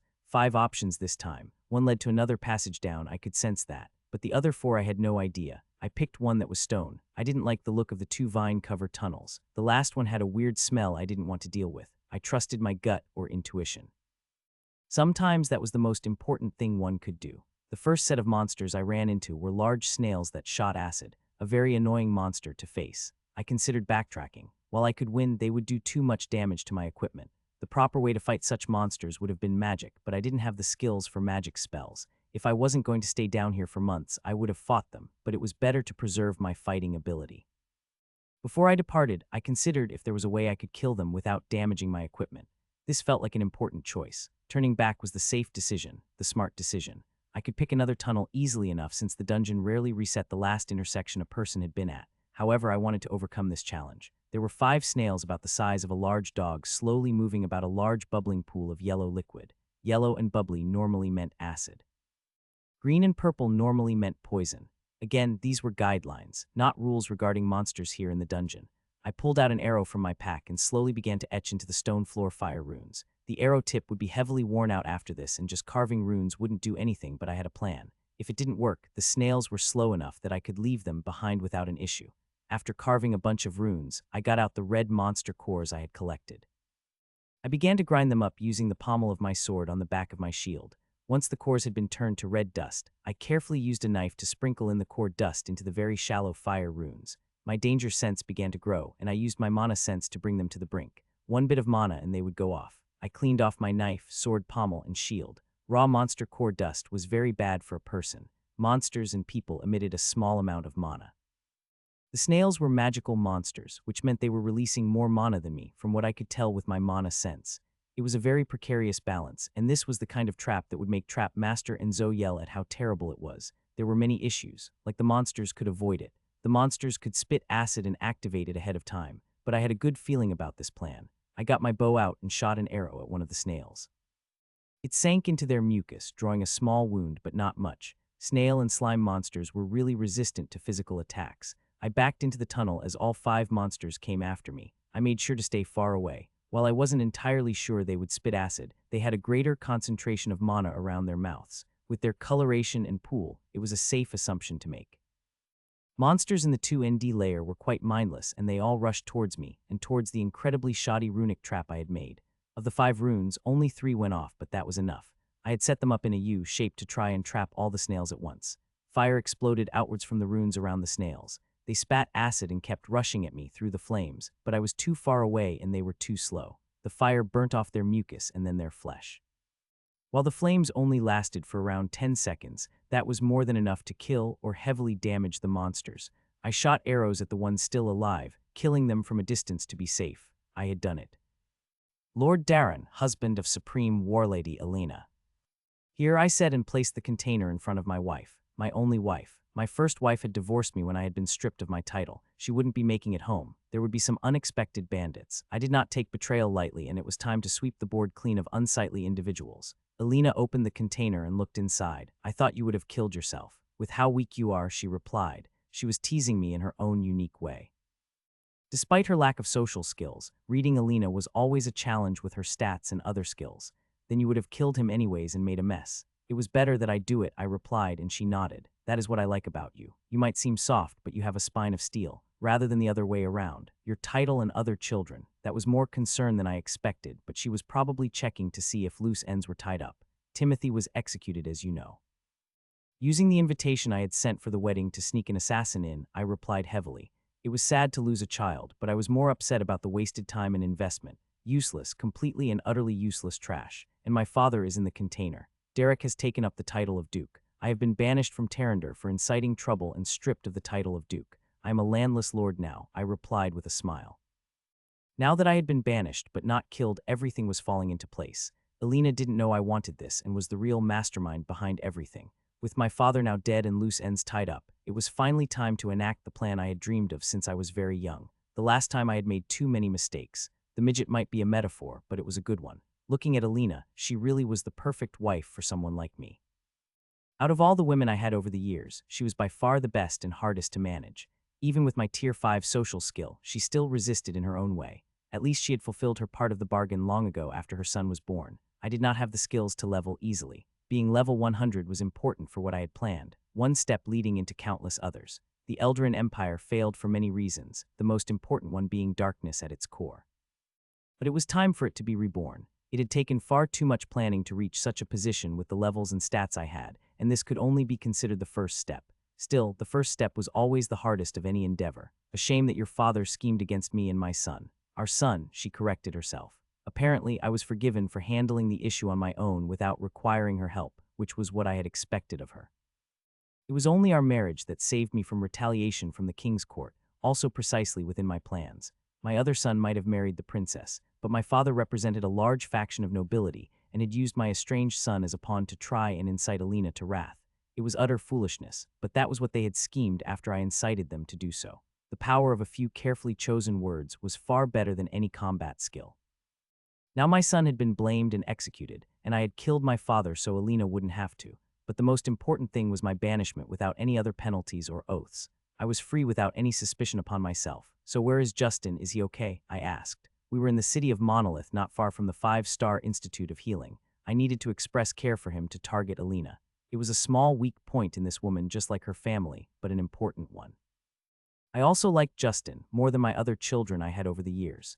He was like his mother, determined and didn't cause me trouble while being useful. He is all healed, not to worry. I am merely testing his resolve. It was brought to my attention that I was making things too easy for him. I wanted to see how he handled himself in the dungeon before pushing him any further down the path of an adventurer. She answered and then held out her hand. "Sit and take my hand," she said. I sat next to her and took her hand. I was then assaulted with a vision of Justin. "You sent him into the dungeon alone," I whispered in surprise while reevaluating Alina. I was rarely surprised anymore, but this woman, she had a fire, a passion that burned brightly. "Yes, I did. I gave him a ring of remote viewing, but it also has a hidden one-time teleport spell linked to it. If there is truly a serious threat, I will teleport directly there," she said. "You can do that." I thought such things didn't work between layers. I asked. "If he goes below the 3RD layer, there will be issues and it might fail, but for the first 3 it is fine. I have enough mana to punch through the spatial protections that separate the layers," she said. I didn't doubt her. If anyone could do something others considered impossible, it would Alina. "What has happened so far?" I asked. "He registered at the Adventurers Guild in the city and met some new disrespectful adventurers. If see those 3 again, I will teach them a lesson in manners. I hope they stayed in the dungeon for a long time and never ran into Alina. A lesson from her would be life-threatening. He fought a wolf champion on the 1 cent layer and did quite well. His combat skills are showing solid improvement. Now he is on the 2ND layer making some poor man runes," Alina explained as we watched our son. "I don't know much, but it looks like 5 of the same rune, no trigger mechanism," I said. "He is carefully balancing the mana present in the runes, hoping the monsters will trigger them." She was right, of course, instantly seeing through what our son had planned. I had seen as well, but she didn't know that I held such knowledge, and I was far too good an actor to make such a mistake with my greatest performance to date. "Why not fight them with his weapons?" I asked. "Slime monsters are resistant to physical attacks and they spit poison." It was well done. "But he used up more cores to kill them than he got," I pointed out. "Nothing but red cores. They are worthless. Using a creative method to keep advancing is good." "Very good," Alina said. "Really, I wouldn't know. There were 3 outcomes, the first being idiots that quickly die. They would have rushed in and fought the monsters and suffered. The second are the cautious. They would have retreated and chosen another path. If our son had done that, he would never reach my level. He chose a third path, winning no matter what." "That seems harsh," I replied. "His goal to be the best and surpass me requires a level of dedication that is hard for regular people to fathom. You have read Bastion's work." "Yes, it's terribly depressing in the baking, it just makes it confusing," I replied. I harbored a deep hatred for that man, but despite the feelings I had, I didn't let Alina hear any of it. Indeed, it was the only book my family had growing up, one nobody wanted to keep. I had tutor Damien give it to our son during his recovery time. No supreme legend has never come from the line of a previous one, and even reaching the title of legend is rare. Second-generation children struggle with the proper mindset that they must win, even if it seems impossible. That is why the College of Advancement might produce legends, but they are carefully cultivated flowers who only barely reach level 100. She was right. Would Justin be the first to break such a trend? It was hard to say. The path to becoming a supreme legend was long and hard. "You want him to go further," I said. "Only if he remains determined to become a spellblade like me. I can accept many things from him, but I refuse to accept mediocrity. I refuse to compromise throughout my life, and I won't start now. That reminds me, Darren." I felt a twinge of fear but kept it buried. "You were telling our son about poetry," she asked while staring intently at me. I wanted to share a bit of my legacy with my son. Social skills were far more powerful than either he or his mother understood. While that wasn't my only focus of my build, those were the ones I enjoyed the most and had worked on recovering. Still, my knowledge of soul skills and soul-related effects was second to none. Still, that cloaked figure who had cursed Justin was quite annoying. Despite our best efforts, he still eluded us. Possibly some enemy looking to slow down my return with some half-assed divination skill. The most annoying would be someone from the Dark Cabal. They were always causing trouble and terrorism, just showing him other facets of life, and what I had wanted for my duchy. But that is all lost now. At least the people are safe, and my children and grandchildren will grow up well, even if I can never go home, I quietly said. If you want, I could make you king, Alina said. She wasn't joking. She did have a sense of humor, but I knew she was completely serious right now. Unfortunately, that would incite hatred that was not easily erased. She would also not be around all the time, no matter how much I had tried to subtlety convince her. I had learned that the process of creating an empire mattered just as much as the end result. That was why the future Eldarin Empire, when I had rebirthed it, wouldn't have slavery. I am retired and always wanted to travel.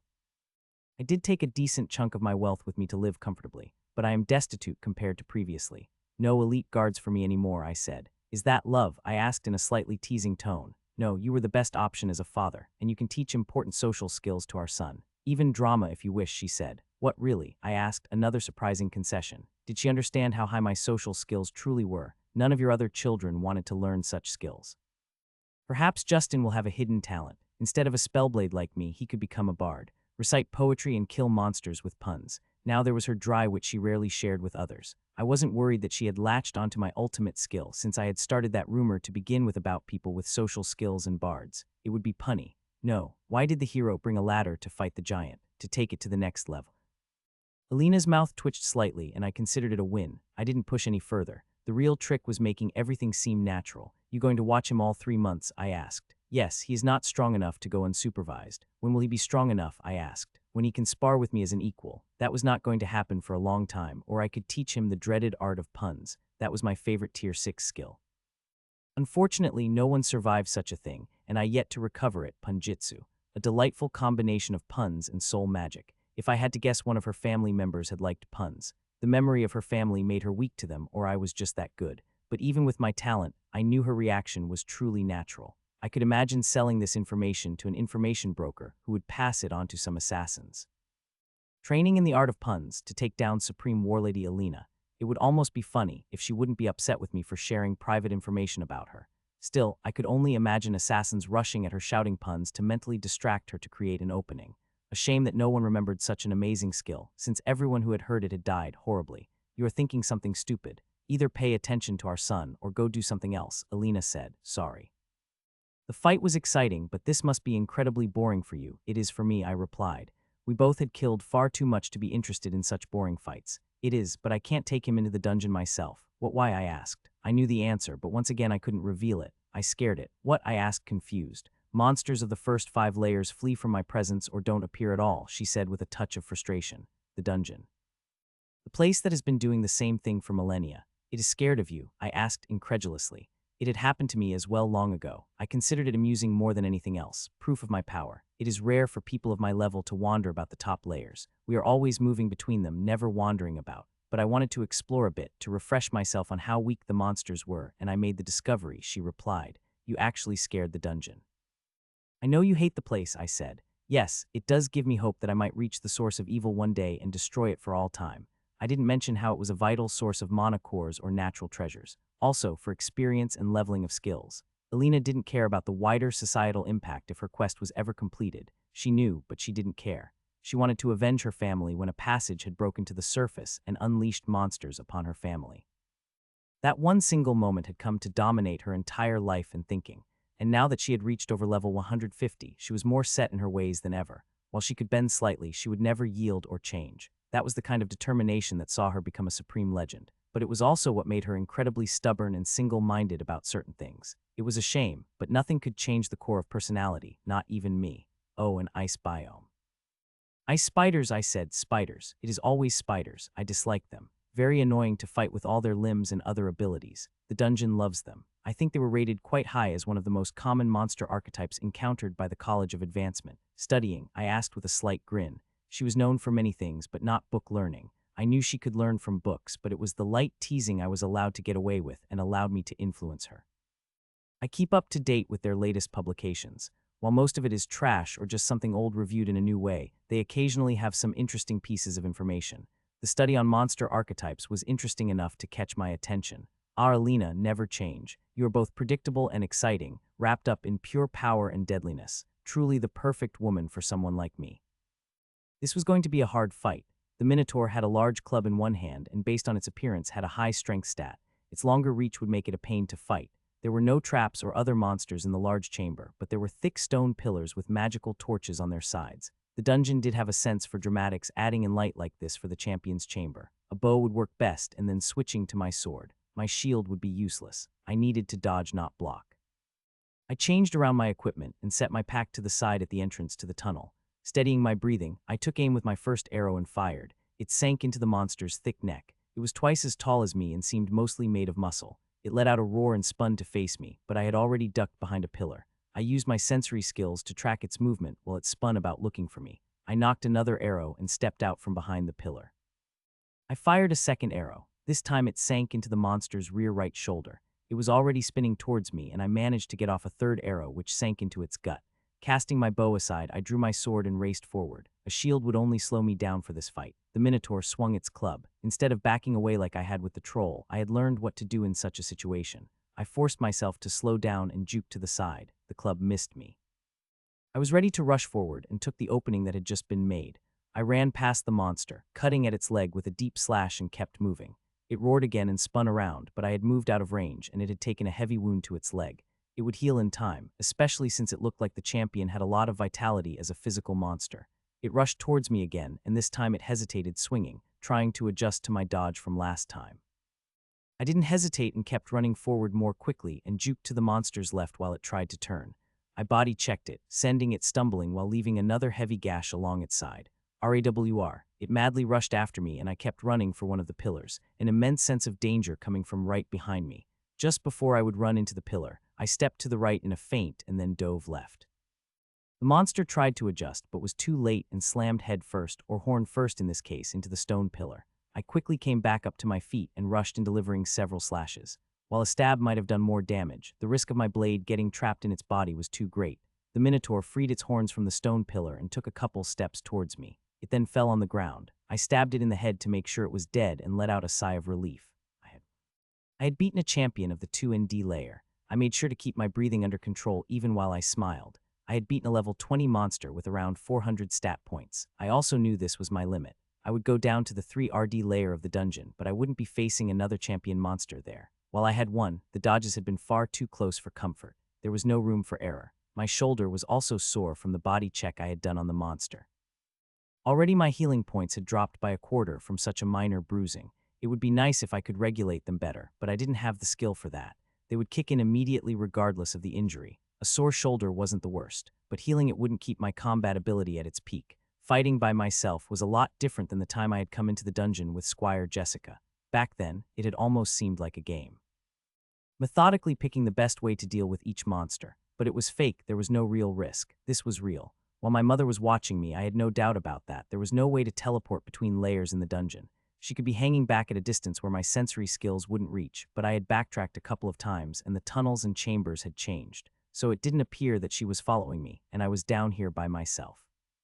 I had honestly thought she would have someone keep an eye on me. I would look around with shadow vision but didn't spot anything hiding. Before I got the Minotaur's core, I looked around once more. There was something off about a portion of a wall on one side of the chamber. Perhaps a hidden room with a natural treasure. Now that would be amazing. Perhaps a red soul fruit even. For any other new adventurer, it would be priceless. For me, my mother had given me far stronger soul fruits. It would feel like a step backward to consume a red one. I guess I was truly spoiled. After dealing with the monster corpse and cleaning off my equipment and armor, I went over and got my pack. Only after doing all of this, I carefully approached the section of wall that was off. Using mana sense, there was an abnormal flow of mana in this area. The first test I did was poking the area with my spear. Nothing, no reaction. I poked it several more times in the surrounding area. Still no reaction. I stepped closer to get a more detailed look. Mana would normally flow through the walls and other structures, making them more difficult to damage. But here the mana was flowing inwards like a sideways hole. It was a minor disturbance, so not a large hole, but there was something there. I poked it several more times with my spear and focused all my senses on the location. Still nothing. Could be another oddity of the dungeon, but I wasn't about to just walk away when there might be a secret room with a natural treasure. There was a reason they were hard to find. Most people lucked out stumbling over one during the course of a battle, but if you had the right skills with enough levels, then it was possible to detect something like this. There was a reason my mother wanted me to get the specific skill shadow vision, poking the wall some more. I wasn't sure what to do. I put my spear away and got the Minotaur's club. I hit the spot on the wall several times. There was some minor cracking, but the damage didn't go deep into the stone or break open a secret passage. This was annoying me, but I wasn't about to let a natural treasure of the dungeon slip through my fingers. I kept swinging the club. Every couple of minutes I would take a break and check my surroundings to make sure nothing was sneaking up on me. Slowly, the wall was broken more and more. After an hour of work, there was a crumbling hole that was about the size of my head, just wider than it was tall. Based on the changes in sound from hitting the wall, there was clearly a chamber behind this section. I had a meal of salted jerky and think dry bread. It was nasty, unlike the nice food Squire Jessica had in her spatial storage the last time we came down here. While it wasn't something a noble would eat, it was better than this nonsense. I didn't need to do anything to prepare it.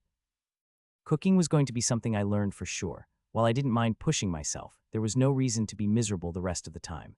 Misery did not make skills level up faster. Focus and the threat of death improved their leveling speed. I guess misery might be a form of death. I would have to double-check with Mother once I left the dungeon. After being down here for a month, spending the last 2 months on the 3RD layer felt like a good idea. The regular monsters would push me to new heights and the dungeon would pull out more tricks. I had only encountered one trap so far, a pressure plate which I had carefully gone around. I just didn't want to face spiders again. They were the absolute worst. Those ice spiders had been a massive pain to kill since they kept staying at a distance and shot frozen webbing at me, trying to entrap me. At least they were slow and weak, still incredibly annoying even if I had managed to win. I preferred monsters like the Minotaur I had just fought. Straightforward, no other nonsense to deal with. The one nice thing I could say about the dungeon was that it was never boring and always changing. Trying to spot the tiny differences in similar biomes was a way to keep my focus on my surroundings to check for hidden traps or something like this spot I had just discovered.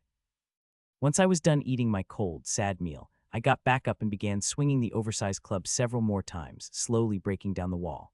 My stamina reserves had recovered, another reason for frequent breaks, making sure my reserves never ran low in case of an emergency. That was how more experienced adventurers died. Not in battle, but the slow grinding down of their reserves by the monsters until they had nothing left and were overwhelmed.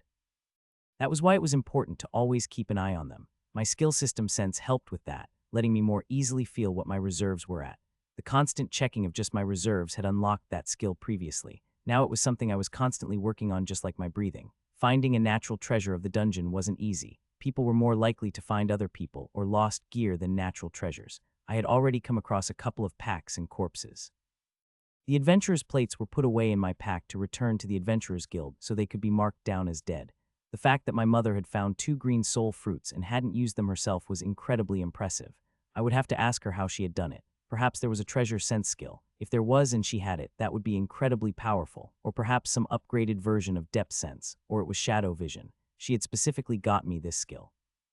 While it was to look for hidden enemies and traps, it also gave me a chance to spot locations like this one, seeing the difference between the flow of mana and the physical world where there were disruptions. It was distracting to use during a fight, but I was getting used to using it down here in the dungeon to check everything. I noted that the wall was weaker, where there was less mana flowing through the couple of times. I had missed that general location. I hit the wall again, and this time a large chunk gave way and fell away from me. I had gotten to the secret chamber. I lowered the club and looked into the dark hidden room. I couldn't see anything. That was when I felt an overwhelming sense of danger. My shadow vision caught a bug-like monster scurry out of the hole. It was hard to properly see, blending in with the background. I quickly backed away and drew my sword. The bug-like monster was shaped like half a sphere with a shell and lots of tiny legs about the size of my head. It had barely fit through the hole I had made in the wall. Despite its small size, I could see a tremendous amount of mana coming off of the monster, and my danger sense was practically screaming at me. This was an abnormal. A monster that broke the guidelines of the dungeon. It was far more dangerous than the Minotaur, and was not a 2ND layer monster or even a champion of this layer. It moved quickly, very quickly. It moved behind a stone pillar, climbing up towards the ceiling. I lost sight of it as I circled the pillar, and I looked around everywhere, including upwards. Monsters would always attack beings not from the dungeon. The monsters in the lower layers were smarter, but they still attacked. They might hide or stalk, but they never ran away. The blaring warning in my head from danger sense wasn't going away as I frantically spun about, looking everywhere. I slowly moved to the middle of the chamber, constantly looking everywhere. Running wasn't an option. It would only attack when I tried to fall asleep. Not like I could with my danger sense skill going wild. Making my way back towards my pack, I planned to get my shield. It was a smaller monster, so having a way to block was important. Just as I was picking up my shield, I heard something move behind me. I spun and swung my sword. My sword passed through the monster. It was immune to physical attacks. The bug leapt at my face and I was completely overextended. It physically reappeared as hundreds of tiny suction feet latched onto my face. The monster then lowered itself, its shell snapping into place around my face. I was frantically hitting it with my sword, but I couldn't get a proper angle on it, and its shell was too hard. Each hit just bounced off. I was rapidly losing air. I needed to think of a way out of this. The tiny feet digging into my face didn't help. Bringing up my sword, I tried to wedge it in between the monster's shell and my face to pry it off. I just ended up cutting into the side of my face near my ear and jaw. I couldn't breathe. The most dangerous thing was to keep panicking. I stopped slamming my sword against the bug monster and sat down on the ground. I could feel its hundreds of little feet wriggling against face. I tried to open my mouth to bite down on the monster, but it clamped around my face enough that I couldn't move my facial muscles or jaw at all. There was no time to use runes. I couldn't pry it off. It had far too many stats and the shell was impenetrable to my sword. Slamming my head into a wall or the floor would break my head before the shell broke, but it might stun the monster. Bringing my head back, I slammed the shell part of the monster down on the floor as hard as I could. For a single moment it loosened its grip and I tried to pull it off. I was able to draw in some air before it clamped right back down on my head. I slammed it down on the floor again, but it didn't budge this time. My head was spinning, and while I had gotten a few more moments, my time was quickly running out. I refused to die. If my mother was capable of rescuing me, she would have already shown up. This was it. I had to do something. As long as I lived, everything could be fixed after that. But I had to live. There was one idea I had if I was ever in a really desperate situation. I said a mental apology to healer Cassell as I focused on my soul sense. I could sense the monster on my face, its soul pressing up against mine.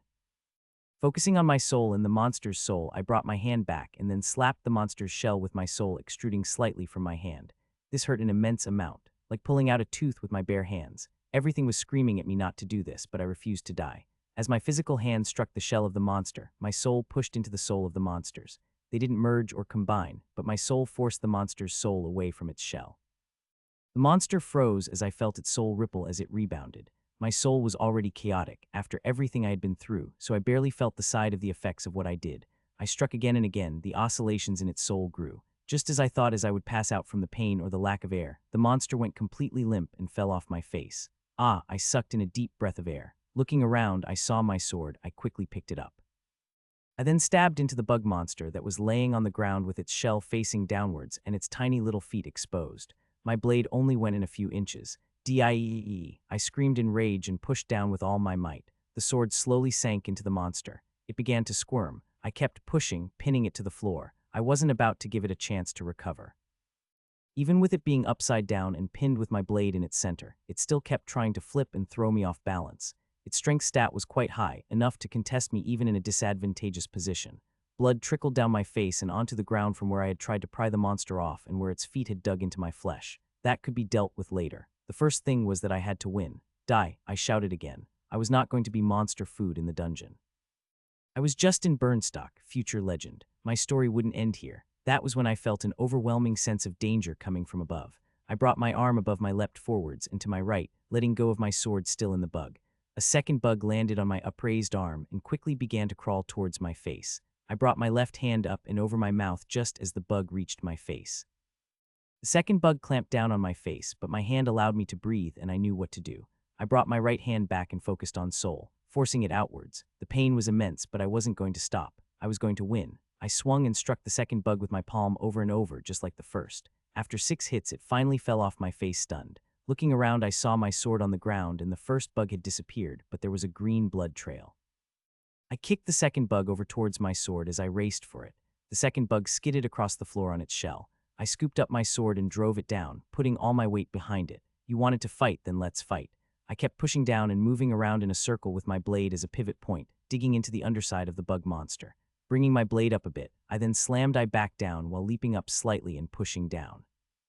I needed to keep the bug pinned so it didn't run away while trying to kill it.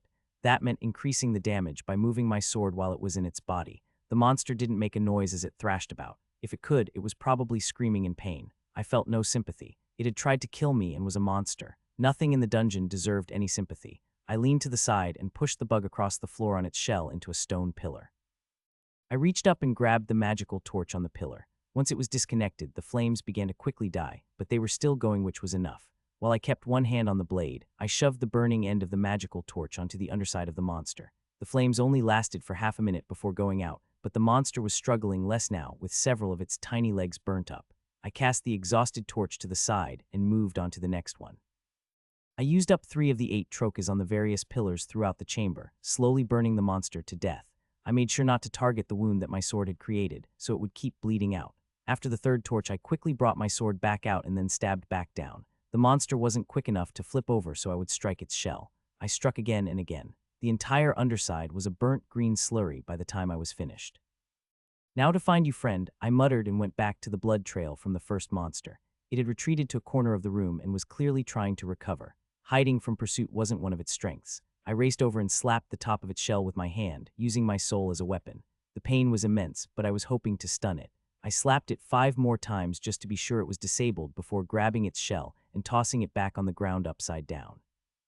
Bringing my sword up, I stabbed down over and over. After the 3rd stab, it spun and flipped over again, and my sword deflected off its shell. It tried to quickly scurry away, but was bleeding out over the floor. It was moving a lot more slowly than previously. "Think you can get away? After trying to kill me, think again," I said with feral rage coming out in my voice. Out of all the ways to die in the dungeon, being smothered by bug monsters and tons of tiny legs all over my face was not how I would pick to die. The monster had a gimmick, and I had beaten that gimmick. I slapped its shell several more times before flipping it upside down again. I began stabbing the softer underside of the monster. It tried to flip back over, but had become too weak as I turned its flesh into green slurry and chopped up bits. When its legs finally stopped wiggling around, that was when I knew it was dead. I had a new monster that had gone to the top of the list of what I hated fighting. These shell-face bugs were the absolute worst. Once I knew their weak point, I could beat them, but it had been close, too close. Using my soul as a weapon was a move of complete desperation. Thinking back on it, I could have raced over to one of the torches and heated up the outside of their shell, forcing them to let go or cook. I had been in too much of panic to think clearly. My face, neck, and jaw wound had stopped bleeding, but my healing points had bottomed out. There might be scarring as I felt the area where I had cut myself, which had scabbed over. Another foolish mistake. I shouldn't have tried to cut my own face off. That was stupid. Really stupid. I didn't want to know what my mother thought about what had happened. I couldn't even take a healing potion. I would just need to rest and hope my healing points recovered fast enough to prevent any permanent damage or scarring. I let out a groan and knelt over as my gut clenched up and a massive headache hit me. Note to self, don't use my soul as a weapon. It has consequences. It wasn't as miserable as before when I had the second soul fruit, but I felt terrible. Each time I tried to move or do anything, my body felt terrible. So I just lay there on the floor, my head turned towards the secret chamber I had opened up and which the bug monsters had most likely come out of. I wanted to keep an eye on it, in case anything else came out. My danger sense wasn't triggering, but I had missed that second monster completely. I eventually passed out, and when I woke up, I was feeling a lot better. I didn't want to pass out like this, but my body felt miserable. With no threat nearby, I could only drift off to sleep. That soul attack was definitely a move of last resort, since I had been left with a crippling weakness afterwards. A soul was not meant to be used as a weapon. I wondered if I had gotten a skill, and it felt like I had, but I didn't use it again. I needed to get advice from my mother or a healer. New skills weren't meant to be rushed into. I had been warned about this because it was too easy to develop bad habits that would be harder to correct in the future. One of the explanations for my smooth leveling I had so far wasn't just the soul fruits, even though they helped immensely. It was the training I got from my various instructors and tutors. While someone couldn't learn a skill improperly, there were dead ends in terms of movements and leveling. Like with a sword, knowing the basic strikes and stances was important before learning anything else. Getting the fundamentals correct at the earliest levels of the skill and imprinting that knowledge into my soul, rather than more difficult techniques and struggling to level up the skill once it got to a higher level. I didn't want to get up, since there was a lot of cleaning to do. I let out a sigh and slowly came to my feet. The first thing was my sword. I wiped it down with a wet rag using my saved-up water and then applied a very small bit of oil to it and wiped it down with a second rag. It had a couple of nicks in the blade from where I had hit the bug monster's shells. I then took off my armor and did my best. A lot of my blood had soaked into the leather and dried. There wasn't much I could do at this point.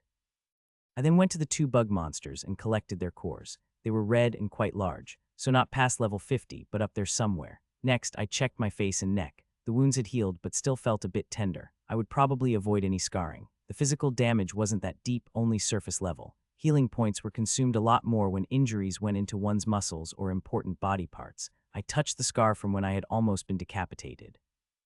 Only if wounds were deep or lingered would leave behind a lasting mark. Putting my armor back on, I collected my pack and made my way to the hole in the wall. Taking a careful look inside, there was a singular wooden chest sitting in the middle of the hidden chamber. I broke open more of the wall and then entered, double and triple checking everything for traps and monsters. Once I reached the wooden chest, I repeated the process. While it might be tedious, I was in no mood for a second brush with death.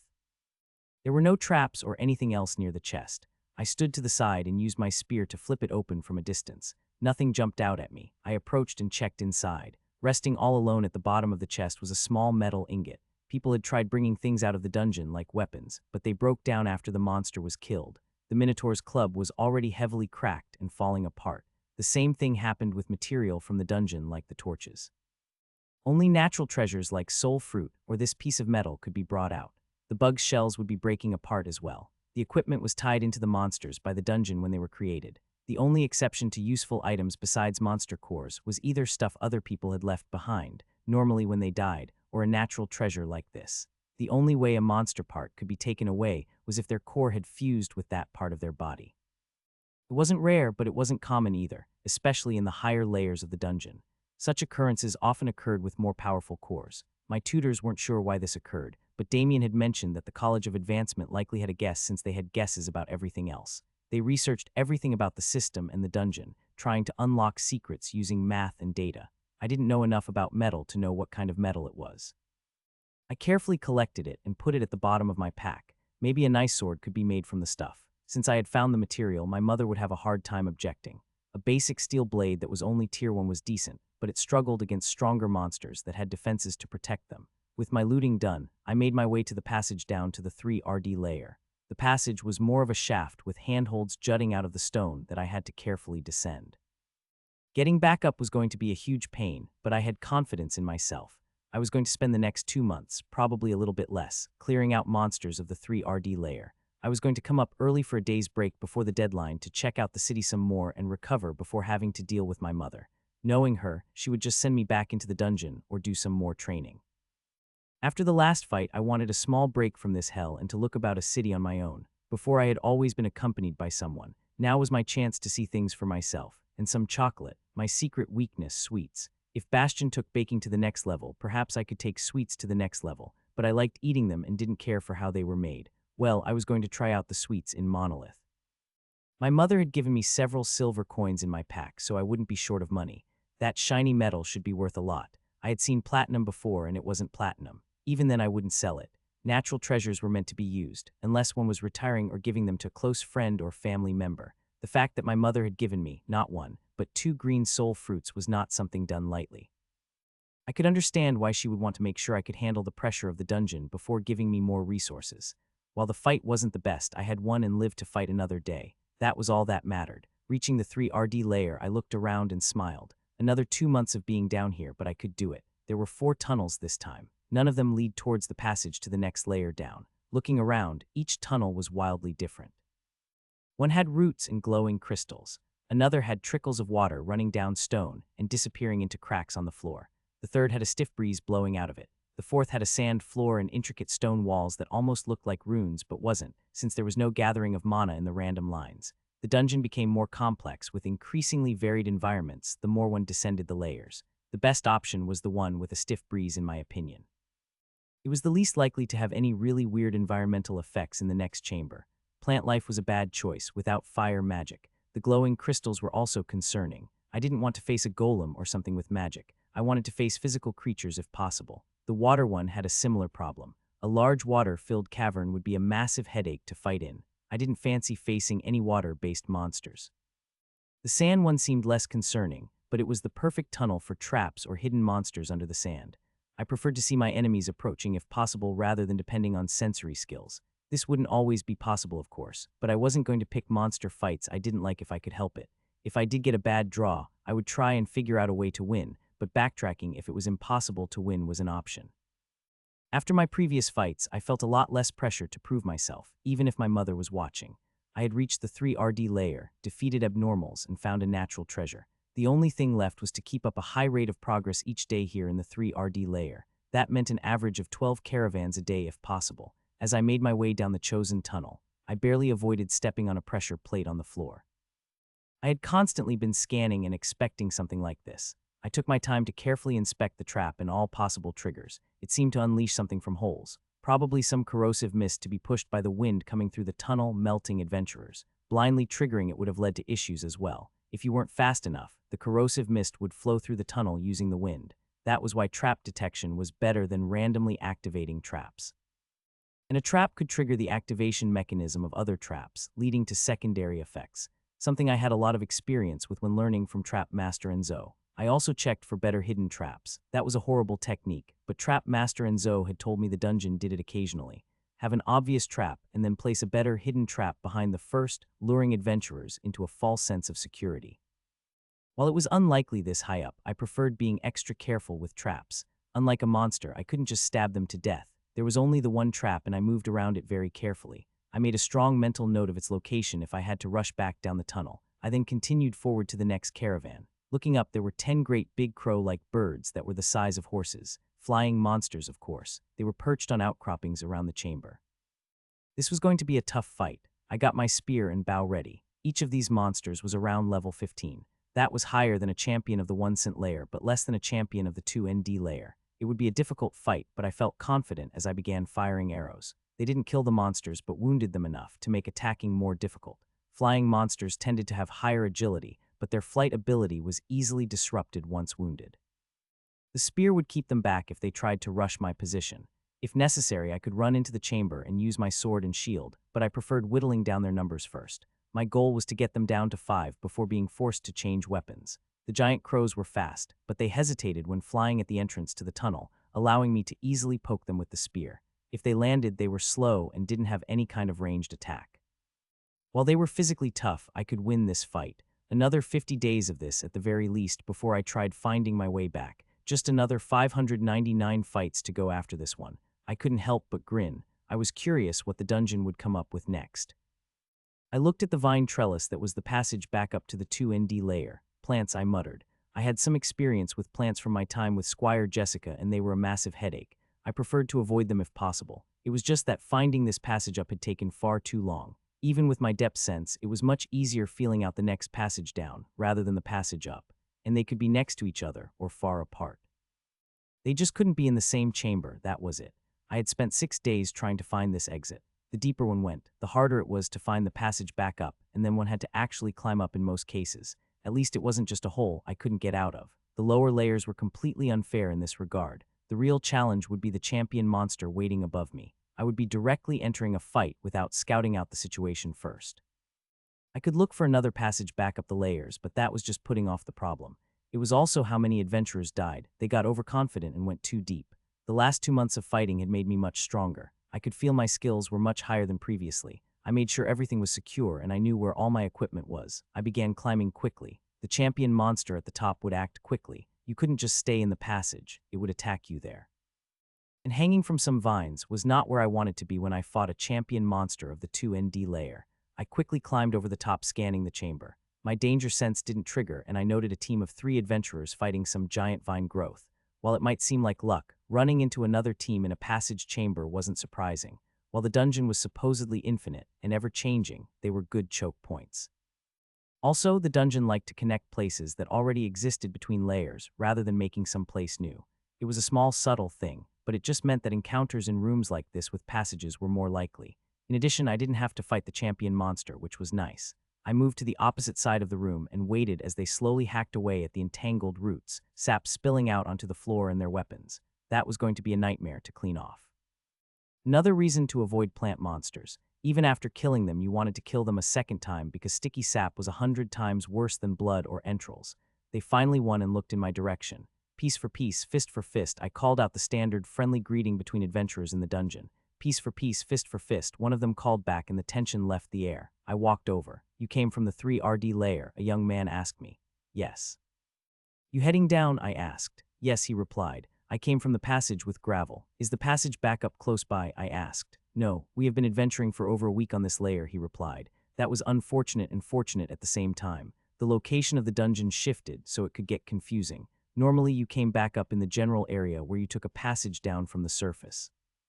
Even if you went all the way down to the lower layers, the dungeon generally tended to send people back up to around where they had entered from.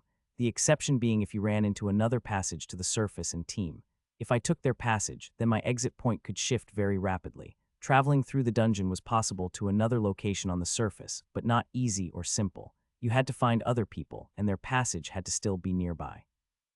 In almost every instance, it was faster to go to the surface and travel that way. It was also why I was running into humans and not other races, since the dungeon had people encounter each other from the same region.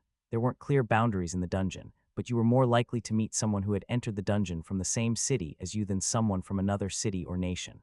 The dungeon didn't segregate people, but didn't let people run into each other that often. It was supposedly infinite after all. Even with all the people wandering about the 1 cent layer, teams or individuals rarely ran into each other. "Which way did you come?" I asked. "That tunnel," the man pointed it out. "I wouldn't be taking that one out of the chamber." "You as well, fellow adventurer, safe travels," he said. There was no need to exchange names or anything else as polite adventurers. That was how most run-ins were supposed to go. You didn't interfere in the fight unless it was a desperate struggle, staying out of the way and in clear view.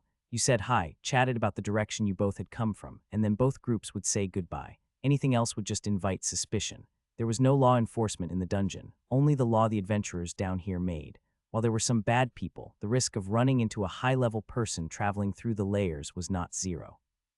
Squire Jessica let me know some high-level people even pretended to be weak, just to draw out bad people like that and kill them. The monsters down here were enough for everyone without darker intentions. It was also why it was the standard thing to just say hi and then move on when running into someone else. If I had wanted to chat, then they would wonder why. Squire Jessica and the new group of adventurers, she was giving a helping hand while showing me the struggles regular adventurers faced. While it wasn't polite to use them as a lesson, they got some guidance as well. Also, that clean spell. That was very high up on my list of spells to learn. I set off right away, glad I didn't have to fight that champion monster. They could have fun getting its core out of all that sap. The 2ND layer felt like a breeze after fighting in the 3RD layer. I was still incredibly careful about traps and analyzing monsters before fights, but I had a much larger margin of error to work with. I pushed myself by trying to keep my armor clean, so I didn't have to spend so much time caring for it. I would be getting rid of it to a second-hand shop once I got out of the dungeon. It was incredibly smelly and almost a weapon on its own. Also, it had taken some heavy damage down here from general wear and tear and all the fighting I had done. The Adventurers Guild would probably handle it, since they clearly had streamlined the services for adventurers. While adventurers made good money, good equipment was also expensive. Trying to find the passage up to the 1 cent layer was a hassle. While I had depth sense, it was best for finding the passage down, not up. When I finally found the passage, I let out a sigh of relief. It was a waterfall with a spiral staircase going around it up to the next layer. Very scenic, but the stairs were wet. Footing would be an issue, even with my combat boots. At least I didn't have to climb, so I could keep my sword and shield in hand. The champion at the top was some kind of flying eel that emitted a weak shocking aura. It was fairly slow, and I had time to get out my bow and shoot it down as water poured down from the ceiling, flowing into channels that eventually flowed to the passage, one of the nicer chambers in terms of aesthetics.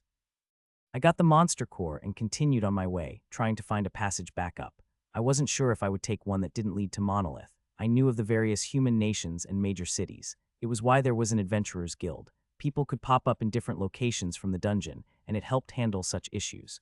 Normally, adventurers took it as a sign to look about the new city before going back into the dungeon. Only if they had family did they try to get back to their original city. The transportation business was doing quite well since adventurers coming back up tended to have money needed to pay for transportation to another city. The 1 cent layer was even easier. The monsters seemed so much easier now, compared to the lower layers. I would have to ask my mother about that, how she found the difficulty scaling of the dungeon. My mother probably just ran through the upper layers when trying to get back to the surface. While it was tempting to do something similar, I was nowhere near strong enough to survive a trap. Even the monsters could get tricky if I wasn't careful. I kept trying to sense the passage to the upper layer as I randomly picked tunnels. While my mother had given me a device to keep track of the time in the dungeon, she hadn't given me an exit device. I hadn't asked her why, but it was clearly to improve my depth sense. Tools could be lost or destroyed, but skills remained with a person. I finally felt a slight push instead of a pull after finishing off several skeletons in a chamber. Focusing and steadying my breathing, I could tell that there was something down a particular tunnel. I like skeletons, easy to collect cores. Making my way down the tunnel I felt a push from, I found a passage back up to the surface. Spiral staircase with the name of the city etched onto the bottom step. Monolith, which was nice. I wouldn't worry about how to get back to the city I had started from. I began climbing up the spiral staircase. The mana in the air faded away. It was oppressive to my senses, but not overly so, like a fog that made things more difficult the greater the distance. It was clearly designed by the dungeon to stop people from observing at very long distances as it moved things about and created monsters. Some thought the dungeon was mysterious. I thought it just might be shy. It was super powerful, but it did so many odd things. I had a lot of time to think while I rested in the dungeon, and that was what I thought most about. What was the purpose of the dungeon? Why did it do the things it did? I was beginning to understand how the College of Advancement came to be. People had questions, and they worked to find answers any way possible. While there was a lot of fighting, there was a lot of rest time as well. I needed to let my reserves recover. While I didn't mind pushing myself in a fight, I wasn't suicidal. As I climbed up the stairs, I couldn't wait to pay for a relaxing day at a spa and some sweets. I had 2 days before the 3-month time period was up. I was hoping my mother wouldn't come bother me early. She might scold me for leaving early, but I had enough of the dungeon for now. It was a good experience, but there was something about civilization that was nice. Plate, the guard on duty asked. I handed over my copper adventurer plate. You go down here. Yes, about 3 months ago. Also found these plates from lost equipment, I said, and handed over other plates. Monsters could break out of a passage. It didn't happen often, but it could happen. That was how my mother's family had been killed when a new passage had emerged near her home, and no one had found it. Unfortunately, there was no good way to detect such things. Or at least nothing convenient for the general public to use. I had no doubt there were high-tier sensory skills, but even then that would be a lot of territory to cover. Normally such entrances were found by accident or when monsters emerged from the dungeon. My first stop was the Adventurers Guild. I was going to cash in all my red monster cores. I ended up only earning 40 silver and 13 copper. It was a small amount compared to the effort I had put in. But that was why people went into the dungeon. If they could come back with monster cores, they could make money. There were people who only stayed at the top layers, trying to play it safe and accumulate wealth. The temptation of taking out someone like that was quite strong. Even if there was a team, greed was endless. Many would spend the money on various services. The Adventurers Guild offered private rooms, a spa of its own, and other services to tempt low-ranked adventurers. There were private inns nearby that catered to the wealthier adventurers, but for everyone who came back rich and spent lavishly, there were countless corpses left behind in the dungeon. Some would upgrade their gear and hire tutors to get stronger, pursuing greater wealth and levels. Eventually, they would either die, become a legend, or retire to become a tutor or some other profession. I wasn't able to afford a top-tier inn like when I had been with Squire Jessica. I was still going to treat myself. Since my mother hadn't showed up, then she wouldn't show up until my time was up. I booked a room at a second-class inn and a spa treatment. I also ordered chocolates. They cost a silver apiece and I ordered 20 pieces, savoring each bite as a team of attendants massaged my hands and feet. It was utter bliss. I could see why people would waste away their lives like this. Having fun, my son. I opened one eye to see my mother standing in front of me while I was relaxing. I was a bit afraid, but I was ready for this confrontation. I had put in the work, now I was going to relax. She was dressed in a simple tunic with her spatial pouch at her side. Yes, I replied and picked up another piece of chocolate and put it in my mouth. She was frowning slightly. All of this, she asked while gesturing with her hand. The attendants briefly paused working on my hands and feet but kept going, to refresh my mind. So I can focus more easily on whatever you have planned for the next 3 months. I went to the 3RD layer and then returned. I replied and put another piece of chocolate in my mouth while the attendants kept working on my hands and feet. My mother wasn't afraid of public embarrassment. If she wanted to talk to me, then she would talk to me. Really? And where did you learn of such things? My mother asked. Squire Jessica showed me the benefits of relaxing after going into the dungeon, I replied, pushing the blame for my behavior onto her.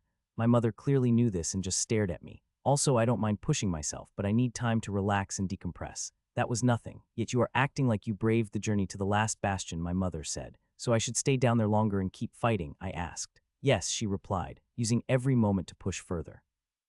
I don't have the mental fortitude to do that. I don't mind going into the dungeon, but enjoying life is not a crime, I replied. She said as she looked over the spa area. Very well. Attend me, she declared and sat in the seat next to me. She flicked a gold coin in the air. An attendant caught it and more came out to massage her as well. My mother even stole chocolate from the tray between us and enjoyed them with a smile. What? I was in a bit of shock. I hadn't expected her to join me. I can relax if I want to. I have just chosen to harden my mind, body, and soul into a weapon. Also, it takes a considerable amount of effort to lower my skills and stats enough for these people to do anything, which could be considered practice on its own, she said. Sorry, valued client, but our stats are not high enough, the lead attendant said with a bowed head. It is fine, just do your best, my mother replied. In time, you will lose access to these services. Some say it is like losing your humanity. But those are my chocolates, I protested as she ate another. The attendants removed her boots and socks as they began over her hands and feet. I can do what I want, even more than you. You seem to think you can do what you want and just take a few days for relaxation. You claim it is to rest your mind. Then I will test this to see if there are benefits to resting one's mind and enjoying a spa day, she declared. I didn't know what to say.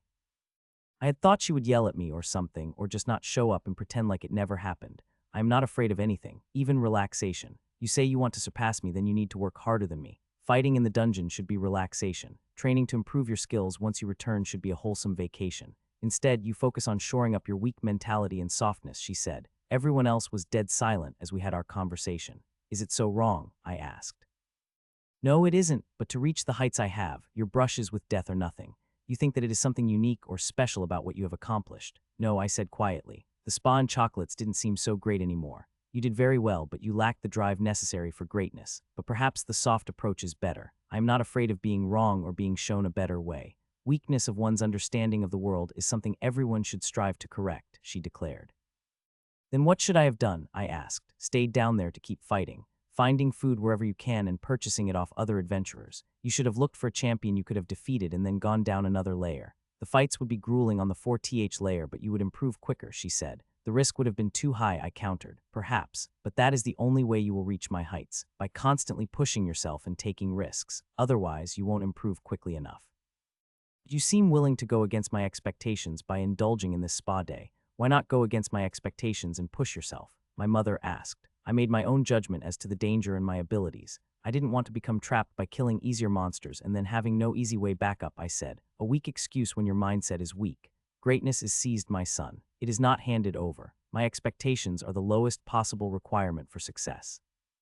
I turned my head to look at her like she was speaking nonsense. Only the expectations you set for yourself are worthwhile, but they are clearly lacking. And how strong were you when you were my age? I asked. I was weaker. My foundation was less developed, but I stayed in the dungeon fighting, even when it seemed impossible, becoming stronger faster, trading monster cores for food and supplies. I purged everything from my life that didn't help me become stronger.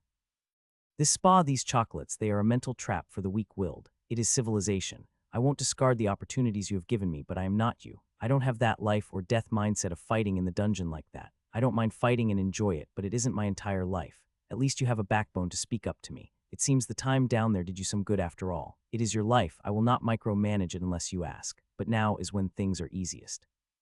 When you can afford to fail, when you can gain skill levels and stats the most quickly. Years, decades from now, you will look back and ask yourself why you didn't push yourself more, my mother said. Then I will have that regret when I am older. But 2 days of rest to almost 3 months in the dungeon is not the end of the world, I countered. That is a fair point, but it speaks to larger concerns regarding your mentality. I would give you a 78 out of a score of 100 for your first solo descent. All of you leave us for 5 minutes, my mother ordered. The attendants didn't hesitate to quickly leave the room. Do you know why I had you, my son, when the difficulty was immense? She asked. You wanted a family, I asked hesitantly. That is one reason, but also to purge myself of the weakness of family. I realized that my mindset was holding me back. I carried burdens, heavy burdens. There was no way I could set them down. Having you as my son allows me to set down those burdens one step at a time. I swallowed nervously. You will reach level 100 and become a legend. That is not in doubt. But to go beyond that means you need to constantly push yourself, over and over. Do you know how many supreme legends there have been in the last millennia? I would say 10, I nervously answered. 6, there is me. Then Bastion, who disappeared into the dungeon and has never been heard from again. The eternal emperor who perished from age almost a millennia ago. The librarian, guardian of the last bastion. The mathemancer, the founder of the College of Advancement. Finally, Blood Gore the Butcher, she stated. 6, just 6. Despite the best efforts of people like the mathemancer, no one else has ascended to such heights. He believes that with the perfect environment and training it should be possible. Like a flower grown in a garden, but I ascribe to another school of thought that the mentality of the person matters. My mother picked up a piece of chocolate and held it up. It isn't just the 2 days. I can understand being cautious. Up until your descent to the 3rd layer, I would have given you a near-perfect score. But once you were down there, you stopped pushing yourself, she said. It was dangerous, I countered.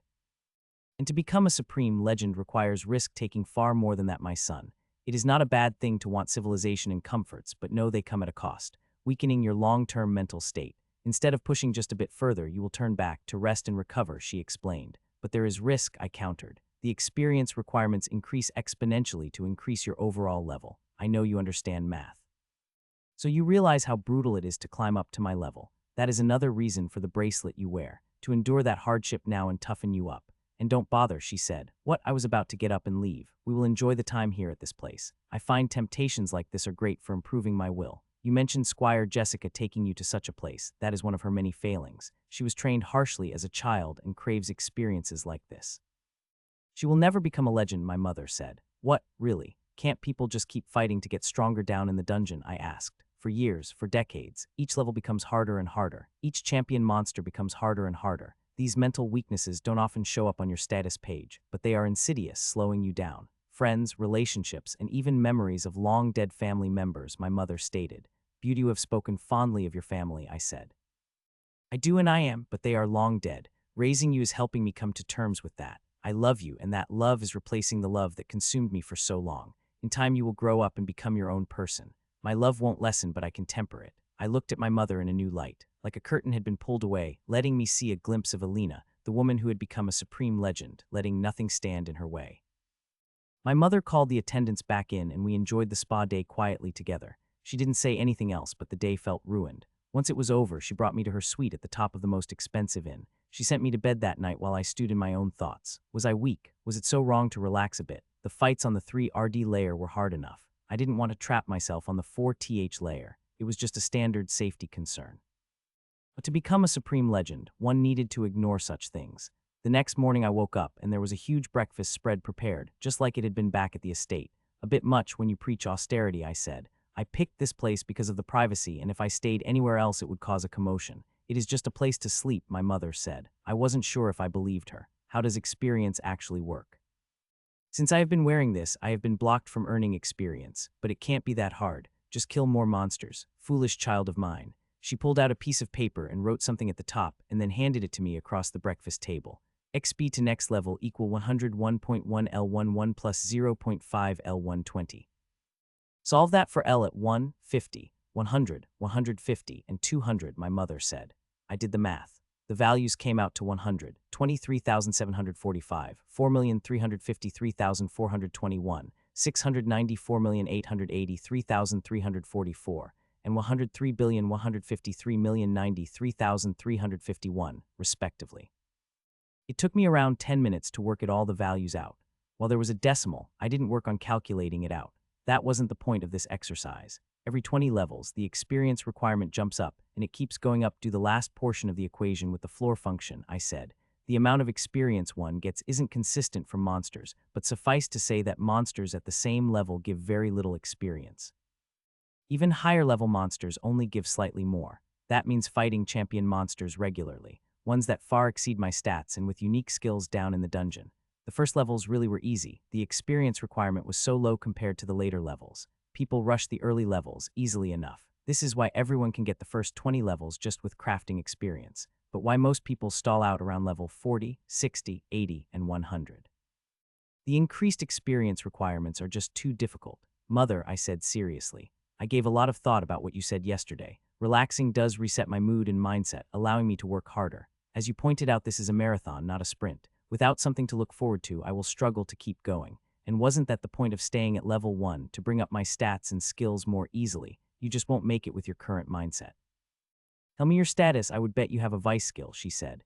Looking at that one skill, Sweet Tooth, I felt embarrassed. Just like I suspected, a vice skill. A vice skill was something that dragged a person down, a skill without much value. It could be removed by a system priest, but they would often return. How? I just had a few pieces, I said with shock. You had some as well, but my mentality was not focused on sweets down in the dungeon. I was not thinking of a spa day to relax when I left. I think about getting stronger and removing weaknesses, not even those listed in my status. Your focus decides your future, and you, my son, are focusing on the wrong things, she explained. I survived, I got soul strike, I pointed out. You did, an interesting skill, but am I supposed to be impressed by a tier 3 skill? If you even want to become a legend, that is the bare minimum requirement. If it were easy to reach heights such as mine, everyone would do so, she let out a sigh. At the higher levels, skills become more and more important in winning fights, since increasing your level is impossibly hard.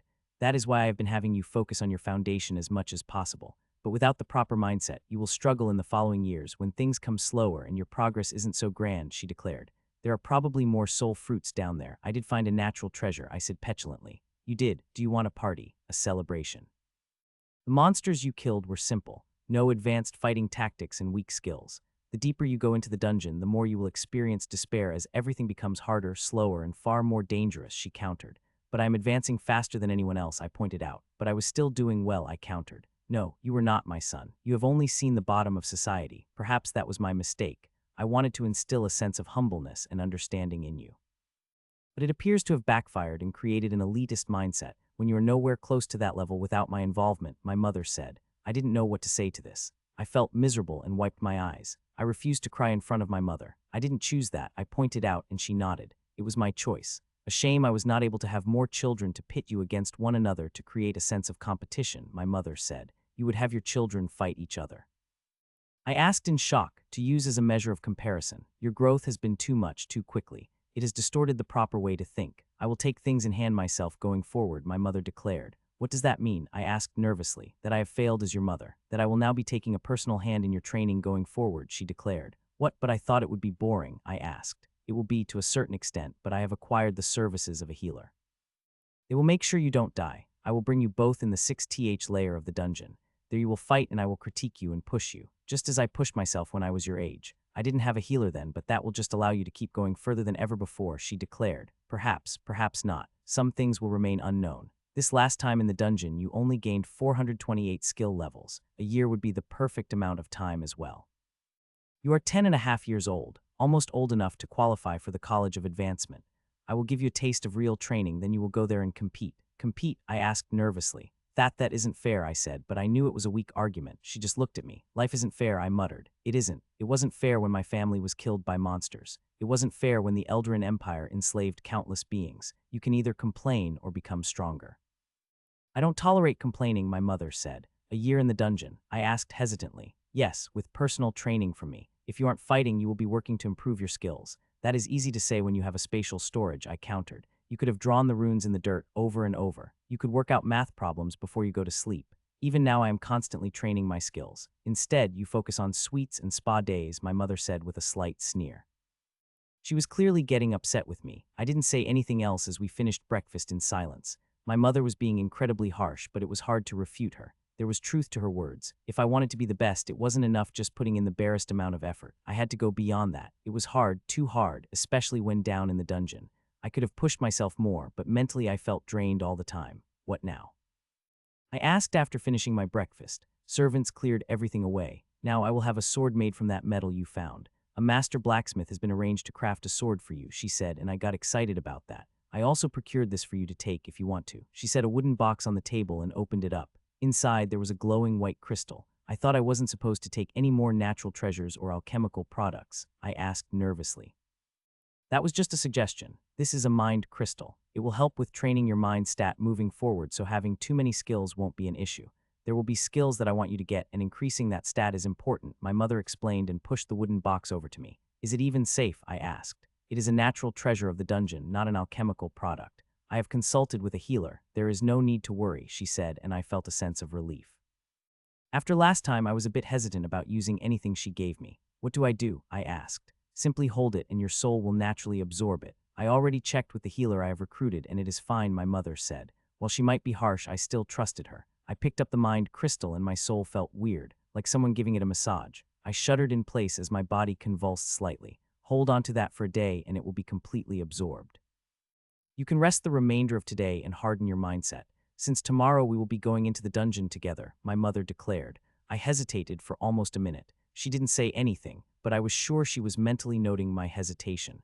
It would be marked down as another failure in her eyes.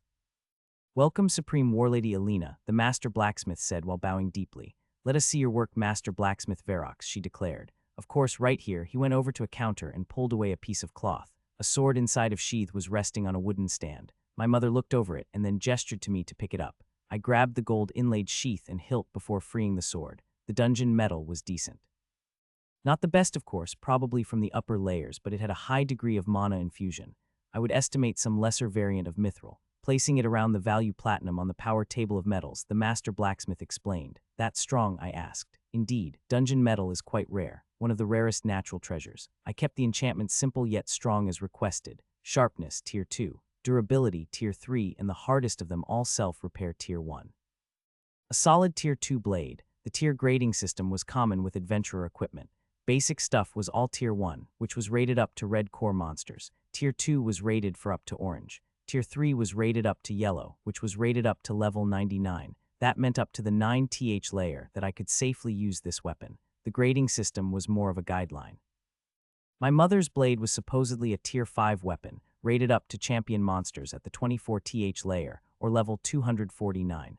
Normally, elites and legendaries had Tier 4 and 5 weapons, and adventurers could use weaker Tier 0 weapons, especially when starting out. But the tier rating system was designed to be rated against champion monsters for equipment. It feels heavy, I said. Yes, since I didn't do weight reduction like I normally would have for someone your age, he replied. I would have thought it would be a Tier 3 with the alloy I found in the dungeon, I said. If it was just the blade, it would have been. But your mother insisted on those specific enchantments, which draws mana away from the main aspect of the blade by focusing on specific areas. So the overall blade is slightly weaker, but the sharpness has been retained, durability increased, and self-repair added.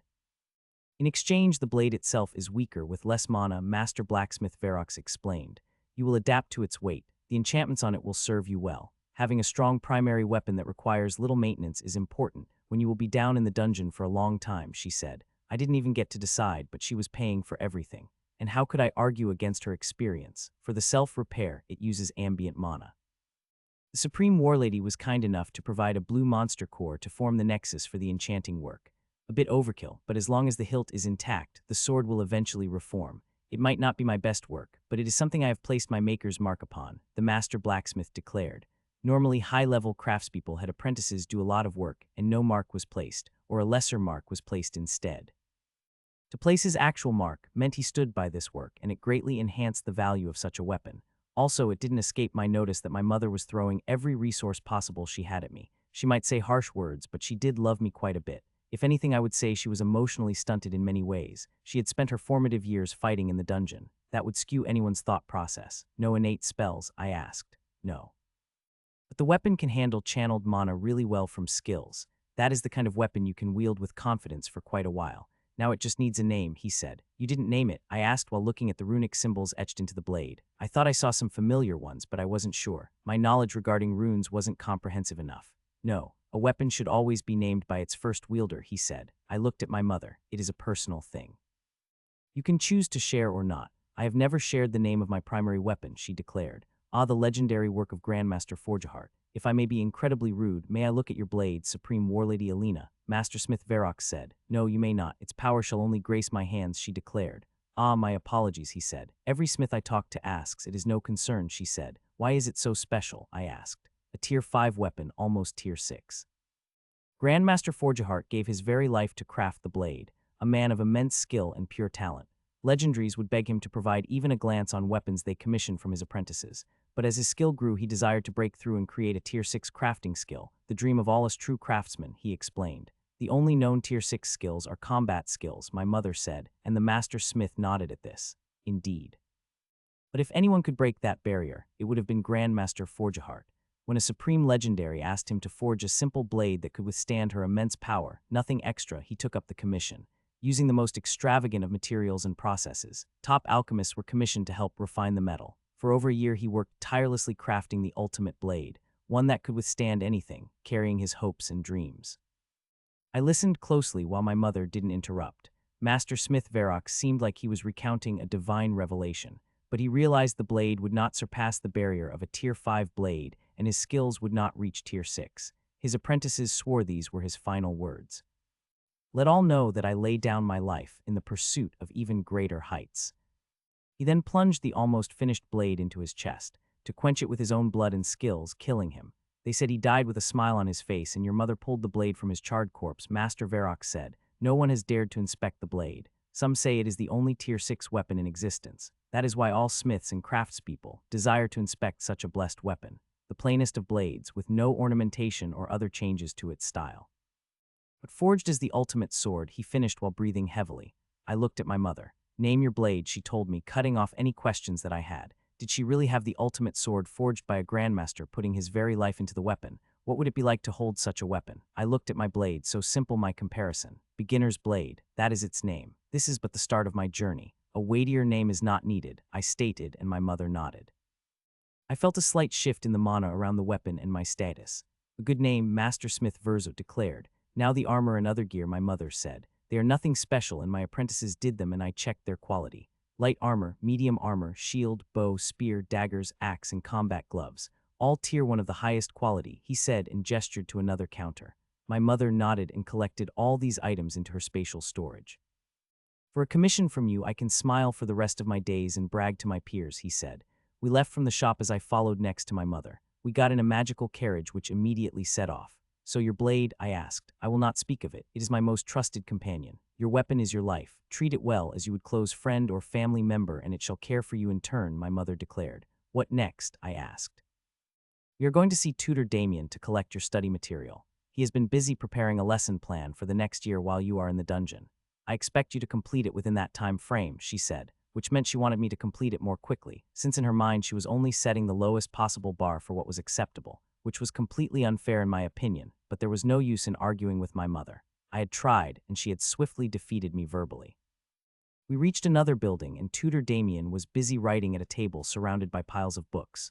Are you done? My mother asked while walking over. Just about. Just finishing up the lesson plan and the suggested actions for breakthroughs. You asked me to put quite a bit together as well as doing other research, he said. I know, but I expect results with what I am paying you, my mother said. And done. A bit rushed at the end, but here is the study plan you wanted.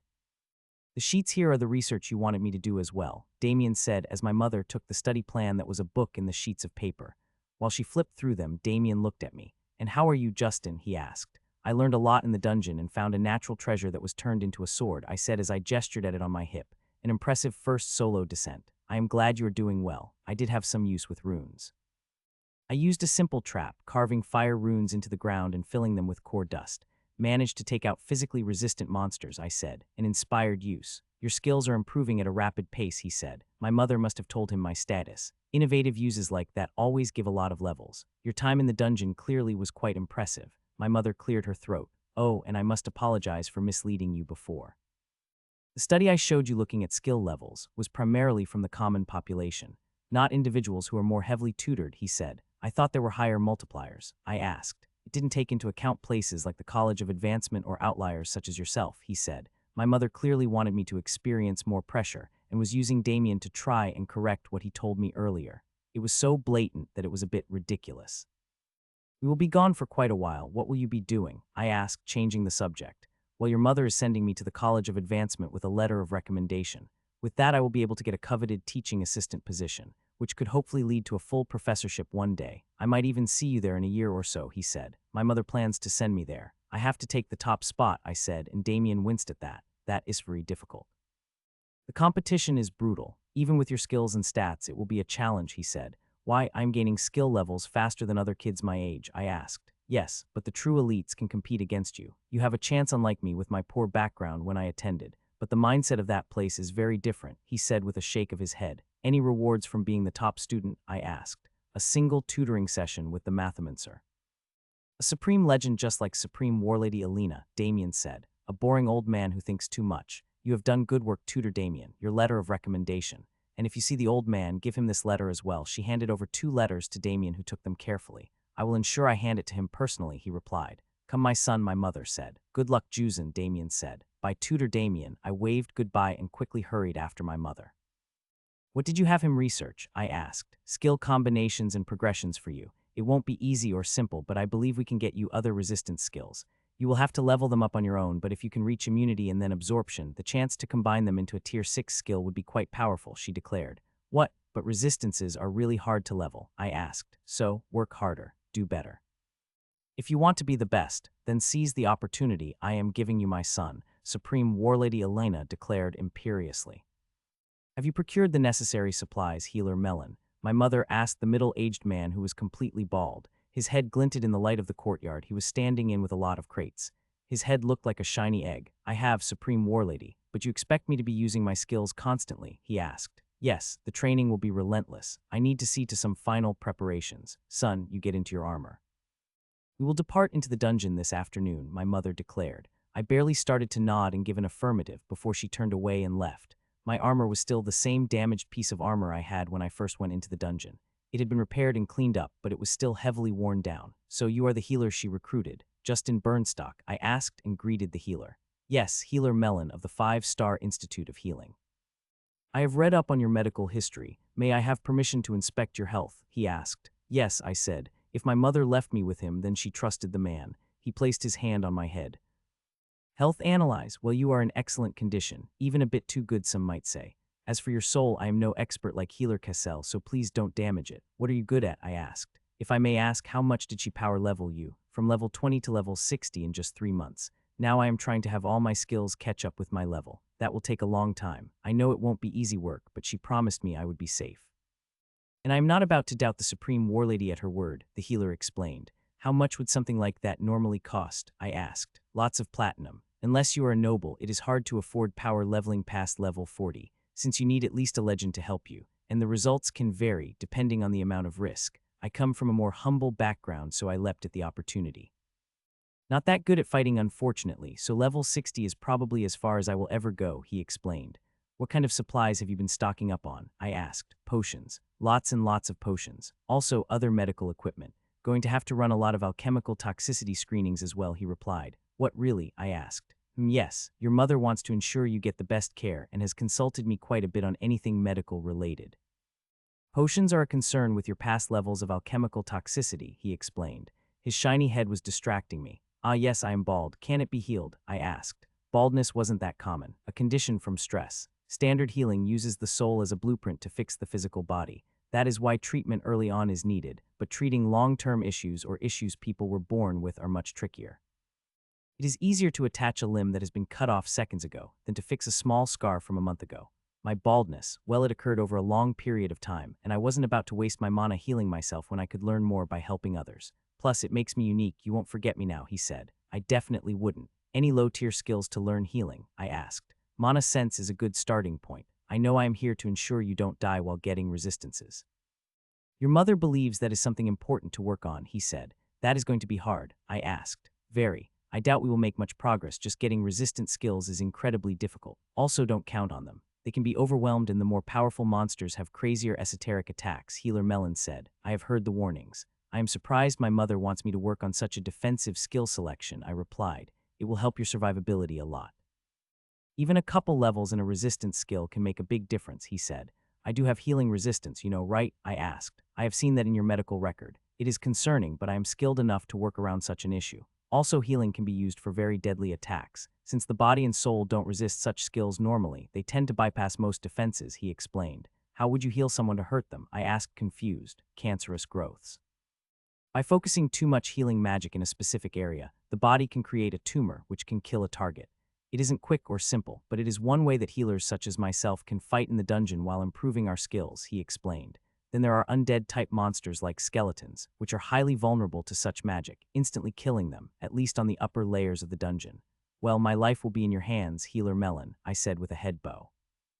Ah, no need to worry too much. Your mother will be there as well, carefully supervising things, he said. That was what concerned me. I now knew her well enough that she wouldn't step in unless I was literally about to die. Otherwise, she would let me fight and struggle on my own. So did you grow up around here? I asked, since there was nothing else to do until my mother returned. I decided to get to know the man I would be spending a lot of time with. Actually, yes. Monolith used to be my old stomping grounds, believe it or not. I did quite well in my preparatory school and got a scholarship to attend the 5-Star Institute of Healing. Preparatory school, what is that? I asked. Healer Mellon gave me a look and then smiled. You probably have had a specialized tutor, Damien, I believe his name was. He asked me and I nodded at this. Most people send their kids to a preparatory school if they can afford it. One teacher and around 10 to 20 students. You can have multiple classes for each year. Normally they last 6 years from age 6 to age 12, he explained. Starting before the status is available. I asked with a bit of surprise. Your tutors taught you beforehand. It allows students to get a large boost in levels when it unlocks at the age of 8. Also, with large groups it is easier to see who progresses better or worse in the same setting. A teaching methodology pioneered by the College of Advancement, he explained. And you beat out everyone else? I asked. In my year, it wasn't easy, but I worked long nights and a family member was able to power level me up to level 20 early on. That gave me enough of advantage to get into the 5-Star Institute of Healing with a scholarship. Unfortunately, there I was only mediocre at best. which meant I had to be more aggressive with healing contracts I accepted, he explained. Healing contracts, I asked. I was learning quite a bit. Healer Cassell never talked about any of this. Well, it is too much to expect everyone to go to the 5-Star Institute of Healing. Only the most serious cases tend to go there directly, but healers need work. The top students get assigned a city and work out of the Adventurers Guild. The 5-Star Institute of Healing has a deal with them. We can set up shop at their guild, and they only recommend our healing services. Stops the competition. But there are a lot more healers than there are positions. Not much attrition in the job, so there are contracts. Teams or tutors hire healers like myself. Well, I took contracts that went into the depths, the highest paying but the riskiest, he explained. Why a contract? Can't you just go down with a team? I asked. Healers normally don't fight. That is why a contract is needed as to how loot is distributed and other situations. Helps prevents misunderstandings. If a team comes back without their healer, they are blacklisted and have to pay a huge fine. And people want healers, I asked. There is a shortage of healers willing to go into the dungeon.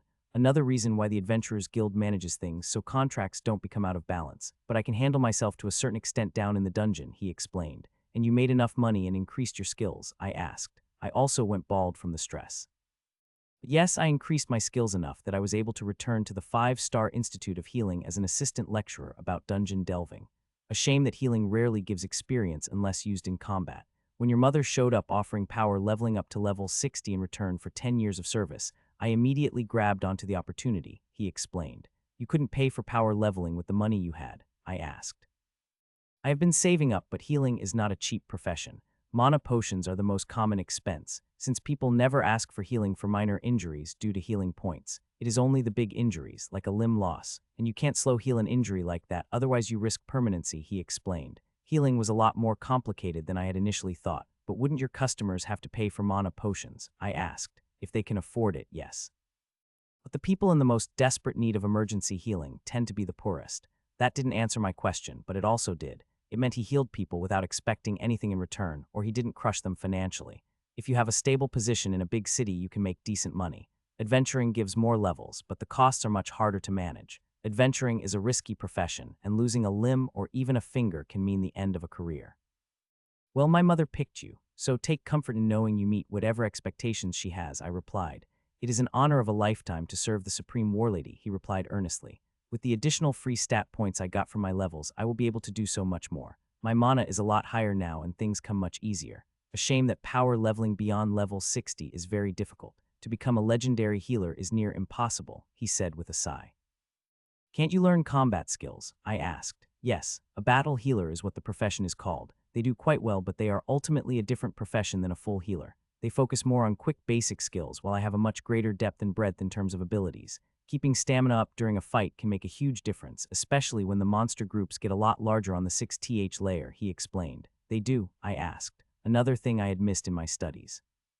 Probably something passed on by word of mouth or experience. Yes, every 5 layers tends to add a small twist. On the 11th layer, there are a mixed group of monsters that start appearing. On the 16th. Good, you two have gotten acquainted, my mother said as she returned. She began putting all the crates of supplies into her spatial storage. We all advanced into the fortress, the guards bowing deeply towards my mother, not even daring to question her. We reached the spiral staircase down into the depths, the 3 of us, my mother, Healer Melon, and myself. My mother took the lead, and I followed her with Healer Melon in the back of our group. Coming up the stairs were 3 faces I didn't expect to see ever again. Alf, Rand, and Carr, the 3 young adventurers who had hitched a ride on my pass to the dungeon all those months ago. My mother was wearing glowing gold and platinum heavy armor, her sword at her waist. She looked like a hero out of myth with all her gear. The 3 new adventurers had some scars, were filthy, smelled, and looked completely exhausted. The fact they survived their first descent was impressive. Unfortunately for them, my mother wasn't one to forget. If she decided to kill them, no one would say anything about it. I held my breath, waiting to see what she would do, not daring to speak from behind her. You should be careful about who you speak about or bad mouth, my mother said, and I felt a burst of mana coming from her. Each of 3 adventurers lost control of their bladders and wet themselves. I winced at that. Clean, clean, clean. Remember that Alina is the best. She then continued past them. I hurried after her, not daring to look at them and hoping they didn't recognize me. She made them piss themselves and then used magic to clean them. I didn't understand my mother. I thought she wouldn't do anything or just scare them. When we reached the bottom of the staircase, she turned to look at me. I am not heartless or mindlessly cruel. And Legend Extravagant Warren is a pig in human form. Now they will forever remember when they met me instead of him. She then turned around and marched towards one of the tunnels. I followed along after her, not daring to say anything, but my mind was racing. My mother had a soft side, or was she just using this to teach me something? Our timing to enter the depths was too precise for this to be an accident. She had wanted me to witness this interaction. Perhaps a reminder to not crush people for the smallest of insults. My mother had a reputation, and not a great one. I looked at Healer Melon, but he just shrugged slightly. He clearly had no idea about what had just happened either. There were no monsters as we made our way through the caverns in the dungeon, but my mother must have killed them at range in some way. It wouldn't surprise me. At first I thought it was the other group, but after the 5th chamber with no monsters, there was something else going on. We reached the passage down to the next layer and no champion monster. We kept descending, layer after layer, and my fear began to build. The mana in the air became denser, and it became much harder to use my sensory skills. Eventually we reached the 6th layer of the dungeon and came to a stop. I wanted to ask my mother why there were no monsters, but it didn't take a genius to figure out. Even the dungeon was scared of her. That was why she hadn't taken me to the starting layers herself. There would have been no monsters for me to fight. It was shocking to think that even such a thing like the dungeon could show fear, or perhaps it was wisdom, knowing such weak monsters would only annoy her. We will begin here, my mother said. There are larger groups, around level 30, I said nervously, and she nodded. Exactly. Each fight will push you to your limit.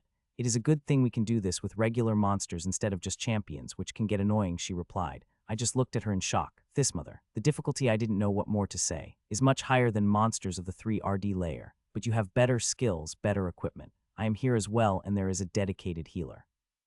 I plan to push you to the limit and beyond, my son. People would pay thousands of platinum for such an opportunity, she said. Healer Melon was nodding his head next to her. I steadied my breathing and drew my sword. Fine, I said, and turned towards one of the tunnels. Again, I knew she was right, but I wanted to go at my own pace. When she was down in the dungeon alone after her family had died, she set the pace she felt comfortable at.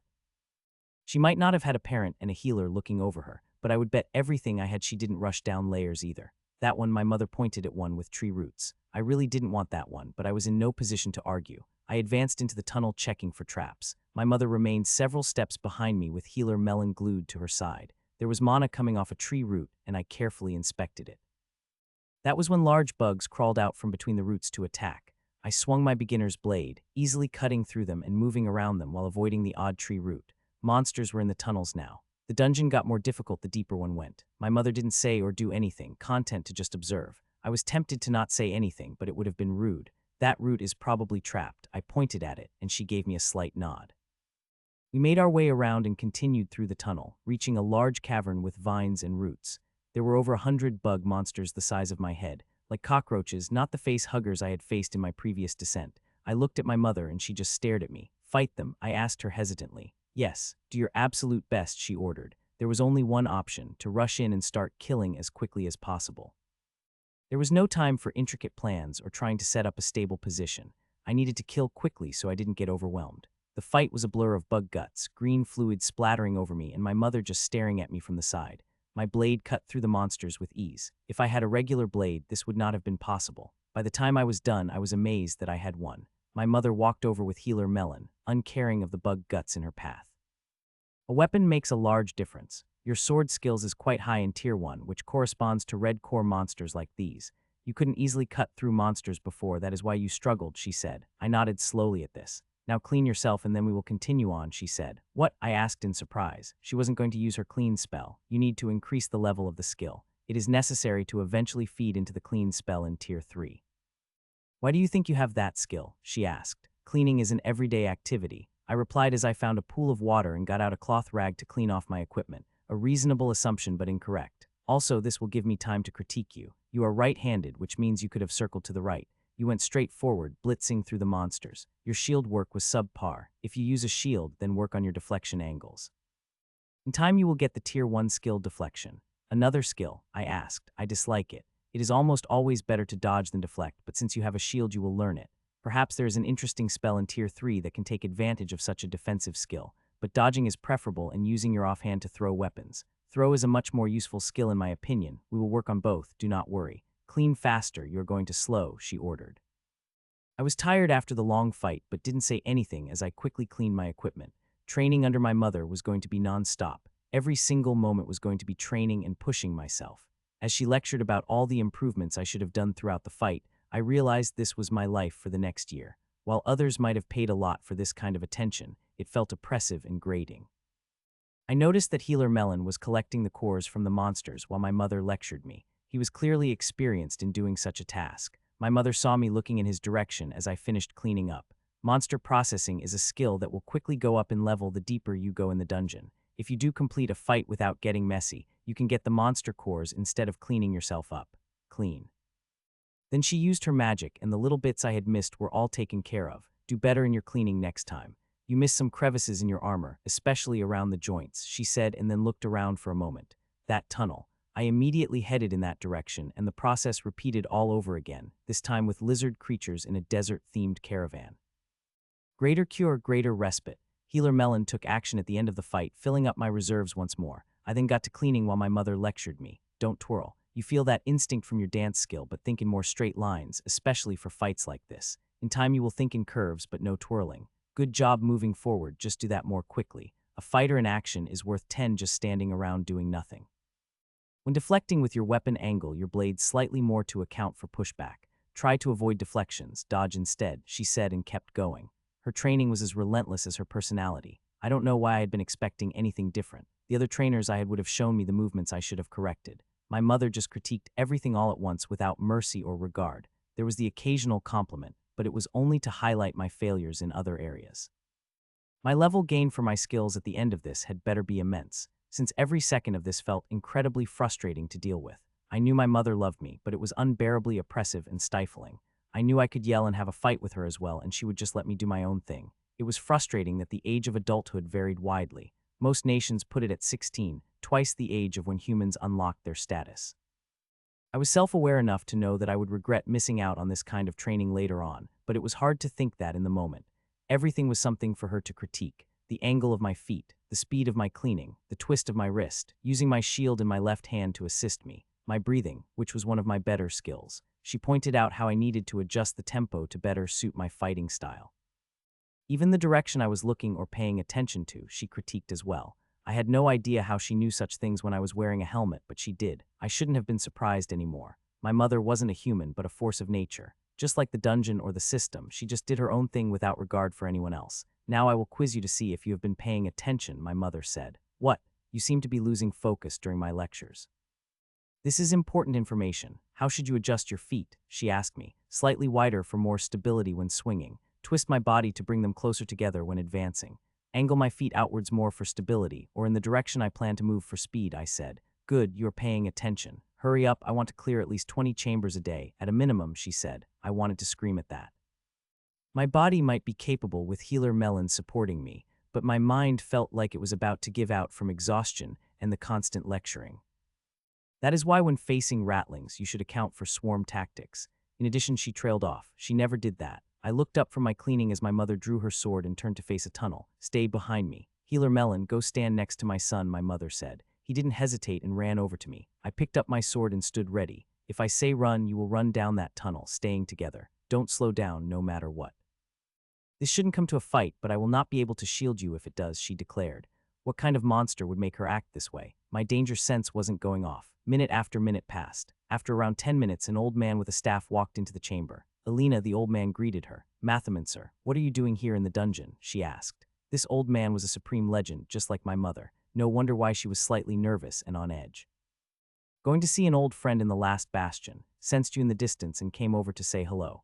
Hello, the old man said. I am not here for a fight or a spar. Piece for piece, fist for fist, he said, and my mother sheathed her sword. The tension in the air dropped. You said hello. Now leave, my mother said. Really, he asked. I am busy, she said back, training your son. Interesting people you sent my way. Your husband and that Damien character. You do know your husband is a troublemaker.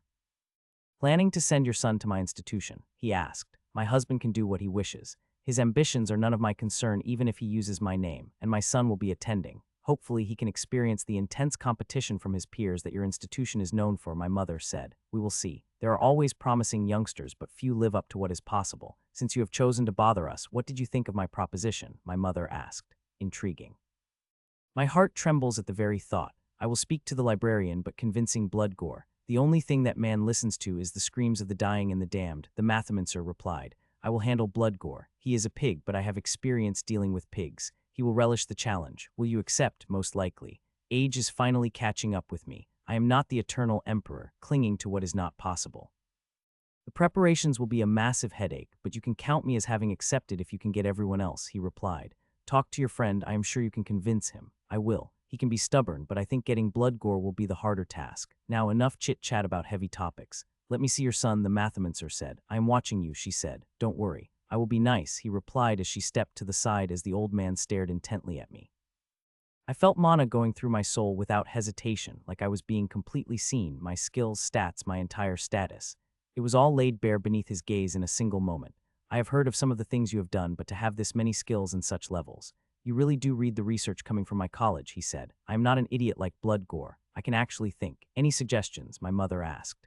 I see what you are going for. An immense foundation. So great that even I tremble slightly at your vision. Don't have him overuse that soul strike skill. A couple times every few days at most. More focus on his math skills. You would say that, you old man, my mother countered. They are foundational to everything. But let us not have that argument again, because I would have beaten you, she said. It was a draw, but to drag out our spar for an entire month would have been pointlessly exhausting. You discount the human spirit in a fight. Pointlessly exhausting, as I said. Your son would do well at my college. What kind of expectations do you have? He asked. He must take the top spot every year, my mother said. Unrelenting as always, Alina, even with your own child. But I suppose I am not much better. I am close to measuring the human spirit through intense study. The mental breakdowns are just at the edge of acceptable after all these years. But your son, if he can survive your training, I don't need to hold back. That is the only reason I am sending him to that cursed place. You suck the joy out of fighting, old man. Well, not all of us can be as fiery as you, dear Alina. Some of us prefer to think our way through fights. Perhaps a small demonstration so I might entice your son with my method of fighting instead of your brutish ways, the mathemancer said with a smile. I couldn't help but nod. I wanted to see what the pinnacle of combat looked like. Even a glimpse would be amazing. A single exchange from each of us, my mother declared, and the old man nodded. Slice. My mother moved forward so fast I just saw a blur. Her sword was hovering a slight distance away from the mathemancer's neck. A tier 3 skill, countering my force nullification. How interesting. You do have some secrets. My turn, force reversal. My mother was pushed away and stumbled slightly before regaining her footing.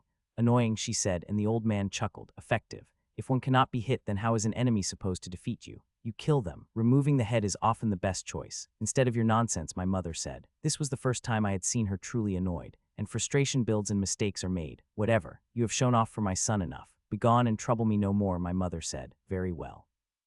Take care, young Justin. We will meet again, the mathemancer said, and then disappeared with a pop. He had teleported. Show off, my mother muttered. Then she turned to look at me. Well, get back to cleaning. I got back to work. Ask your questions, she finally said, since I had so many. What were you talking about at the start? I asked. To form a team of supreme legends to try and reach the bottom of the dungeon. Making such a team has never been done before, or at least it has never been recorded throughout all of known history. Once you can take care of yourself, it has been something I have wanted to do for a long time, she said. But will you come back? I asked. No one has come back after a certain point, but the mathemancer is quite capable along with the other supremes. I wouldn't be back for years regardless. What else? Why were you on edge at the start? I asked. The dungeon has no rules.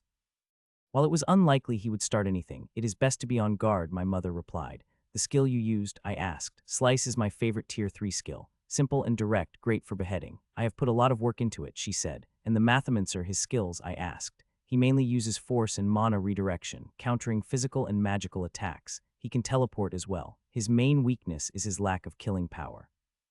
He can survive, but he struggles to finish fight quickly and efficiently, my mother explained. Which you do? I asked. Yes, the best way to fight is to kill, but his skills are troublesome, I won't deny that. The stuff about be attending the College of Advancement, I asked, to see if you are worthy of inheriting my legacy in full. Competition breeds excellence, as the mathemancer likes to say. You saw just a small fraction of the heights one can climb to, but you feel confident, self-assured. With my help you are the best, my mother said, and I nodded at this. The College of Advancement will put that to the test. It doesn't matter your starting point, only what you're capable of. The mathemancer is just as twisted in his thoughts as he is his skills. While he would say it is straightforward, he doesn't mind discarding those who do poorly. Tutor Damien is one such example. The attrition rate is insanely high at his college, my mother explained. I still wasn't entirely sure why it would be brutal, but if she was saying it, there was no doubt in my mind it would be true. My mother wasn't one to mince words. How did he find us? I asked. His sensory skills are very, very good. Many things that are considered rules are actually just guidelines. Enough questions. Finish your cleaning and we will move on to the next chamber, my mother said. The fact that she answered any of my questions was nice, and seeing a small exchange between high-level people as well. The fact that the Mathomancer so easily countered my mother was an image that wasn't going away in my head. Even with all her power, skills, and stats, she hadn't been able to do anything to the man. While it seemed like my mother was unfriendly, the Mathomancer had just shown up on his own and I was present. If it was just her, I had no doubt she would have been more relaxed. But that was someone she couldn't fight and defend me against at the same time if he was an enemy. It was amazing to see my mother faced with an equal for once. Every other interaction, everyone was always differential to her, bowing or kneeling and not daring to disagree with anything she said. Healer Cassell did push back, but only in healing matters. Even then she did what she wanted without any regard for other people's opinions, but the Mathomancer had greatly annoyed her. It wasn't just his completely opposing fighting style and attitude towards life, it was something else. Perhaps all the top people were competitive in some way, and it annoyed my mother having a peer. She hadn't been able to leave him behind with her skills or her stats. They had a spar before, and it ended in a draw maybe. I didn't want to ask about that since my mother seemed really annoyed by whatever history they had. But even with all of that, she still trusted the man to a certain extent, since she was sending me to his college. It was confusing trying to work out why she did the things she did. I was soon cleaned up, and it was time to go to the next chamber and fight the next set of monsters. The break was nice, but my mother was relentless. Even when we took a break from fighting, she pulled out study materials prepared by tutor Damien I had to review. She would even quiz me, forcing me to keep pushing my brain into pure exhaustion. Sleep was my only escape from the constant training I had to endure.